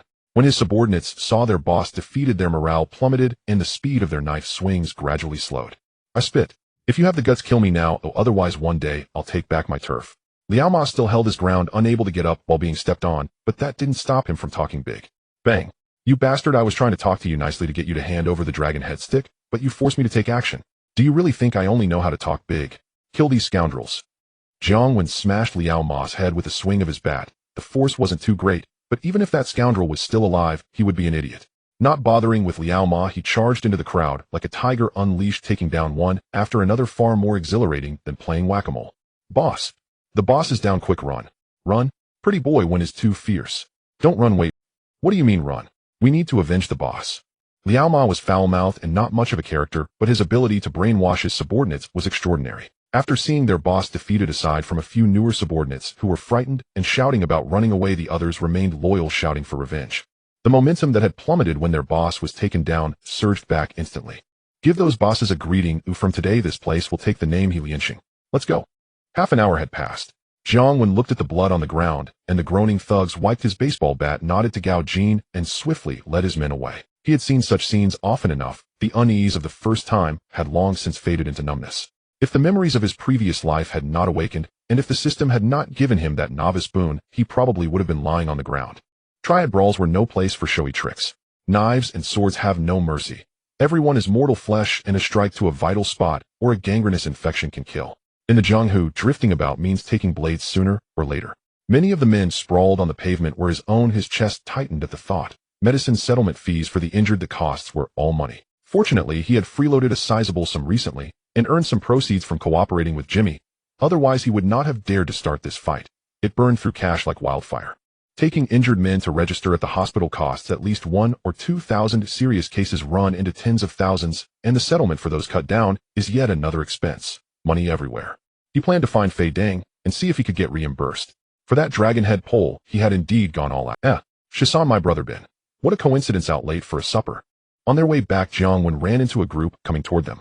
A glance showed they were from Hongxing. They smiled and made small talk with Shisanmai and Han Bin in the center, but their eyes lingered on the short, stocky, middle-aged man beside Shisanmai and the few men behind him. Wasn't that Boss B and his Kowloon 5 tigers, Chun Haonan and his crew, the big names from the Young and Dangerous Tales? There was a fleeting resemblance to the films, recognizable at a glance, but the movies had beautified him. In reality, Chun Haonan's slick streetwise aura could not be hidden, especially his gaze inflated by prior praise, which made him seem rather smug. No wonder Liang Cohen once rewarded him with a bottle of cola. Now he felt like offering him one as well. He and Shisanmai were both from Wangjiao, and thus somewhat familiar. After all, he and Ajuan were Bolingji super VIPs, and had contributed much to Shisanmai over the years. To be fair, Jimmy might be good at business, but when it came to aesthetics, he still deferred to the women. The girls around Shisanmai were indeed of assured quality. His rapport with Han Bin was incidental. By incomplete reckoning, Han Bin spent 2 weeks of each month on Bolingji under the pretense of brotherhood, and having fun out. Anyone with eyes could see he fancied tomboys, but his skill at courting was poor, and he had yet to succeed. You're out late, too, not sleeping, bringing so many people for supper. Shisanmai glanced at the men behind him with a sharp, I ate too much tonight, just out with the brothers to walk it off. Jiang Wen shrugged. Let me introduce you. This is Boss B, the leader of Hongxing and Kowloon. Behind him are the Kowloon 5 tigers, Chun Haonan, Shanji, and Detenor. Han Bin smiled as he made the introductions. Oh, no wonder you seemed familiar. So Boss B is Hongxing's war god. Hearing of you is one thing, meeting you is another. I've grown up on your stories. And Chun Haonan needs no introduction. Who doesn't know the name Chun Haonan of Kowloon? He was not personally acquainted with Boss B, but with the man standing before him, he could not feign ignorance.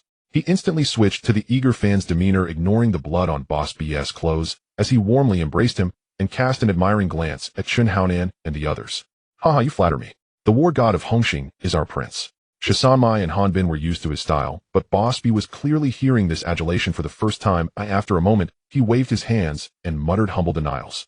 It was obvious he had never been lauded like this before. His grin twisted with delight. Big brother B, don't be modest. Your Hongxing prince may be a war god, but he's 3rd generation in the stories. You belong to the 2nd generation. Jiang Wen said this while enthusiastically clutching Boss B. A chubby young man with glasses behind Boss B suddenly whispered to Chun Haonan brother Nan, who was the 1st generation. He had joined Hongxing in his teens, and only now discovered that the Hongxing war god was not a single figure, but divided into several generations. Chun Haonan shot Baopi a look and shook his head dumbly. Just like you, I left school before finishing middle school to come out here. How should I know? Shanji, hearing Baopi's question and finding it unreliable, sidled up to Shisanmai and asked in a low voice who was the 1st generation. I don't even read comics, Shisanmai said after a pause. She realized these fellows were perhaps too innocent. Liangzai, when that bastard clearly couldn't tell when someone was making things up. Brother Bin, do you know? De Tian'er asked curiously. Han Bin simply shook his head in silence. He and his younger brother, the Tumman dinosaur, had not belonged to any clique before. They were independent until their operations grew, when Jiang Tianqing recruited them into Hongxing. Because they brought capital, they immediately assumed the position of hall leaders upon joining. But as for seniority inside Hongxing, he still ranked below those like Chun Haonan, who had been in the gang since childhood. Besides, aren't grown men supposed to read magazines of another kind? Who the hell reads comics? Yet he inwardly wondered whether the comic had been drawn by one of Boss B's own men. So brazen, to dare pin the war god title on Boss B. Weren't they afraid someone would come and cut him down? He knew a little of Boss B's deeds. How he once fought from Xianshan to Kowloon and had a measure of fame in the underworld. But that renown was limited to a small circle. There were so many fierce fighters in the Jianghu. Even the prince rarely proclaimed himself a war god. Above him stood Lian Haolong, the one called First Under Heaven. That is the true war god. Haha. I am too old to compare with the prince, Boss B said. On, you mustn't say. Boss B's words were full of modesty, yet he was clearly elated. His eyes narrowed in a pleased smile, and the 2 cuts had received earlier no longer throbbed. He found this Jiang Wen from Lianxing to be a genuine talent, skilled in a fight and silver-tongued. Such a man ought to belong in their Hongxing. His young man Haonan was talented as well, but a touch too sanctimonious and not very loquacious. Seeing Jiang Wen's age, roughly the same as Haonan's, he inwardly lamented that he had not met such an exceptional subordinate earlier. Decision made he would come to Wangjiao more often when time allowed. Listening to Jiang Wen speak was more pleasant than sleeping with women. All right, I will listen to you, Big Brother B. My place is a bit shabby, please don't mind. Audiobook, have the ladies come over to attend to our distinguished guests. Upon arriving at his bar, Jiang Wen pulled Big Brother B Han Bin and Shersan Mei into the private room. He needed a few people to serve as witnesses for the time. Is this handsome when really the boss of Liansheng in Mongkok? He doesn't look it at all. After Chen Haonan and the others sat down in the next room, they awaited the ladies, and the bespectacled Bao Pai began to mutter. Don't speak carelessly, this is their territory, and this handsome one is not as simple as you think. A Bao, who was the most composed among Big Brother B's group, patted Bao Pai to signal him to keep quiet. Brother Bao, how is it not simple? This handsome one looks to be about our age. How did he become the boss? Isn't Liansheng known for valuing seniority? Shanji pushed Bao Pai aside and plopped down next to a Bao, opening a bottle of beer and asking, actually, I was curious when I first saw Handsome One. Previously, when he was in Causeway Bay, he had heard of Handsome One's name, especially since Handsome One had taken over Hong Tai's territory in Mongkok, overshadowing their Nango. However, he had never looked into it and thought Handsome One was of a similar age to Bingo. It was only tonight that he realized Handsome One was actually so young. How could someone so young become a decision-maker? Isn't it said that Liansheng values seniority more than they do? Nango is still thinking about establishing a foothold, while this person has already become a decision-maker. Isn't that a bit exaggerated? Could he be the son of some Liansheng big shot? There's another reason why Handsome One could rise to power at such a young age. It's not as you think. A Bao could tell from Shan Jia's eyes that he was thinking inappropriately. However, it's not surprising. There have been young bosses in the underworld, but in a big gang like Liansheng that values seniority, it is almost non-existent. I heard that more than half a year ago, Handsome One's boss Gui Dong suddenly had an accident. Gui Dong originally had a right-hand man, Mao Tu, whom you should have heard of. Gui Dong's accident should have led to Mao Tu taking over, as he had been with Gui Dong for over 10 years, but Handsome One had only been with Gui Dong for less than 3 years. In a seniority-based gang like Liansheng, he shouldn't be in line for the position. Later on, before Gui Dong's incident, Mao Tu also had an accident and fled. In Mongkok, only Handsome One remained as Gui Dong's right-hand man. I've heard from Big Brother B that Gui Dong was someone from Liansheng, and I suspect it's because of this connection that he was able to rise to the position of decision-maker in Mongkok. However, that's not the important part. The impressive thing is that originally Gui Dong only controlled 2 streets in Mongkok, and this Prince Road was reportedly taken by Handsome One himself. The specific details are unclear to me. Now, in just half a year since taking power, how much territory has he expanded? You've seen how complicated the situation in Mongkok is tonight with countless small gangs. It's not easy to grow here. After finishing his words, A Bao took a sip of beer. Indeed not simple. Shanji nodded. Although he frequently went to Bolin Street and had some understanding of Mongkok, tonight coming here to clash with Big Brother B, he realized just how complicated it is. While they were fighting here just around the corner, he could see other gangs also clashing, even more chaotic than in Causeway Bay. In such a place, developing to this extent in just half a year is not something one can achieve solely by luck. After so many years, he has seen many lucky people, but those who rely solely on luck have long been cut down. Yet Handsome One continues to grow stronger. I've also heard these things from others. However, you've seen tonight's situation. Those little brothers following him were practically all injured, yet look at him, not a scratch on him. Recently, Liansheng is in the midst of a leadership election. I've heard that their leader's stick has gone missing. Right now, the entire Liansheng is like a powder keg. Don't be fooled by the fact that this guy was just joking and laughing with Big Brother B. Even while speaking on their turf, be cautious. A Bao's last sentence was clearly a reminder to Bao Pai. Brother Bao is right. Bao Pai don't speak nonsense. Chen Haonan also nodded. Before coming out, he heard Big Brother B say that Liansheng is going crazy over that leader's stick, and this is their territory. Be careful, as there might be ears on the wall. What's the deal with Liansheng's leader's stick? Has it really gone missing? Inside the private room, Han Bin asked while drinking beer. What else could it be? The right-hand man of the boss of the chicken gang, Yan Ming, is useless and lost the thing. I got news that the reckless Ma from Liansheng got his hands on something that looks like the leader's stick. So I brought people over to see if it was real, but that reckless guy has such a bad temper that we barely spoke before a fight broke out. Jiang Wen spread his hands, putting on a helpless expression. Shersan Mei and Han Bin were left speechless by his thick skin. Having known him for so long, they were once again astonished by his shamelessness.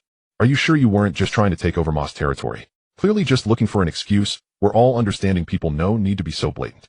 However, they did glean a piece of information from his words. Liansheng's leader's stick has indeed gone missing.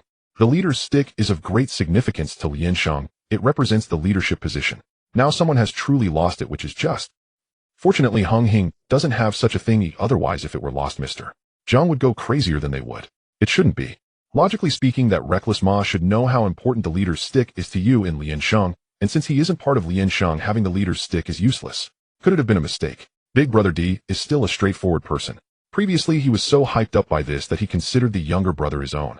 He believed in the younger brother's words, genuinely thinking that the younger brother was helping the gang. Shersan Mei exchanged glances with Hanbin, realizing that they had never noticed this simple side of Big Brother B before. He was easily swayed by a few flattering words. I don't know if it's true or not, but our Deng Bo has already stated that the leader's stick must be found within 3 days. You know how it is for us juniors, whatever the boss above tells us to do, we just do it. Jiang Wen said, putting on a helpless expression again. Now he didn't plan to hand the leader's stick over to Big Brother D. He realized this thing wasn't as useless as he initially thought. At least the gang places great importance on this broken stick. From now on, if he wanted to deal with someone, he wouldn't need to find an excuse. The excuses were already ready-made. I suspect you've hidden our Liansheng's leader's stick. Hand it over. What? Not handing it over. I'll have him killed. Brother One. At that moment, Gao Jin pushed open the door and stood at the threshold, calling out to him. Come in. There's no one else here. Jiang Wen spoke with deliberate affectation. 3 witnesses happened to be present beside him. Brother One. The Dragonhead staff has been retrieved, but there are several more than expected. After entering, Gao Jin theatrically withdrew several small black cloth pouches from his inner coat. These are all of them. Jiang Wen feigned astonishment, widening his eyes as he gazed at Gao Jin, a look of skeptical disbelief, as if silently saying, I'm not easily fooled. I can't confirm whether they're genuine Dragonhead staves, but they were all found at Lai Ma's place and their appearance is identical. Gao Jin explained with an expression caught between exasperation and uncertainty. 3 Dragonhead staves. Senior Brother B, 13 Sister, and Hanbin, sitting just next door, spat in unison. They stared blankly at the 3 black pouches resting on the coffee table. The situation was growing increasingly convoluted. Especially 13 Sister and Hanbin, who had earlier assumed that young Master Wen was merely using the search for the Dragonhead staff as a pretext to seize Lai Ma's territory, were now stunned to discover that Lai Ma's domain did indeed hold such staves, and not just one, but multiple. Even their finely tuned minds struggled to parse what was unfolding. I can't verify their authenticity either, but their craftsmanship is uncannily similar, complete with Dragonhead carvings. Gao Jin waved his hand dismissively, admitting he'd never seen a genuine Dragonhead staff, but judging by appearance alone, he'd brought them back. Let me take a look. Hanbin reached for one of the black pouches first. Though he'd only heard tales of the Liansheng Dragonhead staff, and never laid eyes on it, he burned with curiosity about its true form. Senior Brother B and 13 Sister each picked up a pouch as well, and all 3 opened theirs simultaneously. They're truly identical. Even the Dragonhead engravings feel authentic. Senior Brother B, have you ever seen a Dragonhead staff?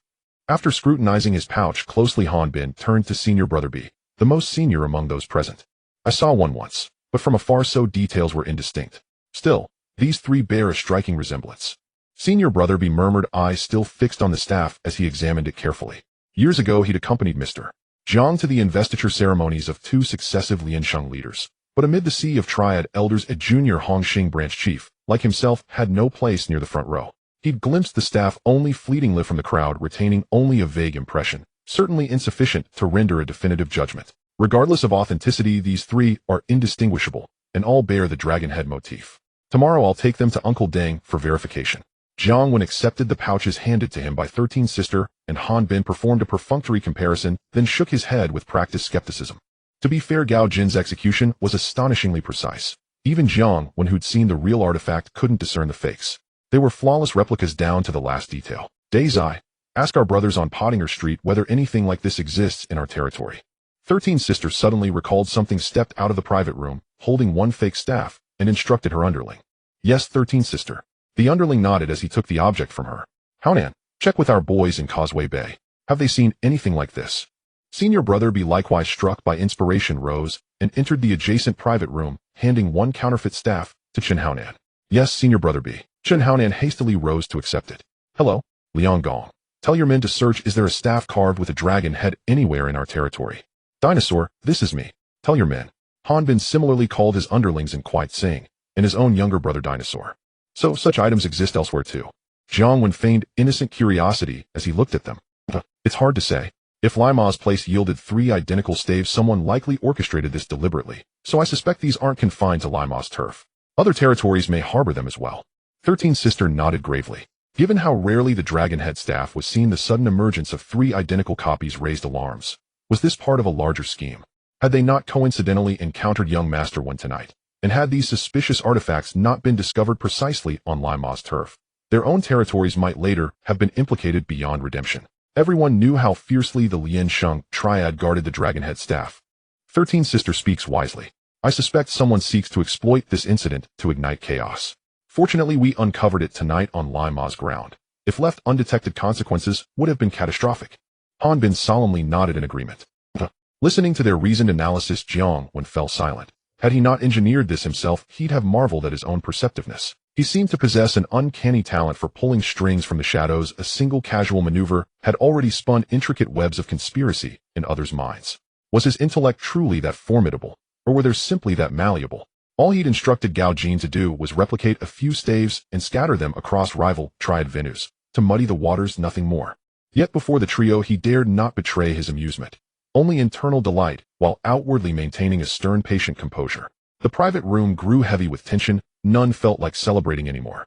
Of course, Jiang Wen's gravity was entirely feigned. Soon after, 13 Sister, our venue yielded one. We don't know who placed it. Senior Brother B. We found 2, one in the billiard hall, another in the gambling den. Ring. Brother Bin. We found no such staff. Elder Brother. I've recovered one. It appears to match the Liansheng Dragonhead staff. 13 Sisters Underling and Chun Haonan returned one after another, their expressions oddly strained as they placed several black pouches onto the coffee table. Shortly thereafter, Han Bin's underlings and his younger brother Dinosaur called in. No staffs found in Han Bin's territory, but one surfaced in Tun Mon. Chun Wen glanced subtly at Gao Jin. How many did you make? Even Tun Mon. Gao Jin remained motionless, stone-faced and silent, as if utterly unaware of the glance. Damn it, someone is stirring trouble. Could it be the police? Unlikely. The police have no interest in Triad upheaval disrupting Hong Kong's stability. Enough speculation. Call Mr. Jiang immediately. Check other branches. 13 Sister and the others debated urgently. Discovering objects eerily resembling the Liansheng Dragonhead staff within their own domains, despite prior mental preparation, still sent chills down their spines. Fortunately, the discovery came early, before escalation. After speaking, Senior Brother B swiftly picked up his bulky mobile phone and reported to Mr. Jiang. They'd assumed tonight was merely a chance for juniors to prove themselves, yet fate had delivered this extraordinary complication. And miraculously, young Master Wen happened to be present when it unfolded. Hello, I'll be done. Jiang Tiansheng's voice crackled through the receiver. Jiang Wen caught faint echoes. Sounds like I'll lock. It's done, but... Mr. Jiang, there was a bit of an incident. The big shop, he said. It seems to be something related to their connection with Liansheng's Dragonhead stick. Later we discovered similar items at the venue of Sister 13, and with me and the Dinosaur, and we suspect that someone wants to stir up trouble using Liansheng's Dragonhead stick. The big shot B organized his words to report. Were you with Liang Zaiwen? On the other end of the call, Jiang Tiansheng paused for a moment and asked. Yes, we encountered the police while entering and coincidentally ran into them on the way back. They'll mention it to Uncle Deng tomorrow. Jiang Tiansheng nodded and said nothing more. Meanwhile, over at Dongxing Volcano, Brother Volcano, we found this thing at Big Rat's venue. Volcano, covered in blood and with several cuts, was having a young lady disinfect him when a little brother rushed over carrying 2 small black bags. Open it and take a look. Volcano took a sip of ice beer. As the little brother slowly opened the bag, 2 short sticks engraved with a dragon had emerged. Puffed. Cough, cough, cough. Bring me the phone. When he realized what it was, Volcano spat, not caring about his wounds, as he urgently asked the little brother to get the phone. This thing nearly scared him to death. Although he had never seen Liansheng's Dragonhead stick, what kind of stick comes with such an exquisite packaging bag? The stick was also carved with a large dragon head. Could it be the infamous Dragonhead stick? The key was that there were 2 of them. Clever as he was, he immediately sensed the taste of conspiracy and hurried to report to the Dragonhead camel. Regardless of whether this thing was real or not, even if it was, it would be useless in his hands. No pawn shop would dare take it. And if Liansheng's people found out he had this item, especially more than one, they would chop him up and toss him into the sea to feed the sharks. Hello, Boss Volcano. We were halfway through when the police came in, so we withdrew, but my little brother found 2 sticks that seemed to be Liansheng's Dragonhead sticks. What should we do now? After the call was connected, Volcano quickly said, Got it, you don't need to worry about this matter. Handle the items as you... The reaction from Camel was beyond Volcano's expectations. The excited and surprised voice he had imagined did not appear. Instead, it was just a calm response before he hung up the phone. This left Volcano a bit confused. Did the boss not react properly? He couldn't hear what was being said. After thinking for a moment, he redialed. After all, this was about Liansheng's Dragonhead stick, a serious matter he couldn't handle alone. Hello, boss, it's me, Volcano. I know it's you, Volcano. You want to tell me you have 2 sticks that look like Liansheng's dragon head sticks? Camel said somewhat impatiently. So you knew all along, what should I do now?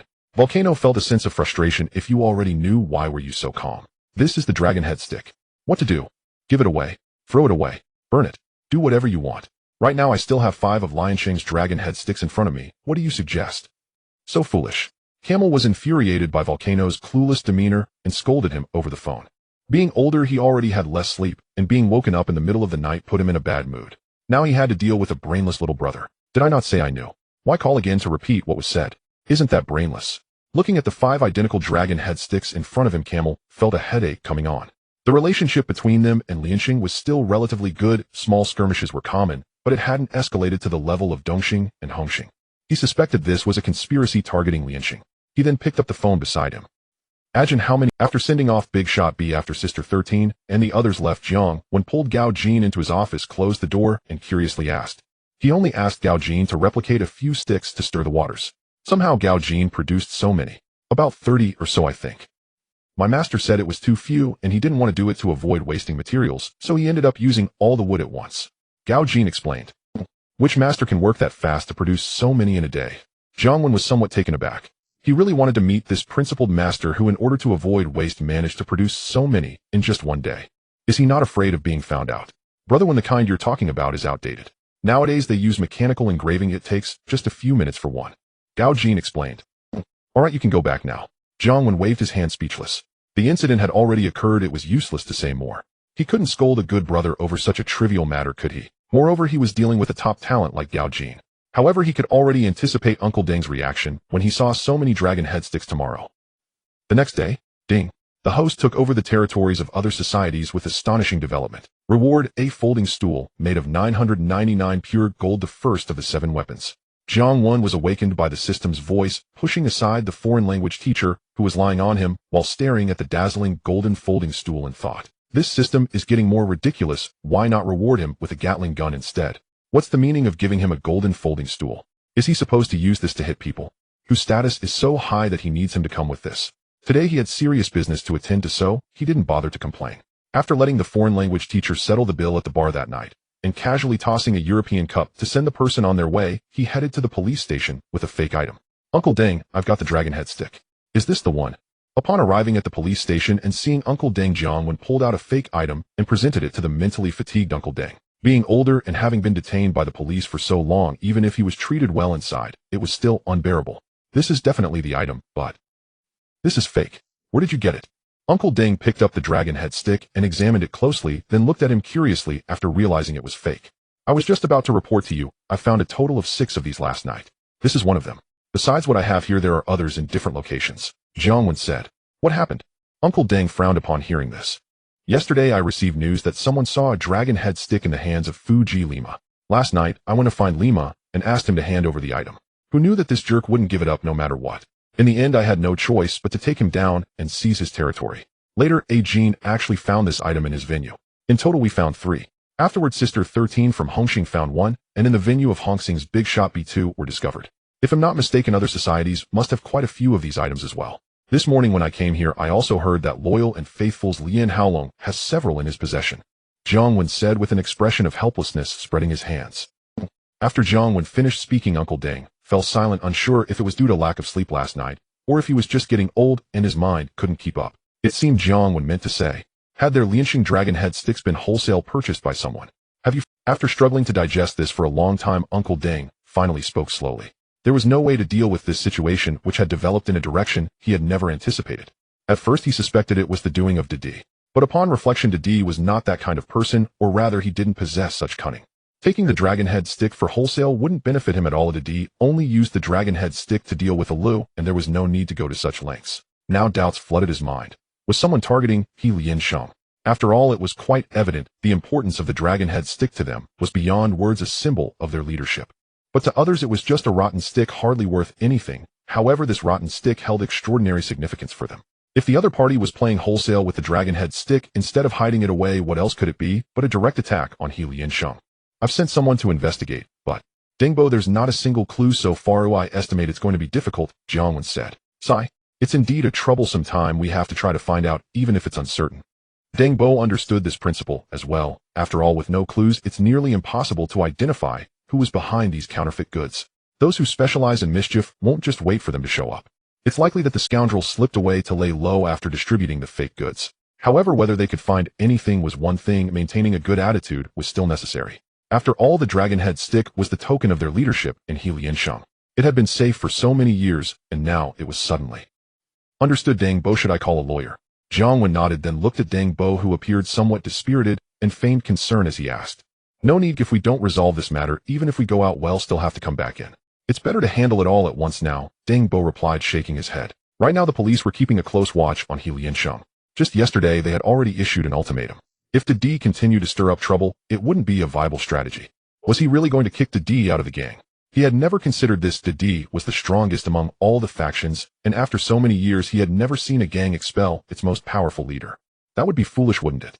But without kicking Deng out, if they wanted him to quiet down, they had to resolve the situation swiftly. Otherwise, even if he left, that guy would still cause a ruckus. He'd still be summoned for coffee, which was unnecessary. So how did it go? Did you get it? On Deng's side, Deng's sister-in-law, accompanied by Chang Mao and Xia, entered. Deng hurriedly asked. We got it, but it's not just one stick. Chang Mao and Xia exchanged strange glances, then pulled out black cloth bags from their pockets and placed them in front of their boss. Isn't there only one dragonhead stick? Deng eagerly grabbed the black cloth bags from the two, opened them, and looked at the two identical sticks in his hands, instantly transforming into a shocked expression similar to Shun Ting looking at his phone. He had seen the dragonhead stick before, and had even picked it up for a closer inspection back then, so he had a deep impression of it. The shapes of these two sticks were indeed unmistakably that of the dragonhead stick. But what was the situation with having two? Deng, the situation is a bit complex. The new faces we found were shaken off by Si Yinming. One of these dragonhead sticks was found by my brother on our turf, and the other was found from a gambler in our casino. My brother thought this item looked very much like the dragonhead stick and brought it to me. Since last night, many factions in Hong Kong Island have discovered this item.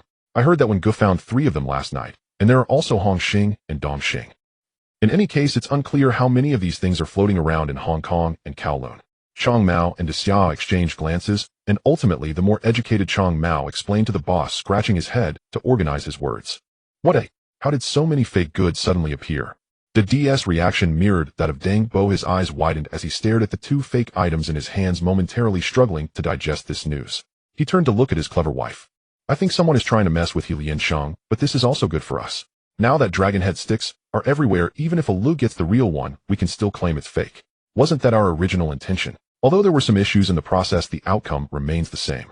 Deng's sister-in-law pondered for a moment. Exactly. Without the dragonhead stick, what qualification does that scoundrel, a Lu, have to take the seat?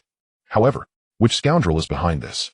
Deng, upon hearing his wife's words, suddenly realized then, although the outcome was what he wanted, he was still uneasy about who had instigated this. He couldn't shake the feeling. I've already had someone investigate, but the other side is very secretive, so it's not easy to trace. We'll talk about it after you get out, Deng's sister-in-law said. All right. Deng nodded. To be honest, he felt that the bastard who got the dragonhead stick was not trying to mess with Liansheng, but targeting him. Deng.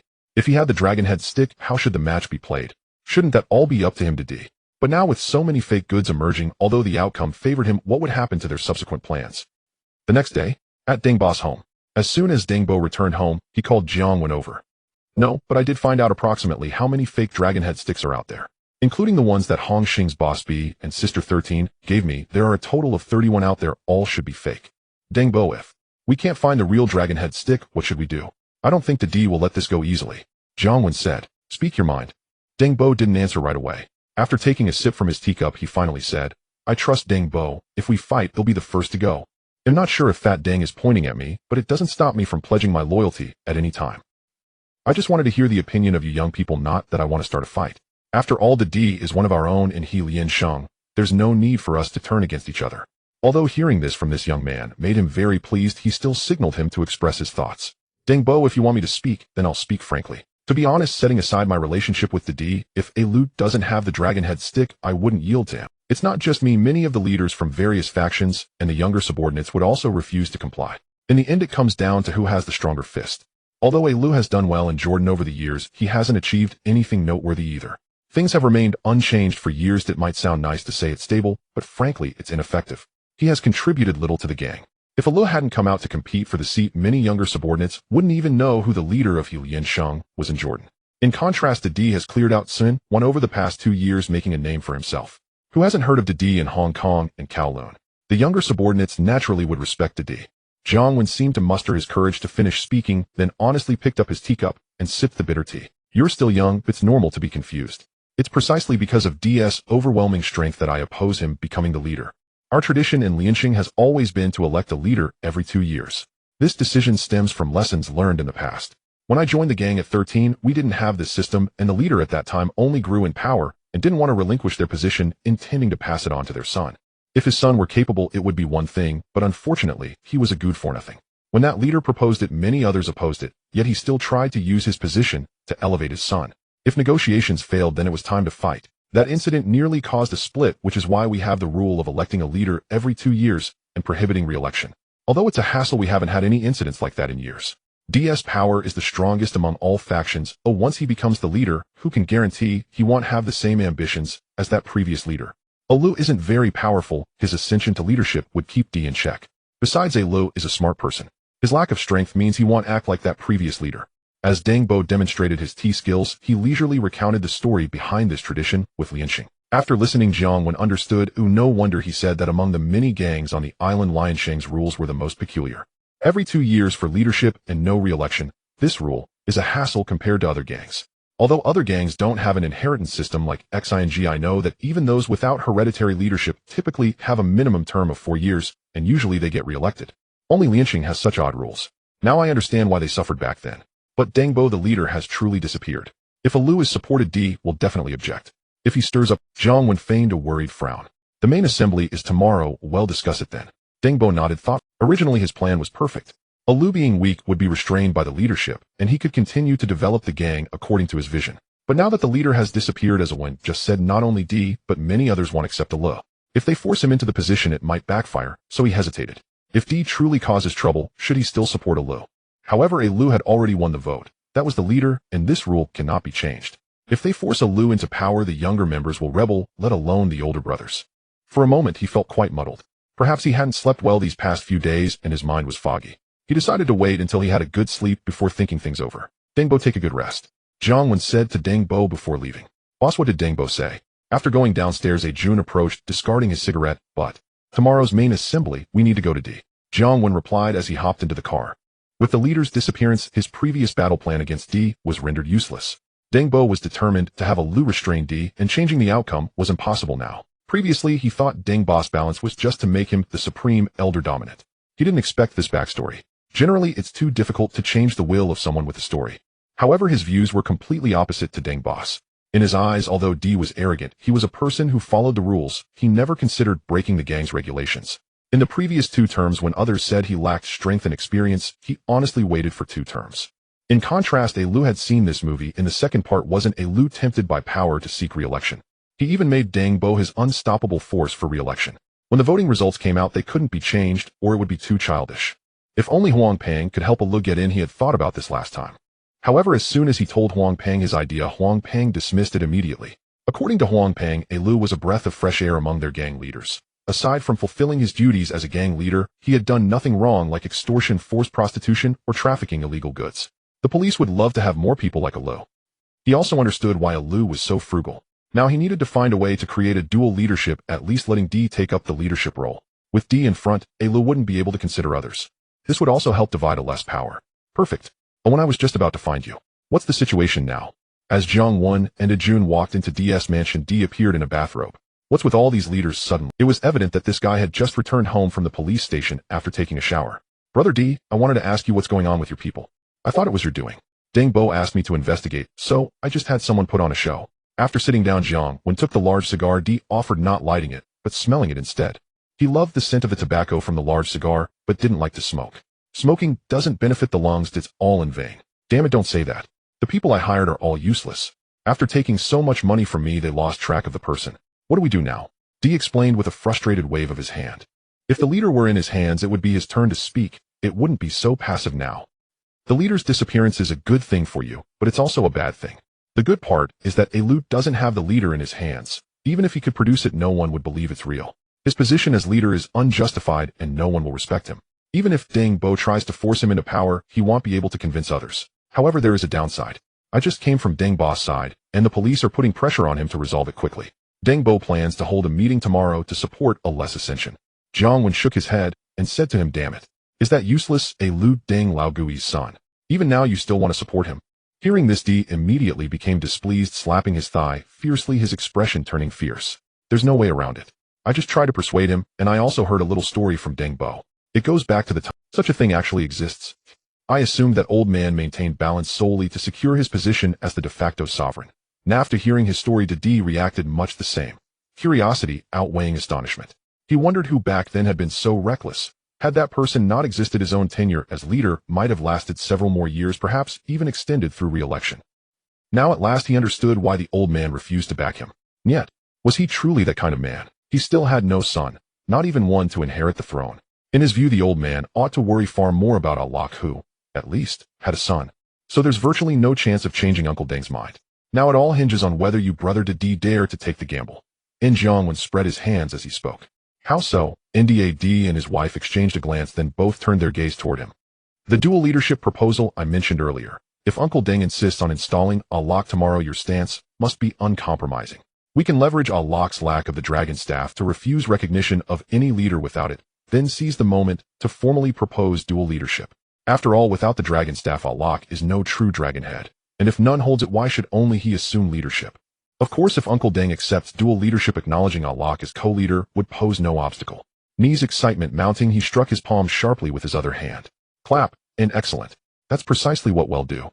Without the dragon staff, what authority does that insignificant Jordan Street underling hold to claim leadership? What then can those aging elders accomplish by propping him up? Ndad's emotions surged completely. Another resounding slap landed on his thigh as he grew animated. Though dual leadership lacked the singular prestige of sole leadership, a draw remained infinitely preferable to defeat. At this juncture, surrender offered no halfway reprieve. Only one path remained straight ahead, no turning back. Wife, contact those elders immediately. Money is no object.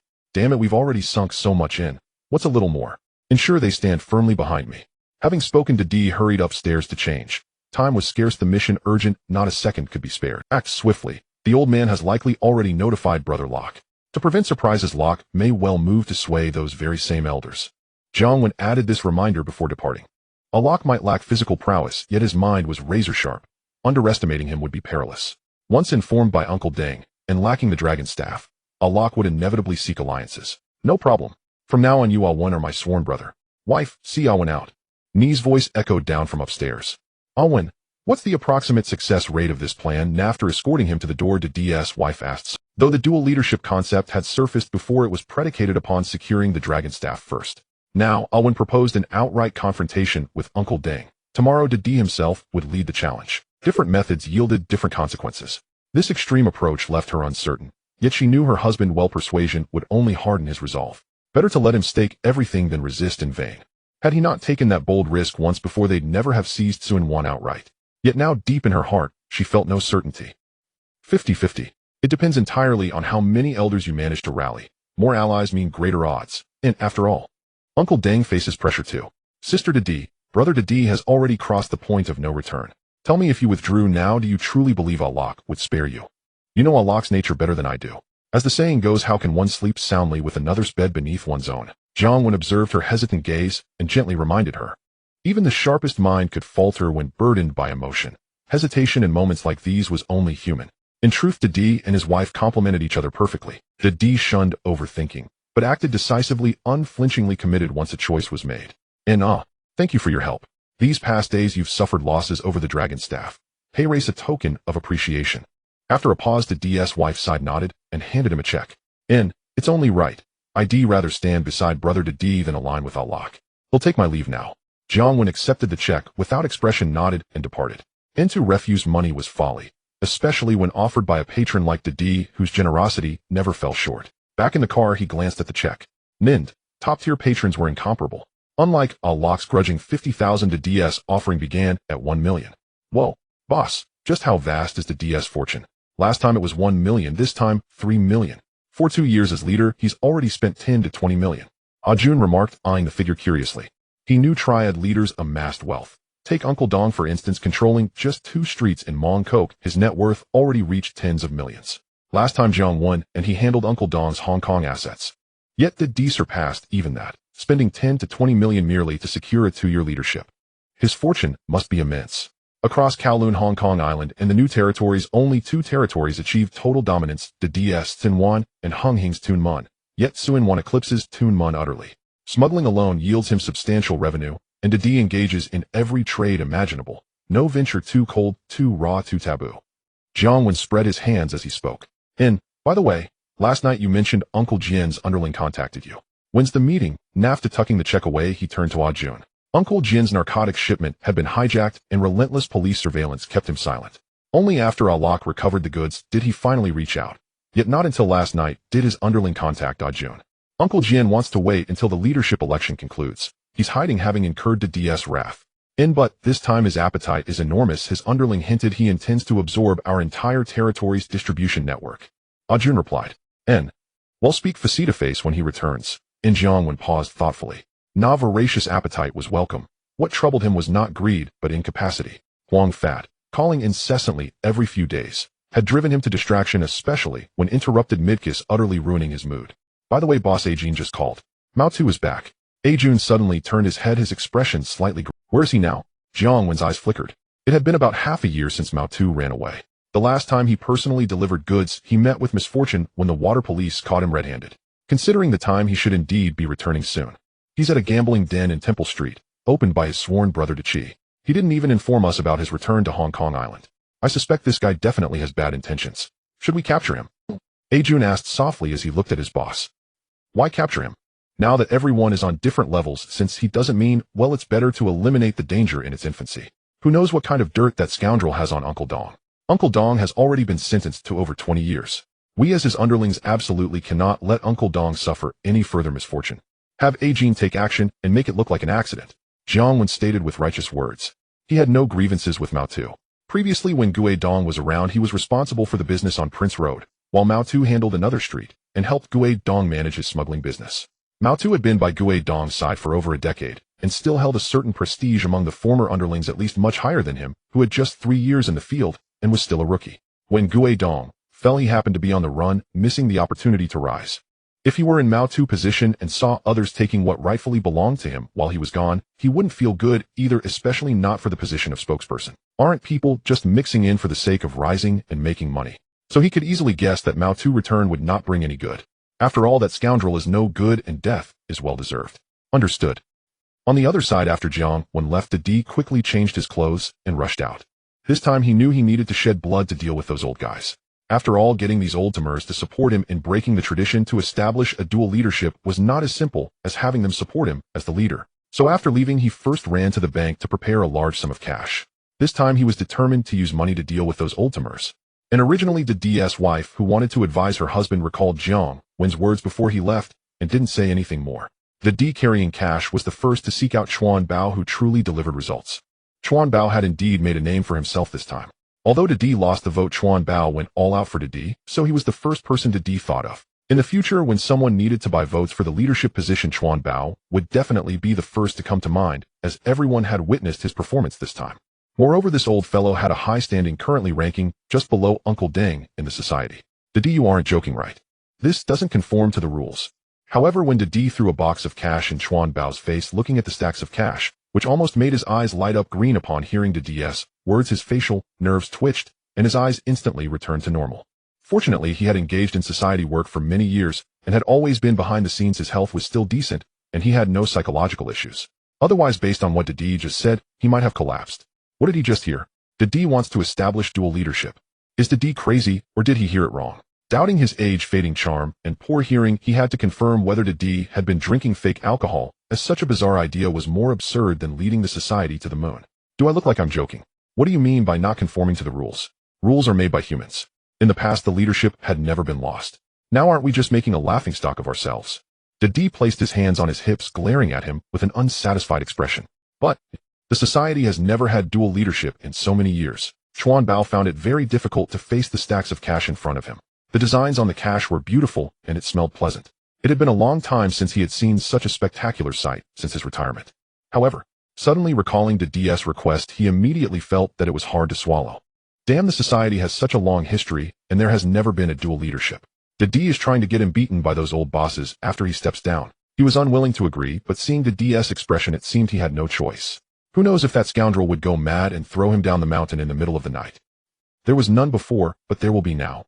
In the past, there was no leadership that couldn't produce the dragon head. In any case, during the meeting tomorrow, if Uncle Deng supports Lu, you act accordingly. He'll handle the others. The D didn't care to hear much more, turned around, and left with two little brothers, not giving Chuan Bao a chance to speak. Time was tight, and there were too many people to deal with. He had no time to waste on the old guy. Taking his money meant he had to deliver results. The D is just that domineering. Hey, Chuan Bao watched the D's departing figure and glanced at the cash in front of him, feeling a sigh of resignation. This money is really hard to come by. In Chuan Bao's case, the next day was filled with events involving the old bosses and gang leaders. The D started off by flashing cash while holding a watermelon knife, choosing between money and knives. Most smart people would choose the cash, even though it was a bit more difficult, but it was certainly better than being cut by the D immediately.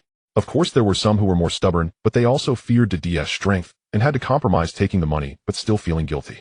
Even if they lost later, if Uncle Deng pursued the matter, they would still have something to say, wouldn't they? While the D was frantically outputting, Ale was equally busy.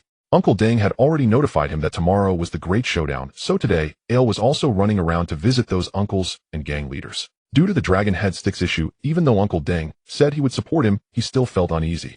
This time, he didn't just bring his mouth like usual when going out to handle business. Although he didn't have the same resources as the D and his business was limited, he couldn't carry cash everywhere. However, not having money was no problem. He was better at dealing with people than the D. The so-called light gifts held deep feelings. Bringing a fruit basket with a slightly higher price, as long as he said some nice words and showed concern, he could make the other party happy. Indeed, some oldtimers appreciated his approach, which was different from the D's shouting. Hale always wore a friendly smile and spoke softly. His genuine concern and warm greetings made those oldtimers feel very comfortable.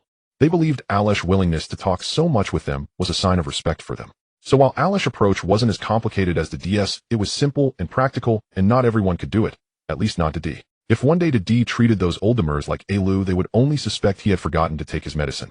The next day at 10 in the morning at the Liansheng headquarters. Good morning, everyone. Jiang Wen, accompanied by Jun, arrived punctually.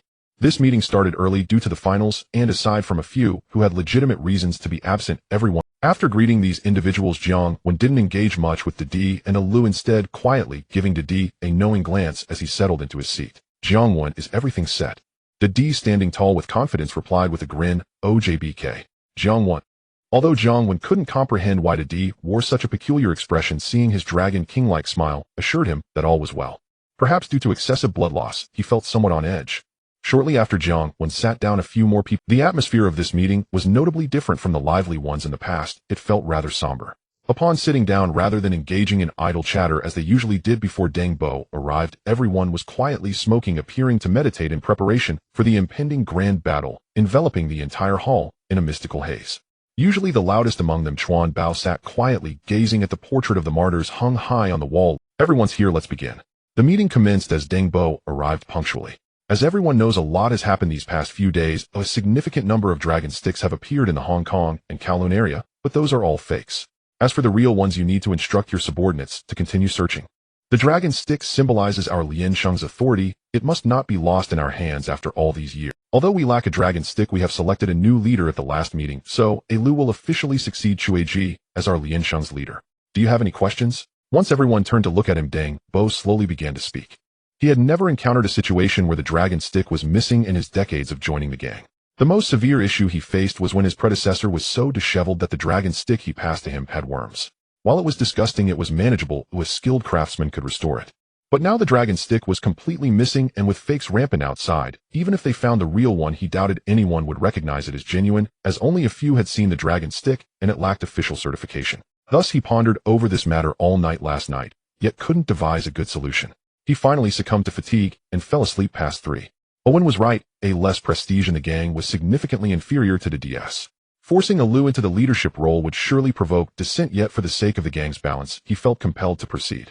Hopefully Lu can assert himself. It's fine if he can't fight, but he must maintain the persona he has cultivated for so long and not let down the trust of the people. I have a question. A major question. Before anyone could react to Deng Bo's words, the D stood up, his voice booming and causing discomfort among the attendees. The D, what is your question? The D took the initiative to attack, and naturally someone from a less team rose to counter. Uncle Quan, who had been warmed by a less kindness the previous day, was quick to respond. What question? That's a big question. Previously when you all elected Alu as the leader, he had more votes than I did, and I accepted that. But now if we can't even handle the transfer of the dragon stick, and it has gone missing, how can anyone not say that the new leader of our Liansheng is incompetent? If we can't even protect a small stick, I believe Alu is utterly incapable of leading our gang. It was evident that the D had rehearsed a speech written by his wife last night. Given the D's nature, he would never articulate such a coherent argument. Usually the D would be lucky to start without cursing. Indeed, although Alu is a decent person and respects us old-timers, this position of leadership should be based on capability. Besides, the D is also a good person. Every time I've asked for his help, he has delivered splendidly. If Alu can't even manage the dragon stick transfer, then his competence is indeed lacking. As soon as the D finished speaking, not knowing what benefits he had promised to Long Jinchuan, Bao, who usually didn't have time to shine, had already stepped up to the front line. Yes, that's right, in terms of capability, the D is on point. Look at the current situation in Sunwan. Aside from the Tunmun of Hunghing, who else on the entire island can achieve such a level? Sunwan is far superior to that wretched place of Tunmun. Yes. Long Jin's influence grew, and those who had supported the D yesterday began to nod in agreement, recalling their tasks for the day. Some who initially intended to remain neutral found themselves gradually swayed towards the DS side upon comparing the strengths of the D and Alu. Choosing a leader should indeed be based on selecting someone strong enough to lead them to success. Although Alu is commendable, he had previously mentioned that once he became the leader, he would lead the gang into Tsimsha Sui. However, when they first heard this, they felt a surge of excitement, but as they reflected on a lack of significant achievements in Jordan over the years, doubts began to creep in about Ale's capabilities. If the D had said this, they would have never doubted him, as his track record spoke for itself. Who else could conquer an area uniformly over these years? It was indeed the D. Moreover, these individuals were astute, seeing that Long Jin and others were still unwilling to concede. While Alu clearly lacked the dragon stick, it was apparent that the D was well prepared for today. Even with Deng backing Alu, he couldn't raise his voice too high without the dragon stick. The competition was still ongoing, yet the outcome was truly uncertain. The D's influence was significant, and selling him a favor now might make it easier to seek his help in the future. Who among them didn't have a few enemies? If one day an enemy came knocking, they could still turn to the D for assist. What is this talk? In Liansheng, we have always elected our leader through votes. Since Alu received more votes, he naturally is our leader. Where's the problem? The dragon stick is merely a stick. Its significance outweighs its practicality. Besides, Alu hasn't even officially taken up the position. How can you judge his capabilities yet? At this moment, the supporters of Ale's side sounded the counterattack. Seeing this scene, Jiang Wen's spirits lifted, and he was no longer sleepy. It's starting. The verbal sparring has begun again. He simply adored the lively banter of these. Quietly pulling out a bag of sunflower seeds from his pocket, he pretended to support his head with one hand, as if deep in thought, while the other hand quietly popped seeds into his mouth. Alu capable. If he were, he would not have been clinging to that little patch and Wadon all these years. Look at Liang Ziwen. Since he took over Adong's place, he has already carved out several streets. Now that is ability. Yao Shu, the youngest on the D's side, volunteered to step forward. Whoever bought Yao Shu's favor had spent well. He was eager to perform, already stealing the show before Shuang Fandong had finished his piece. But the moment he finished speaking, it was as if a sudden enlightenment swept the room. Everyone turned in unison toward Jiang Wen, who had been quietly shelling seeds and watching the spectacle. Only after Yao Shu's nudge did they come to their senses. Indeed, it seemed Liang Ziwen was rather capable. Without anyone noticing, he had grown to such an extent. He had taken Hong Tai's turf in Wangjiao, and a couple of days ago he seized Fu Ji's venue. I heard even that Runt Lai Ma was beaten senseless. They had been so preoccupied with the matter of the Long Tu gun that none of them had thought of this. Only now did they realize Liang Ziwen had quietly become large and strong. At the thought, the shrewd old men's eyes began to gleam. This term Liang Ziwen lacked seniority. What about the next term, or the one after? After all, the house seat lasts only 2 years, and Liang Ziwen is still so young. Most crucially, Liang Ziwen is Dengbo's man. Hey Yao Shu, say what you will, but don't pin this on me. I'm a newcomer. Even if I had talent, it wouldn't be my turn. I never said I wanted the house seat. Besides, everyone knows the situation in Wangjiao, so I did what I did out of necessity. Suddenly, the center of attention, Jiang Wen blinked, spat out his seed shell, and hurried to explain. What was that old man playing at, dragging him into this for no reason? Seeing so many elders fix their gaze upon him, he could guess their designs without much thought. This term of the D's had fattened up those stingy old men who haggle even over bringing out girls. They were clearly preparing to make their move on him in a couple of years. That would not do.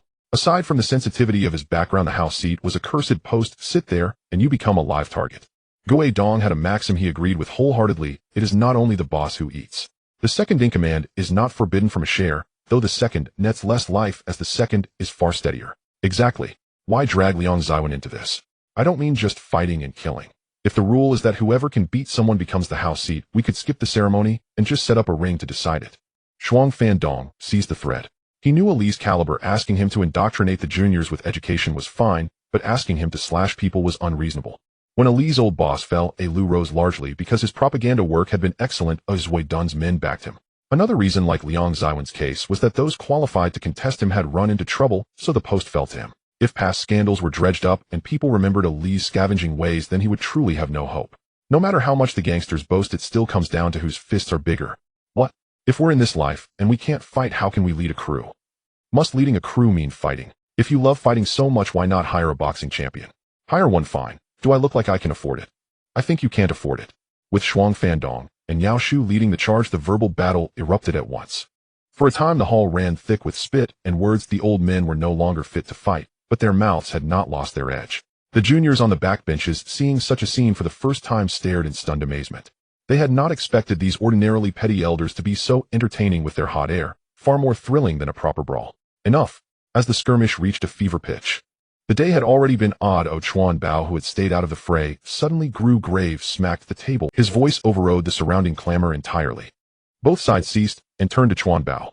These people looked at their captain with raised questions. Mid-heat, just as they were getting into it, he called a pause. What did he want?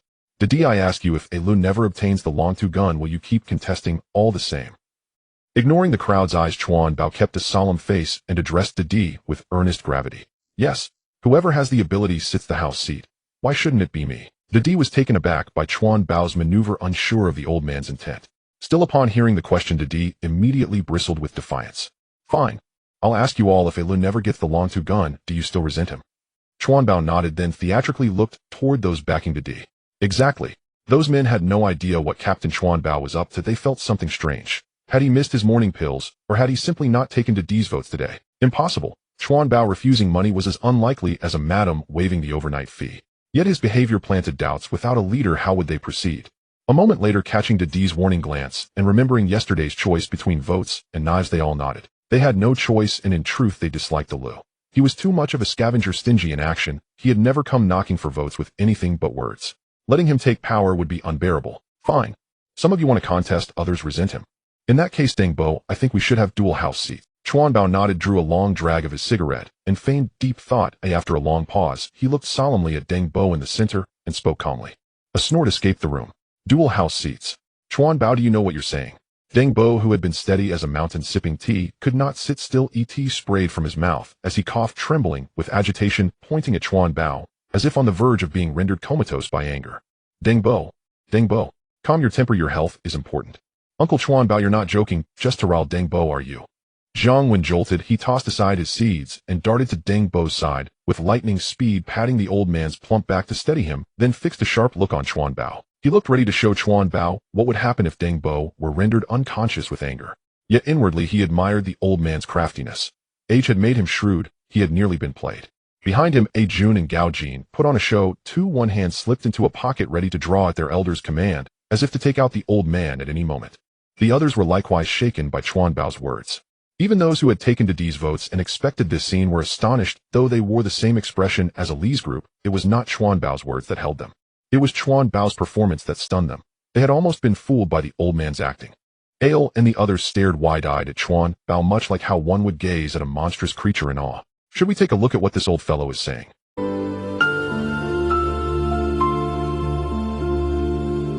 Though some small associations outside also have dual headquarters, they are a minority and mostly small groups. These associations establish dual headquarters because conflicts are common in the Jianghu and their living conditions are poor. They could be ambushed at any moment. So having a dual headquarters is meant to ensure that if something happens, there is still someone to maintain order. But they are with Liansheng. As long as the headquarters isn't too weak, nothing unexpected should happen. Just like the chicken blow, look at what a state it has become. Even after being beaten, it still has 2 bars left to live off of. Isn't it still doing fine? No matter how much the other associations in Wanchai fight, they wouldn't drive the chicken blow to its demise. After all, the chicken blow, no matter how battered, is still part of Liansheng's headquarters. It's not about revenge for a slain father or a grudge over a green hat. No one would really want to end the chicken blow.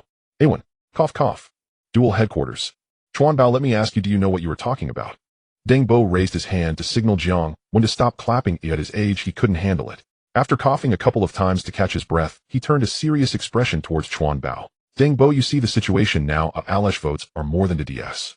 You can support Ale as the headquarters without any problem. But the issue is Ale doesn't have the dragon head stick. Without Ale having the dragon head stick, the D will continue to contest. These brothers are also unwilling. Are we just going to let them keep fighting? If it continues like this, it will lead to the fragmentation of the association.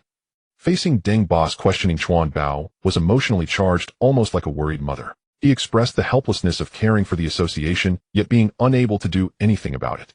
If one didn't know that Chuan Bao was with the D, one might truly think this old fellow was selfless. However, many uninformed younger brothers on the backbench were moved to tears. They used to think that Uncle Chuan Bao was a money grubber, yet they never expected. Deng Bo hesitated upon hearing Chuan Bao's words. After all, if this continues, not only would it be hard to explain to the police, but the association could indeed experience the kind of turmoil that Chuan Bao described. Having personally experienced the upheaval of years past made him very sensitive to this and reluctant to gamble on whether Ale would still face chaos after taking charge. Actually, Chuan Bao does have a point. A dual headquarters do have their advantages. The association is large, and there are many matters to handle.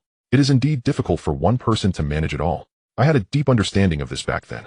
Seeing Deng Bo's hesitation, the forward Long Jin, who had received many benefits from the D, began to seize the opportunity. He spoke softly as if to himself, yet loud enough for everyone present to hear. Jiang Wen glanced at Long Jin from the corner of his eye, unable to suppress a twitch of his lips. Just how many large black girls did the D send to this old fellow yesterday to energize him to this extent, even surpassing Chuan Bao? Yes, the dual headquarters can also alleviate some pressure. As everyone knows, recently there were issues with Hong Tai. Shi Mei and He had some problems, and now Hong Tai has no one to step up and maintain order. The internal strife is so intense that many territories are in jeopardy. If Hong Tai had a dual headquarters back, then after Shi Mei's incident there would have been another headquarters to stabilize the situation, and such things wouldn't have happened, right? Although we with Lian Sheng are not worried about this situation, it is better to be safe than sorry. The forward Long Jin had already entered the fray, and the other teammates naturally couldn't fall behind, nodding in agreement. Even some younger brothers sitting on the backbench felt that what several uncles were saying made a lot of sense. Deng Bo, I agree with Uncle Chuan Bao's suggestion. At that moment, someone unexpected spoke up. Ale stood up with a smile and said to Deng Bo. Having developed to this point, he knew that it was impossible for him to smoothly take the position of headquarters. The other side kept holding on to the matter of the dragon head stick, and there was nothing anyone could do about it.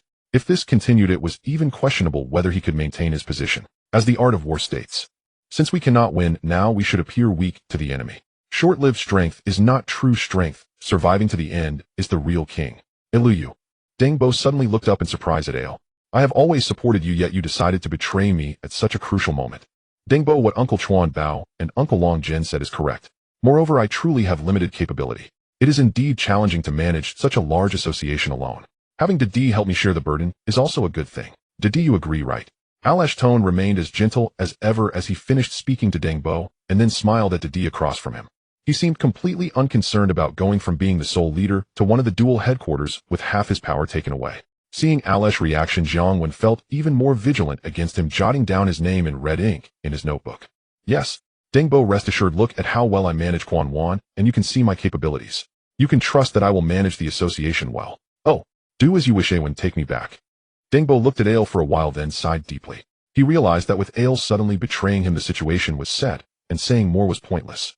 In the moment he turned to leave, it felt as if a great hero's curtain had fallen, filled with melancholy. All right, Deng Bo. Jiang Wen, seemingly oblivious to the gaze Didi shot him, helped Deng Bo leave the hall. Ding. Stirring the winds of the association, breaking the long-standing traditions. Reward title of Friend of Yujia. Jiang Wen. Just as he helped Deng Bo into the car, the useless system suddenly popped up to flaunt its existence, startling him. However, upon seeing yet another title reward, he felt speechless. He still had no idea what the last title of succubus was good for, and now another one appeared without any instruction manual. Friend of Yujia. Is it what he thinks it is? But he has only heard of Friend of Women. Oh, I'm really getting old. Suddenly, after a long silence, Deng Bo sighed, interrupting his fantasies. What you say makes it seem like you are aging gracefully. Jiang Wen was momentarily taken aback, and then quickly comforted him. To him, Deng Bo now somewhat resembled an old emperor being forced to abdicate. I joined Lian Sheng at 13, and watched the association grow step by step to today. I never expected. Deng Bo said, shaking his head helplessly, not continuing further. Uncle Deng, we truly have no choice. The sheer strength of Brother Didi speaks for itself. As I mentioned earlier, Brother Li's authority is simply too weak. Yet this dual-acting dragon head arrangement isn't necessarily disastrous. After all, Brother Lu has already assumed the position. In this way he can still check the D's influence while those who resist Brother Lu remain subdued under the D's pressure, thus forging a different kind of balance, wouldn't you agree? Jiang Wen urged persuasively. When you'll run for Dragon Head in the next term. And after a moment of silence Uncle Deng turned sharply and fixed him with a serious gaze. And Uncle Deng, I've never once considered becoming Dragon Head. If not for Uncle Dong's extraordinary kindness and my concern for his well-being inside, I wouldn't even have contemplated stepping into the role of Kowloon Tong's chief enforcer, let alone Dragon Head. Let's just drop the subject, Jiang Wen stammered, waving his hands frantically, as if stunned by the very suggestion. And preposterous. Though he knew full well that should he truly ascend to Dragon Head in the next term, the accursed system would undoubtedly unleash something monumental. The ultimate aspiration of every Triad enforcer, after all, was to become the supreme Dragon Head. Yet, the Dragon Head seat was no easy throne. It was widely called the Three Calamity position, so named because it attracted calamity from three directions, internally, externally, and from the authorities. Internally, each branch chief controlled their own territory and operated independently, dividing profits, allocating turf, and mediating internal disputes. All fell squarely upon the Dragon Head's shoulders. Such duties inevitably bred resentment. The elders clung stubbornly to tradition, the younger generation schemed relentlessly for power. Refuse to yield concessions, and you'd be sidelined, grant them, and you'd gain nothing yourself. And externally, seizing new territories, wresting control of lucrative stalls, and leading clan warfare, all demanded the Dragon Head's personal presence and accountability. He was also permanently blacklisted by the police. And truly Jiang Wen could fathom no advantage to the title beyond its imposing aura, yet so many men bled and broke themselves vying for it. The D for one treated wealth as mere excrement in his pursuit of that very seat. Though I cannot foresee how Brother Lu and the D will fare 2 years hence, neither may be permitted a second term. Within our clan today, only you possess the capability to run in the next election. We must never again allow a dual Dragon Head scenario. Do this if nothing else for my sake. Uncle Deng declared with unshakable resolve. In that day Brother Li's sudden betrayal had sparked a chilling possibility in his mind. What if 2 years later neither Brother Lu nor the D wished to step down? And worse, what if they joined forces? Hence his decision to back Jiang Wen's candidacy in the next term. With Jiang Wen's proven ability, having expanded his influence across Mongkok to its current scale within just half a year, his growth over the next 2 years was incalculable. Coupled with Uncle Deng's unwavering support, even a united front between Brother Lu and the D would pose no insurmountable threat. Uncle Deng, I'll visit Uncle Dong soon. Perhaps. I'll ask him first. And Jiang Wen met Uncle Deng's gaze, his eyes carrying a faint pleading urgency that made his teeth ache. To be fair, since his rise Uncle Deng had treated him without reservation. And, having included his name in his will, for the sake of an aging man, he simply couldn't bring himself to refuse such a heartfelt plea outright. But competing for Dragon Head? Absolutely out of the question. One eats only as much as one's stomach can hold. And even as a cheat with supernatural advantages, he never undertook tasks beyond his true capacity. Merely serving as Mongkok's chief enforcer had cost him countless sleepless nights. How much more catastrophic would it be if he actually became Dragon Head? Even with Gao Jin and Ah Jun acting as his lieutenants, the burden would be unbearable. He wasn't worried about losing. And with him in the race next term, Brother Lu would never dare decapitate the D's entire family. So long as the D remained alive, Brother Li's ambitions would remain firmly curbed. The D was a man of principle. His word was iron. One term, and only one. When his time came, he would step aside, quietly taking nothing but the wind with him. Should Brother Lu survive 2 years hence, that wretched fool would surely seek re-election. But with the D still present, the clan would never fall under his sole dominion. All he could do was dream, until the clock struck and he'd be forced to depart without protest. Frankly, if he ran next term, the D, who held deep trust in him, would undoubtedly throw his full weight behind him. With the D's formidable backing plus Uncle Deng's endorsement, Jiang Wen struggled to imagine any path to defeat. In his view, Uncle Deng's urging him to run was indistinguishable from appointing him Dragon Head outright. He dared not even mention Uncle Deng's words to Fat Wong. What if that gluttonous fool suddenly had a stroke of genius and actually pushed him into the Dragon Head seat? Very well, you're a dutiful son. Uncle Deng nodded, abandoning further insistence. After all, 2 years remained, a span ample enough for him to dispatch Wen Yo to deliver his message to Uncle Dong, urging the elder to persuade this promising young man. How could a youth of such talent afford to stand still? Uncle Dong might lack ambition and settle for mediocrity, but this young man possessed real ability. To squander it would be tragic, and in emboss your victory in the next term is guaranteed. After delivering Uncle Deng home, Ah Jun, riding shotgun on the return journey, was practically vibrating with euphoria, far more elated than when he learned the hostess who'd spent last month's night with him was unexpectedly pregnant. He nearly dismantled the car in his excitement. In his eyes, Uncle Deng's endorsement of his boss's candidacy was functionally identical to naming him Dragon Head out. With his boss's capabilities, Mongkok would be unified under his banner within 2 years. And with Uncle Deng's backing, who could possibly challenge him? Calm down. Don't tear my car apart. And do you think becoming Dragon Head is child's play? That seat is the 3 calamity position. Only a destiny forged from Damascus steel could withstand its crushing weight. Jiang Wen shot him a sharp, exasperated glance. And if it's so perilous, why do so many still fight for it? Jun retorted skeptically, curling his lips. You know nothing. Suffice it to say, the Dragon Head seat is no easy chair. I won't pursue it, and neither should you. Not unless you wish your mother to bury her own son. Jiang Wen waved dismissively, issuing a solemn warning. After all, this man was his childhood brother, raised literally in the same pair of trousers. He had no right to lead him astray. I don't believe you. Plenty of former Dragon Heads are still alive and well. Na Jun turned his head away unconvinced. He'd entered the Underworld precisely to become Supreme Dragon Head. Abandoning that dream now was no different than resigning himself to life as a useless flaccid fish. And all right. Since childhood have I ever lied to you? Becoming Dragon Head is no simple feat. We're doing quite splendidly as we are. Want to rise higher? In 2 years, once your seniority is sufficient, I'll engineer your ascent to Branch Chief. But Dragon Head, let's not go there. Jiang Wen coaxed him like a father soothing a son. And becoming Supreme Dragon Head was the sacred dream of every Triad foot soldier. And Jun unquestionably was among the most exceptional of them all. Yet his cerebellum seemed underdeveloped, and Jiang Wen feared that should he assume the Dragon Head seat, he'd be swiftly outmaneuvered and destroyed. And you're the boss, you decide. After being placated, Jun's mood improved slightly, and he conceded, albeit reluctantly. Whether he'd ever become Supreme Dragon Head remained uncertain. It felt impossibly distant. But securing his promotion to Branch Chief in 2 years, that was tangible, concrete, and entirely within reach. Don't take it so hard. You'll understand the Dragon Head's peril soon enough. And seeing Jun's dejection, Jiang Wen didn't know what else to say. Words wouldn't convince him, belief wouldn't change him, and even if he changed, he'd revert before long. Better to wait until he witnessed Brother Li's machinations firsthand, and then he'd grasp viscerally just how treacherous the Dragon Head's seat truly was. Jiang Wen had no doubt Brother Lu, that master of veiled malice, would never accept fate so meekly. He would certainly stir up trouble in the days ahead. The news of He Lianxing establishing dual seats shocked all the gangs on Hong Kong Island. Many prominent figures in the underworld, such as Dongxing's Luo Tua, Hongxing's Jiang Tianxing, and Ni Kuan from the Ni family, reached out to He Lianxing's Grand Emperor, wanting to inquire about the situation regarding the 2 seats. It was unexpected for a gang as substantial as He Lianxing to create dual seats. A snake cannot function without a head, but it also cannot have 2 heads. If their ideas differ, the likelihood of a split is quite high. Major gangs have always been wary of dual leadership and dual seats. But what is the situation with He Lianxing? Recently, He Lianxing has caused quite a stir regarding the selection of seats, but they are used to it. Their peculiar rule of selecting a seat every 2 years has always led to disturbances. How could it result in dual seats this time? They had previously received invitations indicating that a Lu from Jordan was taking a position.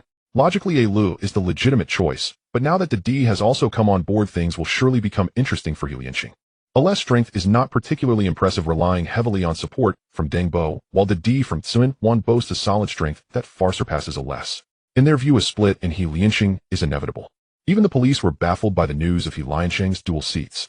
Officer Li, who had previously dealt with Deng Bo at the police station, immediately contacted Fat Deng upon hearing the news. Oh, whoever has the bigger fist gets to decide. Anyway, it won't be me.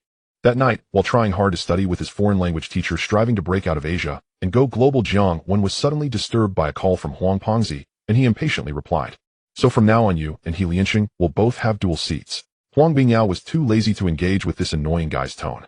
He had heard the phonetics being pronounced by the foreign language teacher on the other end of the line. Although not very precise, he knew this guy was putting an effort to study, and anyone would be furious if disturbed while studying. If he were interrupted while studying with his wife, he would definitely unleash a kick on that annoying head. It shouldn't be like that. This time is unavoidable. A Lute doesn't have the Dragon Head stick, and a D doesn't recognize him as the leader. Given to DS influence, the old fellow proposed dual seats to prevent further chaos. Next time, don't call me so late. If you have something, just contact Deng Bo yourself. With your status, who would dare to disrespect? Jiang Wen replied, not in a good mood.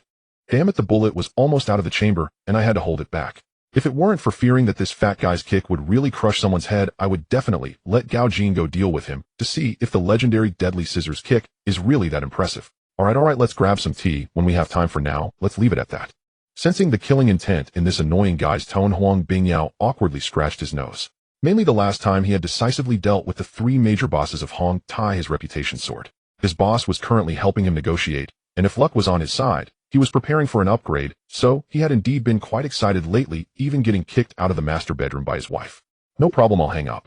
Where did we leave off in our studies? Oh, was it Kong Mong? Jiang Wen hung up the phone, reloaded the bullet, and returned to studying with the foreign language teacher beside him, who was so poor he had no clothes to wear. The impact of He Lianxing's dual seats was quite significant, lasting for over half a month. During this time, the headlines in the underworld were all about He Lianxing's dual seats, featuring the same content, yet the titles varied each day, allowing Jiang Wen to witness the literary prowess of those individuals. After Lu took his position, he also fulfilled the slogan he had initially proclaimed, preparing to lead the gang into Tsimsha Sui, and is currently working on preparations. However, these preparations are quite complex. Firstly, the gang does not have just one seat now, but two. Therefore, simply issuing a command for everyone to mobilize is ineffective, as very few leaders of the halls would listen to him. Most of those who previously supported him were the uncles of the gang, and while they might talk big, they wield no real power. To get things done, he still needs to rely on the big brothers of the halls. Unfortunately, apart from a select few big brothers who had a good relationship with him, the others have all taken to D's side. Thus, Li's command as a seat holder is ineffective, as D must issue orders. Secondly, D has little interest in entering Tsimsha Sui. Firstly, Tsuan Wan is already enough for him to profit from. If they can truly enter Tsimsha Sui, the benefits would need to be shared, which he does not care for. Without D's orders, many hall leaders ignore Lu. If they disregard Lu, they naturally won't mobilize. If they do not send people, Lu, relying solely on his own men, won't even be able to hold Tsimsha Sui, let alone fend off attacks from others. Thus, for the past half-month, Lu has been persuading D. It must be said that Lu is quite cunning. Previously, when he was competing with D for the seat, they were all smiles on the surface, while cursing silently inside. Now it is unclear what kind of trick Lu used to charm D, calling him good brother, repeatedly appearing to be in a honey. Boss, are you reading a book? One day, Jiang Wen was in the office holding a book and reading it intently.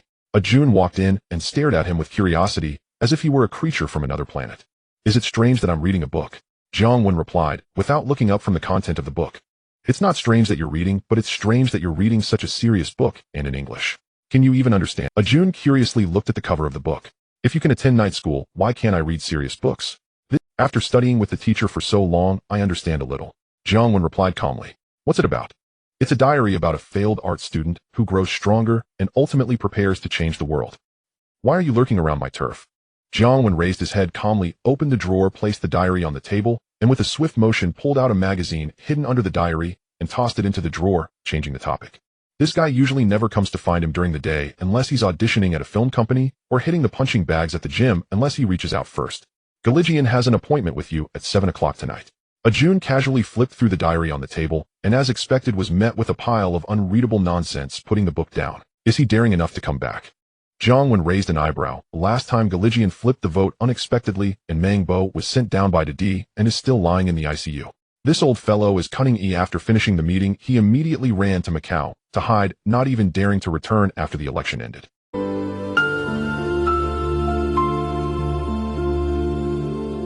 Jiang Wen marveled once again at a less persuasive power actually making D forget his betrayal. The Yuguchi restaurant was run by an uncle of the previous gang, and now it is managed by his daughter and son-in-law. This uncle had a good relationship with Deng Bo. When he was alive, Deng Bo often visited his business. Over time, it evolved into a place where almost everyone in the gang goes to discuss matters, not sure if Deng Bo ever took a cut. Boss, are we really handing over the venue to Galigian? Jun hesitated and finally asked. What else can we do? When Uncle Dong was around, he handed the venue to him. Now that Uncle Dong is gone, if I turn my back on him, others will think I am untrustworthy. Jiang Wen spread his hands. If he doesn't agree to Galigian, how will he interact with them? Without interaction, how will he help Huang Pengzi settle things with Galigian? If Galigian isn't settled, Huang Pengzi will disturb him, constantly ruining his enthusiasm for studying under his teacher. Not that. What I mean is, does Galigian plan to package all our venues? Wouldn't that cause trouble? Jun explained. When Uncle Dong was present, the venues were limited, and as long as they were careful, generally nothing would. But now they have so many venues, the territories of Hongtai and Fuji have all been taken over by them, all handed to Galigian. If something goes wrong, they would be the first responsible party. The old man has gotten older, and his appetite has grown. What can you do? Just make sure to keep an eye on the people he sends. Jiang Wen waved his hand, and then ignored him, pretending to read the book, trying to send this guy away quickly. He was just getting into the groove. I must say the magazine produced by Hua Fo is of much higher quality than Fat Guy Lee's. Oh, anyway, the women inside meet his aesthetic, and he has a chance to try it out. 6:59 in the evening. Jiang Wen brought Jun to Yuguchi to scout the location. Actually, he intended to come alone. He still wasn't used to being followed by a bunch of little brothers like those gang leaders. However, Jun insisted on coming along, knowing he could get a free meal tonight. The two parked their car in front of the restaurant. At this time, it was dinner hour, and the restaurant was very busy. If they hadn't reserved a table in advance, most restaurants at this hour would have no seats. A June. You go, business is good. The restaurant owner, who is the son-in-law of that uncle, greeted them as they walked. It's okay, Uncle Jian is already here on the 3rd floor. He'll take you up. The restaurant owner took the cigarette Jiang Wen handed him, knowing they had business to discuss, and didn't chat much. No need you tend to the other guests, we can go up ourselves. Jiang Wen waved his hand and went upstairs with June. Room 1. Alright. When go, Uncle Jian is inside. As soon as they reached the 3rd floor, Galijian's top horse was already waiting. Wow. 8 dishes and 1 soup. Uncle Jian is so generous. Jiang Wen entered the room. Only Uncle Jian was there while the younger brothers were eating outside. Jiang Wen looked at the 8 dishes and 1 soup on the table, smiling as he sat down beside him, and without being polite picked up his chopsticks and grabbed a piece of beef. We're all friends here, no need to be so formal. A used kitchen is getting worse. One day, when I have time, I'll take you to Kowloon. There's a famous dog meat restaurant. Galijian smiled as he poured tea for him. Sure, I haven't had dog meat in a long time, let's try it when we can. Jiang Wen nodded while stuffing food into his mouth. Afterward, the two engaged in awkward small talk while eating. Although they knew each other, they weren't familiar. In the past, Jiang Wen followed Deng as a guardian and couldn't interject. Now they could only feign politeness. The atmosphere appeared harmonious. And since we are all friends, I'll be straightforward. When Deng was around, he entrusted the venue to me. Over time, we have cooperated increasingly well. Although he is in trouble now, I still hope our collaboration can continue. According to the terms I discussed with him earlier, I will manage the venue, and you will take a 30% cut every month. How does that sound? After they had eaten enough and truly could not find any topics to discuss, there was a 30-year gap between them. Even though both were willing to pretend, they still couldn't cross this chasm. Even when talking about women, Jiang Wen preferred someone more familiar, while Galijian liked them young. Finally, Galijian could no longer maintain the facade and cut straight to the point. Uncle Jian, the accounts don't work like that. Though I haven't sold that stuff, I know it is highly profitable. A cost of 200,000 to 300,000 can turn into at least 10 million when sold in Hong Kong. Previously, Uncle Deng agreed to let you manage the venue with a 30% cut because our territory was small and the venues few. Look at my territory now, so large, with so many venues still working under the same agreement as with Uncle Deng. I have bled and fought to establish this territory only to hand it over to you for just that little cut. Wouldn't I be a fool? Jiang Wen also put down his chopsticks, took a sip of tea, and shook his head. How much do you want? Galijian's face darkened at his words, but he didn't dare slam the table. In fact, he secretly breathed a sigh of relief. Since Deng got into trouble, he had hesitated for a long time about whether to continue cooperating with Jiang Wen. After all, he wasn't familiar with him. Then Jiang Wen first took over Hong Tai's territory and made Fu Jis Stallion into an idiot. After gaining a reputation, he hesitated even more. His level only dared to speak loudly with the previous Deng, otherwise he wouldn't have run to Macau to hide after flipping the vote at the last minute. Without the DS nod, he wouldn't even dare to come back. Given Jiang Wen's style over the past 6 months, he was convinced that Jiang Wen was the kind of hot-headed young man who acted recklessly. He had seen too many of such people, and rarely did they end well. He worried that one day something would go wrong, and he would be dragged in, or that the young man, once in a position of power, would become arrogant and take advantage of him only to have his goods taken away later. Thus he remained indecisive. However, thinking about how Jiang Wen's territory was larger than when Deng was around with more venues, and since Hong Tai and Fu Ji's territories were in his hands, he was indeed reluctant to let go of this fat piece of meat. Plus, having lost quite a bit in Macau, his greed overcame his rationality, prompting his younger brother to contact Jiang Wen's top horse Bao Jun to give it a try. To his surprise, he didn't expect Jiang Wen to actually agree. Before coming tonight, he was still worried that Jiang Wen might be playing him, intending to pack his goods and cash after he entered the scene, leaving him with nowhere to cry. But hearing Jiang Wen's desire to raise the stakes, he felt relieved. If he didn't genuinely want to cooperate, he wouldn't negotiate with him. He would have simply agreed, and once his goods arrived, taken everything away. Wouldn't that be better? Jiang Wen observed Gijian's reaction with some surprise. The old man surprisingly did not flip the table. He then slammed his palm on the table. 50%. Jiang Wen looked at Jian and said, no way. 50% is too much. I won't make any profit. Jian glared at the palm in front of him, wishing he could chop it off. I've never seen such an exorbitant demand. If he agreed to 50%, he would become a fool. Uncle Jian, what kind of place is Mong Kok? That's a chaotic area. 9 out of 10 people are thugs, and the other is a petty girl. You should know better than I do whether there's profit to be made. Not to mention the territories I previously took from Hong Tai and Fuki, just the original venues alone would have made you a lot of money. Jiang Wen watched him get so worked up and calmly took out a cigarette for himself, lighting it up. With a stylish gesture, he pointed at the table and said 50%. That's too much. I'm the one putting up the capital. Besides, the scattered goods are also from my people. I have to bear the risk. Jian frowned, looking glum. We can't say it like that. Although they are your people, the goods are scattered on my territory. Don't I also have to bear the risk? If something goes wrong, the police will come looking for me first. Uncle Jian. Ignoring the old man's gloomy face, Jiang Wen continued to negotiate. 40%. On 40% is already quite generous. You don't have to do anything, and you can take home 40% every month. Gideon's expression shifted several times in an instant, as if he were grappling with his thoughts, ultimately gritting his teeth and saying, Uncle Jian, while I can't say I'm the sole power in Mongkok, just look at who has the most venues there now. It's me on 50%. That's my price. If you don't accept it, I'm sure someone else will. Honestly, when I went to see Dong Shu, he warned me not to touch this. If it weren't for you and Dong Shu's connection, I wouldn't have bothered to meet you. If there's nothing more, I will take my leave. Jiang Wen said as he stood up to leave. However, he did not hurry, quietly counting in his mind 1, 2, 3. Wait. Fine. 50% it is, but from now on you're the only one allowed to operate in my venue. If anyone tries to poach my business, your people must handle it. Before Jiang Wen could count to 2, Gui Jian had already grabbed him and said seriously, no problem. Uncle Jian, let's have a pleasant cooperation. Jiang Wen turned around with a smile, poured 2 cups of tea from the teapot on the table, clinked them with Gui Jian as a toast, and then drank it all in one go. He was not worried that the old man would refuse. Instead, if he readily agreed to cooperate, without holding back, it would make Gui Jian suspicious. The old man was cunning and had managed to stay carefree despite being under the watchful eyes of many police chiefs after offending Inspector Chow, who led a mysterious task force. Similarly, Blind Bo was now in intensive care, yet the old man remained carefree, proving his cleverness. The lipstick mark on his neck had not even been wiped off. Uncle Jian, On's demand is outrageous. Isn't 50% too much? If we calculate, we want... After Jiang Wen and Ajun left, Gui Jian got into the front seat. Upon hearing On's demand for 50%, his face displayed disbelief. What do you know? If On hadn't made such an outrageous demand, I wouldn't dare to cooperate with him. This young man is different from his boss Gui Dong. This young fellow is bold and brash. Look, he just took over Gui Dong's position and seized Hongtai and Fuki's territories.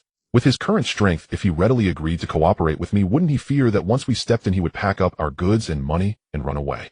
This time it was Gideon's turn to remain calm. With a big cigar in hand, he slowly exhaled smoke and said in a relaxed tone. In truth, losing 50% pained him as well. 40% was already his maximum limit. However, he had to maintain his position in front of his subordinates. If the boss broke down first, how would the younger brothers see him? But, isn't 50% too much? It is a bit excessive, but the business in Mongkok is easy to do. We can just do more later. Gui Jian said, appearing as if he were reminding the young ones, then closed his eyes, contentedly puffing on his big cigar, ignoring him. He looked calm and collected, as steady as a mountain, but the pain in his heart was something only he knew. Seeing the boss closed his eyes and ignored him, the front seat driver had nothing more to say and could only obediently start the car and leave. Boss, you're truly a genius at negotiation. How could that old man agree to 50%? Did he lose his... On Jiang Wen's side, Ajun was equally incredulous upon hearing that Gui Jian had accepted Jiang Wen's demand for 50%. The old man isn't losing his mind, he has no choice. Look, besides his small territory, where else can he distribute? Everyone knows he offended Big D. Although Big D isn't causing him trouble right now, who besides us would be willing to let him operate? Wouldn't it be better to earn it ourselves, eh? Moreover, this old man is cunning. If I readily agree, he would worry that we might betray him. The more I ask for, the more at ease he will be to cooperate with us. That's human nature, you understand. Jiang Wen said, holding a cigarette and speaking with conviction. I think he's just being shameless. Ajun muttered while driving. Whether he's being shameless is his problem. You instruct the people below to keep an eye on Gideon's men when they come to distribute goods. Don't let any aerial acrobatics happen. Ali Wenbin is still watching us. Jiang Wen instructed. In this day and age, there are plenty of small gangs and petty girls causing a ruckus with aerial stunts. Every night on the island, there are 1 or 2 performances like that.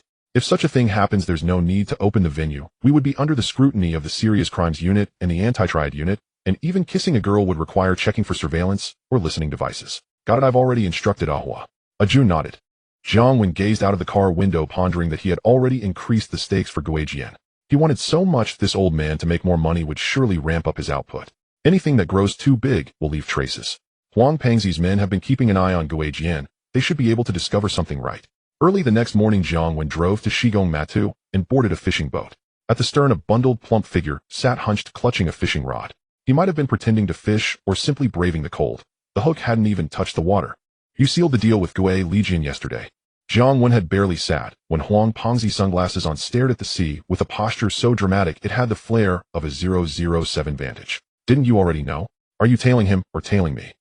Jiang Wen lit a cigarette and regarded the fat man in silence. His pager had buzzed the moment he woke. More punctual than an alarm, he half suspected the man had installed a camera in his home to watch a live show. Watching him is watching you. You know how loud when Ji's name has become? I'm worried you'll be corrupted and won't come back. Huang Bingyao put away his rod and said it with a vexed tone. Hey, I haven't exactly been up to much, have I? You're acting like a new lover who's forgotten an old flame. Jiang Wen spread his hands helplessly. Look at that diary you gave me. There isn't a single useful line in it. It's just who you slept with yesterday and who called you daddy last night. I told you to record important things, not write smut, boss. Huang Bingyao fished a small notebook from his pocket and tossed it at him with exasperation. Seriously, who keeps a AI? Loazi's life is just a string of the same little things. I'm already doing well to write as much as I do. If I studied that hard in school, I wouldn't even be considering the police exam. Go to university and sit in an office in Zhongwan. Wouldn't that be fine? Jiang Wen picked up the notebook and flipped through it casually. He fancied his own prose. At least he had described his foreign teacher's manner in detail. The fat man was a hypocrite. His little book was already creased, and now he was pretending to be proper. Enough of this nonsense. Tell me how you negotiated with Gui Lijian last night. Huang Bingyao had no patience for complaint. Writing an undercover diary wasn't his rule. What sane person on an undercover job pens a diary? If they were discovered, it would ruin the whole family. Having Jiang Wen submit the diary monthly was merely routine. Huang didn't expect any earth-shattering revelations to be recorded within. He did, however, admit that Jiang Wen had a knack for erotic writing. How did it go? The usual AI Loazi bargaining routine. I don't know whether that old man is desperate for cash or running because he offended Deng. Last night, I opened with a high price, then cut it in half. The old fellow actually agreed. I reckon he'll start unloading a lot of stock. Your men watching him might reap some rewards. Jiang Wen was about to pocket the notebook when a pudgy hand snatched it. He looked at the man in disbelief, earlier so disdainful, now suddenly grabbing it back. If it were that easy, we wouldn't have been tailing him for so long. That old man never handles the goods himself. It's his lieutenant Chui Rong who manages everything. Chui Rong is just a fall guy. Catching him won't help. What are you thinking? Huang Bingyao waved his hand and pressed for details. Gui Lijian was cautious. If it were simple, his people wouldn't have been watching him for years. His boss had helped him rise, so Gui Lijian would surely want to repay that favor with a surprise. The traditional gambit. Swap the merchandise he's selling with laxatives. When the buyers run into trouble, he'll likely inspect his own warehouse in person, and you can catch him red-handed. This was what Jiang Wen had envisioned. When Gui Lijian's people came to disperse the goods, they would switch several buyers' parcels for laxatives. Once something went wrong, Gui Lijian, worried for his money, would be forced to check the stock himself. If even that failed to ensnare Gui Lijian, then one could only say his fate was ordained. Do you think that will work? Huang Bingyao asked, intrigued but still skeptical. He had watched Gui Lijian for years. Agents were cycled through time and again without ever finding solid evidence. The man's sharp edges had been dulled. No matter how promising a plan looked, Huang's first instinct was to question its probability of success. Not a certainty, but 99%. The old man is short of cash. Before today, he lost heavily in Amen while hiding from Deng. He turned on Deng over this very batch, and he even accepted a half price. That man can't have much left. Jiang Wen shrugged. Notify me when the time comes, or I'll send people to follow up. Huang Bingyao listened to the reasoned analysis and nodded. He turned back to his rod and resumed fishing, suspending his hook just 2 centimeters above the water. Keep enjoying your sea breeze. If you land a big one, save me a piece. Watching the fat man's singular fishing technique, Jiang Wen lost interest in idle chatter and rose to leave. The day after the deal with Gui Lijian was struck, Gui Lijian's men began dispersing goods in Wangjiao. Jiang Wen honored their arrangement while his subordinates shadowed the operation. They also cleared anyone from other gangs who came to muscle in. Word spread that Liang Wen's turf had been contracted to Gui Lijian. Deng even phoned to inquire. After all, Gui Lijian had offended him before.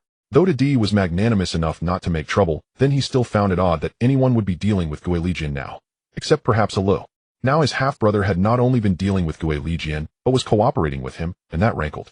Deng demanded an explanation from his blood brother. Jiang Wen's reply was simple. Gui Lijian had previously collaborated with their boss Dong Shu.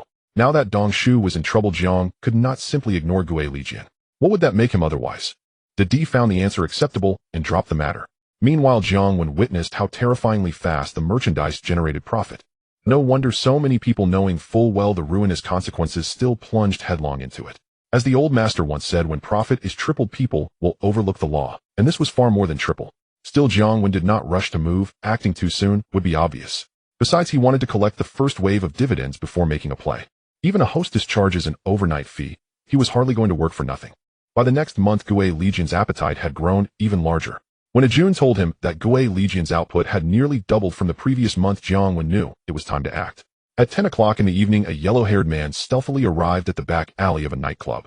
A group of small-time thugs was already waiting for him at the back door. Brother Lion, what's going on? Why are you only arriving now? One of the thugs complained upon seeing the yellow-haired man. Quit the chatter, where's the money? The yellow-haired man, too lazy to engage in conversation with the thug, took out a bag from his pocket. Here, count it yourself. Seeing the bag in the yellow-haired man's hand, the thug hurriedly took out the prepared money and handed it over. Next time make sure to call me first. After counting the money, the yellow-haired man handed the bag over and turned to leave without a trace. Let's go. The thug smiled wickedly at the small pills in the bag and walked through the back door with his companions. At that moment, a drunken man seemingly out of it stumbled past them and fell towards them, unable to maintain it. Hey, what are you doing? After pushing the drunkard to the ground, the thugs saw him lying there unconscious and cursed as they walked away. Once the group left, the drunkard opened his eyes, got up, brushed off the dust from his clothes, turned around, and knocked on the door of the office on the 3rd floor. Come in. Brother Jean, it's done. The drunkard walked into the office and placed a bag of small pills on the table, addressing Gao Jean.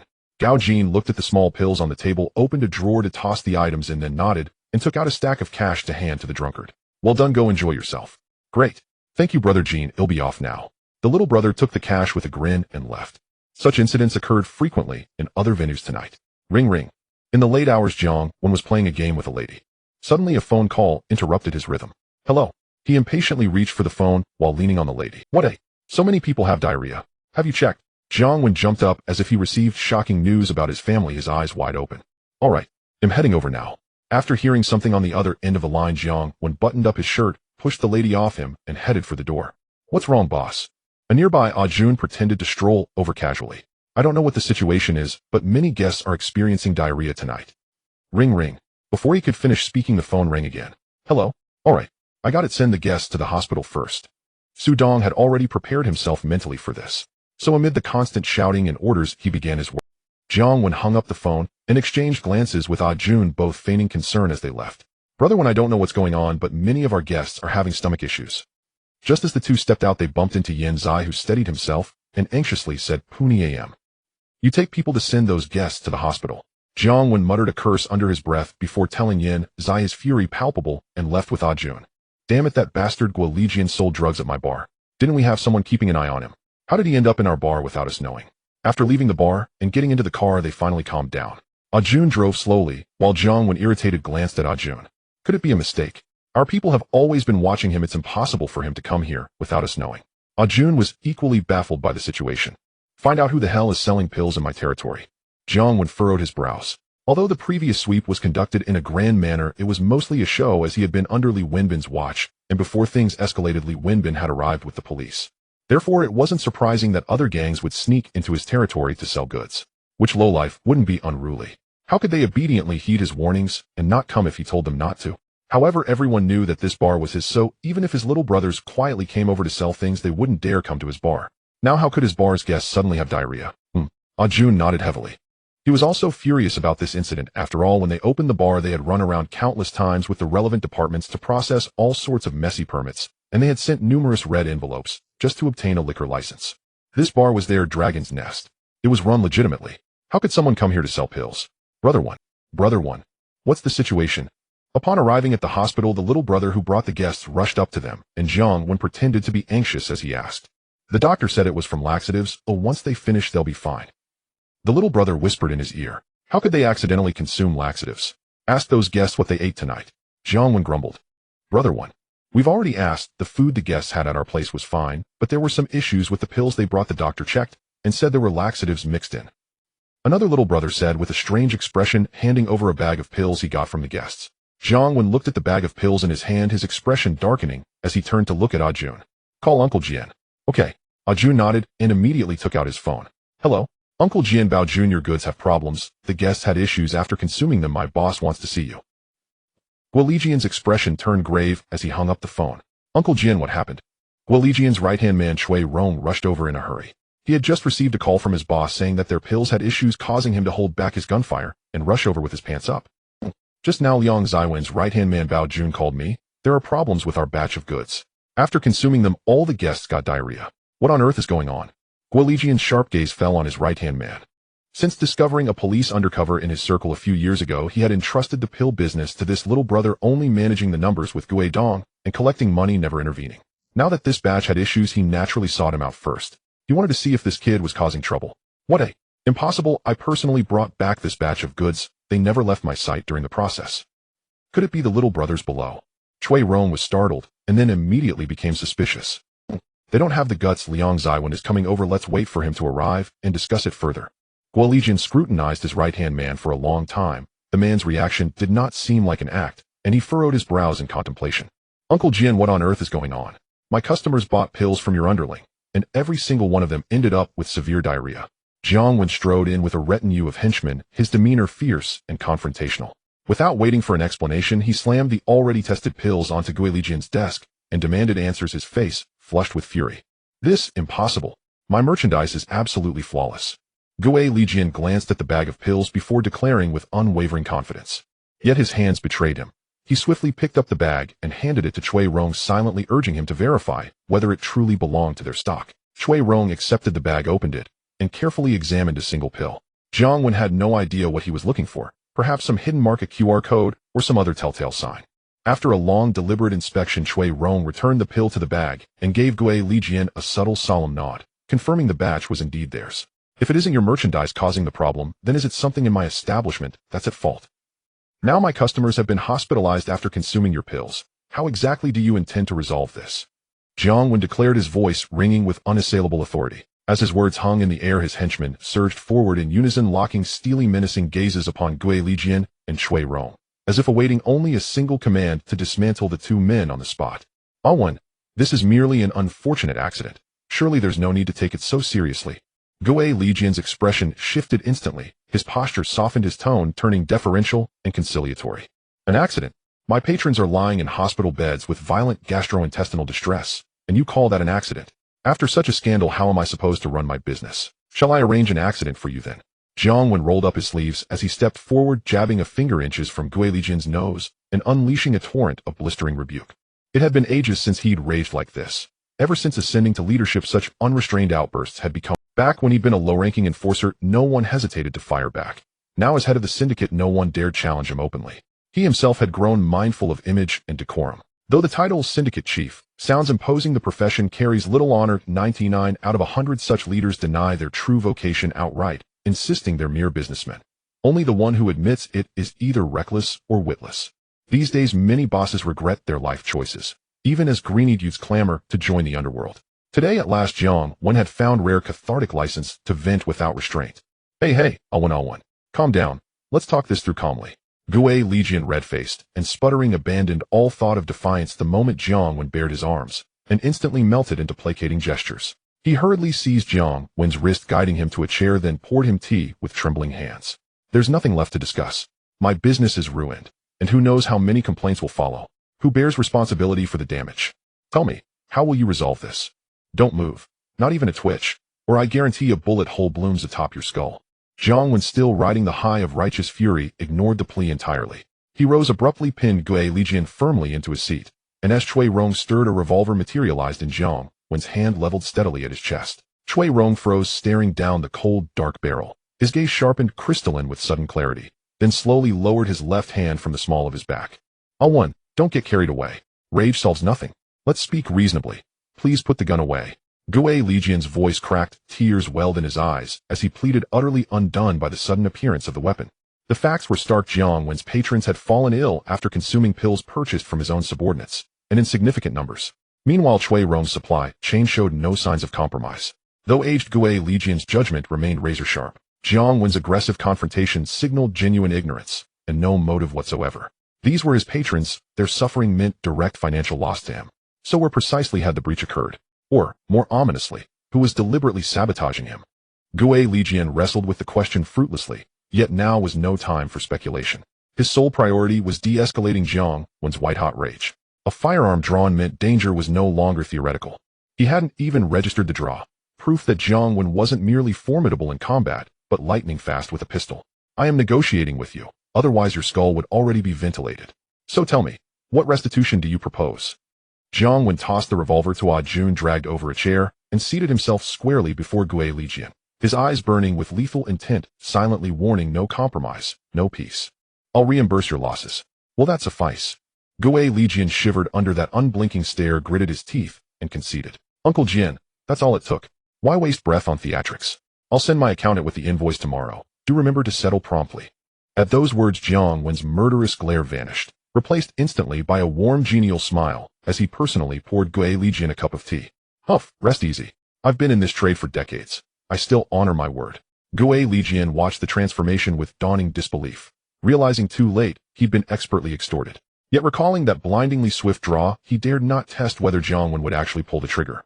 He exhaled deeply, steeling himself.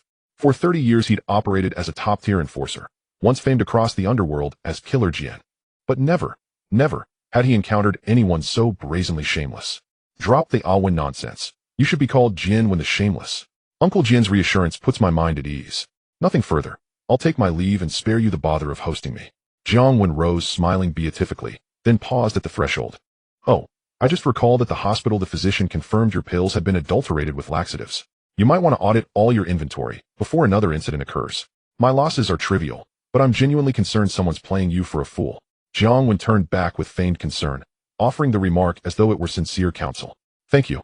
I'll investigate thoroughly. Gui Lijian's reply emerged like shards of ice scraped from clenched teeth. We're leaving. Jiang Wen nodded cheerfully, then departed with his entourage. Uncle Jian, could Wen have orchestrated this? Once the door clicked shut, Chui Rong approached, gazing at the empty doorway with quiet suspicion.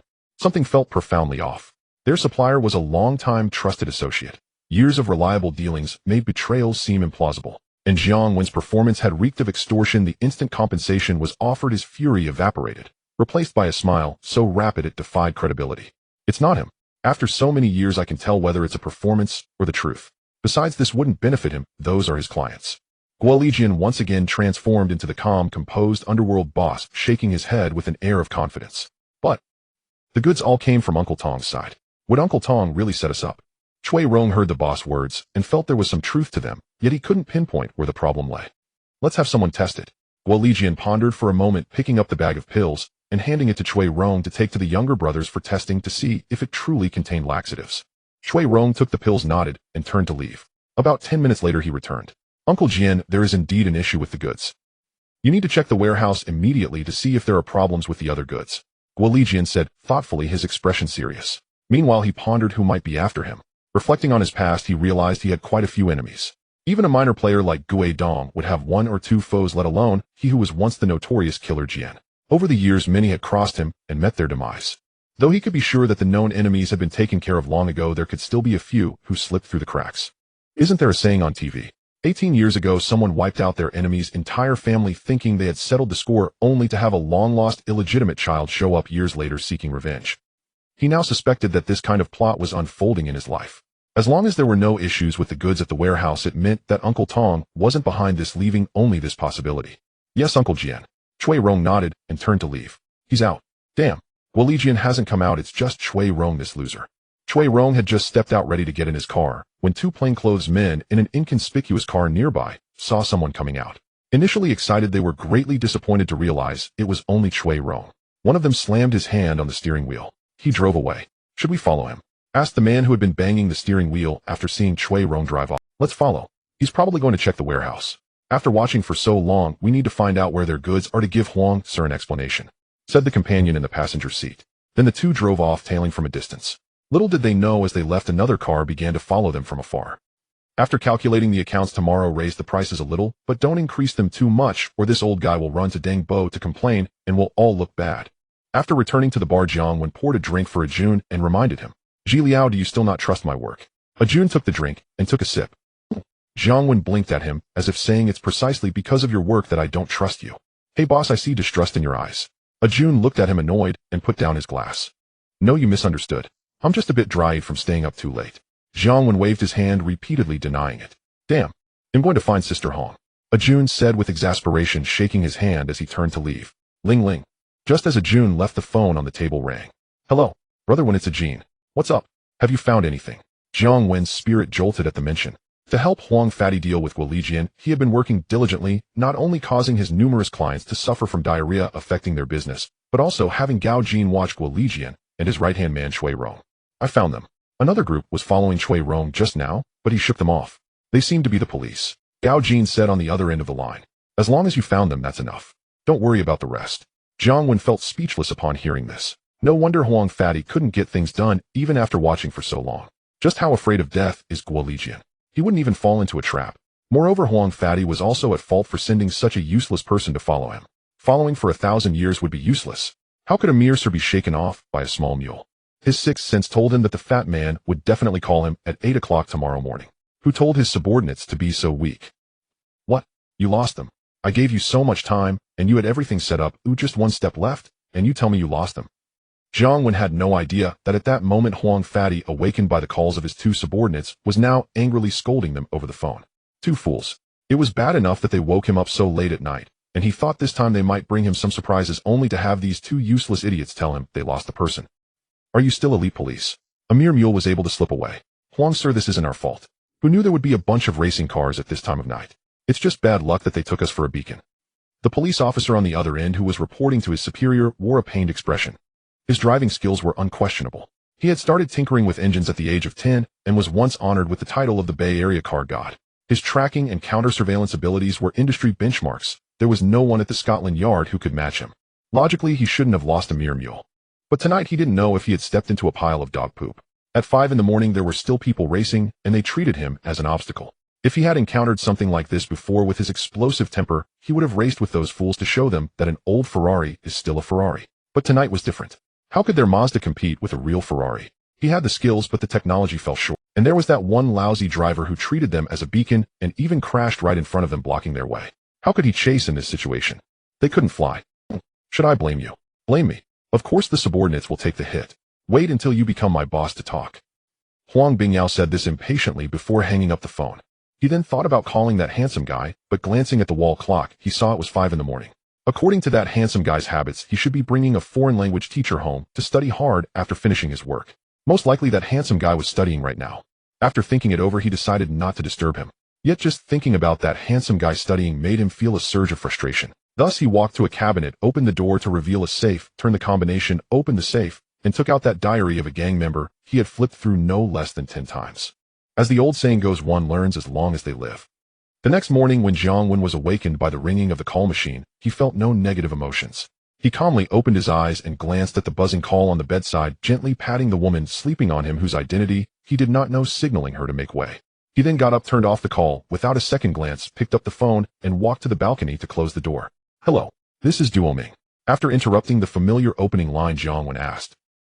About 30 to 40,000, what's the matter? Don't worry, even though your rank isn't that of an inspector, you have an undercover subsidy, and your salary is not less than theirs. Not. Huang Bingyao first looked puzzled, then thought the kid was comparing salaries, and honestly replied. A monthly salary of 30,000 is already considerable. Why is your efficiency so low? There are issues with professional ethics. When you have time, check if they have taken money from Gili Jian. Jiang Wen said in a roundabout way. Hey, kid, I'm not calling you to embarrass you. Can you speak properly? Do you believe I can smash your head? Huang Bingyao understood. This brat was subtly criticizing his two subordinates as useless, and since they were sent by him, it implied he was incompetent too. You are so intimidating, how could I embarrass you? This is just an excellent subordinate expressing some dissatisfaction under increasing work pressure. Jiang Wen said weakly, all right. Stop wasting my time. My people lost track last night, but your method is useless. Gili Jian is not falling for it. Let's meet at noon at the old place in Saigon. Huang Bingyao was too lazy to indulge him. The two fools were waiting for him to blow up next door, so he impatient. Jiang Wen silently lit a cigarette and returned to his room. Why didn't you sleep a bit longer? Upon returning to the room, he saw the woman who had studied with him last night, her identity unknown, sitting up against the headboard, seriously flipping through the deluxe edition of the adult magazine they had received as a reward from the system. It was hard to imagine that a woman leaning against the headboard reading an adult magazine could exude an air of nobility and elegance. Last night he had planned to find a foreign language teacher to study with, but he didn't know if it was due to the allure of a mature woman that a stunning lady approached him to strike up a conversation. He was an honest person and never turned anyone down, especially beautiful women. As they chatted, they discovered they had much in common, like how women enjoyed German culture. And returning to his home together felt natural. However, he still didn't know her name. Judging by her aura, she was probably a wealthy lady seeking excitement while her husband was away, and he didn't deliberately ask. Both were adults with needs. Before dawn, she called him daddy, and he called her cousin. After today, we won't know each other. No, my husband is returning from abroad today, so I need to head back early. The woman looked up, smiling at him, her eyes reflecting a hint of indescribable sentiment. After speaking, she put down the magazine and walked to the shower room. There were traces of their night everywhere in the room, and she felt no embarrassment. Shall I see you off? It's hard to get a taxi here, Jiang Wen said as the woman finished dressing and put on her jewelry. No need, I've called a driver. By the way, I'm Su Lan. The woman opened the door, smiling and shaking her head, but turned back to tell him before. Jiang Wen nodded and watched her leave. At noon, Jiang Wen drove to Saigon Pier, still the inconspicuous fishing boat. At the stern of the boat, Huang Bingyao was showcasing his unique fishing technique. So how's it going? Caught anything after all this time? Jiang Wen sat down beside Huang Bingyao, lighting a cigarette. Do you take me for a fool? Have you ever seen fish hooks that don't go in the water catch fish? Huang Bingyao looked at him and I thought this was your special fishing technique. Jiang Wen rubbed his nose. He genuinely thought this fat guy was a bit. I'm honing my patience, you wouldn't understand. Yili Jian is not falling for it, and my men lost track again. Huang Bingyao got serious. I've already thought of a plan for you. This is the address where he will deliver the goods, just like last time with Hong Tai. The rest is up to you. I can't get too involved. Jiang Wen glanced at him, feeling this was indeed the case, and pulled out a note with the address written on it to hand to him. I told you my judgment is sharp. You were born for this job. Don't worry, I'll keep it in my records. When you return to the police force, I guarantee you a promotion to senior inspector. In the next moment, Huang Bingyao instantly switched to a different demeanor, appearing as if he believed in Jiang Wen, his tone warmer than that towards his own relatives. Let's talk about that when the time comes. This time you need to move quickly. Don't drag it out like last time with Hong Tai. If Yili Jian finds no issues with his goods, he will continue sending people to my side to distribute them. How much he sells is no longer my concern. Jiang Wen waved his hand, reminding him. He had already decided that as long as the foreigner was in charge for a day, he would not go back to be the foreigner's errand boy. He had a mental cleanliness obsession. He could sleep with a foreign woman, but could never work for one. Listen, last time was an accident. Who would have thought that arrogant foreigner at his age still wanted to be ambitious? Huang Bingyao waved his hand to explain. Originally he had everything arranged, but who knew a foreigner would suddenly appear wanting to attack Shi Mei and provide cover for the old ghost and his son, and this foreigner was quite capable of fighting with Shi Mei for such a long time. I'm leaving. You can take your time honing your skills here, Jiang Wen said as he got up to leave. Boss, how did it go with that girl last night? When Jiang Wen arrived at the film company to check on the work, Jun was there casually walking over with a girl in his arms, gossiping with a curious expression. After returning home last night, he went to the sauna. His younger brother called him, saying that the boss had hooked up with a stunning girl, even more attractive than those big stars on TV. At first he didn't believe it. How could such a gorgeous girl still be wandering around a bar at this time? Didn't she know that it was dangerous for beautiful women to stay out after 10? However, when he arrived at the bar, he believed it.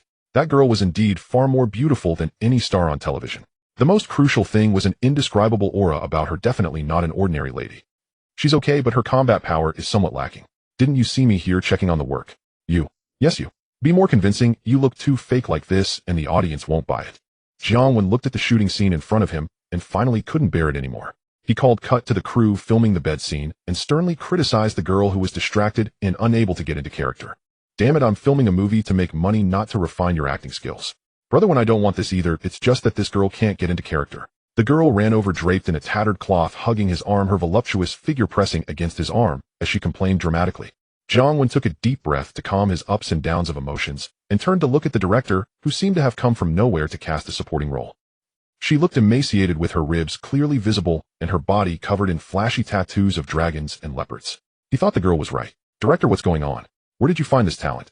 I wouldn't even want him as a junior brother with this lousy look. Don't even mention forcing an innocent girl. It'd be more like the other way around.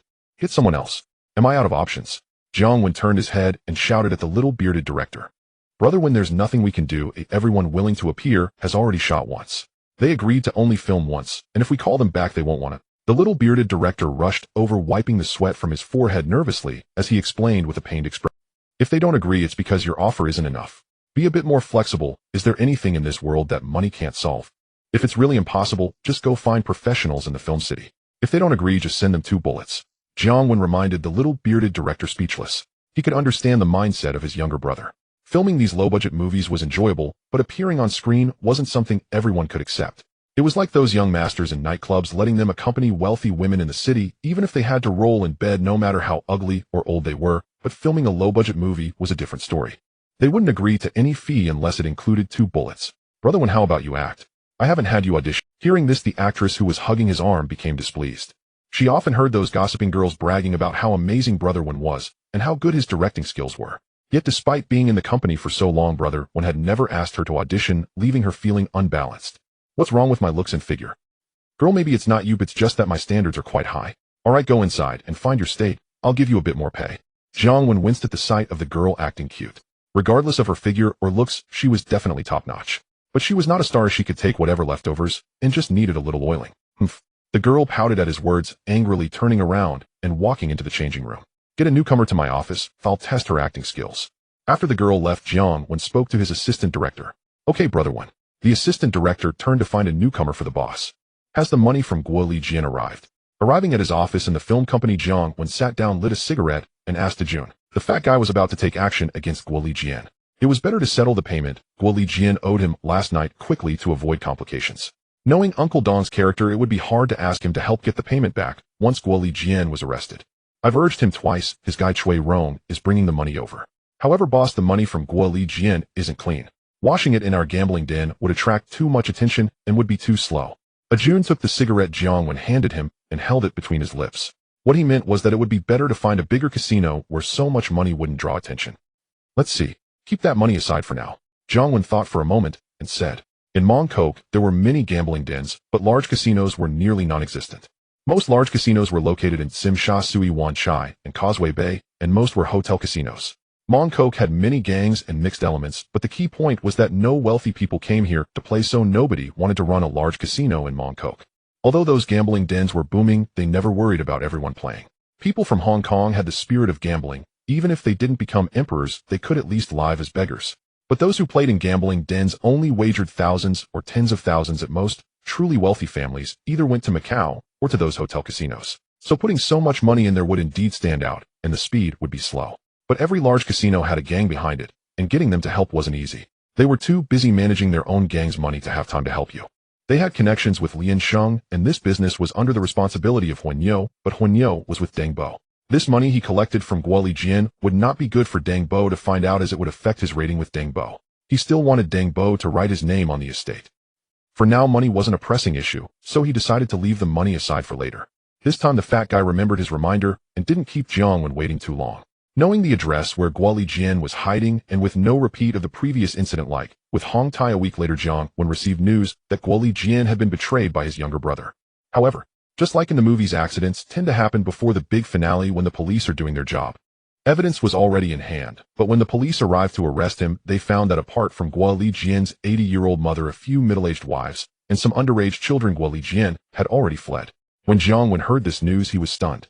Guo Lijian had some skills. Even in this situation, he managed. Did he think this was a movie? In the massage room, Jiang Wen and Ajun lay on small beds, allowing the young lady to massage them. Boss Guo Lijian has run away. What will happen to our cooperation with him? Ajun, lying on another bed while the young lady walked on his back, asked, what do you mean?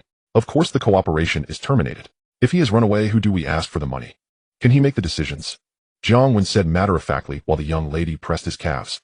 Huh. You wouldn't have guessed it, but that old man Guo Lijian is quite capable. I heard it was his brother-in-law who sold him out. That guy had just tipped off the police, and before he knew it, they were at his door to arrest him. In less than 2 hours, Guo Lijian managed to escape. Ajun said with schadenfreude. Tell me what happened. Why did his brother-in-law sell him out? Hearing this, Jiang Wen's curiosity was piqued. Previously, he only knew that Guo Lijian was betrayed by a subordinate, but it wasn't his main man Chui Rong. He had thought it was an undercover agent placed by the police or a mole from Huangpengzi. He never expected that the one who betrayed Guo Lijian was actually his brother-in-law. There must be a story behind it. That guy's sister got involved with Guo Lijian and had been working as his driver. I heard he secretly got together with one of Guo Lijian's mistresses. When Guo Lijian found out, he almost beat him to death, but the guy was lucky enough to escape. However, that woman was in trouble. It seems he reported to the police out of revenge for her. I didn't expect that guy to be such a romantic, Ajun said with a face full of emotion. Are you envious? There's no use in envy, at least the romantic has a woman he likes. Do you have someone you like? Jiang Wen teased as he turned his head to see the envy in Ajun's eyes. He thought to himself that guy couldn't really be Huangpengzi's mole, right? After all, avenging a woman by tipping off the police sounds outrageous. Only someone like Huangpengzi could come up with such a plan. Ajun suddenly raised his head seriously and looked at him. By the way, do you still remember Liling? Which lady are you talking about? Jiang Wen had a puzzled look on his face. He had been with so many women, if he had to remember each one by name, his memory would have exploded. He even forgot the name of that exceptional beauty he had last seen, something like Lan or Fong. Not her. The little girl who used to cling to you back in school. Everyone called her Big Sister Ling. You even kissed her in the classroom. I gave you a heads up back then. Don't you remember? Ajun prompted. Who remembers such old stories? There were quite a few women who kissed me back in school, right? Jiang Wen stroked his chin and recalled. He indeed had quite a few girls who had kissed him during school, including the beautiful English teacher and the wife of the disciplinary director, who had also blocked his way. He really couldn't remember who Liling was. Oh, just the one. With hair down to her waist and the big, right? Her dad often drove a Mercedes to pick her up at school. Ajun described with gestures, unsure how else to express it. Oh, now that you mention it, I remember. Didn't her dad send her abroad after graduation?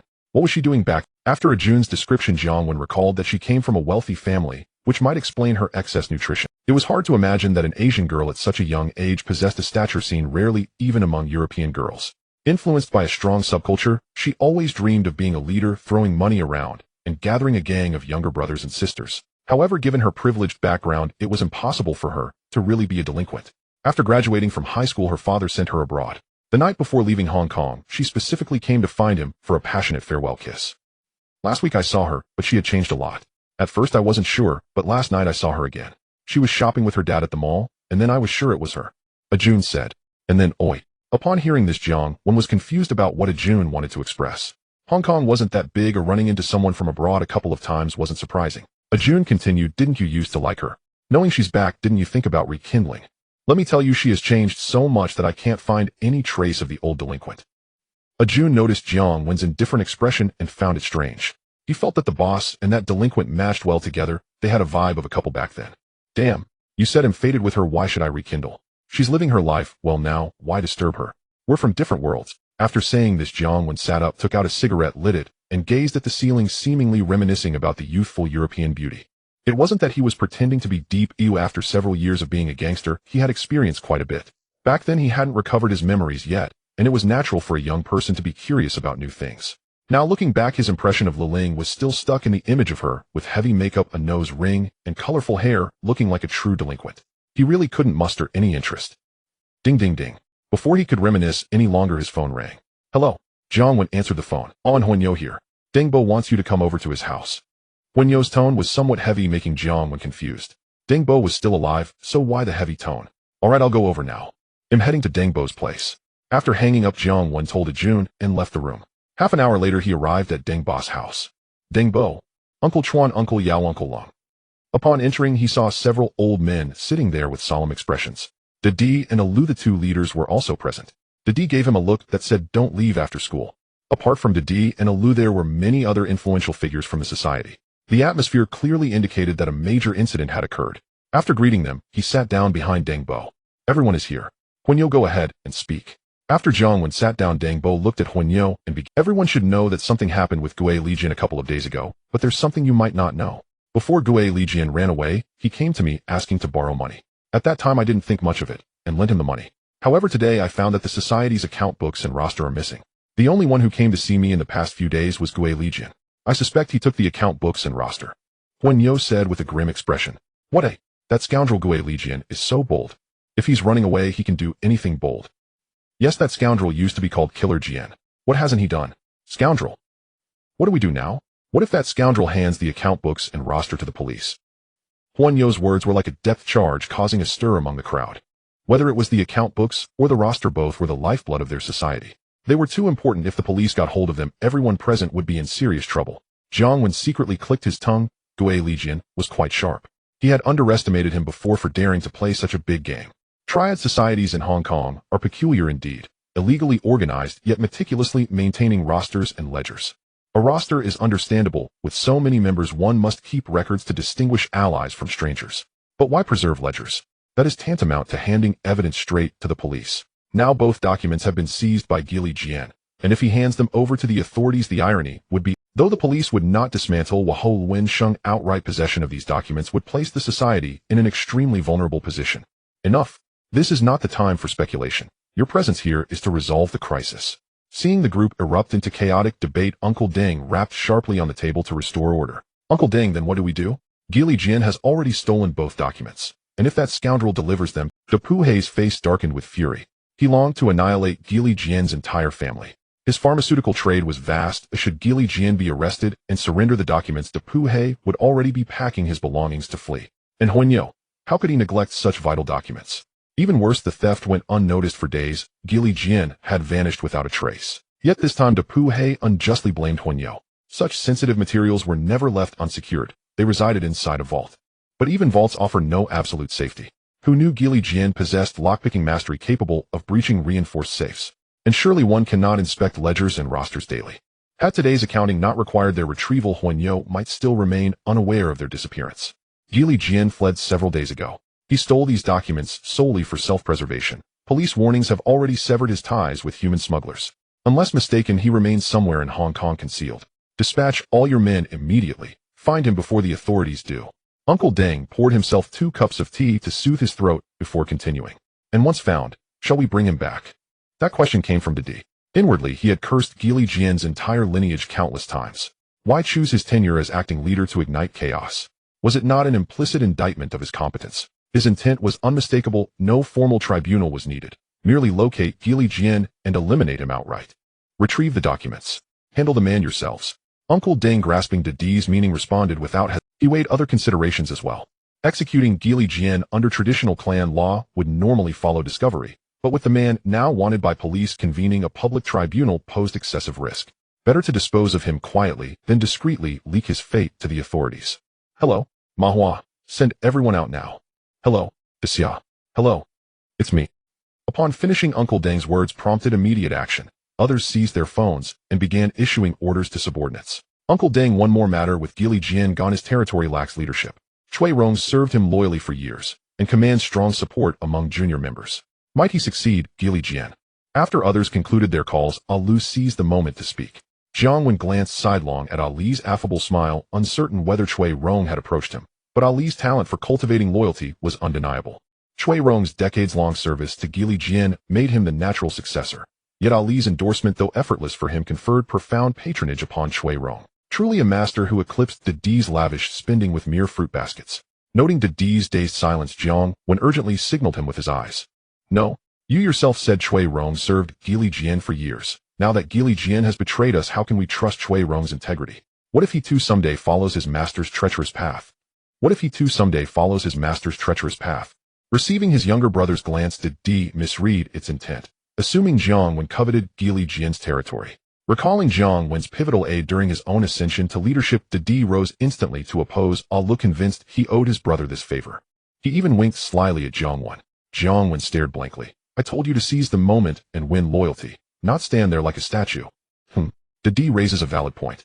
As the saying goes, rats and snakes nest together. Gili Jian trusted Chui Rong implicitly, entrusting him with all affairs. Who can truly vouch for Chui Rong's character? Chuan Bao nodded smoothly, taking up the thread.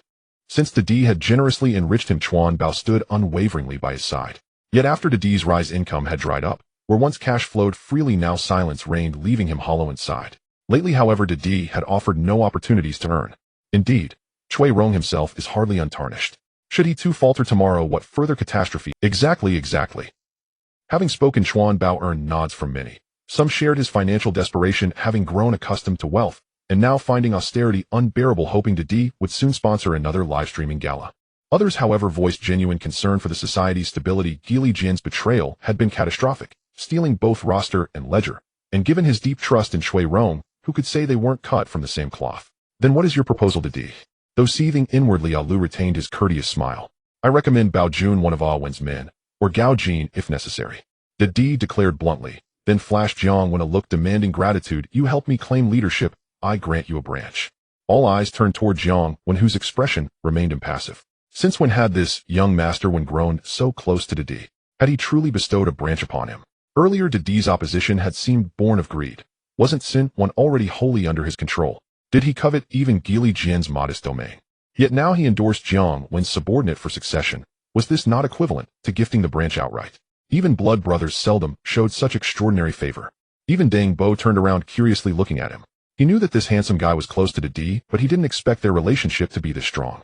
Then his eyes flickered. It would seem that his earlier decision to let this handsome guy run in the next election was indeed correct. Although he didn't understand how their camaraderie could be so profound. In his view, this was a good thing. With the relationship between Dede and this handsome guy, he likely wouldn't entertain thoughts of re-election and might even support this handsome guy. At that time, the dual hosting would become a thing of the past. He decided that no matter what, he must ensure this handsome guy runs in the next election. No. Dede, how long have a Jun and a Jean been in the society? I admit they have the capability, but their experience is lacking. Let's consider someone else. No. Dede, how long have a Jun and a Jean been in the society?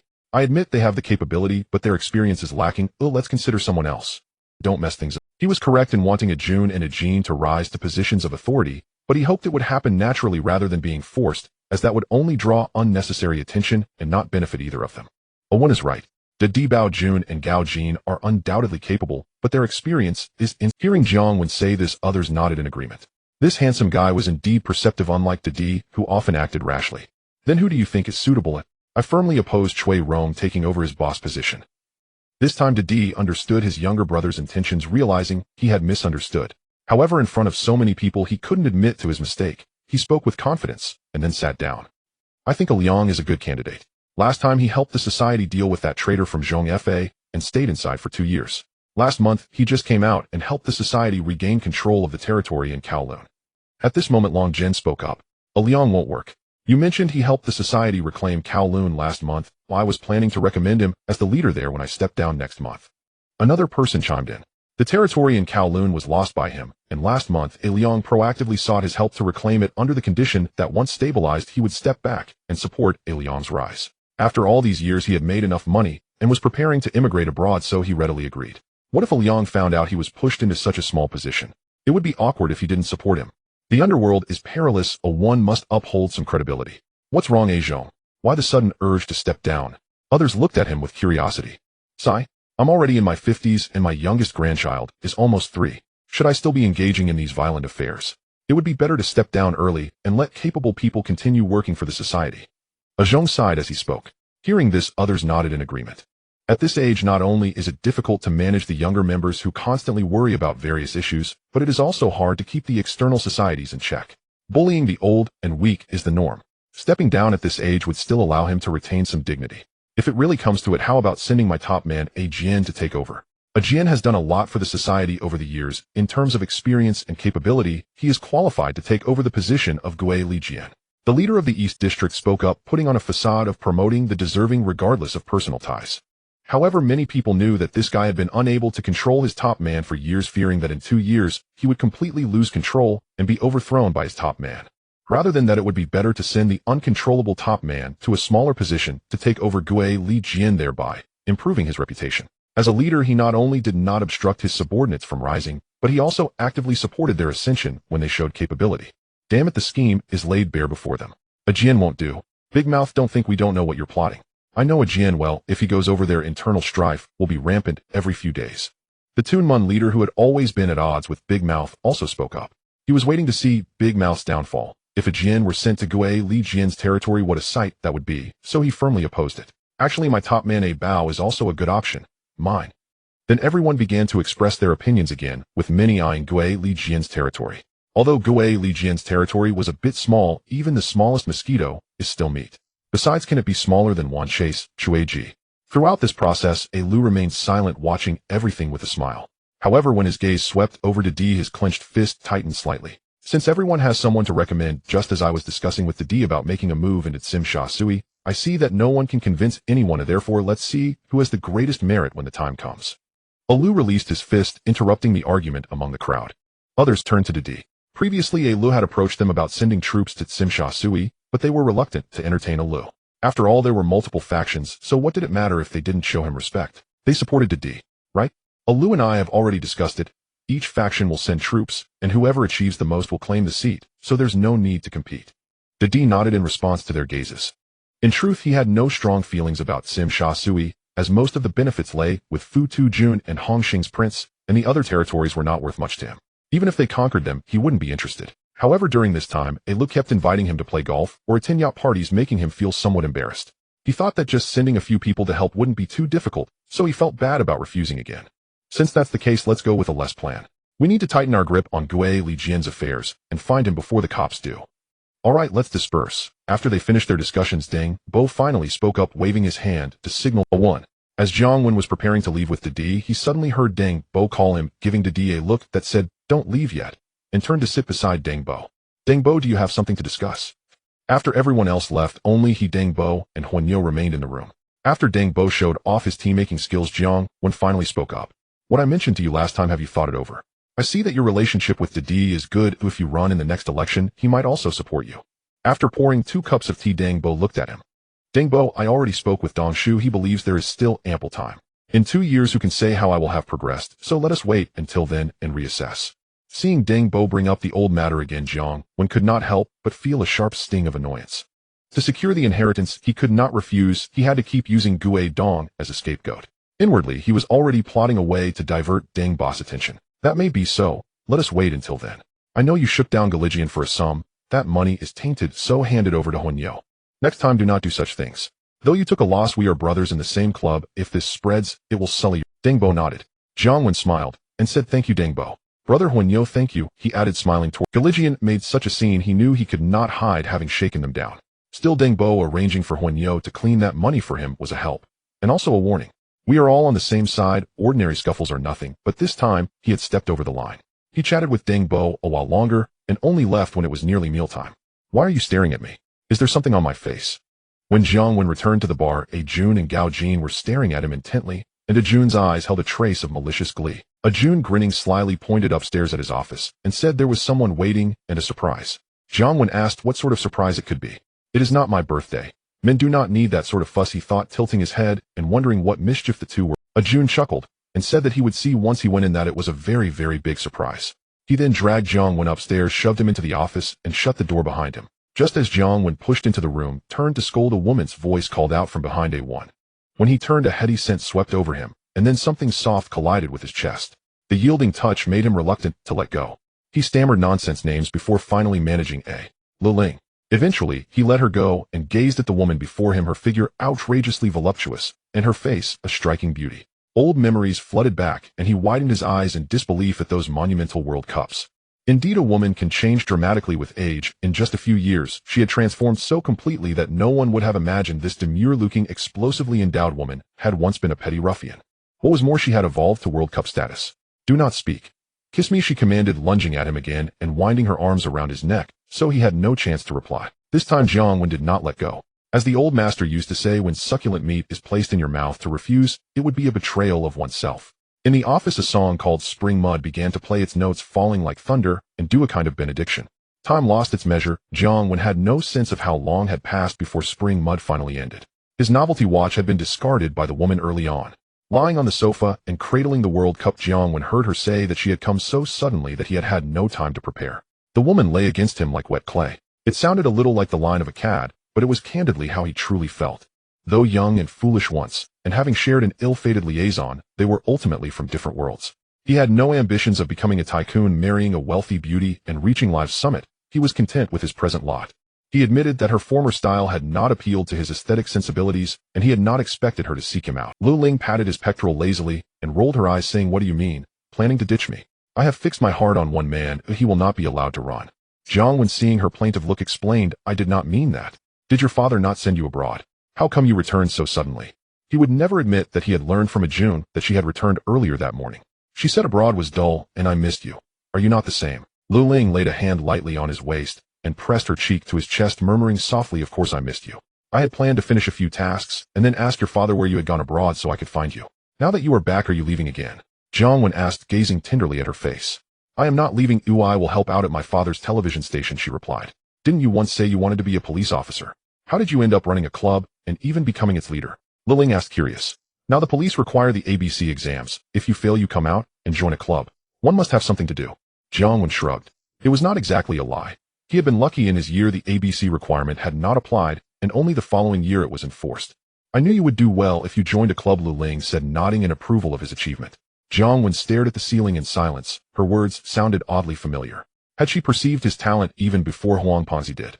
Perhaps years apart explained it. She had much to say, and they talked late into the night. Exhausted, they again ended with a rendition of Spring Mud. When Lu Ling left, it was already noon the next day. Ajun greeted him with a leering grin as Jiang Wen came out of the washroom, asking with a teasing tone if Big Sis, as if to say, "I told you the two of you were an ill-fated pair, and you would not admit it." Jiang Wen went to the liquor cabinet, pulled out the bottle of red wine Deng had once given him, the sort that gains value with age, and tossed it to Ajun. "Consider it a reward." Ajun replied that she had come on her own. The boss' reputation had grown, and if she wanted to find him, she would have done so without Ajun's help. Ajun accepted the bottle and joked, "When will you and Big Sis send out the wedding invitations?" Jiang Wen warned him not to touch it, recalling that Uncle Deng had said the longer the wine was kept, the more valuable it became. Jiang Wen rolled his eyes and retorted that he had never spoken of wedding invitations, and as the old master said, women are infinite in number. In his previous life at 25, he had still been a solitary bachelor. In this life of abandon, he would not bind himself to a single tree. To forego the whole forest would be shameful. "By the way, did the men you sent yesterday to shake down Galijian get any results?" Jiang Wen did not want to linger on that topic and risk corrupting the youth, so he casually changed the subject. "Brother one." And before Ajun could even speak, Wei Jixiang approached with two underlings. Ever since Brother Wen had agreed to protect him, Wei Jixiang and his 2 men had been working steadily at the bar. Though Brother Wen never formally accepted them into his fold, and Wei Jixiang never asked to swear fealty, the Hung Tai Triad was currently embroiled in internal chaos. Its branches vied fiercely for leadership, utterly forgetting figures like Dog Xiang. The Hung Tai heir apparent had already been transferred to a prison infirmary after his deputy Finebrow was stripped. Jiang Wen sensed clearly that Wei Jixiang no longer harbored ambitions of Triad life. His son was already grown, so he decided simply to employ him at the bar, paying him a monthly wage. There were advantages to having him around, though his spirit had long since dimmed. His longtime companion Ruby had brought over numerous hostesses, significantly boosting patronage. Xiang, do you have something urgent? Jiang Wen turned toward him. I heard you're searching for Kuei Lijian. Xiang says he knows where he is.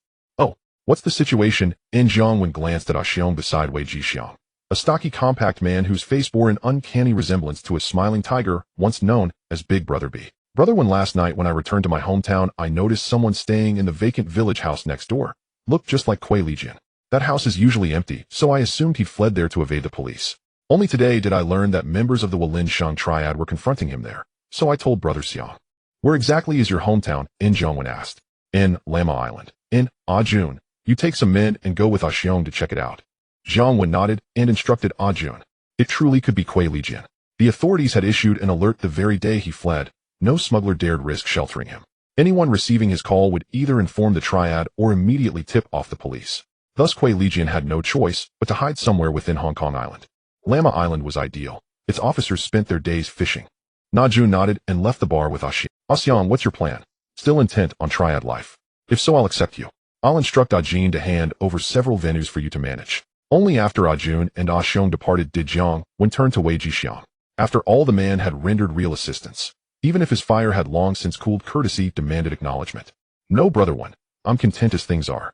Your monthly salary provides more than enough for me and my son. Wei Jixiang couldn't tell whether Brother Wen spoke sincerely or merely out of politeness, but he himself meant every word. His 2 underlings had earlier claimed he was no longer fit for Triad life. At the time, he'd refused to accept it, still burning with resentment over how saving that wretched heir apparent had cost his wife her life. A deep-seated grievance choked him, and reality remained a door he refused to open. Now, however, clarity had dawned. It wasn't cowardice he lacked. It was courage born of fear. Since his wife's death, he'd lived in terror of losing his son too. When ordered to collect debts, he hesitated. When told to wield blades, he faltered.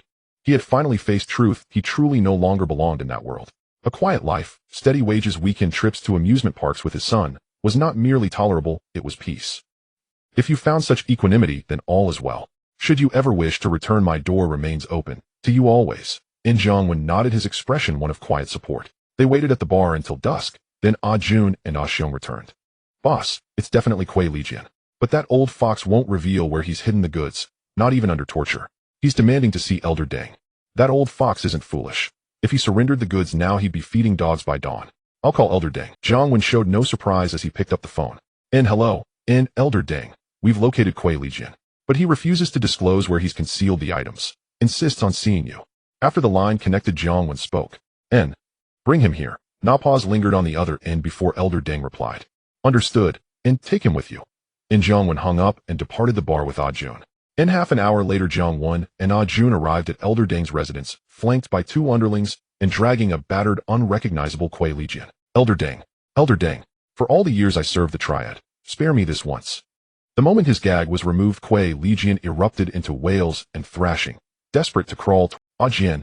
You've done much for the Triad over the years, and we remember your loyalty. When you helped purge traitors, I elevated you despite your lack of seniority. Year after year, your financial reports were consistently inaccurate. I chose to look away. Even when you betrayed Fuck Key's leader, the Triad stood behind you without hesitation. Have we not supported you enough these past decades? In our world, accountability is non-negotiable. You erred, now own it. Surrender the items, and I'll grant you a swift end. Your family will be cared for, your son raised to 18. Elder Deng watched Kuei Lijian's hysterics impassively, waiting until his shrieks faded to a ragged whisper before speaking slowly, deliberately. Elder Deng, my belongings are in my friend's keeping. If I die, everyone dies with me. In hearing this, Kuei Lijian abruptly stilled, no longer screaming, only staring at Elder Deng with unnerving calm. Alas, had you foreseen this day, you'd never have walked this path. I warned you long ago, the era has changed. To live quietly, avoid that substance entirely. Yet you defied counsel, and now blame the Triad for failing you when calamity struck. Call Saiwa. Tell him this is our internal affair, and if he wishes to prevent war between East Star and Walinsheng Hill, surrender the items. Elder Deng gazed at Kuei Lijian for a long silent moment, then sighed faintly and turned to Huanyo. And you? Kuei Lijian stared stunned, as if silently asking how Elder Deng knew the items lay with Saiwa. Jian, I offer you a timeless truth: what's done in darkness cannot stay hidden. Someone saw you inside Saiwa's study during his birthday banquet. If I'm not mistaken, Saiwa is your second uncle. Your father's half-brother, sharing the same mother. Nas when Yo stepped away to make the call, Elder Deng spoke with unhurried gravity. Elder Deng had initially suspected Saiwa himself was sheltering Kuei Lijian, and had even planned to invite him for tea. But upon receiving Jiang Wen's call confirming Kuei Lijian's location, he reconsidered. Few people commanded Kuei Lijian's absolute trust, and among those only this estranged uncle possessed both the stature and the nerve to safeguard the Triad's membership roster and ledger. He who grows old retains the sharpest edge. After all calculations, none surpasses Elder Deng's. Kuei Lijian's laughter held a hollow, sorrowful timbre, and he extended a thumbs-up toward Elder Deng. Some men facing death fall silent, not from fear, but from hard-won acceptance. Kuei Lijian, a veteran Triad elder who'd savored every indulgence life offered, knew he died neither impoverished nor unfulfilled. Huanyo returned on the phone and said, Deng Bo, Shi Hua sent someone to deliver the goods and invited you to tea at noon tomorrow. Show him some courtesy, he added. Deng Bo nodded, glanced once at Kuei Lijian, and spoke in a measured tone. Huanyo nodded as well, then waved to the two goons Jiang Wen had brought and instructed them to take the man away. Deng Bo, we will leave if there is nothing more. Seeing Kuei Lijian being led away and that there was no further business, Jiang Wen prepared to go. To be honest, recently he had become a little afraid of meeting Deng Bo. The old man kept urging him to stand in the next election. He suspected the elder was manipulating him, so it was best to see him as little as possible when not necessary. You may go back first. Deng Bo nodded. He had intended to have a talk with this handsome youth, but remembering previous ineffective attempts, he decided to let a dong handle it. After all, the lad went to see his boss every month. Deng, you betrayed the gang leader, causing him to commit actions that harmed the group, and the gang captured that leader. Reward: God's whip. Jiang Wen was bewildered. As he stepped out of Deng Bo's house, the worthless system finally made a sound, but the announced reward left him puzzled. Is that the whip he thinks it is? Several seconds passed with no strange sensation in his body, and his confusion deepened.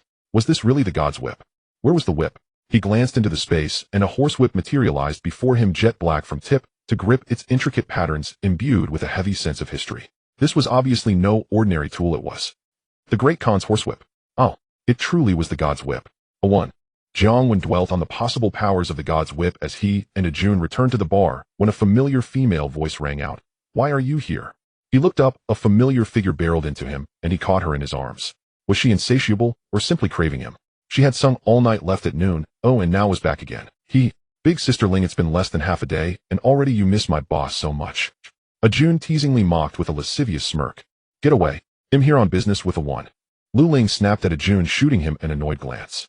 I understand. He'll go find Fei Fei and not disturb you. May your passionate dreams leave no trace, Ajun said with a knowing look and departed. Jiang Wen led her to the office and began unbuttoning her clothing, careful that this wild woman not tear it again. Take it off. What are you waiting for? He urged, restraining the urge to produce the God's whip and test its effect. After all, she was the woman he cherished. Using that thing would be too cruel. Take off what?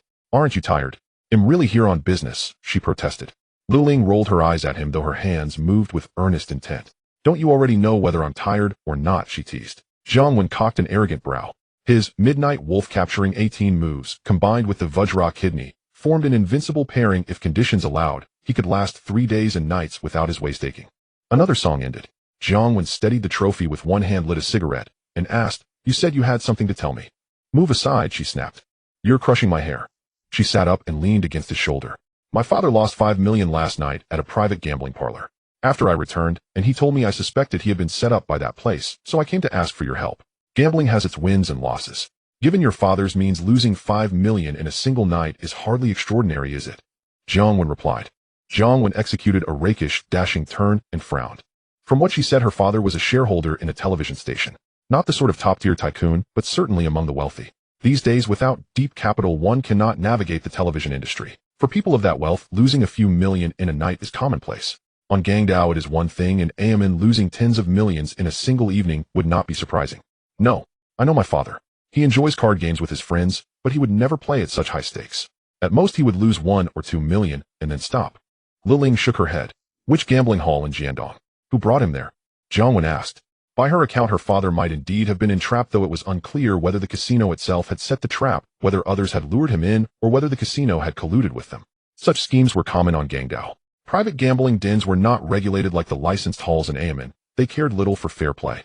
Even if you beat them, sometimes their priority was to keep you addicted. As long as you kept coming, they knew there would be a day you lost everything. No one's luck can remain unbroken forever. Private gaming parlors differ from casinos.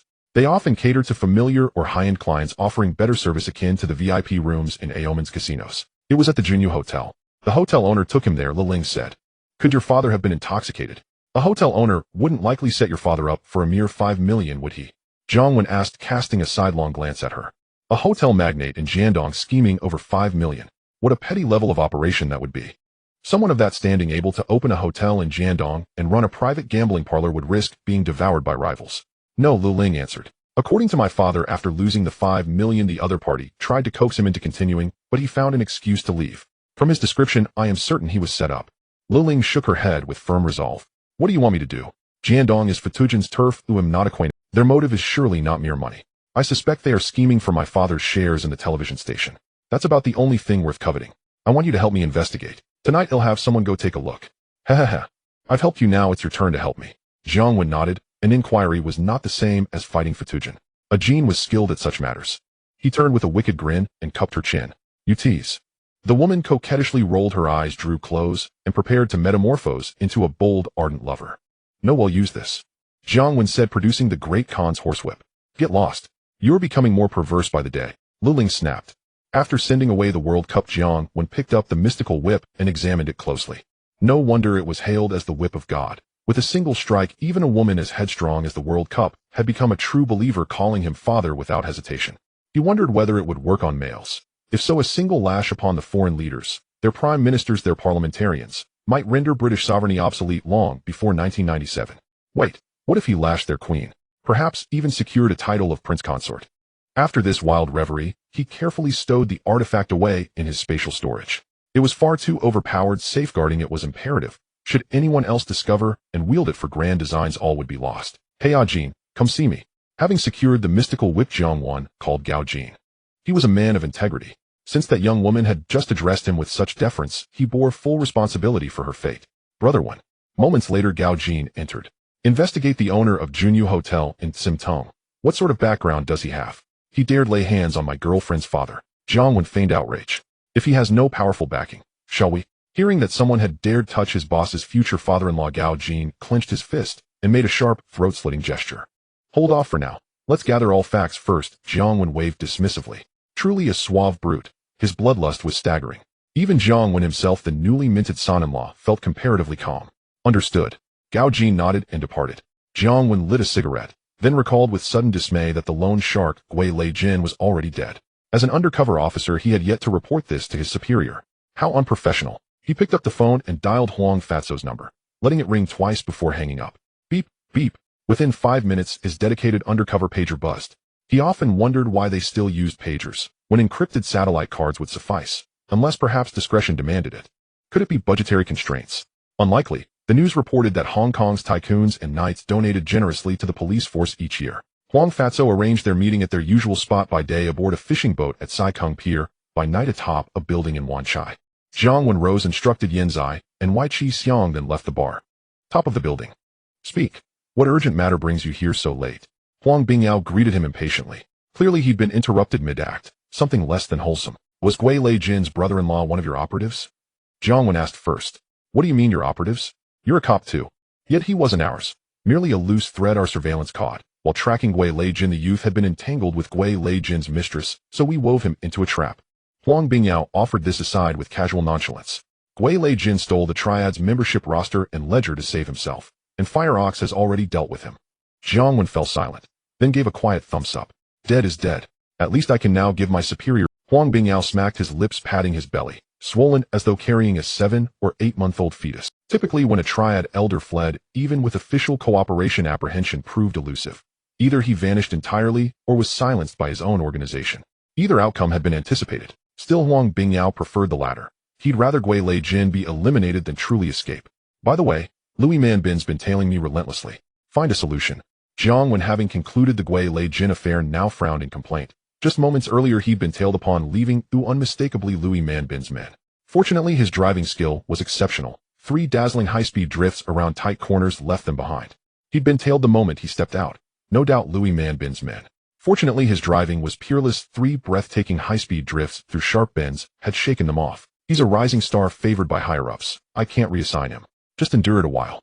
He's there for anti-corruption credentials. Within 1 or 2 years he'll be transferred out. Huang Bingyao clapped his shoulder. 1 or 2 years. Easy to say, but he watches me even when I go to the restroom. How am I supposed to carry out orders from above? Jiang Wen stared wordlessly. You're clever. You'll find a way. Nothing else, I'm off. 2 reports await me. Huang Bingyao, weary of the grievance, hurried off. His wife awaited him at home. Who had time for idle windshield? After Huang Bingyao departed, Jiang Wen drove home. Lately his studies had grown intense. Even machines required maintenance. So no language tutor today? Moreover, he noticed that since growing accustomed to the World Cup, the allure of the European Cup had steadily waned. Lately the World Cup visited him with unusual frequency. And ever since that night's trial of the Whip of God, he sensed a distinct shift in her demeanor. She now often adopted a tender, almost demure air in his presence. Ardent, fervent. Unlike anything before. Previously their encounters had been more evenly matched. Occasional counterattacks, yes. But mostly he had initiated swift, decisive advances. Now roles had reversed. Brother Wen, did Big Sister leave? That day as Jiang Wen saw the World Cup off, Gao Jin pushed open the door and poked his head in. Didn't you just see her? Jiang Wen muttered, smoke curling from his lips. Her frequent visits had become common knowledge among junior members, sparking resentment among the other young women. Brother Wen now has a steady girlfriend. Less time for us. Only after Gao Jin entered and sat did Jiang Wen ask, what is it? The man you asked me to investigate. Lu Yaozu, owner of Junyu Hotel. The casino lounge inside belongs to him too, though curiously the hotel itself is registered under his father-in-law's name. Recently his father-in-law murdered his own daughter and was imprisoned, so Lu currently manages the property. Neither Lu nor his father-in-law possessed influence. Before the murder, the father-in-law ran the hotel honestly, no gambling hall. Lu introduced it himself following standard Sim Tung casino protocols. No ties to Axe Head Jun or Hung Hing's crown prince. Though he'd recently hired many subordinates, he remained little more than a rice bowl husband, who'd risen through marriage. Gao Jin finished. Jiang Wen gazed upward at the ceiling, silently, profoundly familiar. Not with Lu Yaozu himself, but with his flamboyant girlfriend Mona, and with the film's infamous assassin Hung, whose movements were famously up, down, left, right. Setting aside the original film, 9 out of 10 Hong Kong cinematic fanfictions retold this exact plot, and he had read every single one. Recalling the captivating Mona from the movie, he felt a surge of anger rising within him, not to mention the fierce assassin. The ancestral master once said in life, one must try everything. When good, this guy has no background. Should I bring him in? Gao Jin suggested. No need. I have other ideas.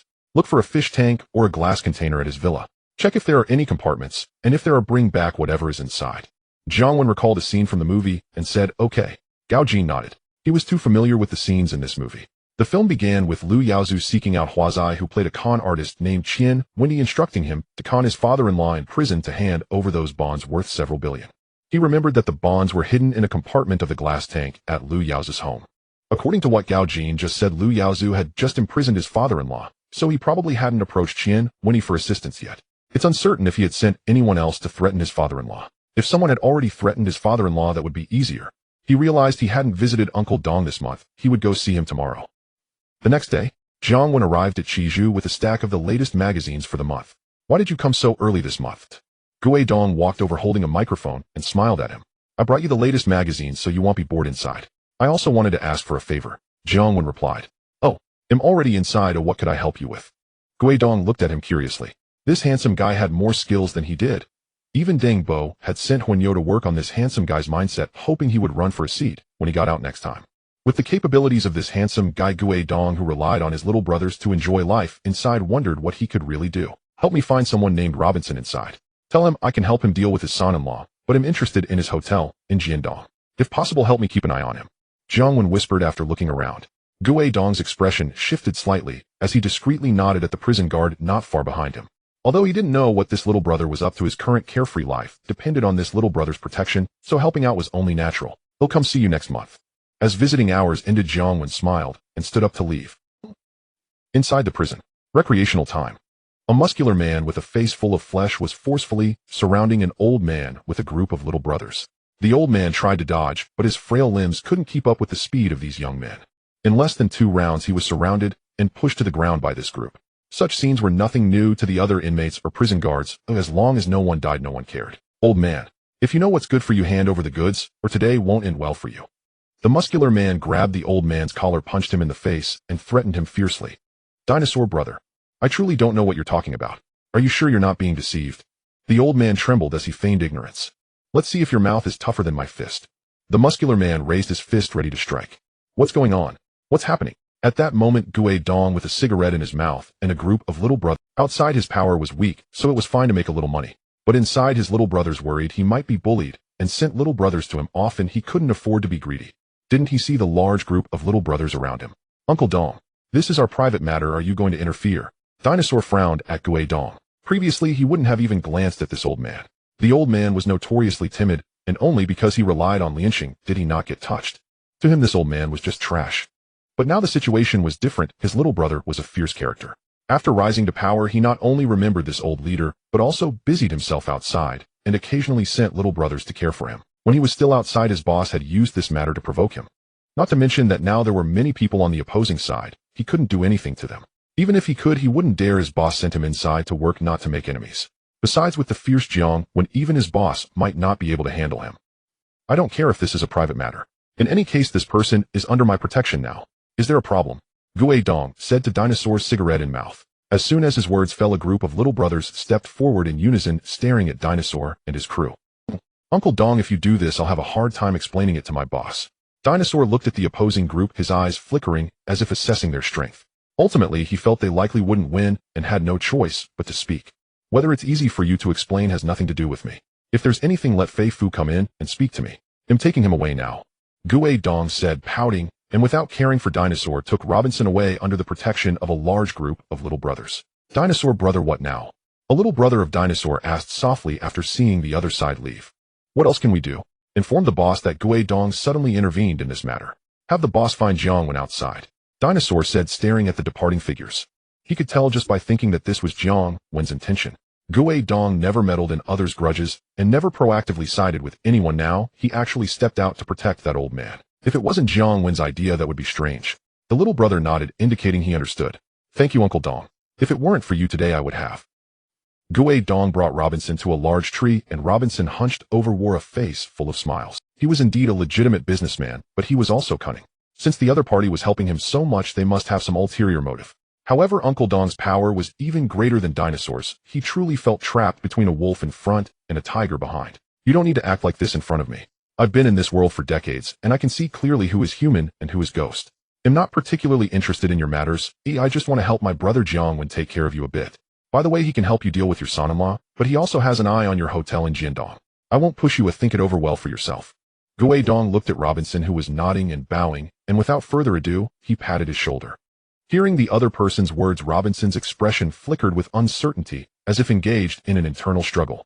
Deng did not disturb him, instead leisurely smoking a cigarette while leaning against the stool. Life in prison is so simple and unadorned. Those without status or background are bullied to death upon entry. Conversely, if someone with status and background comes in, it can be rather dull. Uncle Deng, I can give him the hotel, but I want to take revenge myself. Robinson contemplated for a long time. After Deng had smoked several cigarettes, he suddenly raised his head and said through clenched teeth, his eyes betraying an unmistakable killing intent. He raised his daughter with great difficulty, and settling for a man who doesn't love her was one thing, but it turns out that this man is a wolf in sheep's clothing. If you want to sleep, just elevate your pillow a bit. We are hoodlums, not gentlemen. Let you take revenge yourself. Should I first take you out for a sauna, and then break your son-in-law's hands and feet, bringing him before you, so you can flaunt? What kind of good fortune do you expect? Hearing this, Deng rolled his eyes in disbelief. Are they really that impressive in the underworld, or does this old man mistakenly think they are capable of rescuing him? Have you watched too many movies? That's not what I meant. I meant that I am wrongfully accused by my son-in-law. Can you help me find a lawyer outside? Besides the hotel, I have other properties and an unregistered bond worth 300 million. I can give it all to you. I just want to take revenge for my daughter myself. Please, Uncle Deng, Robinson said, getting so emotional that he was about to kneel down, tears and snot flowing. Hey, we don't do that here. He'll pass your words along, but I can't guarantee what a one will say.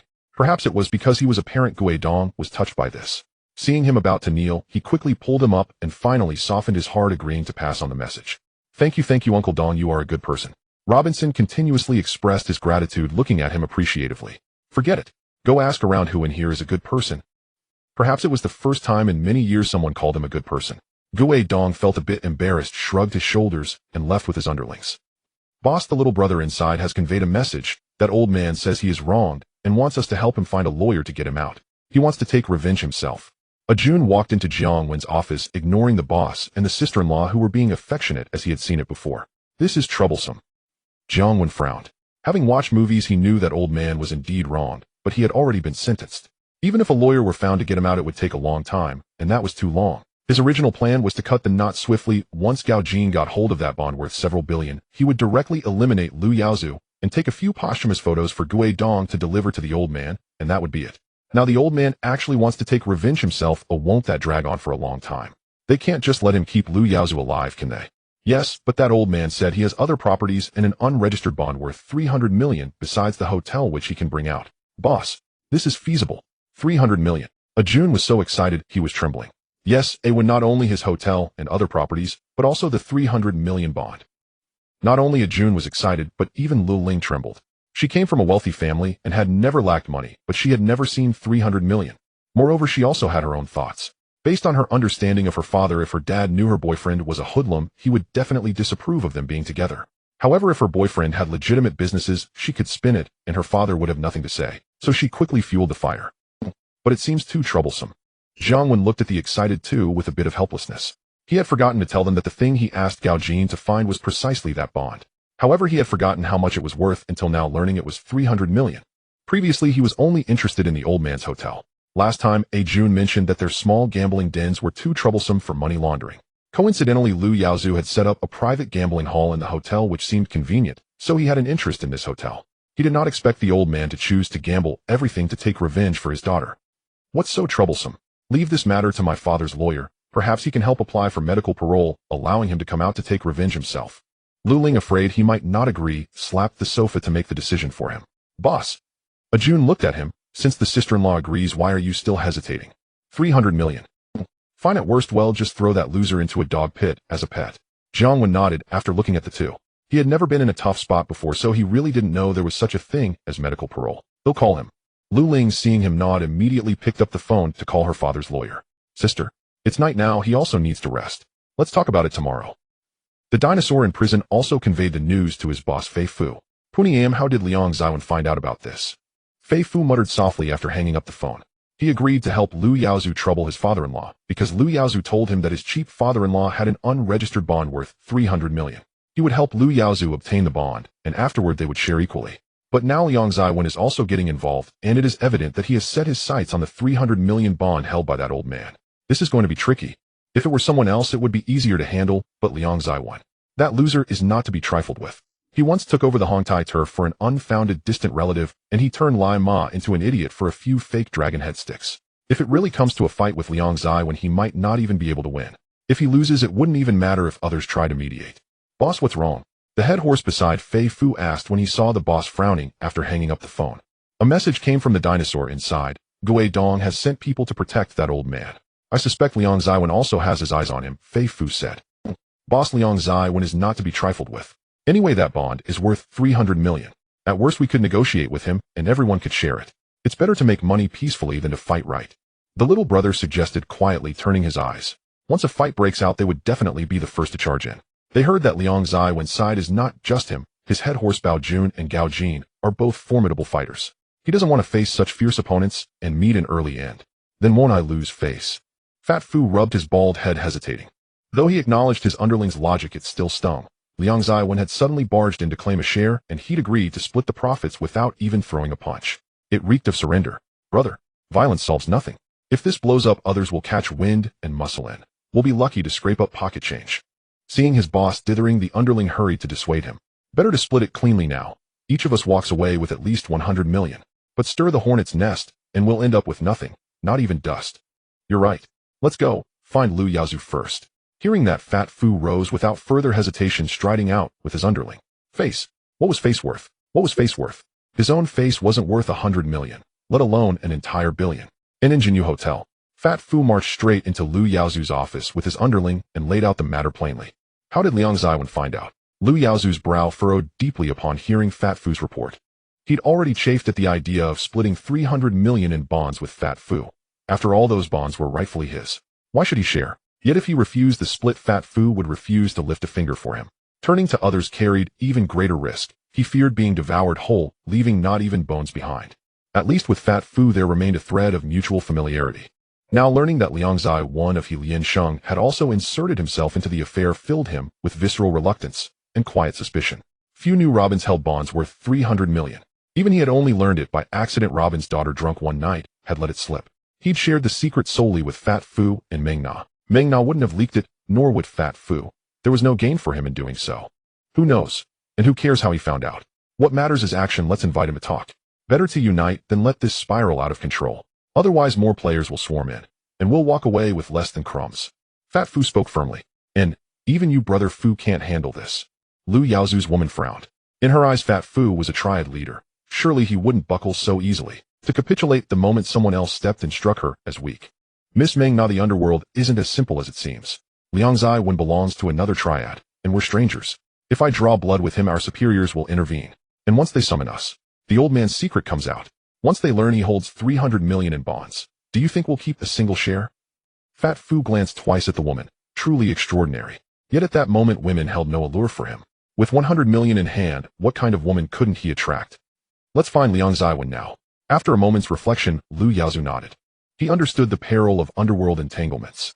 Reluctant as he was, he had no choice. Fat Fu was right. If things escalated, they'd get nothing. Allowing Jiang Wen meant splitting 3 ways, but at least he'd secure 100 million. In a bar. Brother, when Fat Fu of Xing has arrived, with 2 men, and requests an audience. A subordinate entered, interrupting Jiang Wen's discussion with Li Ling and Ah Jun about Lu Yaozu. Fat Fu, what does he want with me? Jiang Wen tilted his head, baffled. Oh. When Uncle Dong first located Robin's, the old man was already being harassed by Xing's men. Could that be why? Ah Jun recalled aloud. Let's see. At that, Jiang Wen deduced who the 2 men accompanying Fat Fu must be. He'd originally planned to wait for Ah Jun to retrieve the goods, then kidnap Lu Yaozu and his girlfriend. Next, have the World Cup's father's lawyer petition Robin's release on medical parole, and finally deliver the old man into his hands for vengeance, so he could kill Lu Yaozu himself, avenging his daughter.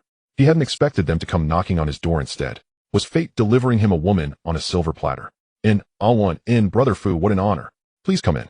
Jiang Wen and Ah Jun approached the entrance. Fat Fu waved warmly, and, never one to refuse a smile, Jiang Wen stepped forward with a grin, shook hands, and ushered them into a private booth. Allow me to introduce Mr. Lu Yaozu and Miss Meng Na. Seated, Fat Fu opened the introductions. And Mr. Lu, Miss Meng Na. What brings you 3 to me today? Jiang Wen gave a formal nod to Lu Yaozu, and Meng Na then asked earnestly. His gaze, however, lingered briefly on them before settling squarely on Fat Fu. Never imagined the legendary brother Wen would be such a strikingly handsome gentleman. A pleasure to meet you. This small token is from Mr. Lu, offered in goodwill. Do please accept it. Before Fat Fu could speak, Meng Na, seated beside Lu Yaozu, leaned forward with a subtle beguiling smile, extending a check. Then, many thanks to Mr. Lu and Miss Meng Na. A fool refuses free money. Jiang Wen accepted the check smoothly, then paused, a faint itch prickling his palm. Casually glancing up, he met her eyes directly. That look, he knew it instantly. The same look every hostess gave him each night. Out of the corner of his eye, he saw Lu Yaozu sitting perfectly still, calm, unmoved, as though blind to their silent exchange. Jiang Wen's eyelids lifted slightly. A setup. He'd spent a lifetime hoping to stumble into one, and missed every chance. Now in this life, fate had delivered it. Truly his ancestral masters smiled upon him. Owen, let's dispense with pretense. You instructed your senior brother Ghost Dong to protect the old man Robin's inside. Surely it's for what he holds. Fat Fu smiled after seeing Jiang Wen pocket the check. Brother Fu, what do you mean by that? Jiang Wen slipped the check into his pocket, leaned back against the sofa, and raised an eyebrow, watching Fat Fu intently. He'd assumed they'd come to negotiate, but instead they believed he coveted Robin's bonds. And judging by their tone, they harbored deeper intentions. This just got interesting. Owen, you know those bonds are worth 300 million. Fat Fu never hoard wealth alone. Profit is meant to be shared. You're welcome to join, split 3 ways, but you'll need to arrange for your contacts inside to secure the old man. Fat Fu cut straight to the point. Of course, it's no problem at all. Jiang Wen feigned contemplation, then shifted seamlessly into a villain's smirk. Raising his beer bottle, he toasted Fat Fu and the others. Fei Fu and the others smiled at each other, raising their bottles in a toast. Unexpectedly, Jiang Wen managed to settle things so easily, causing Fei Fu to secretly breathe a sigh of relief. By the way, Miss Meng Na, you look somewhat familiar. May I ask if you used to be a movie star? Jiang Wen set down his beer and turned to Meng Na, who was beside Lu Yaozu, as if casually striking up a conversation. Whether it was a seduction or not, this woman had been eyeing him since the beginning, which was intensely stimulating. Even with her man right beside her, she dared to flirt with him, leaving him flustered. Brother, when you flatter me, I can't compare to those movie stars. Meng Na tossed her hair and smiled at him, her gaze becoming more suggestive, as if her man was not even there.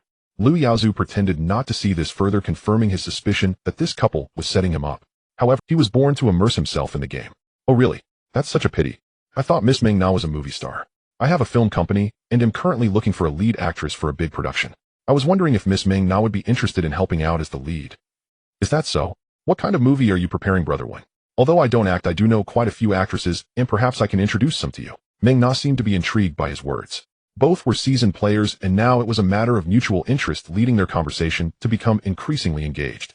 This left Fei Fu completely confused, occasionally glancing at the calm Lu Yaozu beside him, unsure of what this guy was thinking. His own girl was flirting with another man right here, yet he remained unfazed. Is that so? That's fantastic. You have no idea, I've been running around looking for a good actress lately, and am in quite a bind. Dealing with the short mule in a legitimate business is too troublesome. As soon as they hear we're from the gang, not even double pay will entice them to come. I have to send 2 bullets every time. This is my business card, Miss Meng Na. Anytime you have free time, feel free to bring someone to my company. Jiang Wen, looking overjoyed, pulled out his business card and handed it to her. No problem. I'm free whenever, as long as Brother Wen doesn't mind the interruption. I'll bring someone over tomorrow. Meng Na, upon receiving the business card, subtly brushed her palm against Lu Yaozu's hand, speaking with a hint of meaning. Great. I look forward to Miss Meng Na's grand arrival. Jiang Wen smiled back at her with deep sincerity. After discussing the movie project with the girl, Jiang Wen chatted with Fei Fu and Lu Yaozu for a while, and ultimately Lu Yaozu found an excuse to leave. Miss Meng Na, I'll be counting on you for the actress matter. Safe travels to the 3 of you. After sending the trio to the door, Jiang Wen said to Meng Na with a hint of meaning, waving goodbye to them as they left. Boss, that girl is clearly trying to reel you in. The key is Lu Yaozu seems to be pretending not to notice. Something's fishy here. After watching the trio get into their car and leave, Jun whispered a reminder. I'm not blind. Have you ever heard the saying, the bolder a person is, the more they can achieve? If you stand tall and don't fear shadows, only by getting involved can you gain a foothold. Jiang Wen straightened his collar disdainfully, said before turning to leave. What are you talking about? Jun was left puzzled, understanding each part of what the boss said, but couldn't piece it together. Boss, are we really going to agree to them?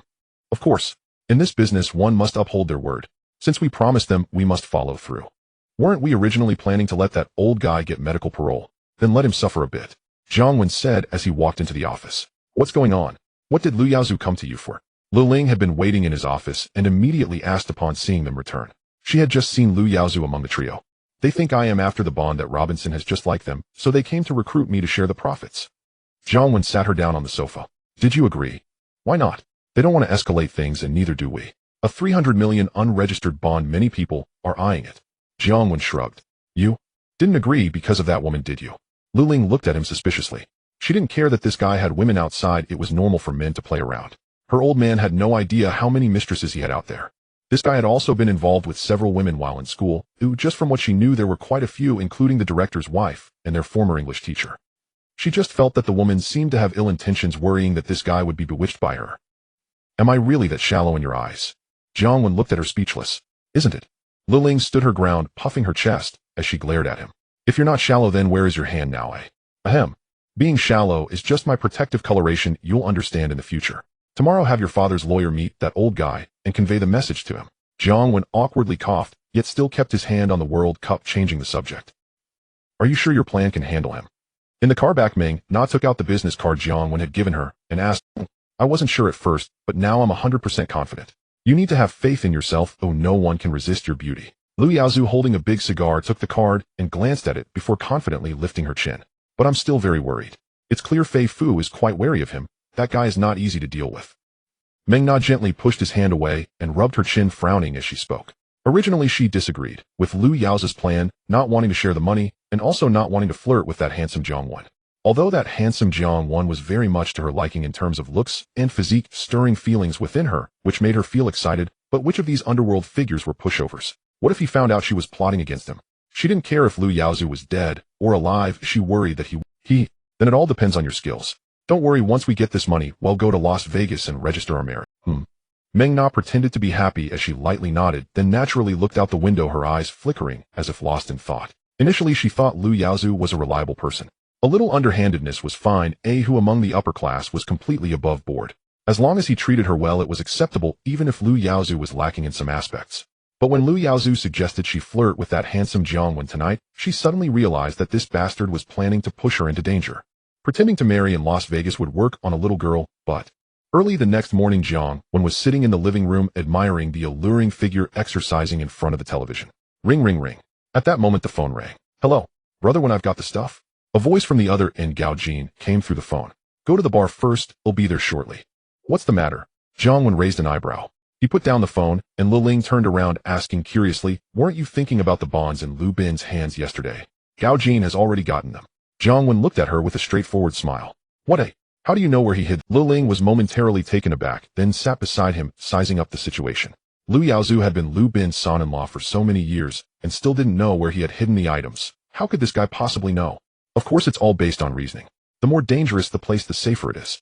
Lu Yaozu couldn't retrieve the bonds, even after sending Lu Bin in, which means they wouldn't be hidden in a bank vault or something like that. So I had Gao Jin go to his house, while Lu Yaozu wasn't home, to look around. Those tricks are all over the TV secret compartments, under the bed spaces, in the fish tank, and so on. I didn't expect he actually found them. Jiang Wen pointed at his head, speaking seriously. Should he tell her he learned this from movies? Li Ling nodded. Although the explanation was somewhat reasonable, she still had some doubts about whether this guy was involved with Lu Bin's daughter. What are you thinking?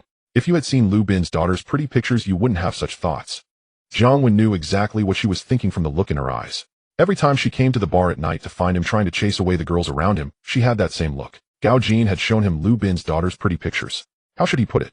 She was average-looking, but born into wealth with an airport all her own. She was definitely not his type. How can a wealthy family be called wealthy without a few trophies? I'll reluctantly believe you this once. Li Ling seemed to let him off with that, and stood up to continue exercising with the girl on the television. They'll go to the bar first. Gao Jin is waiting for me, Jiang Wen said as he stood up to head back to his room to change clothes. I'll go too. Li Ling also stopped exercising and quickly followed him into the room. Brother one, sister-in-law. The two arrived at the bar where they were already waiting. There was a folder on the table. Is this the bond? Jiang Wen nodded, picked up the folder from the table, opened it, and took out the documents inside, which were filled with incomprehensible gibberish. He then handed them to Li Ling. Both he and Gao Jin were semi-literate. Having a well-educated girlfriend who had been abroad and could speak gibberish was quite nice. It's indeed an unregistered large bond. Li Ling looked for a while before nodding. Can we cash it in too? In his past life he was a loser, in this life he was still a short mule. He had never dealt with such high-end items as bonds, he knew nothing about it. Yes, these unregistered bonds are recognized by the bond itself, not by the person. Anyone can cash them in, but the amount is quite large. Your identity may attract some attention, Li Ling explained. Can you handle it? Jiang Wen nodded, thinking she made a valid point. As a short mule, if a community petty leader took a 300 million bond to exchange for cash, anyone would know something was off. He never underestimated the greed of foreigners, and didn't want to deal with them either. Use my father's company's name to exchange it. That would be easier, and wouldn't attract attention. Li Ling, then you handle the exchange, but the sooner the better, Jiang Wen said.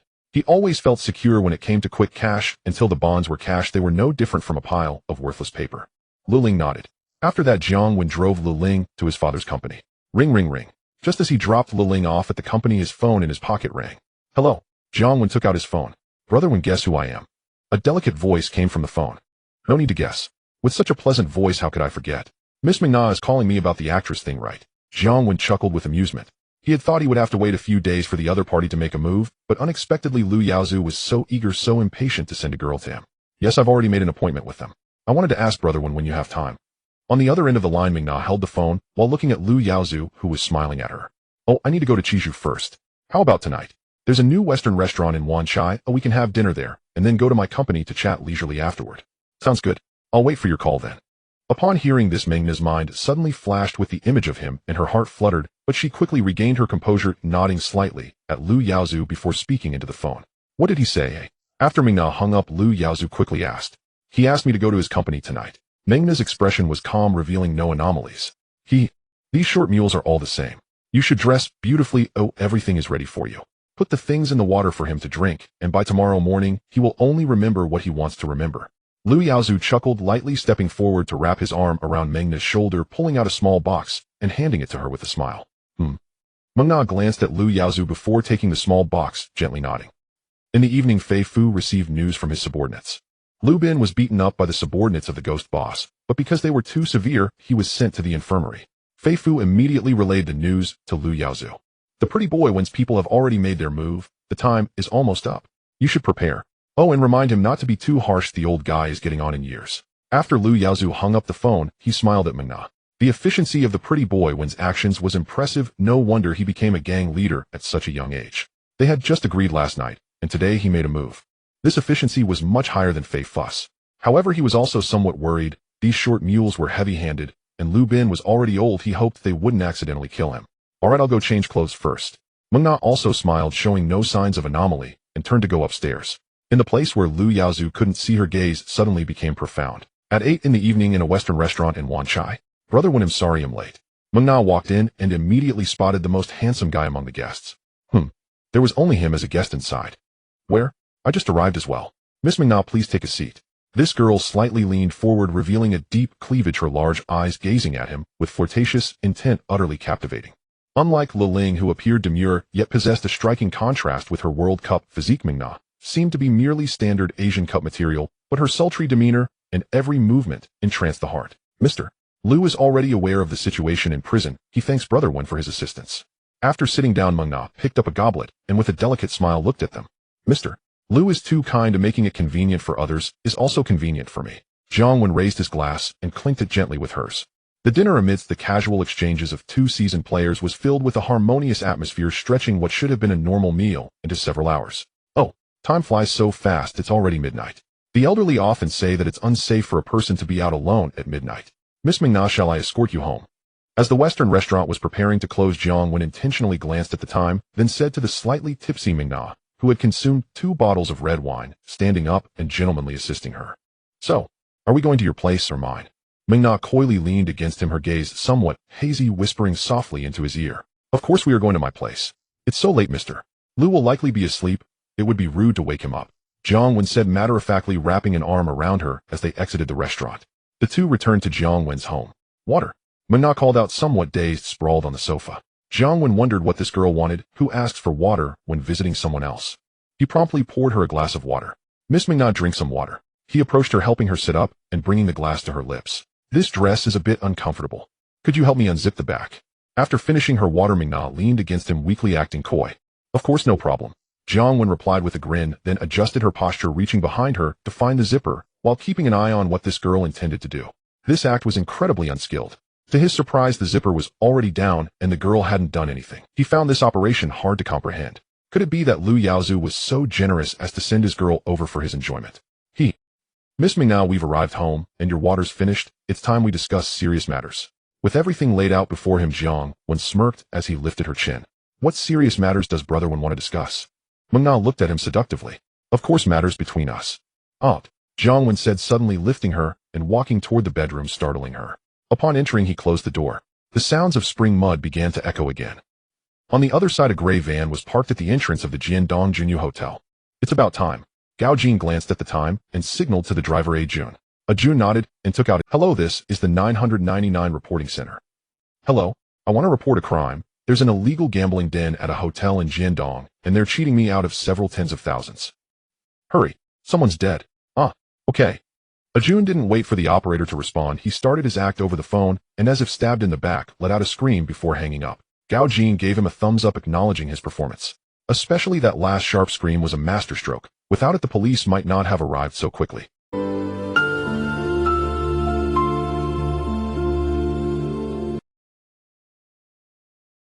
Inside the gambling den, Lu Yaozu, who was organizing a card game, heard the alarm from outside and immediately sprang up from his seat, alarmed. Boss, the police are here. We need to go. Before Lu Yaozu could speak, his bodyguard Xia Shanbao rushed in, grabbing Lu Yaozu and pulling him toward the back door.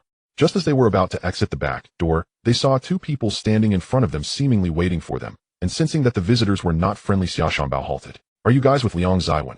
Lu Yaozu had never met Gao Jin, but he had seen Jun at the bar yesterday and had some impression of him. Good evening, Boss Lu. Jun grinned widely at Lu Yaozu. Boss, the visitors don't seem friendly. Xia Shanbao held Lu Yaozu back, his gaze locked onto Gao Jin beside Jun, as a sixth sense told him that this person was formidable. Hey, why does it always have to come to blows when I invite people? Am I really that unappealing? Move quickly, the police are already in the hotel. Jun sighed helplessly and stepped back, handing the situation over to Gao Jin. Gao Jin glanced at Xia Shanbao and nodded coolly. Xia Shanbao also indicated for Lu Yaozu to step back. With 2 skilled fighters facing off, he couldn't afford to care for his boss. Lu Yaozu understood the situation well. Xia Shanbao was a bodyguard and fighter he had hired at a high price from Vietnam, rumored to be a battlefield veteran ruthless in combat. He had witnessed Shanbao's skills. They were truly remarkable. The two skilled fighters exchanged glances for 2 seconds, but there was no legendary clash of momentum or high-end special effects. Oh, everything seemed rather ordinary. In an instant, both rushed towards each other. Bang! Bang! As Ajun lit his cigarette, he heard a crisp sound, looked up, and saw that Xia Shanbao, the fierce fighter hired by Lu Yaozu, was already on his knees staring blankly at the ground, drool dripping from his mouth. What a joke. A master. A tough guy. Just this. Boss Lu, let's get in the car. Ajun scoffed disdainfully as he walked past Xia Shanbao and spoke to the dumbfounded Lu Yaozu. Gao Jin looked speechlessly at this pretentious person. The man was indeed formidable, but he just happened to meet him. If it were this guy instead, even 3 of him wouldn't be enough to take him on. I'm your boss's friend. Oh, what do you want? Lu Yaozu finally snapped out of his shock, looking at Gao Jin with some astonishment. Is this person truly a lowly mule? Can a lowly mule be this formidable? He felt increasingly anxious. Could Liang Ziwen know about his schemes against him? I know you're our boss's friend, so I'm asking you to come with us. Let's go, the police are coming. Ajun, hearing the commotion inside, disregarded the now dazed Xia Shanbao and pulled Lu Yaozu into the car. Where are you taking me? On the car, Lu Yaozu noticed they were not heading towards Mongkok, and his heart sank with fear, worried that Liang Ziwenjin would discover his plotting. A very fun place. You'll know when we get there, Ajun said casually, wrapping his arm around Lu Yaozu's neck with a grin. What does Liang Ziwen mean? We agreed last night that I would meet him, Lu Yaozu asked with a tense face, suppressing his anxiety. Our boss is currently engaging in some skill exchange with your girl. Once he has time, he will naturally meet you. Just stay put and behave. Ajun wore a cheeky expression reminiscent of Jiang when patting Lu Yaozu down as he spoke, only finding a Seeing the other party's demeanor, Lu Yaozu's heart grew heavy, yet he dared not resist. He had witnessed the driver's sharp skills. His bodyguard and thug Xia Shanbao was knocked out in mere moments. Half an hour later, the car arrived at a dog breeding center in Yunlong. Ajun got out and knocked on the door. Brother Jun. A little brother opened the door from inside. After nodding to Gao Jin in the car, Ajun signaled him to drive into the dog center. Where is this, and what are you? Then the two brought Lu Yaozu to a dog cage. Upon seeing this, Lu Yaozu panicked entirely, wanting to struggle, but was firmly restrained by Gao Jin. Kik. Boss Lu, this is the luxurious suite we prepared for you. Before my boss meets you, just stay here. Do not even think about escaping. Do you see those 2 big dogs at the entrance? My boss spent a fortune on these Tibetan Mastiffs. They can really kill. Ajun shoved him into a cage, slapping his ugly face. After shutting the door, he waved goodbye to Lu Yaozu. You guys. Lu Yaozu trembled, pointing at the 2 men and glancing at the 2 Tibetan Mastiffs chained at the entrance. His heart, he knew that this time he was in deep trouble. At 4 in the morning in Los Angeles. Ahem. Mongkok. The exhausted Mona lay on Jiang Wen. Miss Mona, how long has it been since you've had a kiss? Looks like Boss Lu isn't up to par. Jiang Wen spoke, savoring the woman lying on him while holding a cigarette. The combat power of yellow-skinned people is even more ferocious than that of foreign horses, a sight he had never witnessed. If the foreign language teacher who often lectured him had a combat power of 8,000, this girl's combat power was at least over 10,000. This made him doubt whether Lu Yaozu was a waste of space. Lu Yaozu intends to set you up. Mona, lying on him, suddenly spoke, staring blankly ahead. And then, oi. Jiang Wen paused with the cigarette in hand, looking down at her curiously. He had already guessed Lu Yaozu's plan to set him up. It was just a beauty trap, or something similar. Last night, he wasn't blind. With Lu Yaozu's blatant disregard for their ambiguous relationship, anyone with a bit of sense would have figured out something was off. But why was this girl telling him about it? Actually, the person he arranged to help you is his father-in-law. He also killed his wife. The current hotel is that old man's. Half a year ago, Lu Yaozu inadvertently learned from his wife that Robinson still had bonds worth 300 million. He originally planned to wait for Robinson to die to seize his assets, but no matter how he coaxed, his wife never told him where the bonds were hidden. In a fit of rage, he lost control and killed her, framing Robinson for it. Later, he found Fei Fu and promised to split the gains, having Fei Fu threaten Robinson in prison. Then you suddenly intervened, and Fei Fu came to persuade Lu Yaozu to cooperate with you to split the 3 ways. Lu Yaozu appeared to have agreed, but privately instructed me to seduce you, intending to take action against you once he obtained the bonds. Before coming tonight, he gave me a pill to secretly put into your drink. As Mona spoke, she struggled to sit up, reaching for her bag on the bedside to take out a small box and hand it to him. The plan is very perfect. Why don't you do it? Jiang Wen listened to the entire plan, took the small box, and opened it, finding indeed a small pill inside, likely a hallucinogen or some kind of drug. Such plots are too common in movies. The key is that many of them have succeeded. He was curious as to why this woman would suddenly turn against him. Was she persuaded? If this was something Liling had said, he would believe it. This woman. Hard to judge. I initially thought Lu Yaozu could be trusted. Who knew he would push me out as a scapegoat? You must have suspected it last night, right? You are the leader of a gang, and a person like you who thrives on danger no matter how lecherous would not be completely defenseless against a woman you just met on the first day, especially not flirting so openly in front of her man. Mona took out a pack of women's cigarettes from her bag, pulled one out, and Jiang Wen lit it for her. Then leaning heavily against the headboard, she took a deep drag and turned to look at him seriously. You are smarter than many women. What are your plans? Jiang Wen nodded, acknowledging her statement. He hadn't realized how many flaws his acting had in her eyes. But upon reflection, what she said made sense. In this line of work, one should have no defenses against a woman met on the first day. Those kinds of people would have been down selling salted duck eggs long ago. The beauty trap has endured for thousands of years for a reason. Though cliched, it is practical. I can collaborate with you. I know that whether it's the hotel or other industries, they are actually under Robinson's name. Liu Yaozu has not gained control at all, but I know he has considerable money in overseas accounts, and I know the account password. I can help you withdraw the money. How much do you want to share? Jiang Wen nodded. He wasn't surprised that Liu Yaozu had money elsewhere. Robinson only had this one daughter, so he must have given her a lot of money. His daughter, being Liu Yaozu's wife, naturally had Liu Yaozu inherit his wife's assets. I want to be your woman. Mona first shook her head, then, with a seductive smile, she playfully stroked his chin. Keek, such a beautiful Miss Mona to be my woman. I couldn't ask for more. Jiang Wen looked at her for a while, grinning as he enjoyed the moment. After all, it was just about finding a fixed partner in crime. He wouldn't lose out either. Furthermore, smart women know when to stop and won't act rashly, allowing him to feel at ease. How do you plan to deal with Liu Yaozu? Mona tossed away her cigarette and leaned on his shoulder, asking. It's a secret for now, or you will know in a couple of days. Jiang Wen grinned wickedly while hooking her chin. I'm very annoyed right now. Ding dong, ding dong. At 8 in the morning, Jiang Wen was still asleep with a beautiful woman in his arms when a series of doorbells woke them up. Coming. Wait a moment. Jiang Wen yelled, without worry, rolling out of bed in his slippers to open the door. What brings you here? Upon opening the door, he saw Lu Ling standing at the entrance, arms crossed, glaring at him with a fierce look. As if not noticing her, Jiang Wen pulled her into the house and poured himself a glass of water. What about that woman? Lu Ling looked around, noticing the traces left by the previous chaos, and said coldly while staring at him. Jiang Wen pointed toward the room. He was an honest man, never lying to beautiful women. Even if he did, it was always a kind-hearted lie. Bang. Aunt, you bastard. I could tolerate you messing around with other women, but that woman is clearly no good, and you actually want to get involved with her. One day you'll die because of a woman.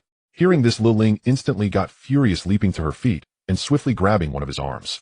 With a textbook judo move, she threw him to the ground, then straddled him and began to scold him. Hiss. When did you learn that? Jiang Wen rubbed the back of his head, taking a breath of cool air, and despite her berating, curiously asked her. After years apart, how had her skills become so sharp? I practiced abroad. None of your business.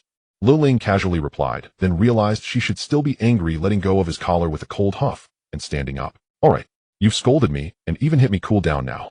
You've known me for so long. When have you ever seen me suffer a loss? With my intelligence, could I possibly be deceived by such petty tricks? Jiang Wen leisurely stood up and gently coaxed her, not knowing when a mysterious whip appeared in his hand. The old saying goes, if a woman is disobedient, a whip will do. Oomph. The woman shot him a sideways glance and turned her face away. Isn't me getting involved the only way? If I don't persuade her, how will I know why Liu Yaozu set up a trap for your father? Seeing there was something to discuss, he put away the mysterious whip. It was too big to use unnecessarily to avoid future dependency. Did she tell you? Lu Ling turned to look at him, not caring about the big hand on the World Cup anymore. Naturally, she didn't doubt this bastard's abilities. Which woman he had been with hadn't been thoroughly conquered by him. Oh, come on. Have you ever seen a war horse of a great Khan run away? Jiang Wen proudly pounded his chest. Last night, when Meng Na called him daddy, he had already inquired. Liu Yaozu was not after Lu Ling's father's shares in the television station, but was after her father's shipping company. So he set up a trap for her father, originally intending to coax him into signing the transfer document after losing big. Who knew her father was so restrained, losing only 5 million before making a quick exit? That bastard is targeting my family's shipping company. Upon hearing that Liu Yaozu was eyeing her family's shipping company, Lu Ling's eyes nearly burst into flames.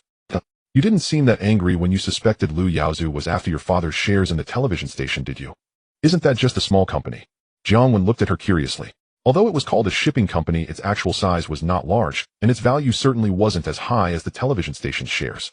Why did she seem even angrier than before? Of course, that shipping company was left to me by my mother. My father just transferred it into my name. Lu Ling said fiercely while glaring at him. Jiang Wen fell silent. Oh, Liu Yaozu truly deserved to die. He had heard her mention that her mother passed away when she was very young, so she valued the things left by her mother dearly, and even he couldn't touch them. How could Liu Yaozu dare to try to take them? Don't be angry anymore. Last night, I had a June and a Jean capture that bastard. I'll take you to him later. You can deal with him however you want, alright? After waiting for a while, and seeing her still angry, he continued to soothe her. Where is he? Take me to him now, Lu Ling said through gritted teeth. If we go now, I'm afraid you might kill him. Look at those dark circles under your eyes. You didn't sleep well last night, did you? Let's go back to the room and rest for a bit. We need to regain our energy before we can do anything. Jiang Wen's eyes darted as he remembered there was another person in the room sleeping soundly. He coaxed her into another room. Upon entering the room and closing the door, the familiar tune of Spring Mud played again. Lu Ling's lawyer truly deserved to work for the wealthy. Their efficiency was impressively high. Although it would take some time to help Robinson be acquitted, getting him released on bail was not difficult and could be done in a few days. That afternoon, Lu Ling received a call from her father's lawyer informing her that Robinson had left prison and moved to the hospital and could meet at any time. Jiang Wen brought Lu Ling and had a June drive them to the hospital parking lot waiting for her father's lawyer to bring Robinson. Hello, Mr. Robinson. The lawyer must have explained everything to you, right? When the lawyer brought Robinson to the parking lot after Robinson got into the car, Jiang Wen didn't bother with pleasantries and got straight to the point. Of course, as long as I can take revenge myself, I'll sign the transfer document right away. Robinson nodded slightly. This wasn't fear, it was excitement at the thought of being able to take revenge for his daughter soon. Don't get too excited, you're not young anymore. If you can't take a breath and end up going down before you get to take revenge for your daughter, I'd be at a huge loss. June drive carefully. Seeing the old man's condition, Jiang Wen quickly patted his back to help him breathe. He was about to become a wealthy man, just waiting for the old man to take revenge and then sign. He hoped nothing unexpected would happen at this moment. Thank you. I'm fine now. You and Uncle Dong are good people. After a while, Robinson finally calmed down, and I admit that Jiang Wen accepted the compliment with great ease. To ensure this old man could take revenge himself, he had been running around. If he wasn't a good person, who would be? He was still a super undercover agent. Hey, June, take Meng Na to the dog fighting arena. After June started driving, Jiang Wen thought for a moment and took Lu Ling's phone to call Gao Jin. What's going on? Why take that woman there? Lu Ling said discontentedly as she took back the phone. Although they were teammates at night, it didn't prevent her from disliking that woman. After all, that woman had plotted against the belongings left to her by her mother together with that bastard Lu Yaozu. That woman is too clever, as she seems to have been persuaded by me, but without any leverage in hand, I still feel Jiang Wen did not mind Lu Ling's attitude towards Meng Na. On the contrary, he found this state quite pleasing. Ever since Meng Na became this teammate, she had become much more proactive than before. She would even use honorifics without needing to take out the magical whip. This must be what they call healthy competition.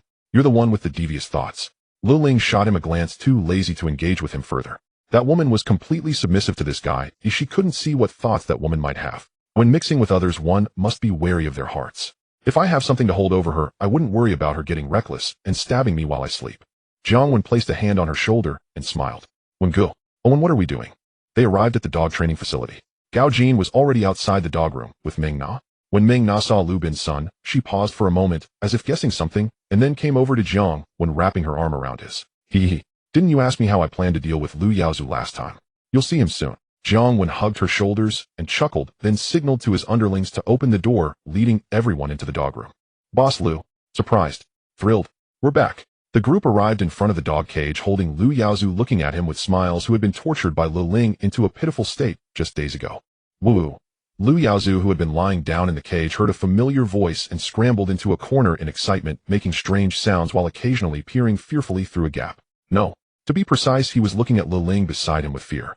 To him, this beautiful woman, with a body unlike any human, was simply a devil. No. Even more ruthless than a devil. Seeing Lu Yaozu's reaction, aside from Lu Ling, Gao Jin and June looked at him with strange expressions. Why are you all looking at me? It's not me doing this. Jiang Wen glared at a few of them and pointed at Lu Ling beside him, speaking with confidence. He originally thought that she had become much gentler after a few years abroad, but her methods were even more brutal than before. In the past, she only bullied some small delinquents at school, but now, just look at Lu Yaozu's current state. The crowd once again turned their gazes to Lu Ling. Why are you looking at me? Who told you to covet my mother's relics? Lu Ling retorted with equal confidence. The group nodded in understanding. That guy had it coming. What's wrong with his mouth? June asked, hearing the strange sounds coming from Lu Yaozu's mouth. It's nothing. I found him too noisy, so Lu Ling spoke nonchalantly. As soon as she finished, June and Meng Na both took a step back in unison. No wonder you're called the Big Sister Ling. June immediately flatteringly chimed in. He really wasn't wrong. Big Sister Ling and his boss were truly a match made in heaven. Thief and thief's wife. Humph. Lu Ling, unashamed, proudly lifted her noble head. On the other hand, Meng Na looked horrified at Lu Yaozu, who was already unable to contain himself in the dog cage, glancing at Lu Ling beside her and feeling a chill run down her spine. The woman teaming up with her to hunt boss tonight, is this ruthless? It's true that being a sister-in-law in the underworld is not something just anyone can handle. Strange, isn't it, said on TV that if someone loses their tongue, they'll be doomed. Uneducated Jun noticed a discrepancy. There are always those scenes of people biting their tongues off in dramas. You've watched too much TV. Losing a tongue will only make you feel pain and unable to speak. Ling looked at this idiot in exasperation. Oh. Jun nodded in realization, learning new knowledge. Hee. Lu Yaozu, don't just look at my woman, I take a look at my other women. This lady, you must be familiar with her, right? Jiang Wen, smiling at Meng Na, who trembled in fear upon seeing the female demon in the cage, realized he was becoming increasingly wicked, actually enjoying this atmosphere. After returning, he would have to read more about the diaries of failed art students to cultivate himself. Whoa. Hearing his words, Lu Yaozu finally noticed Meng Na beside Jiang Wen, his pupils instantly dilating as strange sounds escaped his mouth. It seemed he was asking her why she was beside the handsome one and why she had betrayed him. But without a tongue he couldn't express. Meng Na understood his meaning but had already given up on this waste that pushed her out as a scapegoat. She leaned against Jiang Wen's embrace and didn't respond. Let's see who he is next. Jiang Wen realized the more painful the other party was, the happier he felt, confirming that something was indeed amiss in his heart. He then pushed Lu Bin's son, who had been focused on Lu Yaozu from the start, to the front. Whoa. As soon as Lu Yaozu saw Lu Bin's son, he became even more agitated, emitting another series of strange sounds. Jun, have you noticed that the boss is getting more and more perverted? Jun, seeing his boss's expression, whispered to Gao Jin. Maybe it's due to lack of sleep, Gao Jin said, glancing at the big sister beside Wengo. Wengo used to be pretty normal, but ever since the big sister appeared. Jun thought for a moment and nodded. Go ahead. This is boring. Mr. Lu Bin's son, the person is right inside. You can make your move now. Look, I even prepared the tools for you. Would you like me to explain how to use them? There's no one else in the world who provides this service. Looking at the speechless Lu Yaozu, Jiang Wen suddenly felt no thrill left. He disinterestedly waved his hand, pointing to the tools previously used by Lu Ling, addressing his major client. No need to, I know how to use these tools. Lu Bin's son's gaze had not strayed from the Lu Yaozu in the cage, his words squeezed out from between clenched teeth. He was probably recalling the scene of his daughter's tragic death. All right, I'll leave the rest to you. We'll be outside. Jiang Wen knew his major client was eager to avenge his daughter and didn't push further, giving a brief instruction before leaving the dog room with the others, leaving the time to Lu Bin's son. Lu Yaozu, today I will avenge my daughter. As soon as they left, a sharp scream immediately came from behind, causing Meng Na, who was in Jiang Wen's arms, to shiver. Don't be afraid, aren't you going to be my woman? You need to get used to this kind of scene gradually. Jiang Wen patted her shoulder and smiled at her. Meng Na looked at his somewhat sickly smile, her entire body tensed as she nodded repeatedly. What the hell is wrong with this guy? Hearing the shrieks and maniacal laughter echoing from inside, Jun lit a cigarette and involuntarily shuddered. Though he had dealt with traitors before, his methods were comparatively restrained, chopping off hands or feet, then delivering a swift final blow. He was a thug, not a butcher. Yet, judging by the sounds emanating from within, his imagination conjured a grotesque tableau, a deranged man wielding tools to torture another, a scene had only ever witnessed in foreign films. After all, she was their only daughter, and now she's dead because of that scoundrel. The fact that he's held on this long speaks only to sheer raw willpower. His madness, therefore, is understandable. Lu Ling leaned calmly against Jiang Wen as she spoke, her tone flat and unruffled. Upon hearing De Jieling's words, Jun gave her an approving thumbs-up, then silently resumed smoking. Time slipped like a white steed across a crevice. 30 minutes later, silence finally settled over the kennel. The door swung open and Robinson emerged, drenched head to toe in crimson, his eyes hollow and vacant. They all noticed the light had vanished from the old man's gaze. Lu Ling had been right. His endurance had rested solely upon the single burning breath of vengeance for his daughter. Now that retribution was complete, that breath had dissipated. Mr. Robinson, your vengeance is exacted. Shall we now honor our agreement? Jiang Wen felt genuine sympathy for the man, but compensation remained non-negotiable. He hadn't labored so long for nothing. He ran no charity. With that, he gestured for Gao Jin to retrieve the pre-prepared transfer documents from the car. Ordinarily, such a transaction would require the presence of a senior attorney for legitimacy, but Lu Ling's father's lawyer was an upstanding professional who likely wouldn't withstand the scene's visceral intensity. So he'd been spared attendance. A signature would suffice. Thank you. A faint glimmer flickered back into Robinson's eyes as he accepted the pen trembling in his hand and signed his name across multiple documents with swift, decisive strokes. Curiously, or perhaps deliberately, he wrote in English. Jiang Wen frowned slightly and glanced at Lu Ling beside him. Is that acceptable, eh? Lu Ling nodded. This is Hong Kong, where the foreigners hold sway. Jiang Wen fell silent. Take Mr. Robinson to bathe, dress him in fresh clothes, then escort him home. After Robinson finished signing, Jiang Wen signaled one of his underlings. Meanwhile, Meng Na had curled tightly into his embrace. The thick coppery stench of blood clinging to Robinson sent chills rippling down her spine. Don't be afraid. Come, I'll show you what became of Lu Yaozu. Jiang Wen murmured, tenderly guiding her. Go home and arrange a psychologist. I suspect Awen has some psychological issues, Lu Ling muttered, rolling her eyes as she pulled Gao Jin aside before he could follow them in. All right. Gao Jin paused silent for a long moment, then cast a peculiar glance at Lu Ling before giving a cool stoic nod. Jun had been right. Robinson was insane. Ugh. No sooner had they stepped inside the kennel than a suffocating wave of iron-rich blood hit them. Meng Na vomited instantly. Jiang Wen didn't retch, but even he, seasoned by countless harrowing spectacles, recoiled slightly at the acrid, nauseating stench. Damn it. That old man is utterly deranged. Jun erupted again, his voice raw with disgust. It felt less like a crime scene and more like a slaughterhouse. Beneath his foot something soft and yielding gave way. Unidentified, unnameable. Even the formidable Lu Ling pinched her nose shut, brows knotted in distaste. Among them, only Gao Jin remained impassive, his expression cool, unreadable, his thoughts entirely his own. Meng Na, do you recall what you said earlier? If you wish to be mine, prove yourself. Once Meng Na's retching subsided, Jiang Wen gently lifted her and whispered softly into her ear. What must I do? Her pupils dilated, her voice trembled, her gaze pleading, shock and terror warring in her eyes. It's simple, just walk forward, pick up any tool lying on the floor, and let me take your photograph with it. You see, I've always obeyed my mother. She taught me early, beautiful women are tigers, clever women are untrustworthy. And you, Meng Na, you're both stunning and sharp. Without something concrete in my possession, I simply can't rest easy. As he murmured, Jiang Wen wiped a smear of blood from the floor with his thumb, then tenderly stroked her cheek. And what about her? Meng Na blinked, relief flickering subtly within her. She feared he'd demand something monstrous. Then her gaze shifted toward Lu Ling, as if silently asking, does she have to do it too? I've followed this scoundrel since I was 16. What do you think? Lu Ling, catching Meng Na's glance, instantly swelled with pride. She tilted her chin high, regarding Meng Na with haughty disdain. Gao Jin lowered his head, silent. Raised across the border and steeped in tradition, he found this Hong Kong world utterly incomprehensible. A young lady from wealth and privilege, following a street thug at 16. What precisely is there to boast about? Enough. Meng Na, come now. Choose any tool. My photography skills are professional grade.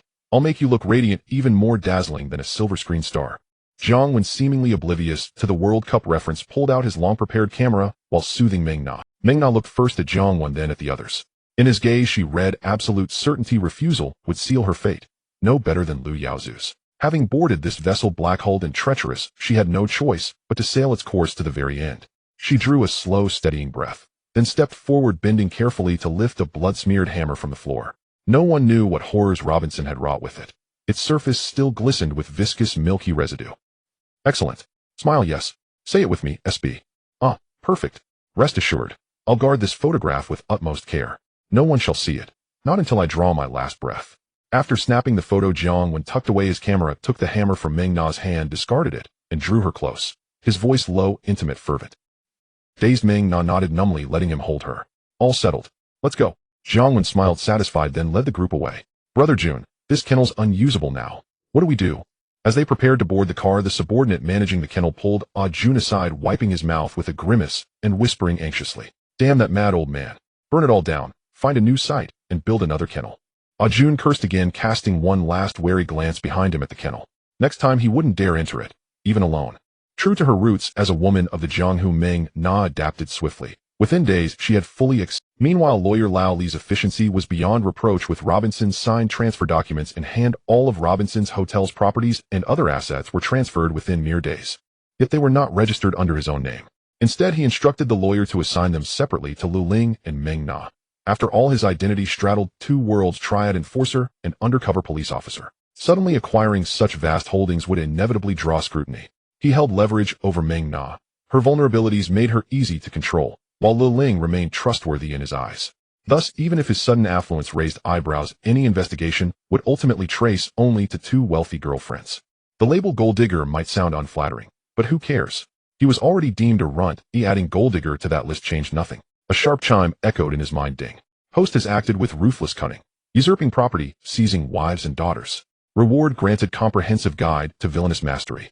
That day at the sprawling villa in Clearwater Bay, Jiang Wen reclined with his head resting on Meng Na's shapely thigh, leafing through a rejected art student's journal to cultivate inner calm, when the long silent system abruptly reappeared, shattering his rhythm. Perhaps network latency in this era was simply abysmal. The reward had arrived days late. A torrent of memory flooded his consciousness. unprecedented in scale, dwarfing even the combined influx of elite firearms expertise and world-class driving mastery he'd absorbed earlier. For nearly 10 minutes Meng Na assumed he'd drifted off, until she reached gently for the book in his hands. HSS. Jiang Wen snapped his eyes open, massaging his temples with a pained expression. What's wrong? Meng Na asked, concern softening her voice. Nothing. Must have slept awkwardly last night. He feigned a stiff neck stretch, readjusting his posture. A suspicion flickered. Had that accursed system crammed every canonical villainous trope from millennia of storytelling into his skull? At least 30 terabytes. His mental storage had overflowed, though temporary memory expansion proved possible. No sooner had he assimilated those archetypal schematics than a classic villainous maneuver surfaced reflexively in his thoughts. Madam, you wouldn't want. Hey, Alwan, you've struck it rich. Dede entered the villa flanked by Chong Mao and a Filipino maid, eyes darting everywhere, up, down, left, right, before settling opposite them, puffing steadily on a massive cigar. Rich? Hardly. This villa belongs to my girlfriend. Allow me to introduce Dede, our Triad sitting master. My girlfriend Meng Na. Jiang Wen rose, set aside the journal, then with the fluid grace of a soaring dragon, slid another volume behind his back. Indeed, Meng Na had become a true heiress, though the Tsim Sha Sui Hotel had been transferred to Lo Ling Robinson's extensive real estate portfolio, including this grand villa, now bore her name. Damn. Dede had initially warmed at hearing sitting master without the qualifier one of, but Jiang Wen's smug nonchalance provoked an emphatic international gesture. Only he could devour wealth like a birthright. No shame, no hesitation. Then again, with looks rivaling A-list celebrities, refusing such sustenance would be sheer waste.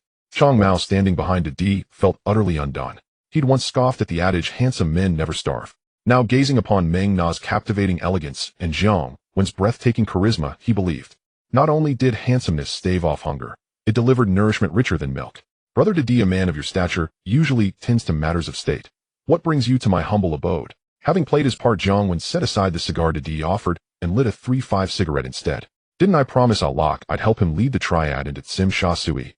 Operation commences day after tomorrow. Haven't seen you in ages. Thought I'd drop by and say hello. Dede exhaled a plume of smoke as he spoke. No problem. I'll have Gao Jin and Bao Jun lead the team. Though I can't spare many men myself. You know, I fought 2 brawls recently. The cops now watch me even when I pee. He spread his hands in mock resignation. Serving as Allah's muscle held zero appeal. Only Dede's personal visit warranted his presence. Allah alone wouldn't even cross his threshold. Such was the swagger of Jiang Wen, the self-proclaimed tycoon brother. Fine. Just have Gao Jin and Bao Jun go through the motions. I've already briefed other branches. Allah's mad anyway. Tsim Sha Sui isn't easily taken. If it were, we'd have claimed it centuries ago. Dede nodded readily, peppering his reply with scathing remarks about Allah. In truth, seizing Tsim Sha Sui posed little difficulty, provided they avoided Axe Jun's and Hung Hing's prince's territories. Other gangs' turf yielded negligible profit, their venues barely covered overheads. Hardly worth the trouble. Yet encroaching upon Axe Jun or Hung Hing would inevitably ignite war between New Justice and Hung Hing. Then why agree? I thought you'd ignore him entirely. Jiang Wen stared silently at Dede, slouched on the sofa, recalling how fiercely Dede had glared at Allah during the sitting master election. Well, Allah introduced me to several influential patrons, and he asked repeatedly. I couldn't refuse. Brother Dede, I must urge caution, tread carefully around Allah. Your open-hearted nature is admirable, but others may not share it. Jiang Wen watched Dede complain about Allah. Not a trace of resentment crossed his face. That meant the fishing trip invitation couldn't be far off. What do you mean? Dede's expression sharpened instantly. He stubbed out his cigar and leaned forward intently. Had anyone else uttered such words, Dede would have dismissed them as slander. Yet this came from his blood brother, who'd campaigned tirelessly, selflessly for his sitting master bid. Had his father not vehemently opposed it, Dede would have already brought his blood brother home to inscribe his name in the clan genealogy. Brother Dede, reflect. After knowing Allah all these years, have you ever noticed what sets him apart from us? Jiang Wen paused. Too blunt a warning might seem targeted. Dede wasn't foolish. He simply preferred action over analysis. There's really no difference, isn't it? Just the same as us. Big D pondered for a few minutes before shaking his head. Chong Mao, tell me, if you didn't know that Alu is the boss of the gang, what would you think he looks like at first glance? When Jiang Wen heard this, he knew that Big D wasn't thinking straight today, so he turned to Chong Mao behind him. He looks a bit like a teacher. Chong Mao lowered his head for a long time before finally coming up with a more suitable descriptor. He had always felt that Agu was different from other bosses sitting with the group, felt out of place, but he couldn't quite put his finger on what was wrong until when Gu pointed it out. Other bosses are all foul-mouthed and quick to kill, but Agu has never been like that. Every time he speaks, it's gentle. I've never seen him lose his temper. Oh, that makes sense. I just think Alu isn't suited for the gang. He'd be better off teaching at school. When Big D heard Chong Mao say this, he slapped his thigh hard enough for Jiang Wen to wince. Think again. Does Alu have any bad habits? Like drinking, gambling, or anything? Jiang Wen quickly followed up as he finally drew the two into the conversation. It seems. Not really. I've known him for over 10 years, and I've never heard him express interest in anything. When he's not on his turf, he just goes home to be a dutiful son. Big D stroked his chin, reflecting. He suddenly realized that after knowing Alu for over a decade, he had never heard of him picking up a girl or losing money at the casino. That's rather peculiar. Isn't chasing girls and gambling an obligation and responsibility for people like them? Yet Alu does none of that. That's unacceptable. I've also never heard of a guy having any hobbies, not chasing girls, not gambling, not even drinking much. He's completely like a normal person. Chang Mao nodded repeatedly. That's what's most abnormal. Just think about it, leaving us short fellows aside, what man doesn't like women? Ali's wife has been dead for how long? No matter how much he loved her, he must still have needs, right? Not to mention that Alu is the boss of the gang. A person with that kind of capability, which one of them isn't surrounded by women. Yet Alu, who is clearly the boss, neither chases girls nor gambles, and even when he drinks it's just a token gesture. Could he be a saint? Jiang Wen continued along with their conversation. Big D and Chang Mao shook their heads. If Alu were a saint, he shouldn't be involved in any shady dealings. He'd have been revered at Wang Tyson long ago. So, if a person isn't a saint, then he must be suppressing his desires. But why would he want to suppress his desires? There's only one reason: to prevent others from finding his weaknesses. But according to your reasoning, combined with Ali's usual demeanor, someone like him shouldn't have many enemies. Yet he acts this way either because he has ulterior motives or is plotting against someone and fears retaliation if that person isn't eliminated. Regardless of the case, it seems that Alu has a dark side. Big D, when you interact with him, it's better to be more. Jiang Wen earnestly analyzed the situation for Big D using some classic reasoning he had recently learned. Big D, Chang Mao, and even Meng Na beside him were all stunned. What he said seemed to have some truth to it. Reflecting on the people they had encountered over the years, they had never seen anyone like Alu, who doesn't have a few hobbies. Hobbies lead to common topics, and common topics foster relationships. But with Alu, if you want to deal with him, you can't find any flaws in him. Building a deep friendship seems impossible. Although he always smiles at you, Big D thought about it. And after knowing Alu for over a decade, he realized he wasn't particularly close to him. Where did you learn this? Is this from that bird book? Big D, coming back to his senses, looked at him curiously and reached for the diary on the table, filled with strange language. How could he analyze human nature so thoroughly? He didn't think that Qin had such a level. If he did, he wouldn't be running around as a lowly fellow, but would be fortune-telling for the rich, having already made it big. He was very curious where Qin had learned this. Not from this book. This book talks about peace. It has something to do with human nature, but not much. Jiang Wen quickly grabbed the diary from the table to prevent the other party from discovering his secret about being the god of war in the preface. You're not wrong. I've always thought Alu had a shady vibe, and he clearly isn't a good person. Big D nodded, seriously retracting his hand. Yesterday, Alu had asked him to meet up in Tsim Sha Sui and suggested going fishing in the new territories.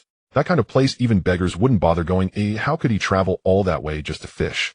Seeing that Big D was taking his words to heart, Jiang Wen also secretly breathed a sigh of relief. Even if Big D didn't bring his brain today, it was enough to raise suspicion about Alu. Besides, Big D has a wife. As long as he shares what was said today with her, he believed that with her intelligence, she wouldn't end up like in the movies, getting shot in the head. If he invites you to fish, you should at least wear a helmet, right? Wen's analysis isn't without merit. Next time Alu invites you somewhere, bring some people along. Don't go alone and foolishly follow him. After leaving Clearwater Bay, Big D immediately returned home to relay Qin's analysis to his wife. Big D's wife nodded in agreement, also reminding Big D. If it weren't for Wen saying this to her husband today, she wouldn't have noticed the red flags. Having known Alu for over a decade, she had never heard of him having any hobbies. Big D loves her dearly, but in the underworld, playing the field is inevitable. Occasionally, Big D messes around with other women outside. But Alu, a gang leader who lost his wife, hasn't had a single woman by his side in over a decade. That's too suspicious. If Alu liked men, she doesn't believe it. Hey, last time Alu said after we get into Tsim Sha Sui he'd invite us to fish in the new territories. Should we still go? Big D nodded. Yes.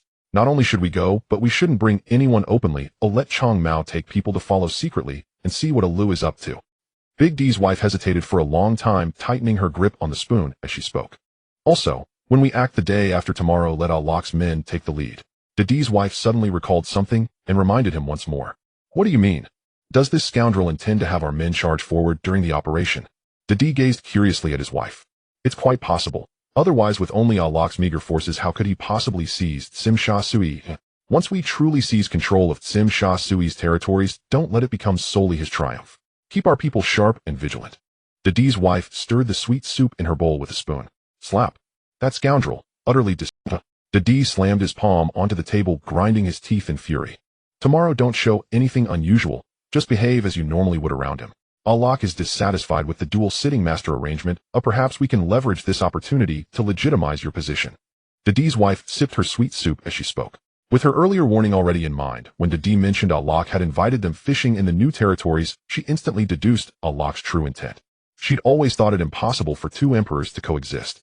Allah's authority had clearly been halved by her husband, so why had he suddenly grown so cordial toward him lately? At first she'd assumed Allah sought her husband's approval for the Tsim Sha Sui operation. Now it was clear seizing Tsim Sha Sui was merely a pretext. The real objective lay in that fishing trip to the new territories. The new territories were dotted with rural villages, ideal for burying bodies. Who after all would go fishing there without reason? Do you really doubt my acting skills?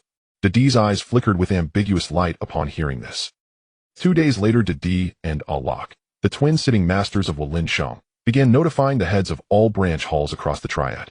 In turn, each hall leader responded promptly, dispatching their top lieutenants to lead contingents. Thanks to Didi's prior discreet word, many halls sent only token forces. Naturally, some genuinely intended to fight, but those were driven by greed for the territories left behind by Kuei Li Jin. Likewise, such a rare opportunity spurred ambitious lieutenants, already warned by their own bosses, to vie for promotion. Though the Kowloon city district held fewer venues and smaller turf commanding, it still meant holding sway as a true power broker. After all, one could always expand territory later. Once elevated to become emperor, one must first ascend the throne. Given the gravity of this organization-wide operation, hall leaders naturally convened for a grand mobilization assembly. During the meeting, Didi suddenly proposed that Allah's men spearhead the assault, citing Jordan's proximity to Allah, of course, refused outright. Though puzzled, why had Didi, who'd been amicable just 2 days prior, now made such a suggestion? He knew his own forces were too few even against lesser triads. Not just Sun Yan or Hung Hing. He'd be overwhelmed. Yet Didi's influence loomed large. Over half the hall leaders backed him. Though Allah commanded some support, his faction remained too small. His voice drowned out. My forces are too slender. I fear I'd lose even Jordan if I led the vanguard. Brother Wen, why not deploy You're the tiger of Mongkok, and your 2 top lieutenants Bao Jun and Gao Jin are fearsome warriors capable of taking on 10 men each. Seeing Didi's camp unwilling to yield, Allah swiftly pivoted, targeting Jiang Wen, who sat nearby idly cracking sunflower seeds while watching the drama unfold. Within Wulin, Jiang Wen wasn't the strongest, but everyone knew he fought fiercely, and his men fought fiercer still. In barely half a year since his rise, he'd seized Mongkok's territories from Hung Tai and Phuk Ki, a meteoric ascent. Crucially, he was young, barely past 20, and had risen under Uncle Deng's patronage. Since annexing Hung Tai and Phuk Ki, Allah had marked this prodigy as a priority. Once Didi was dealt with, Jiang Wen would become his greatest rival for consecutive leadership, youthful, battle-tested, and backed by Uncle Deng, possessing every advantage of timing, terrain, and loyalty. Originally, Allah had planned to weaken Didi here, but now unable to sway Didi's camp, he shifted strategy, preemptively undermining Jiang Wen instead. Youthful vigor and daring were virtues, but also flaws. Having invoked the title Tiger of Mongkok, Allah wagered the young man couldn't resist its allure. Others grew intrigued, turning their gazes toward Jiang Wen. Leading the vanguard promised renown, if victorious, but exacted heavy losses. Even hall leaders eager to elevate their own lieutenants hesitated to sacrifice their men in such a gamble. Tiger of Mongkok. Brother Locke, please spare me. I know my limits well. I'm the youngest here with the shallowest seniority. Sending my men forward would indeed be fitting, but I've already fought 2 battles in Mongkok. Now the police watch my every move, even my toilet visits. If brothers don't mind being surveilled and jeopardizing your businesses, my men stepping forward wouldn't matter. Jiang Wen shrugged indifferently. He hadn't expected Allah to play so dirty, invoking Tiger of Mongkok just to force his hand. Had he been another hot-headed youth, that title alone might have sent him charging into battle with blade drawn. Who else bore such epithets on the Underworld's ledger? But this ploy held no sway over him. Only a fool would send his men to the front lines for Allah. Let me lead. Fine. The police are already camped next door. I won't mind if they watch us all, slowing our profits alike. After all, he was bankrolled by 2 wealthy mistresses. Brother Wen, the magnate, had no shortage of funds. Brother Wen has held his position less than a year, and fought 2 battles already. It's inappropriate to task his men with the vanguard. Indeed. We've led these halls for decades. Sending a youth first would disgrace us all. Exactly. At his words, others immediately rallied to his side, voices rising in chorus. They'd agreed to Didi's call to arms merely as a courtesy. Whether they captured Tsim Sha Sui mattered little, and even if they did, they harbored no illusions about reaping rewards. Their compliance was purely face-saving for Didi. If this affair drew police scrutiny, they'd suffer grievously. Few escaped unscathed when targeted by law enforcement. Either ruinous financial loss or outright dismissal. Brother Locke, what say you? As a sitting master, your word decides all. Nod and I'll personally lead the charge. Jiang Wen declared, pounding his chest with theatrical valor. Since you're under police surveillance, I understand your predicament. Let it rest. Alok smiled faintly, studying him. Internally, he elevated Jiang Wen's threat level, now equal to the DS young, formidable, and unervingly composed. Should he survive, his future ascension would prove perilous. Ah, what a pity. This was a golden chance for glory. Perhaps I truly could earn the title Tiger of Mongkok this time. Jiang Wen feigned regret, shaking his head before resuming his sunflower seeds, signaling the elders to carry on without him.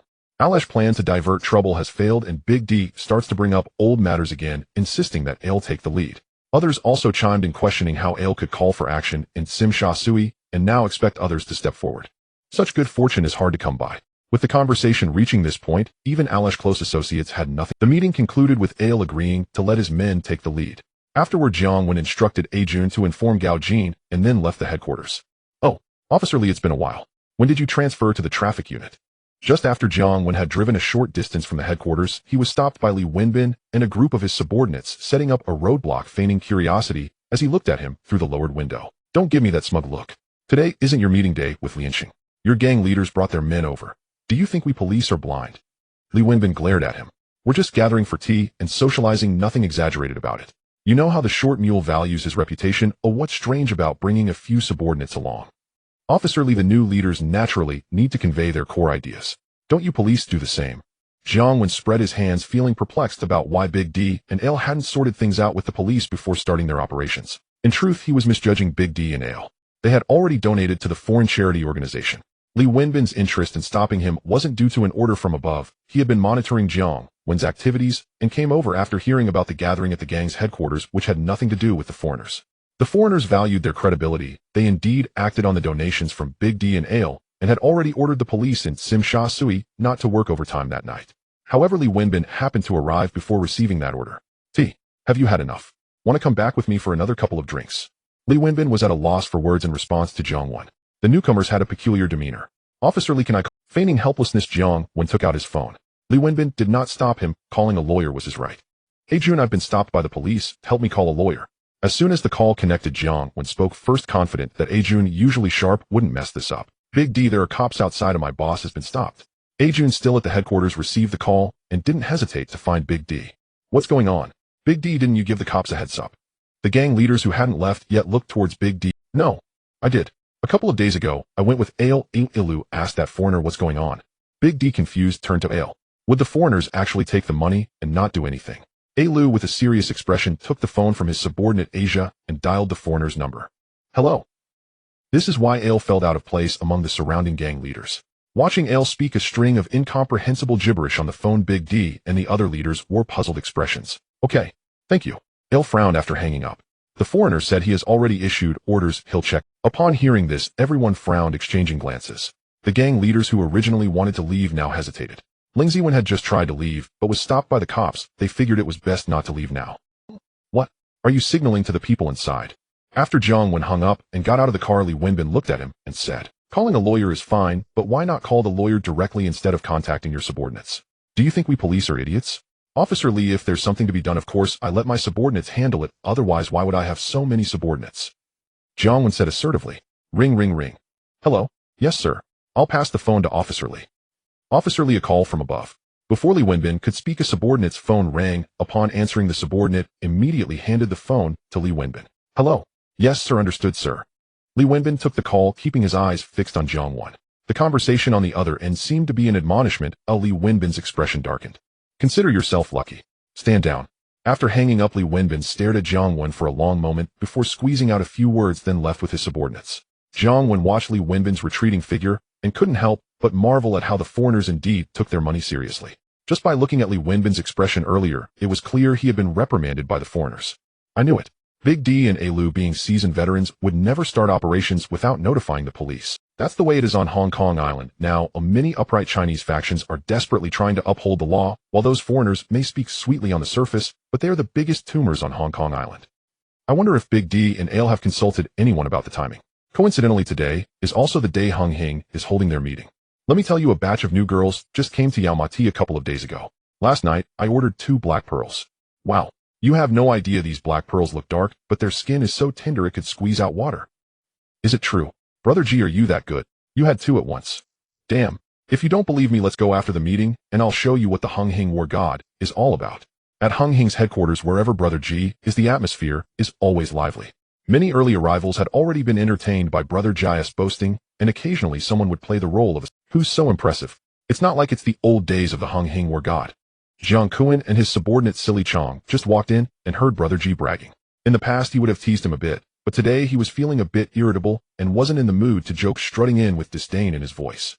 Damn, Wen, have you eaten shit? Why does your mouth stink so much? Brother Ji, in the midst of his bragging, was suddenly confronted by Jiang Wen's remark, looking displeased. I didn't eat shit, but I haven't brushed my teeth since I woke up this morning. Am I bad, Brother Ji? Jiang Wen casually patted Brother Ji on the shoulder, showing no sign of embarrassment, and then swaggered over to his seat, propping his feet up on the table. A standard rogue leader look. Wen, what's wrong? Were you hacked last night? Why the sour look?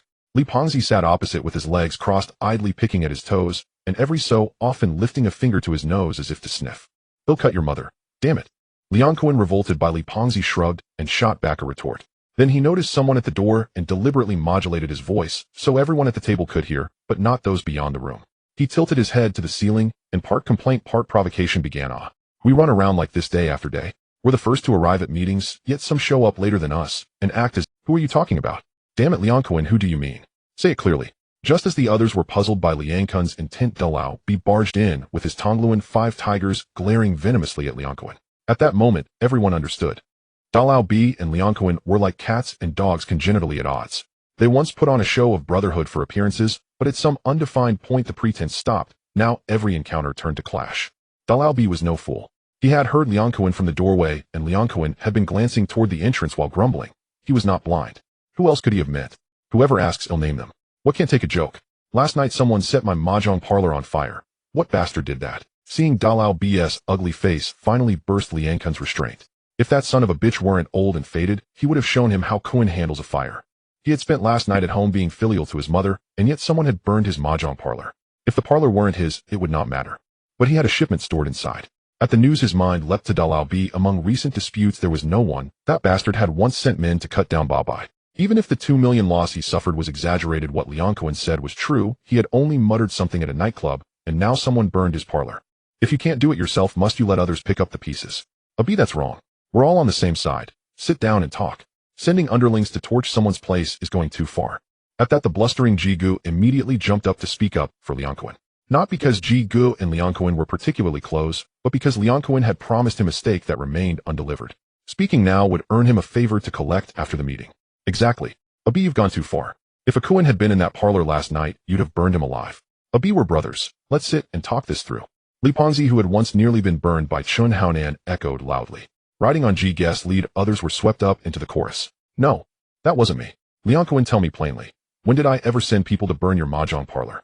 Already bewildered, Dalao B found himself pelted by a flock of fair-weather critics. Tongue-tied and falsely accused, his face twisted as if wrung into a knot. Last night he had partied with his men until late. Haonan had escorted him home to sleep. When then would he have ordered such an arson? Besides, only a madman would order a parlor burned. What good would that do? If you wanted him gone, wouldn't it make more sense to have him cut into pieces? Who else but you? First you send men to kill my sworn brother Babai, and cost me 20 million, and last night you send people to burn my parlor. Do you think him dead, Wen? Liangkun's temper leapt. Curse your whole family. When people die, debts vanish. Your 20 million is none of my concern. Liang Zaiwen still owes Ba by tens of millions. Why don't you go after him instead? Before Dalao B could finish, a voice cut through the room. Dressed in a crisp suit, and wearing the same obliging smile as a Lu Jiang, Tianxing emerged from the back, with Chun Yao at his side. Mr. Jiang. Mr. Jiang arrived so early. Those watching the scene rose to greet him. Jigu was the most obsequious, practically straining his throat to be heard. No wonder Jigu had become the hallmaster at his age. He had not come down from that perch for nothing. Who does a boss not enjoy having flattered? Jiang Tianxing nodded to the crowd, and said toward Dalao B and Wen, Kun, please sit down. Yes, Mr. Jiang. Dalao B, effectively Jiang's vassal, obeyed without question. He shot Kun a poisonous look and returned to his seat with his underlings. Kun muttered a foul word under his breath and sat as well. Jiang's move plainly supported Dalao B, and since Jiang was the leader, Kun could not openly oppose him no matter how displeased he was. Recently, Chongles Hongji sent people to cause trouble at our Jiulong venue. In planning to arrange people to deal with Hongji, who will take this on? Jiang sat, and as he spoke cast a meaningful glance at Dalao B. Those present fell silent.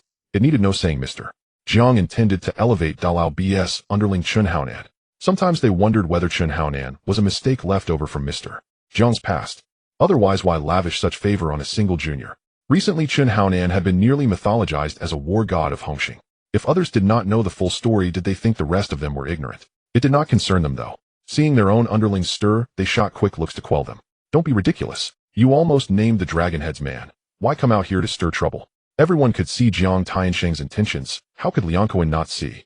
Even knowing Jiang planned to prop up Dalao, Liang Kuan could do nothing this time. If he were 10 years younger, perhaps he would fight for it. As for now, he moved fortunes by the second, tens of thousands at a breath. Send him out to cut someone. Madness. And as for his own underlings, forget it. That is Changles Hongji, not some stray mongrels. Don't take on a job you cannot finish and risk losing face. Mr. Jiang, let Haonan go. I trust he can handle it. Receiving the glance, Dalao Bi wasted no words and rose to his feet. Dalao Bi, that's Hongji, not some weakling. Can Chen Haonan handle it? Don't accept it if you can't manage it, or we'll be left cleaning up the mess. I say let our Taizi Gu go instead. If Chen Haonan is cut down, who will tend to your twilight years? Liang Kuan regarded Dalao Bi and the Chen Haonan behind him with disdain. Though he could not prevent the decision, that did not stop him from needling Dalao Bi. The room buzzed with suppressed calculation. Jiang's favor toward Dalao Bi was plain. Some imagined Chen Haonan to be a remnant of past mistakes. Others simply recognized the advantage of being close to the Dragonhead. People exchanged guarded looks, restraining eager underlings from leaping forward. Liang Kuan, though irritated, measured his moves. This was not the moment to set fire to his own prospects. In the end, the conversation circled back to power and prudence. No one wanted to be the one blamed for a failed provocation. Liang Kuan sat back, contempt on his face, content for now to taunt Dalao Bi rather than to risk open conflict. Indeed, Hongji is a reckless fool. I think it's better to let the Crown Prince handle this. But they all rely on the Hongxing brand for their livelihood. If Chen Haonan fails, won't that tarnish Hongxing's reputation? Who is Chang Lu Hongji? He was the fierce fighter who won 9 consecutive matches in the Kowloon walled city. The last person to win 9 matches in Kowloon walled city was the number 1 Lien Haolong. To be honest, even if the Crown Prince steps in, they don't feel it's very stable. Although the Crown Prince wields the dual red sticks, he is the war god of Hongxing. But everyone knows how the Crown Prince got those dual red sticks. He indeed fought, but there was a fair amount of manipulation. One can only say that the old dragon head has great influence. I'll pass. I strained my groin while boxing last night, and it's still not healed.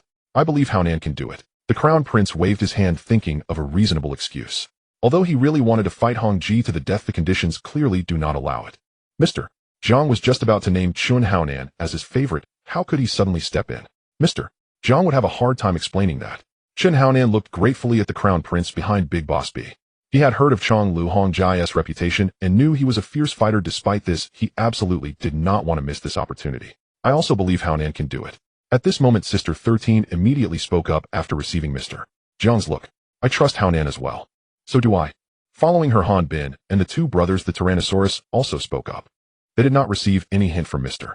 Jiang, but Han Bin saw Sister 13 backing Chen Haonan, so he naturally sided with her. The Tyrannosaurus simply supported his elder brother. After that, Uncle Nio and others also spoke in support of Chen Haonan. Mr. Jiang's gaze was already fixed. If they didn't understand what to do next, they would probably have to submit resignation letters to Mr. Jiang after the meeting. Among the 12 Hall Masters of Hongxing, more than half supported Chen Haonan, and the outcome was naturally not in doubt. Liang Kuan too found it boring to just act as a support, and said nothing more, only casting shifting glances between Big Boss B and Chen Haonan.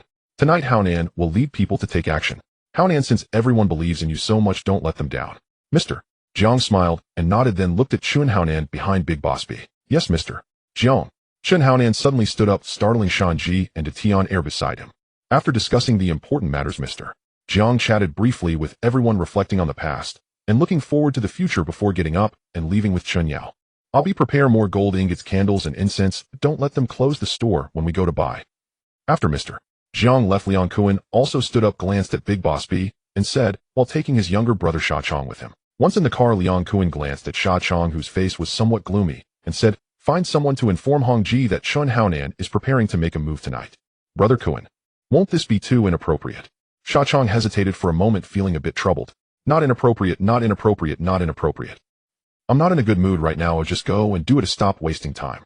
Hearing Sha Chong's words, Liang Kuan arched his body and kicked him. Fortunately, Sha Chong stepped on the brake in time. After Liang Kuan kicked him, he pointed at Sha Chong's head and said irritably, Brother Kuan, I was wrong. Sha Chong quickly admitted his mistake while shrinking his neck. Seeing you makes me furious. I need to find a place to cool off. If anyone were to ask which gang in Hong Kong Island was the most lucrative this year, it would be a difficult question to answer. After all, making money in the gray area cannot be stated openly, so no one can accurately say who is the most profitable. If asked who is the hottest this year, some would say it's Liang Zidong of Lianxing, others would say it's the new war god Chun Haonan of Hongxing, and some would mention other names. In any case, there is no standard answer. But if one were to ask which gang is the hottest this year, the answer would be very unanimous. This year, the hottest gang is undoubtedly Lianxing. To say nothing of the double seat incident of Lianxing, no other gang can compare. According to limited historical records, the history of Lianxing selecting seats is even older than that of selecting a governor. Over the years, there has never been a time when Lianxing had double seats. This operation from Lianxing truly shocked everyone. They can be considered as witnesses to history now, right? Coupled with the previously tumultuous Dragon Head Stick incident, if there is a second answer to which gang is the hottest this year, many would probably not agree. However, Lianxing this year seems to be on a continuous rise. Many people have yet to digest the double. This time, Lianxing has made another big news. They have entered Tsim Sha Tsui. As one of the top gangs in Hong Kong Island, having so many people storm into Tsim Sha Tsui is undoubtedly the most explosive event in recent years. It has been a long time since such a major event occurred in Hong Kong Island. Everyone is preparing snacks and drinks to enjoy the thrilling performance of Lianxing, ready to create chaos. On the other hand, the axeman Jun and the slightly injured Crown Prince of Hongxing received the news and also gathered their men, sharpening their knives in preparation to welcome them with great fanfare. However, both parties were more focused on their own pleasures than engaging in a fight, enduring until the late hours of the night, only to find that Lianxing had taken over Fuk Ki and Yifeng areas without much profit, and then there was no more movement. Then both of them grew worried that Lianxing might be playing some tricks, enduring until dawn, only to find that there was still no movement from Lianxing. In the end, unable to contain themselves, they sent someone to inquire, and it turned out that those people had gone home to sleep after the late-night events. This operation not only infuriated Axeman Jun and the Hongxing Crown Prince, but also left the spectators dumbfounded.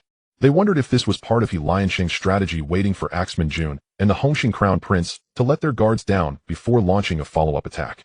After all, it was such a big deal last night that everyone was on alert. But it shouldn't be like this. Axeman Jun and the Hongxing Crown Prince are indeed fierce, but Lianxing mobilized so many people last night. As long as they didn't give Hongxing and New Keys, two major gangs, time to react, they could quickly sweep through Tsim Sha Tsui. What could Axeman Jun and the Hongxing Crown Prince use to stop them? Everyone was puzzled by this operation from Lianxing. Was this a joke? With so many members of the gang storming into Tsim Sha Tsui, was it really just for a trivial matter?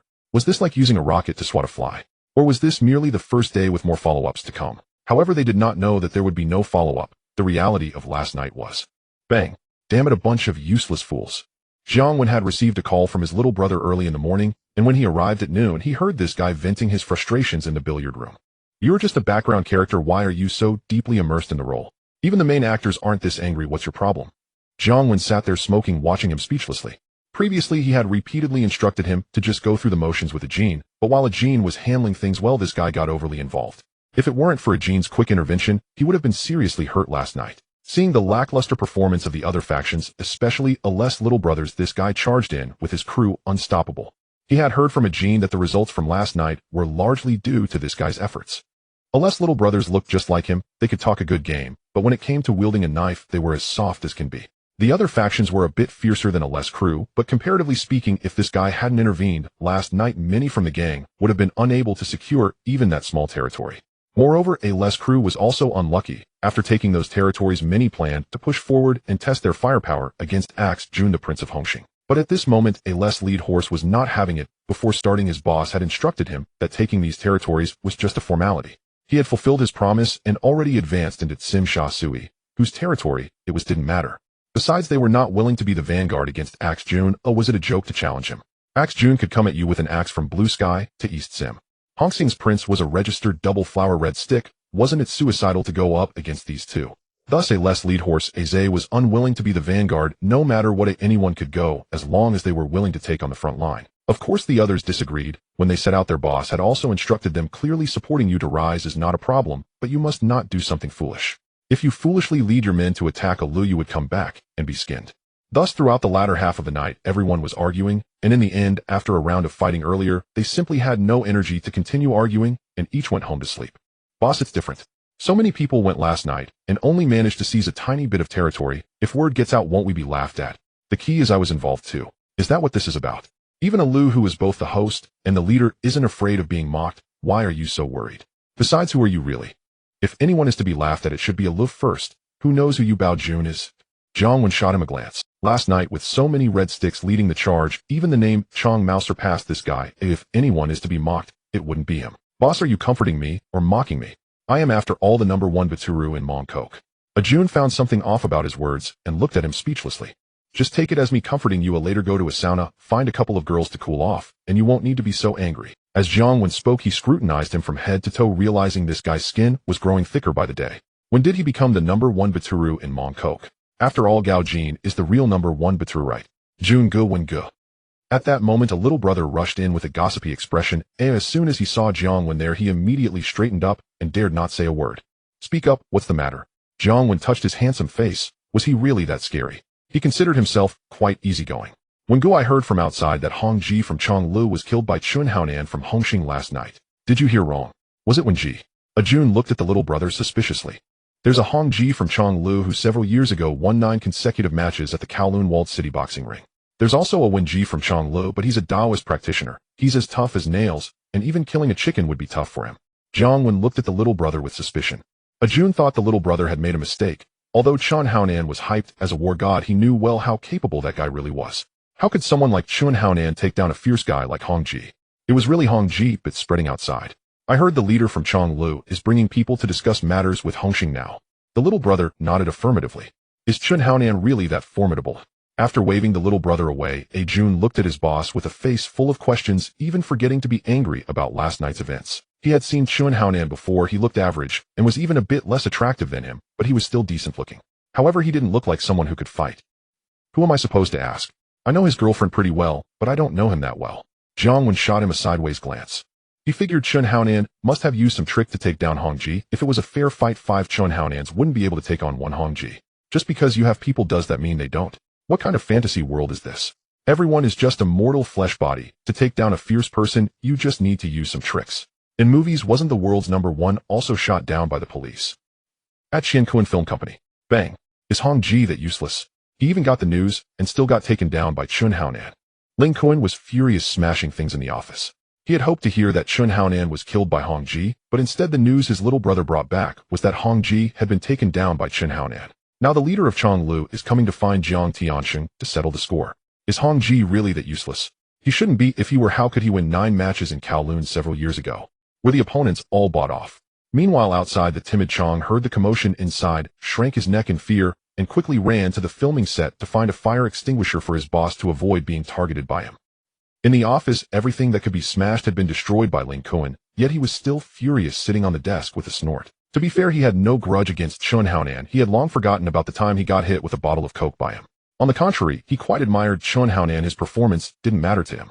But who told that kid to be a subordinate of Big Boss B? Big Boss B had been opposing him for the past 2 years, and counting the 200 million from his good brother Ba by Big Boss B had caused him losses of several tens of millions.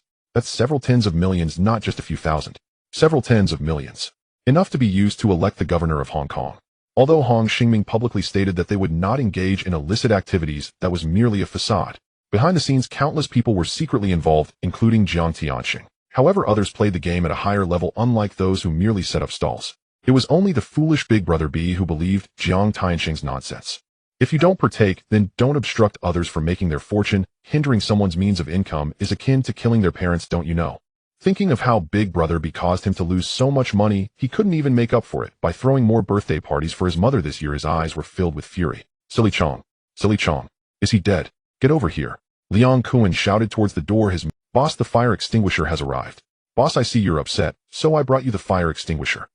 Silly Chong came in holding a fire extinguisher still wrapped in a bath towel, with wet hair, cautiously pushing the extinguisher in front of his boss, and explaining. He was afraid his boss would look down on the fire extinguisher and treat him as one. The fire extinguisher was quite clever. It was fully automatic and began to operate without Liang Kun's instructions. Hiss. Who? Now you need to think of a way for me. Big Brother B's foolishness cost me tens of millions. How do we get that money back from him? Otherwise you can forget about your salary this month. With the fire extinguisher's assistance, Liang Kun's anger gradually subsided, and he let out a sigh. Though this little brother was a bit foolish and usually useless, he was quite filial, knowing that his boss needed the fire extinguisher when he was furious. Off. Hearing Liang Kun's words, Silly Chong looked even worse than when his mother used the fire extinguisher for Liang Kun. Big Brother B, that poor guy was only worth a few $100. How could he come up with tens of millions? Are you making things hard for me, or for him? Your mother, just think of something and say it. The boss supports you. Seeing Silly Chong's reaction, Liang Kun slapped him on the head angrily. Silly Chong didn't take this seriously. Every time something happened, this fool was the first to run away, leaving the little brothers to take the blame. But he pretended to think as only in this way would his boss not treat him as a fire extinguisher. Got it. Silly Chong seemed to have genuinely thought of a solution. Once the fire extinguisher stopped working, Liang Kun's anger vanished, and he waved his hand for the extinguisher to leave. Then, holding back the unpleasant smell, he leaned in close to Liang Kun's ear and whispered, "Boss, that poor guy Big Brother B can't come up with that much money even if you sell him, but didn't we take over that capable financial company? The accounts are still in our hands, and there are quite a few bad debts. I remember that Liang Xiwen borrowed several tens of millions from the capable one. Why don't we think of a way from him saying that the money Liang Xiwen borrowed from him was taken from you?" Others say Silly Chong is foolish, but in reality he is not foolish at all. He is just deliberately giving others the wrong impression. Especially when following a boss like this, those who try to be clever have long been tricked by their boss. Did his boss really want to squeeze money out of Big Brother B? Of course not. His boss knew better than anyone that Big Brother B was just a poor guy. In the end, the boss only planned to recover that little loss and make up for it. How to make up for it isn't important, or as long as there's money to collect, that's all that matters. Slap. Go check how much Liang Xiwen owes the capable one. Sure enough, as soon as Silly Chong finished speaking, Liang Kun immediately pushed Big Brother B's matters aside. The accounts with Big Brother B could be settled slowly. The priority now was to make money. He hadn't thought about Liang Xiwen before. Back then it was the capable one who lent the money. According to the rules of the underworld, debts vanish with the death of the debtor. When he heard that Liang Xiwen borrowed money from the capable one to handle the afterlife affairs of the old ghost, he had sarcastically commented that Liang Xiwen was foolish. How could one still talk about loyalty in this line of work? He was also annoyed that the capable one had so much money on hand. If he had known earlier, he would have taken action first. After the capable one was out of the picture, he only thought about how to gain from him, such as taking his mother and several women home, the ugly ones to work off the debt, and the decent-looking ones to bring to the company for filming. He hadn't even considered this step. Now, after hearing Silly Chong outline the operation process, it seemed promising. The rules of the underworld say that debts vanish with the death of the debtor, but the capable one originally took the money from him. His brother Kun was still alive. There's potential. Not counting interest, it's already 30 million. Slap. Why didn't I say back then that the capable one owed me 30 million? You didn't remind me. Hand me the phone. Liang Kun gave Silly Chong an annoyed look back. Then he was only thinking about how to gain benefits from the capable one and casually mentioned a number. Ding ding ding. Hello? Who is this? Jiang Wen, while giving a massage to a young lady, picked up the phone without looking up. When it's Brother Kun. Long time no see, when are you coming to drink with me? The kind and friendly voice of Liang Kun on the phone left Jiang Wen in a state of confusion. When did Liang Kun's way of speaking change like this? Did and I Yongshao swap bodies with Liang Kun? Oh, Brother Kun, it has been a while. Where have you been making money lately? Why don't you come find your little brother?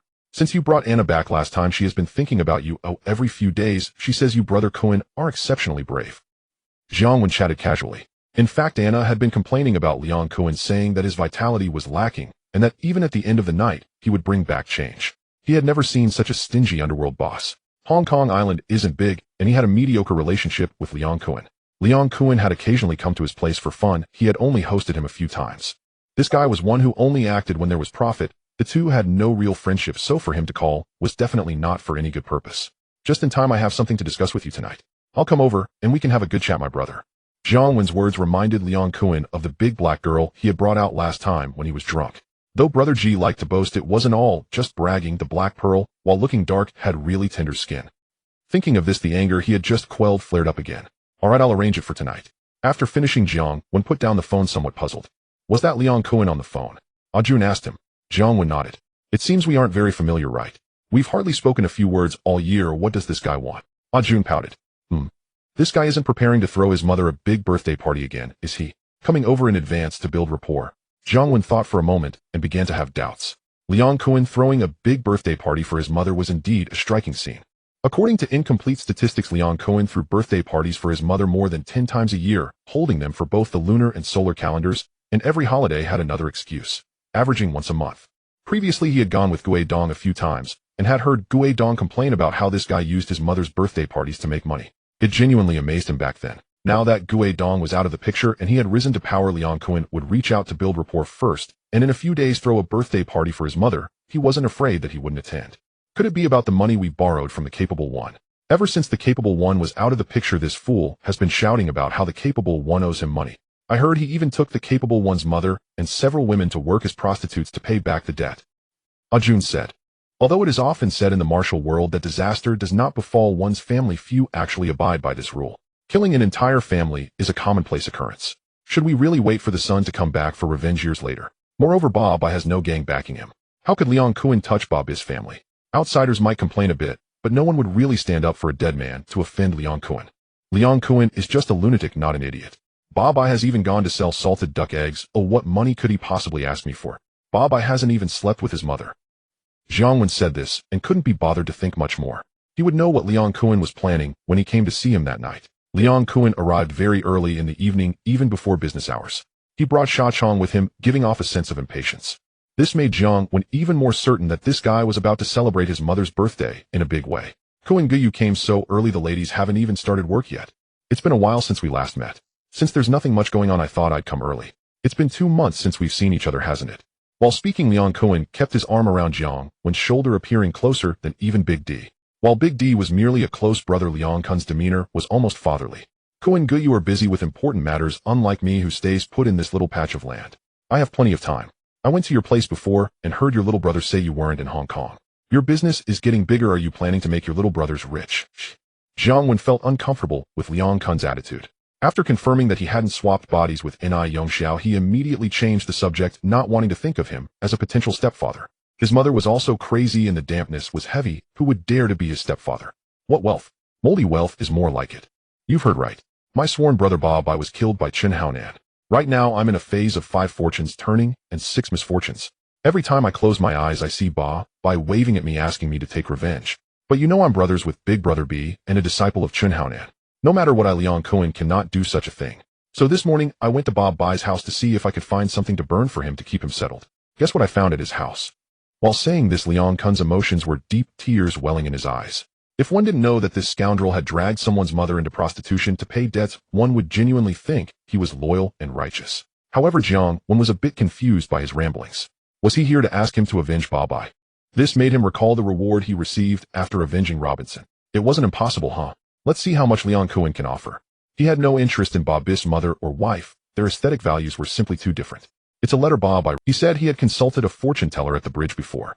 The master said he would face severe misfortune this year and might not live past it, so he entrusted me to take care of his family.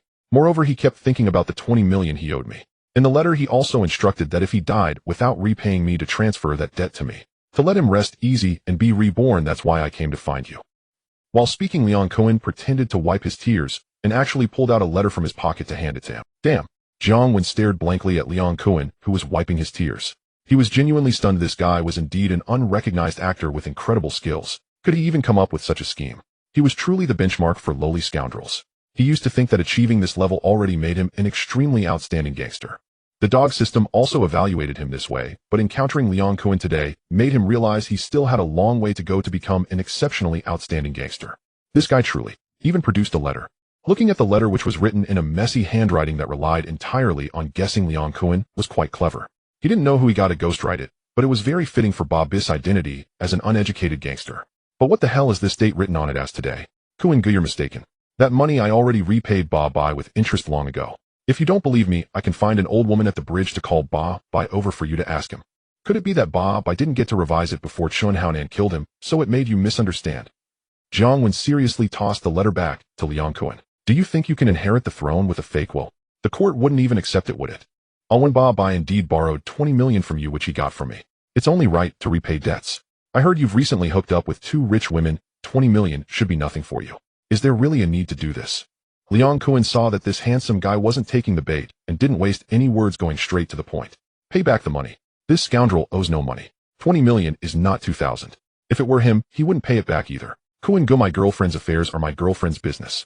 I've always been self-reliant. Besides, I already repaid all the money with interest to Ba Bai. You coming over and treating me like a fool isn't right, is it? You should go find Ba Bai for your money.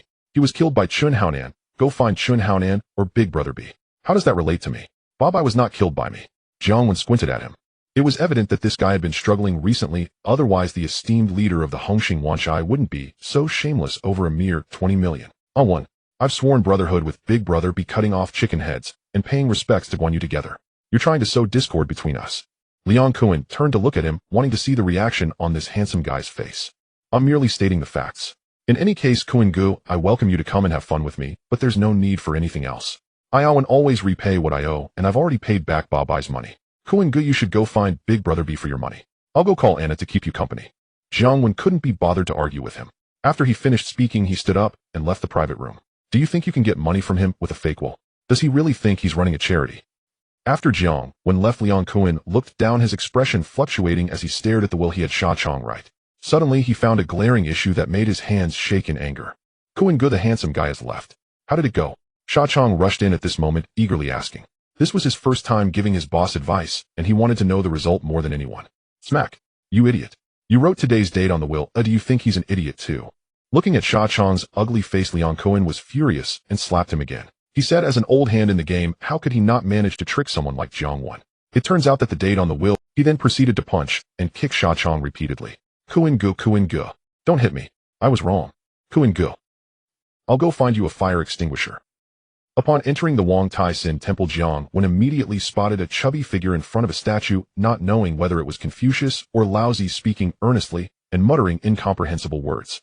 He approached Jiang Wen from behind and teased, you worship Guan Eri. He is the lord of killing, and you're not on the same path as them, so he might not protect you. I don't need his protection. I just seek peace of mind.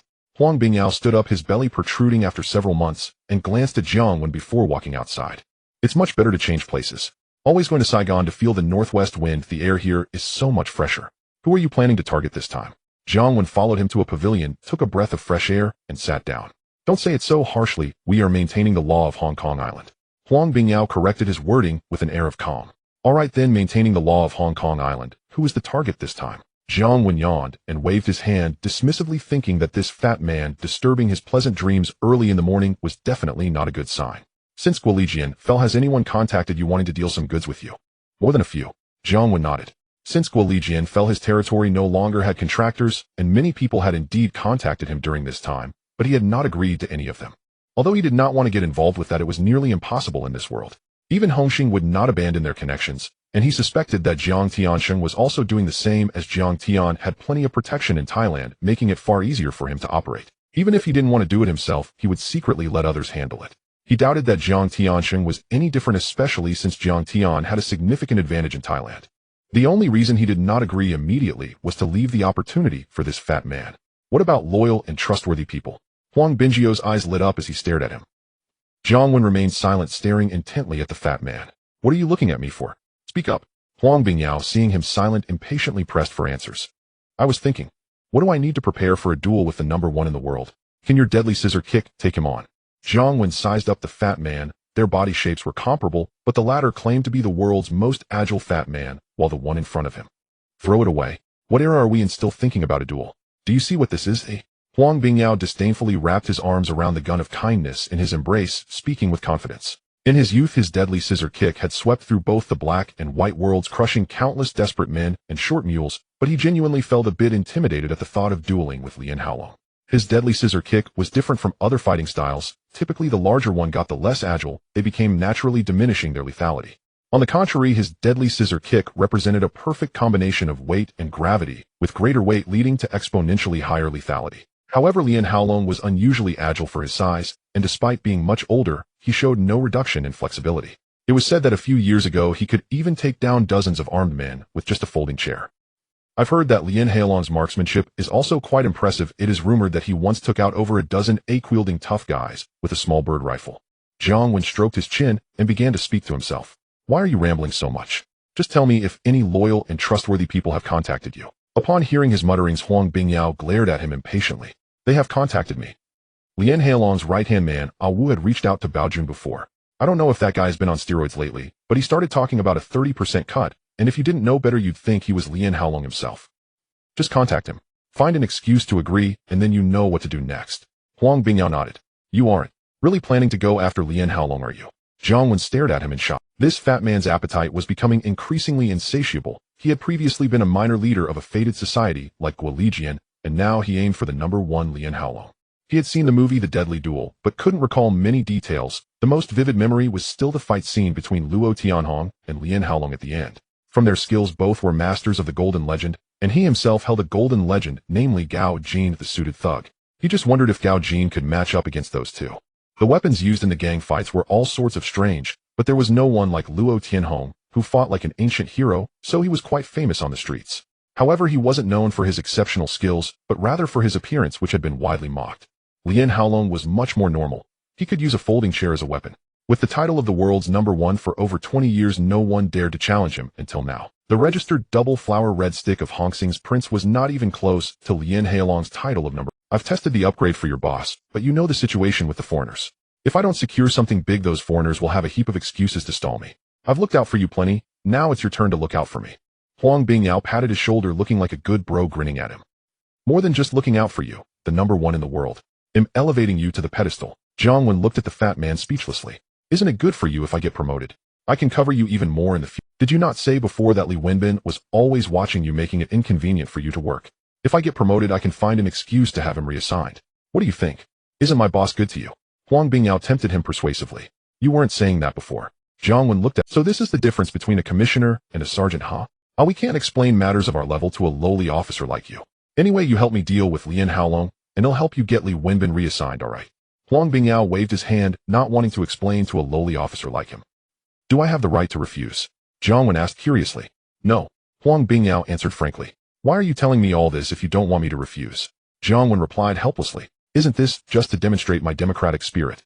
Alright, I have to return for a meeting. It's settled then. Huang Bingyao glanced at the time, and not wanting to waste more words, left first. Before leaving, he pretended to look around, as if checking if anyone was watching, making it seem like he was in a 007 movie. Jiang Wen rolled his eyes at the fat man's retreating figure. He waited for half an hour after the fat man left before getting up to leave. Huh, did you go to the gym this morning to work out? Jiang Wen arrived in Mongkok, and first went to find a Jun to have him return a call to Wu. However, upon arriving at the financial company, he saw that this guy was nursing a bruised face, and the injury healer was applying medicine to him. Hiss. What kind of punch did you throw, boss? I ran into a master. A Jun gasped as the healer applied medicine to his wound, frowning in pain. Who is sharp enough to beat up the #1 Batu in Mongkok like this? Jiang Wen sat across from him, lighting a cigarette and teasing him with interest. I don't know, it's a fat guy. The casino's little brother caught him with counterfeit money, but that fat guy didn't admit it was his and ended up beating up the little brother. A Jun said with a gloomy expression. So you went over with your people and still got beaten up. Jiang Wen continued his sentence. Boss, that fat guy is really fierce. I've never seen anyone so fat and yet so capable of fighting. Wait, no, that's not right. The second time. The first time was with Lien Haolong. A Jun thought his boss didn't believe him and said with a sad face, only halfway through did he remember that it wasn't the first time he had seen such a fat and capable fighter. Where's a Jin? Jiang Wen raised an eyebrow. There are many fat guys in Hong Kong movies, but not many can actually fight, and the most impressive roles were those played by Big Brother Big. Other than Lien Haolong, the only ones he remembered were the ones from 5 Fortune Stars and Wang Bao from SBL.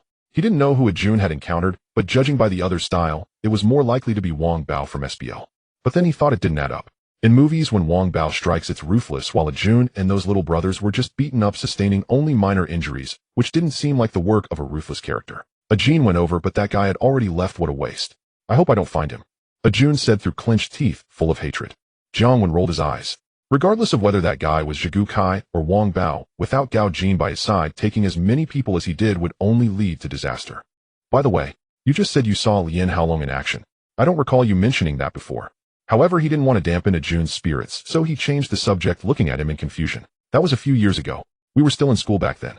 One night, I asked to fin out for a drink, and while passing by the Yao Ma Ti Dai Pai Dong, I saw several vans parked by the roadside. Dozens of knife wielders rushed towards a fat guy and a woman at the Dai Pai Dong. That fat guy took on dozens of them, flipping them over in just a few moves. At that time, I didn't know that fat guy was Lien Haolong. Boss, you should have seen it. Lien Haolong's skills were like something out of a kung fu movie. I felt he was even sharper than a Jin. A Jun became excited, reminiscing about that incident, gesturing animatedly with his hands, forgetting the pain from his wounds. I remember Lien Haolong was pretty old by now, right? A few years ago, he could still take on dozens of people so easily. Jiang Wen pretended to look confused. He wasn't surprised that Lien Haolong could take on dozens of people a few years ago.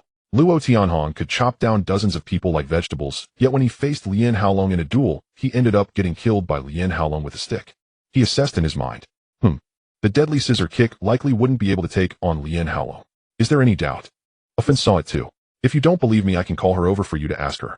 Seeing that his boss didn't believe him, A Jun picked up his phone to call his classmate, who had gone out for drinks with him back then. Wait.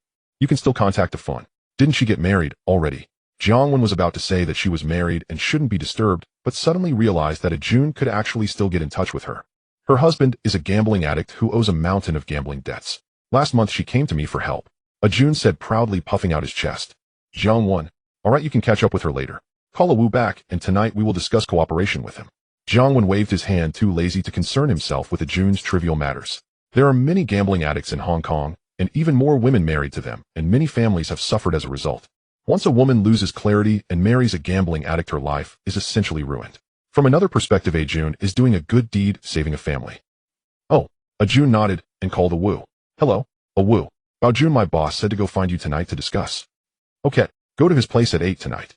After hanging up, Jun said. You continue. Jiang Wen nodded and left the finance company. At 8 in the evening, Jiang Wen brought Gao Jin to Wu's place. Jun, now with a bruised face, didn't want to be seen. How many guests, sir? As soon as they entered, the receptionist greeted them with a bright smile, her gaze fixated on him, as if she regarded him as some kind of delicacy. Jiang Wen suspected that the so-called enchantress title only worked on unprofessional receptionists, while it had no effect on serious people like the tea house owner, Sister Lee. I have an appointment with Wu, Jiang Wen said, pulling out a few bills and stuffing them into the receptionist's collar while casually taking a handful. Stuffed in some newspapers, that's a bad review. Wu is inside, please come in, gentlemen. Although the receptionist discovered the secret of the newspapers, she was a professional and still wore a businesslike smile as she led the two in. In the massage room, Wu was lying naked, enjoying the service of the receptionist, when a little brother walked in without looking around. Boss, the handsome one is here. Please let him in. Wu sat up, waved at the receptionist, and then spoke to the little brother after putting on his clothes. In the past, their gang handled all the goods themselves, and the quantity they were given was fixed. Brother Long didn't have many demands. As long as the amount submitted at the end of the month matched, everything was fine. But he didn't know who Brother Long had been listening to, as last month Brother Long suddenly changed the way they operated, resembling the big companies in Central. They wouldn't give fixed quantities anymore. How much they could do depended entirely on their own skills, and the more they did, the more they earned. He was suddenly overwhelmed by this new setup. Last month, aside from Luo Tianhong, who was a good fighter, his performance was even worse than a Hong's. Luo Tianhong was Brother Long's adopted son, so he didn't face any issues while he was scolded by Brother Long. All his previous clients had been snatched away by AFA and Lien Haodong, and relying solely on the venues in their territory, this month's performance was likely to be worse than last month's. By then, Brother Long wouldn't just be scolding, he would likely resort to violence. He knew all too well how heavy Brother Long's fists were, as he had seen Brother Long turn someone into an idiot with a single punch. To improve his performance, he was racking his brain, losing interest in even going out for drinks. His mouth wasn't as sharp as AFA and Lien Haodong's. Finding new clients or reclaiming old ones seemed hopeless. Eventually, one of the little brothers told him that no one was currently handling the venue of Mongkok's Handsome, when, as the previous operator Gui Li Jian had encountered issues. Hearing that Gui Li Jian encountered issues, he looked disdainful. For a place like Gui Li Jian, which was full of rotten fish and stinking shrimp, it would be strange if nothing happened. Professional matters still needed professionals to handle them. As long as there is a backing from Liang Ziwen's territory, he doesn't worry about being reprimanded by Long Gu at the end. So when Liang Ziwen's top horse Baojun answered the phone, he couldn't be bothered to haggle, and simply stated 30. Sure enough, less than 2 days later, Liang Ziwen came looking for him. Wu Gu Jun told me you plan to offer. After Jiang Wen and Jin entered, they saw a Wu who bore a resemblance to the Hongxing battle god, buttoning his shirt and lighting a cigarette to dispel the faint odor before getting straight to the point. Brother Wen, since you're being so direct, it'll be straightforward as well. I heard that your previous venue was handed over to Gui Li Jian, and I don't know the terms you discussed with him, but unlike those rotten fish and shrimps, I have a large volume to guarantee you'll earn more than before. Moreover, you must know about the reputation and capability of Zhongxin.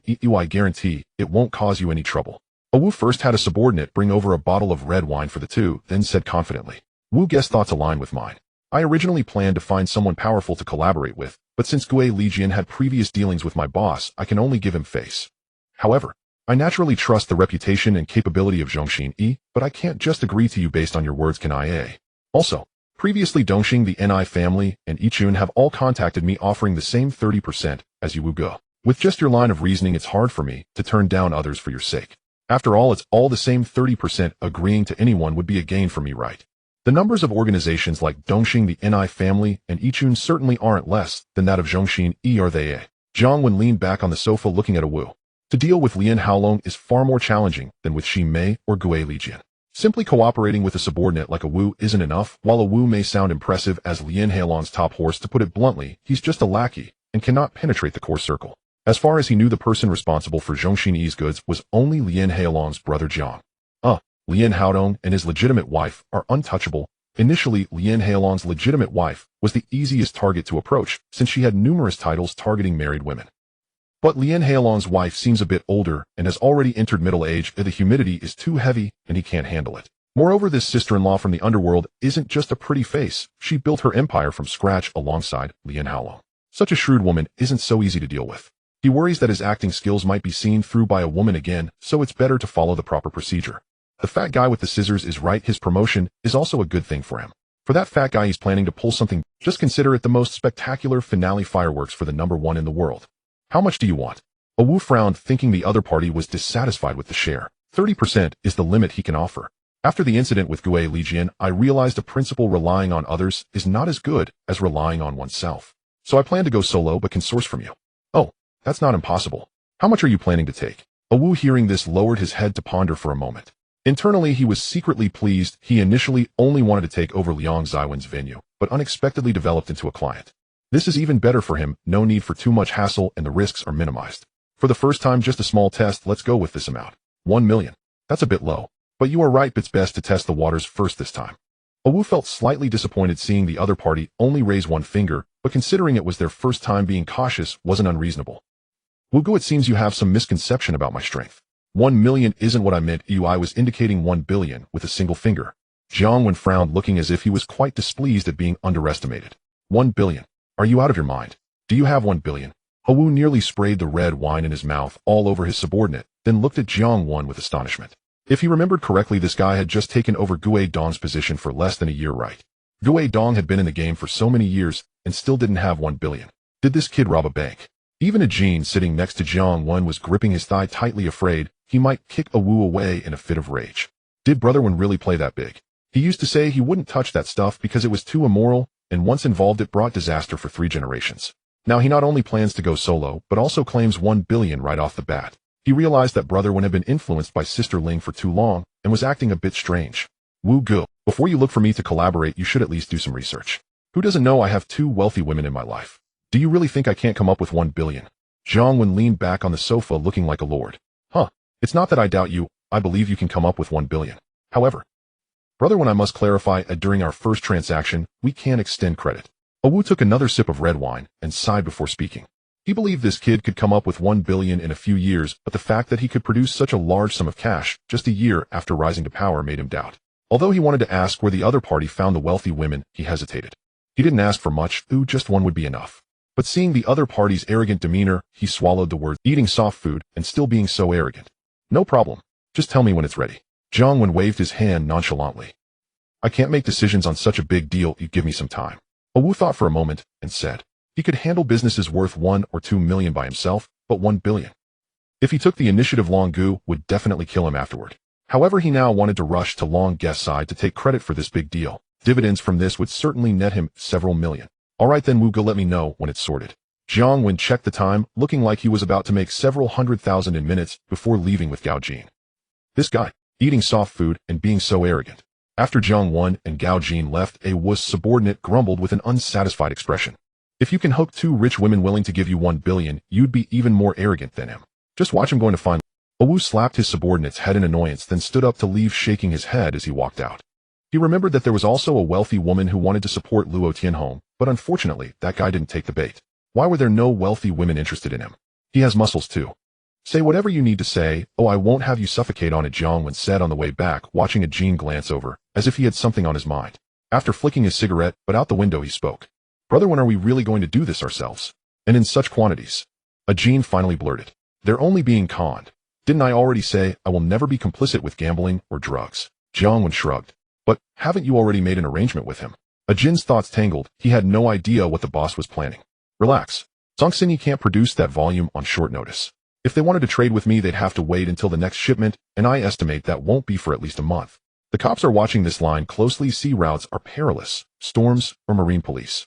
These trafficking crews never order massive loads. Oh, lately it's been Dongxing the Ni family or Yichun pestering me. I can stall them with that excuse.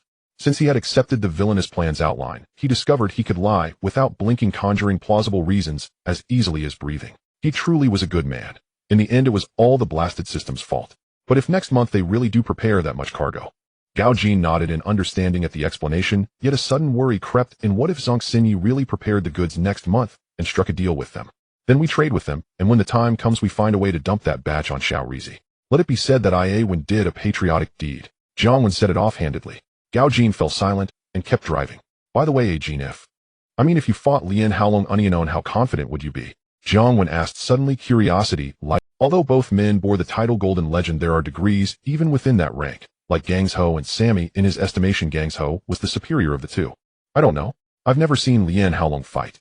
Gao Jin thought for a long beat, recalling the plump figure he had glimpsed from afar, and shook his head. He had mastered his family's martial arts and apprenticed under famed teachers in his youth, yet Lien Haolong had held the nation's top reputation for over 20 years. Such renown was not without reason.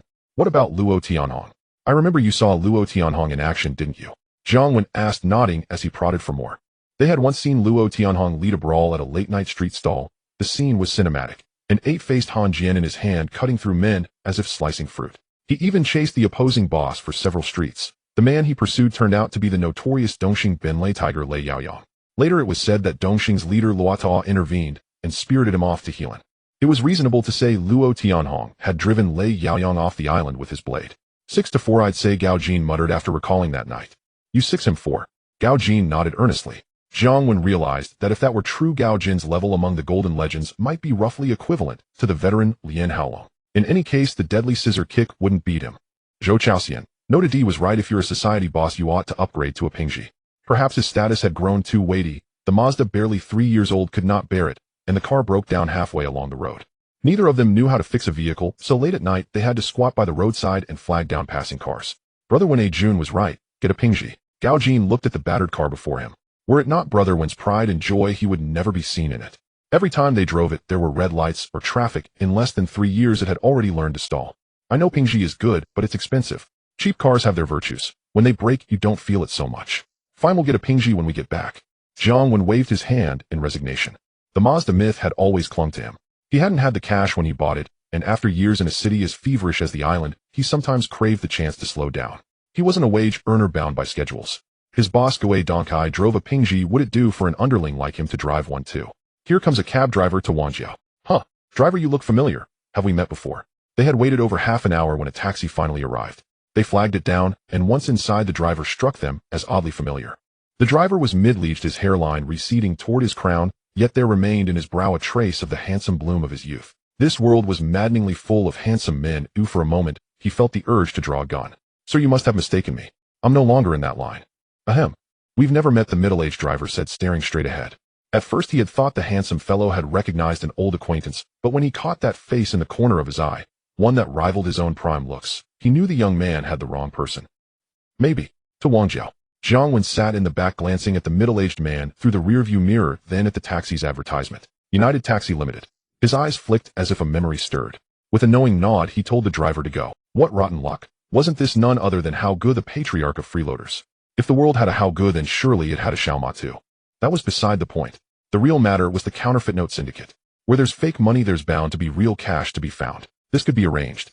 Rather than waiting for Tan Shang to be taken out, and for thrifty foreigners to snatch the genuine bills, he'd sooner ambush the rich and redistribute the spoils himself.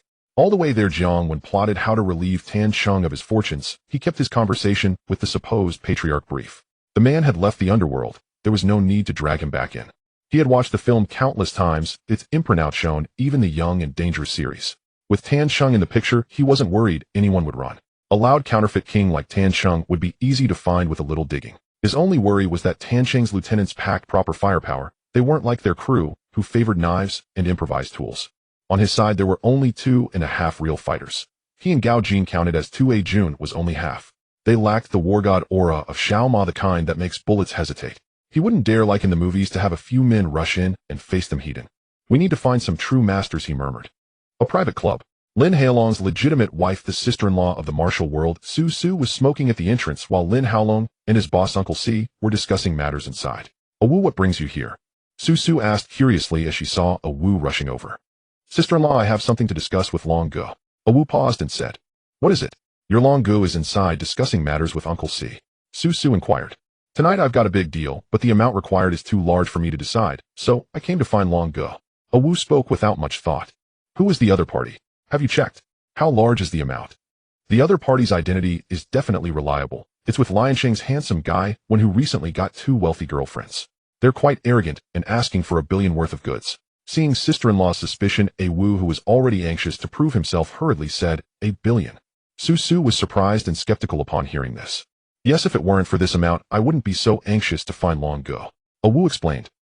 Long Gu and Uncle C might be talking for a while. You should head back first, and when they finish he'll help you talk to him, Su Su said, naturally, her eyes flickering. Then, sorry to trouble you, sister-in-law, I'll take my leave now. A Wu did not feel any issues with this, as sister-in-law could communicate with Long Gu more easily than he could. After A Wu left, Su Su took a deep drag of her cigarette, exhaled, then turned to look at the two men inside, who were still talking, raising her head to gaze deeply at the night sky. So how are you feeling now? Jiang Wen and Ajin returned to Mongkok, where Ajun was flirting with a young lady. The two sat beside him and picked up a beer. How am I supposed to feel? I don't even know what method that fat guy used, but after applying the medicinal wine it still hurts, Ajun said, patting the young lad's backside to signal her to leave, rubbing his chest with a pained expression. Could it be that your mouth was too foul, so you offended their family, leading to a heavier hand? Jiang Wen shot him a sideways glance. This guy was a genuine shorty. Even if he spoke carelessly at times, it was enough to offend others. When it came to fighting or cutting people, he wouldn't hesitate to insult their entire ancestry. This guy still hadn't been killed yet, and he owed that largely to Gao Jun. Gao Jun nodded in agreement. Several times this guy had been targeted for his foul language, and if it weren't for him covering for him, he wouldn't know how many times he would have been taken down. What are you talking about? That was just my normal way of communicating with them, not as exaggerated as you say. Anyway, just don't let me see that bastard again, Ajun said, gritting his teeth again. This was the most fatal point. Although he spoke foully, he thought of it as normal. Alright, you're still my brother. It's embarrassing for me if you get hurt. Have the younger brothers keep an eye out. If they see that guy, don't act first, inform me, or Ajin instead. Jiang Wen patted his shoulder. Earlier in the car, he had been thinking of finding a few tough teammates. The fat guy Ajun encountered during the day, be it Jigu Kai or Wang Bao, as long as they were tough it was fine. This would also come in handy when clashing with Tan Sheng. Actually, he really wanted to find professionals, those with good marksmanship. But this world was too chaotic. The characters from the movies in his memory were also limited, either their names were vague, or he didn't know if they even existed. For example, Fa Gu once played a hitman named Xiao Zhuang, and many fan fictions featured this character, but he only knew the name Xiao Zhuang, and didn't even know what his agent's name was. Where could he find him? There was also Wei Jixiao. Watsai also played a sharpshooting hitman, but that movie was too obscure. He had only seen it once, and his memory was vague, not knowing what the person's name was, or how to find him. There was also a movie where Gugu played a gun king. This one was even more badass, one man with a gun shooting through an entire police station. If it weren't for the plot requiring it, the police would have no way to deal with a gun king armed with real bullets. He remembered that this gun king seemed to be a coach at a gun club. He forgot the name, but could inquire about it. But that guy also seemed to be a handsome guy, right? This world is truly cursed. Boss, you don't have any thoughts about that fat guy, do you? That bastard is my enemy. Ajun immediately guessed what Jiang Wen was thinking when he saw him touching his chin and rolling his eyes. When they first met, Ajin, Jiang Wen had the same expression. Do you know what is most scarce these days, hey? Jiang Wen looked at him seriously. Money. Beautiful women with big boobs. Ajun was indeed drawn into the topic, thinking about it before. These are scarce too, but not the most essential. The most scarce thing these days is talent. You said before that fat guy is skilled and sharp. Oh, besides Lin Haolong, he is the second best you've seen. Would you say he counts as talent? Jiang Wen became silent for a while before starting to tease. Should count, right? Ajun thought about it. Then isn't that it? Look, our venue is being run by you and Ajin. You know how troublesome it is, and this is just the beginning. In the future, our territory will continue to expand, and you and Ajin will go off to be leaders in other halls. How can I manage everything alone? Jiang Wen continued to persuade. This time, Ajun was silent, lowering his head in thought. We are all from the martial world. There's no need to be so calculative. You're the big brother, show some of the big brother's magnanimity. It's normal to mix around and fight. Just treat it as not knowing each other. Later, let him apologize to you. If you still feel uncomfortable, let him pay you back for it. You have no deep-seated hatred with him, so what's there to hold a grudge about? Seeing that he was silent, Jiang Wen knew he was hesitating and put his arm around his shoulder. Just let it go. Like you said, I see him as a talent, so I don't want to hold it against him. Ajun was completely persuaded. Of course. Who doesn't know that Jun Gu is magnanimous? Let's drink. Jiang Wen wrapped his arm around his shoulders and handed him a beer. Gao Jun watched the two in silence, not saying a word throughout. He didn't know whether to say Ajun was simply naive or had a small capacity for understanding, getting caught in a few sentences. The next day, Jiang Wen immediately asked Gao Jun to find out if there was a person named Tan Sheng. Those involved in counterfeit currency weren't in the same league as them, and their level was a bit higher. What they did could attract the attention of Interpol, unlike their little street fights with the local police. Logically speaking, people in that line of work are usually very low-key. The more conspicuous they are, the faster trouble. However, the Tan Sheng in the movies was not a low-key person. He always had a group of underlings dressed like they were in the Matrix, being extremely ostentatious, making sure everyone knew he was a fake tycoon. Yet things were far from simple as he had thought. Days passed, and he, along with Li Ling and Meng Na, had studied dozens of Chinese subtitles. They had drawn inspiration from several new scripts. Perhaps due to different circles, Gao Jun still hadn't found any news about Tiansheng.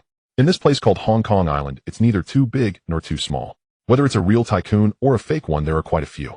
Finding such a fake tycoon among the vast sea of people is not easy. However, there were discoveries on the Gun King's side. What's your old man's coach's name? One day, Li Ling and Meng Na were chatting while looking at magazines. Jiang Wen was too lazy to inquire about women's topics, flipping through an art student's journal to cultivate himself. Somehow the two women got onto the topic of gun clubs, and Li Ling mentioned that his old man's coach was said to be quite impressive and had established a dynasty in previous shooting competitions. Upon hearing this, Jiang Wen immediately sat up, putting down the art student's journal and looking at Li Ling. Rick, what's up? Li Ling looked at him with curiosity. What's the Chinese name? Okay. Jiang Wen frowned. He didn't know what strange habit Hong Kong people had, liking to call people by their English names and also preferring to give themselves English names. Is the Chinese name unspeakable? I think it was something like Peng. What was it again? I only met him once, so how would I know his Chinese name? Li Ling thought for a moment and looked at him speechlessly. Which shooting range? I might go practice when I have time. Jiang Wen became interested, regardless of whether it was that handsome guy. He would know once he went to take a look. You. What's wrong? Is it impossible? Huh. You might be better at shooting than at anything else. Li Ling shot him a contemptuous glance and chuckled.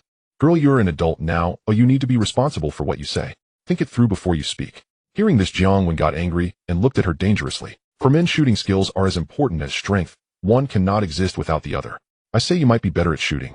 Li Ling was equally unyielding, raising her noble head and speaking to him word by word. The girl beside her, Meng Na, was clever and sensibly moved away from the dangerous battlefield. Last night, she was the one on guard while Li Ling was just assisting through another round, and she couldn't hold it together. Hey, with my little temper, I'll show you real shooting skills right now. Oh, let go of me. Jerk. Jiang Wen rolled up his sleeves and stepped forward to hug the girl and rush into the shooting range. At the entrance of the Kowloon shooting range, Jiang Wen proudly got out of the car and looked back at Li Ling, who was stumbling behind him. Humph, beast. Li Ling glanced at him unkindly after managing to steady herself. She was also curious whether this guy had secretly taken drugs. His strength had increased so much in just a few years. This is called strength. Jiang Wen felt no shame. On the contrary, he became even prouder. Let's go. Li Ling pulled him into the shooting range with annoyance. Sir, miss, do you have a membership? The two arrived at the front desk, where the receptionist looked at the handsome man and beautiful woman with a professional smile, her gaze fixed on the handsome man. Jiang Wen. Yes, Li Hai. Li Ling stepped forward to stand in front of Jiang Wen and reported her father's membership number to prevent that annoying girl from flirting with her man. Jiang Wen didn't mind the receptionist's gaze. He was here to find a handsome guy and shoot a few rounds. After getting used to competitions like the World Cup and the European Cup, he wasn't very interested in this kind of local ping pong competition, though she was quite pretty. In a shooting range where only wealthy people could play, no one looked bad. However, he was quite superficial, first looking at women as trophies and then considering other aspects. Is my dad the coach here? After reporting the membership number, Li Ling finally asked the receptionist. Rick is at shooting range number 3, but he's currently coaching others. You might have to wait a bit and let me take you to change your gear. Once the receptionist said this, she looked at Jiang Wen again. No need, I know where it is, we can go ourselves. Li Ling said, pulling Jiang Wen away without giving the receptionist any chance. Is it really necessary? I'm not very interested in that size. After leaving the front desk, Jiang Wen said in disbelief. Not very interested means you are interested? That annoying girl doesn't know how many people she has slept with. I'm afraid you'll catch something and pass it on to me. Li Ling glared at him in annoyance while also warning him. It was one thing when she wasn't around, as she couldn't care less if he messed around with other women, but now that she was here, it was a different story. This time Jiang Wen fell silent, stroking his chin, and this was indeed a problem. He hadn't had a checkup in years. He might be fine now, but what if he couldn't control himself in the future? In this world, it's inevitable to act out in the field. He didn't know when the dog system would reward him with something like being immune to all poisons. After the two changed their gear, they arrived at shooting range number 3, and Li Ling didn't need to introduce him. At a glance besides him, there was just one handsome guy in front. So he said this world really should die. There were just too many handsome guys. He saw a handsome guy resembling a superstar standing there, arms crossed, watching a middle-aged fat man shoot not far away with intense focus, completely unaware of their arrival. The middle-aged fat man was just an unprofessional shooting enthusiast and a novice. His hands trembled while holding the gun, and there wasn't much to see, but the handsome guy watched very seriously. Jiang Wen silently gave him a thumbs up in his heart. In this day and age, there aren't many people who take their work seriously. If it weren't for passion, who would be so dedicated? Your grip on the gun isn't steady enough. If you have time, practice your grip more. When shooting, don't be too deliberate. aim with intention, but fire without intention. Alright, after I go back I'll practice more. You have others to attend to, so I won't disturb you. After the middle-aged fat man finished shooting Peng, Yixing stepped forward to start commenting. The middle-aged fat man was quite easygoing. After nodding, he saw Jiang Wen and Ling in their gear, said a few words and left. It's indeed rare for wealthy people to be open to feedback from others. Do you two have your own regular guns? After sending off the middle-aged fat man, Peng Yixing approached the two, not taking a long look at the handsome man and beautiful woman, and began to busy himself with the gun the middle-aged fat man had just used. Is there a difference with regular guns? Before Ling could speak, Jiang Wen asked first. Though this world should indeed die, when he saw this handsome guy for the first time he was sure of it. This was the gun king he was looking for. However, this fellow's eyes were still clear. He wasn't like the gun god later in the movies who went insane and fought an entire police station with just one gun. Having received the memories of top-notch marksmen, he doubted whether movies were just random fabrications. Can using a gun to kill really lead someone to madness? It couldn't be right. He had also dealt with many people using knives and clubs, but he had never seen anyone go crazy. There are some differences. Guns have feelings too. The longer you work with one, the higher the tacit understanding. If it's your first time playing, I suggest you stick with the same gun. Peng Yixing nodded, while speaking, busying himself without looking at Jiang Wen. Is that so? Then give me a Desert Eagle. Ooh, I've heard that gun has quite a bit of power. Jiang Wen stroked his chin, pretending to think for a while before speaking. Peng Yixing paused in his actions, finally raised his head to look at him. Sir, we don't have the gun you mentioned. No. Then how about a Colt Python? I've heard that this gun is quite famous. Jiang Wen nodded, and thought for a moment before saying. Hearing this, even Ling looked at him suspiciously. Was this guy trying to cause trouble? Could it be that when she was chatting with that woman, this guy heard her say that this coach was quite handsome, so he got jealous? Thinking of this, the girl felt sweet in her heart. Sir, we only have practice guns here, none of the type you mentioned. Peng Yixing also thought that this handsome guy who looked almost identical to him was here to cause trouble, and his tone became somewhat stiff. There are no guns like the ones I mentioned. Then just give me one to try. Jiang Wen frowned, clearly dissatisfied with the absence of the type of gun he wanted, and casually spoke. Wait a moment. After giving him a glance, Peng Yixing left the shooting range. Were you doing that on purpose? After Peng Yixing walked away, Ling looked at him with a piercing gaze. I suppose so. Looking at the girl's flirtatious gaze, Jiang Wen had no idea what she was fantasizing about, but at this moment, he wouldn't be foolish enough to explain. Actually, you're even more handsome than him. Ling wrapped her arm around his. I know. Jiang Wen raised an eyebrow, firmly convinced that this girl was once again letting her imagination run wild, but the setting wasn't suitable for their playful banter. Before long, Peng Yixing returned with 2 practice guns. Give it a try. Jiang Wen stepped forward, picked one up, feeling that it was slightly heavier than the revolver in his dimension, then pretended to aim at a target 10 meters away. Bang, bang, bang. A series of rapid shots. Peng Yixing was startled by his sudden action. Out of 20 bullets, 8 were blanks and 12 hit the target.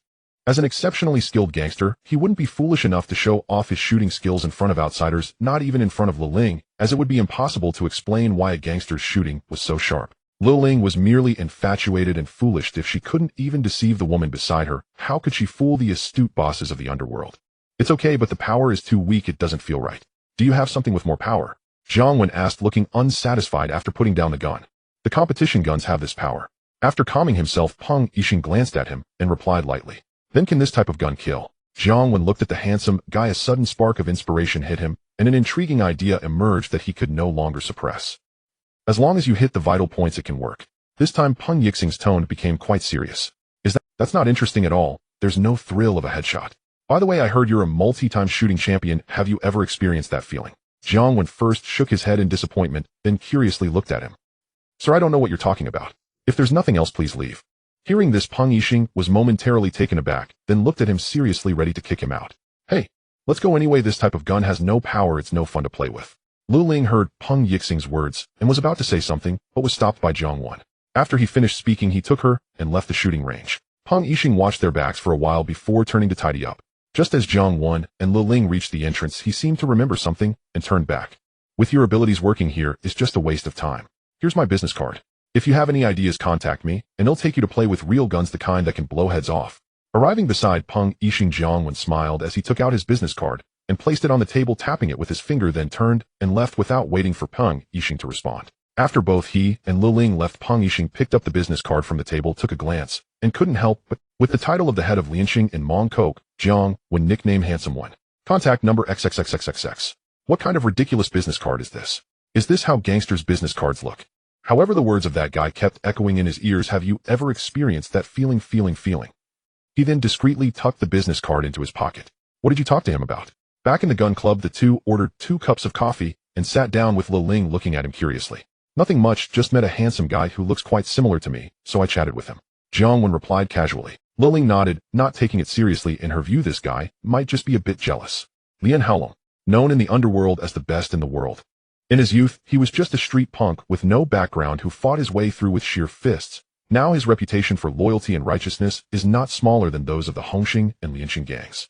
Of course, the main reason is that the weight of the 4 words "the best in the world" is too heavy. Others can't bear it for a day, but he has carried it for over 20 years. He has been assassinated numerous times over the years, comparable to a certain president in Africa, yet he still stands firm until now. Now Lian Haolong is over 50. Usually by this age most gang leaders have grandchildren, but he still has. Lian Haolong is known for his bravery and loyalty. His wife saved him from a knife attack, but it also caused her to be unable to have children for life. Thus over the years, unlike other gang leaders, he hasn't had many women around him, and he hasn't even played around with other women. But the more one lacks something, the more one desires it. For gang leaders, this kind of desire gets amplified infinitely. He has money, power, and fame. Now that he is over 50, it is time to reflect on the true meaning of life. The thought that he still has no children leaves him with some emotional disparity. This thought started as a fleeting idea, but over time it transformed into an obsession. He wants children, but what to do if his wife cannot give birth? Then he would look for someone else outside. Lian Haolong still considered his wife's feelings and didn't approach it openly, but did so secretly at first, only sneaking out during the day. However, after spending a long time in a warm embrace, even the best in the world couldn't resist occasionally staying out all night and making up excuses when he returned during the day. At first his wife trusted him completely, after all they had been married for so many years. If Lian Haolong was looking for women outside, he wouldn't have waited until now. The title of the best in the world, the head of the loyal and righteous, attracted countless women to him.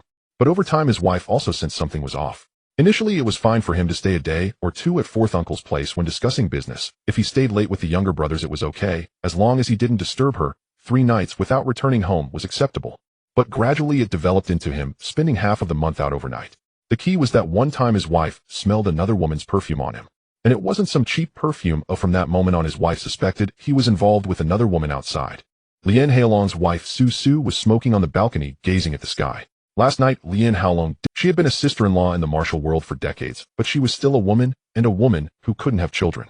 Despite the immense sense of security Lian Haolong provided her over the years, the thought of him having other women outside made her uneasy. What if one of those women bore him a child? At the thought of this, her hand holding the cigarette trembled. Everything she had was given to her by Lian Haolong. The younger brothers below called her sister-in-law and respected her because she was Lian Haolong's woman, but if another woman who could bear him a child appeared by his side, the consequences were too dreadful to contemplate. Suddenly a voice echoed in her mind, the words of her mother warning her a woman cannot always rely on a man, she must also plan for herself. It seemed she needed to make plans for herself as well. Previously A Wu had mentioned a big business deal to her which she had never told Lian Haolong about. With this thought she extinguished the cigarette and turned back to the room to pick up the phone. Hello. AFA, it's sister-in-law. I need to talk to you. At noon, 12 o'clock. At noon, Lu drove to a mahjong parlor in Yaomati. The parlor was closed to customers during the day, but after hesitating for a while he still got out of the car and walked over. He knocked on the door of the mahjong parlor. Sister-in-law, what's going on? Seeing that it was indeed sister-in-law who opened the door, AFA stood there in a daze, wondering if sister-in-law suspected Long Gu of cheating and had called him out for revenge. But sister-in-law is getting older. Come in. Lian Haolong's wife, unaware of Afa's thoughts, calmly stepped aside to let him in. AFA saw the serious expression on sister-in-law's face, hesitated for a while, and finally, with a hint of luck, stepped into the mahjong parlor. Sister-in-law, you called me here for... Once inside the mahjong parlor, and after closing the door, AFA nervously asked, quietly clenching his fists in preparation. He was ready to refuse if sister-in-law really tried to force him.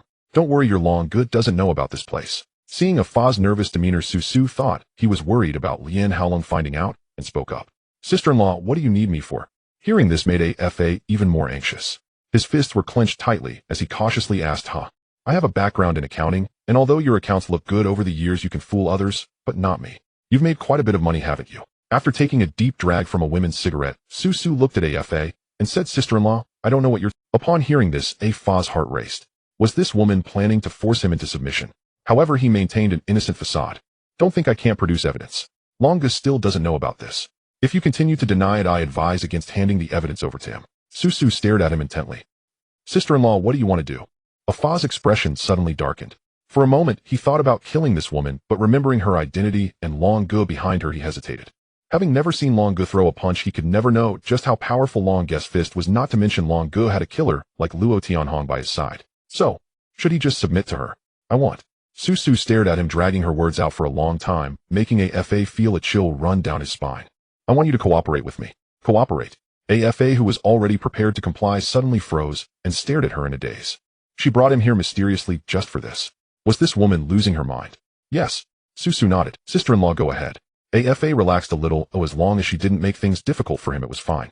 Though he was curious why Long Gu, who loved sister-in-law so much, would want to cooperate with him after all. But cooperation is better than being forced to submit. Wu came to find your Long Gu a couple of days ago. Then Su recounted what happened that day along with her thoughts. What? To hide from Long Gu, we are secretly doing it ourselves. After hearing sister-in-law's words, AFA jumped up in shock and quickly covered his mouth, staring at sister-in-law in disbelief. He really wanted to know why sister-in-law would come up with such a wild idea. That was a business deal worth 100 million if Long Gu found out they would be doomed. No, he would definitely go sell salted duck eggs. She's sister-in-law, and Long Gu loves her so much she would at most get a scolding or two. This is asking him to die. Afraid. After all these years of taking so much money from the gang, why haven't I seen you afraid? Su looked at him with disdain. In her eyes, no one was better than Lien Haolong, but that bastard Lien Haolong was actually looking for other women behind her back. But we have no connections with the sellers, and the previous sellers for the gang definitely won't work. Moreover, the password for the gang's account is known only to Long Gu and Shu. Without the password, we can't access the gang's money. AFA hesitated for a while and finally thought of an excuse. He must be crazy to indulge this woman's madness. If something went wrong, she might be fine while he would end up in trouble. But refusing wasn't an option either. What if this woman really handed over the evidence of all the money he embezzled from the gang to Long Gu? Either way, it was death. You don't need to worry about the sellers. They'll give you their contact information, and you can reach out to them when the time comes. As for the passwords, he'll handle that. What you need to do now is convince Wu to join us, Su said as she looked at him. She's not new to this. Since she wanted to do it herself, she naturally had a The account password was only known to her husband, and Shu not even to her. But that was fine. If she couldn't get it from her husband, it would be easy with Shu. That old man has been sucking blood from Lien Haolong for so many years that it was time for him to give a little back. Sister-in-law, do we really have to do this? Once we do, there's no turning back. Seeing sister-in-law so determined, AFA wanted to make one last effort to persuade her. 100 million made him tempted, but no matter how tempting it was, he needed to ensure he lived to enjoy it. What do you think? Su shot him a glare. Okay. Seeing the look in sister-in-law's eyes, AFA knew she was completely committed.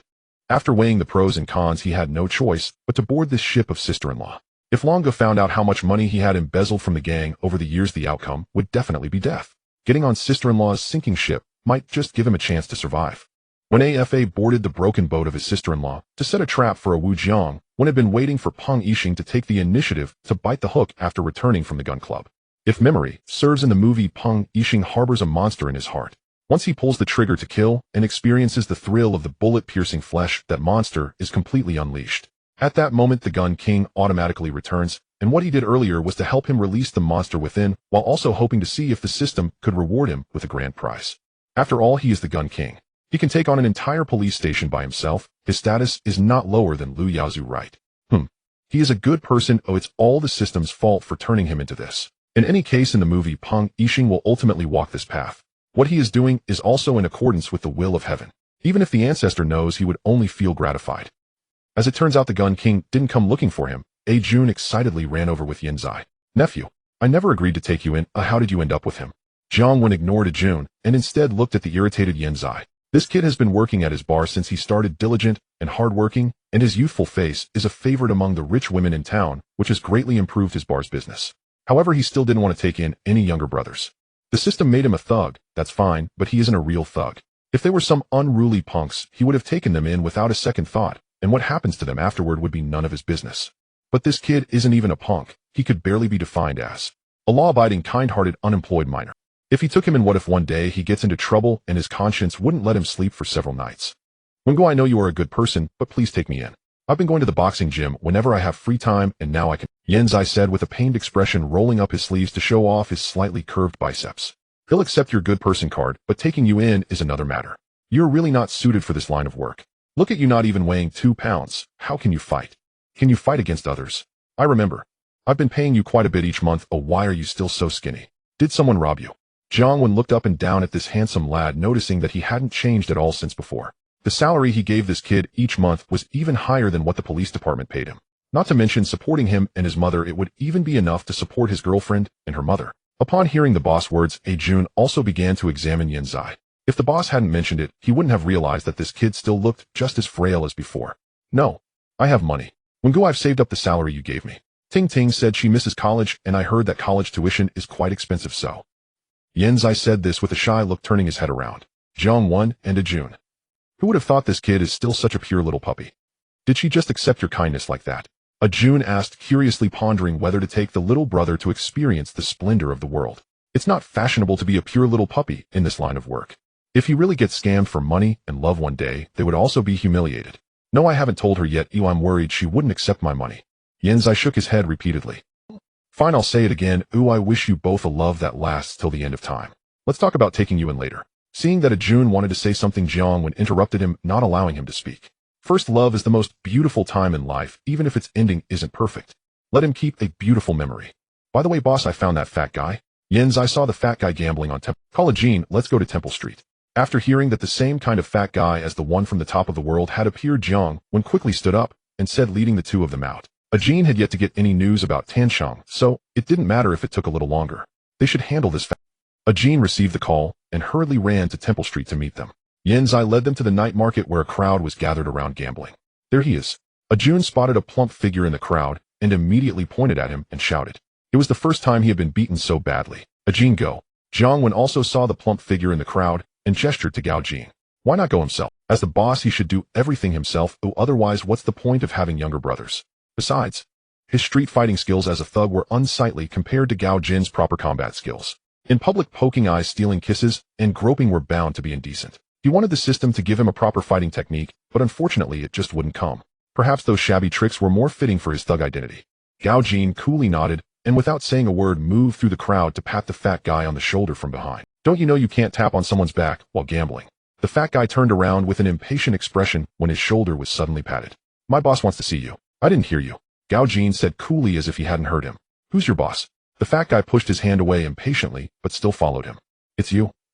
As the two squeezed out of the crowd and hadn't walked 2 steps, he saw Jun, whom he had beaten before, and immediately reacted without hesitation to attack.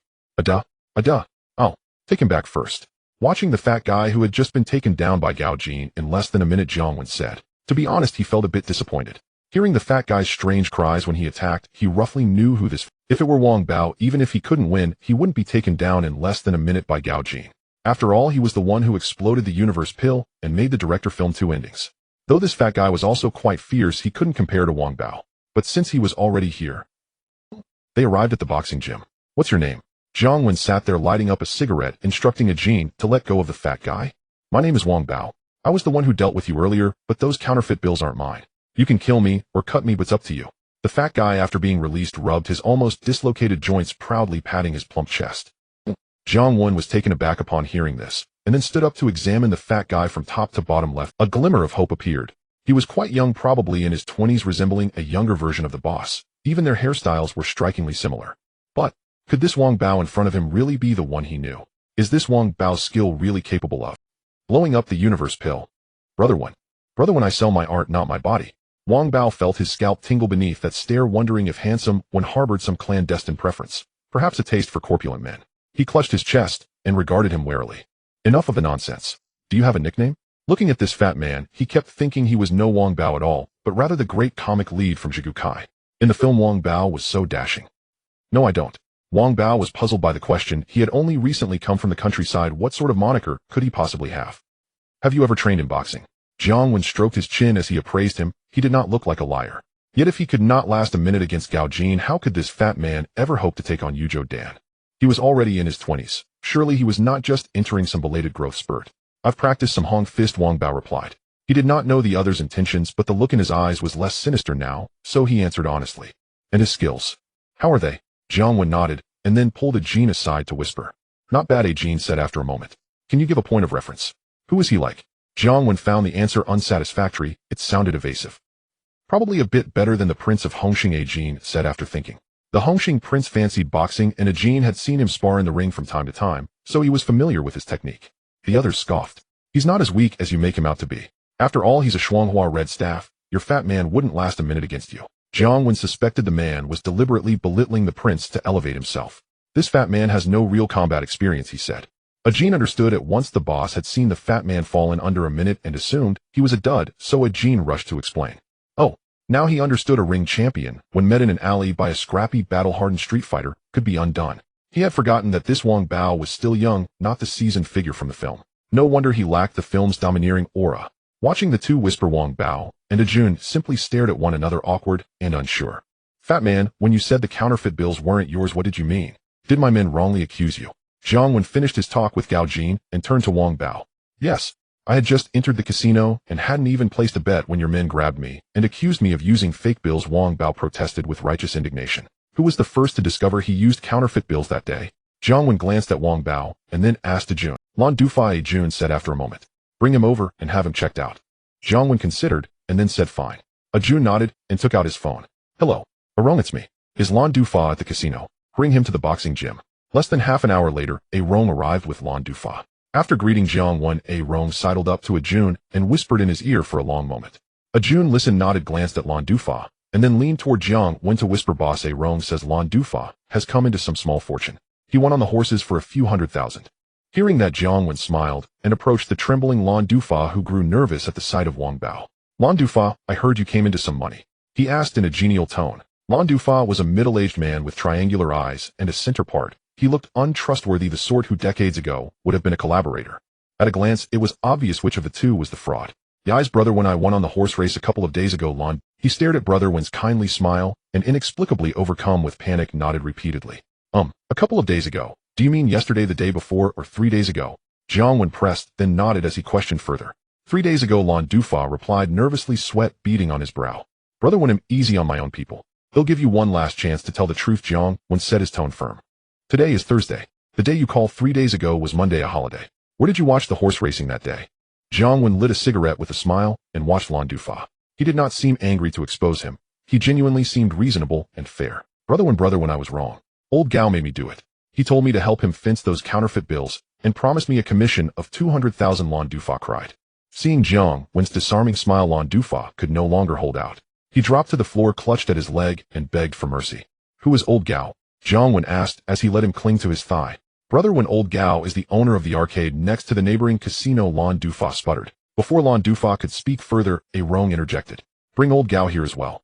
How many of those counterfeit bills were circulated in our venue? Jiang Wen asked A Rong, and then looked back at Lan Dufa.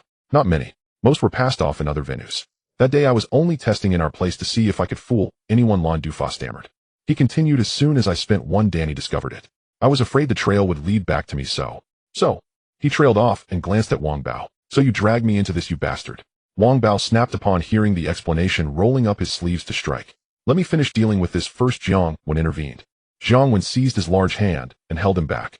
The fat man lacked real combat experience, yet his skill was genuine. If Jiang Wen let him loose, and he seriously hurt someone, it would be a disaster. Wang Bao found his hand pinned and could not move it. Wen's frame did not look imposing, but his strength was surprisingly great. He had no choice but to lower his hands obediently. Soon after, A Rong returned with the arcade owner. Middle-aged and balding at the crown, slightly plump, he wore a small, furtive face. Brother Wen. The arcade owner froze at the sight of Lan Dufa, collapsed on the floor, and of handsome when flanked by his two hulking men, Ma Baojun and Gao Jin. Fear gripped him. Boss Gao, you are a sensible man. I will not waste words. Who gave you those counterfeit bills? Jiang Wen asked bluntly. My brother-in-law found them, the arcade owner said, realizing the gravity of the situation. He cast a disdainful look at Lan Dufa and answered cautiously.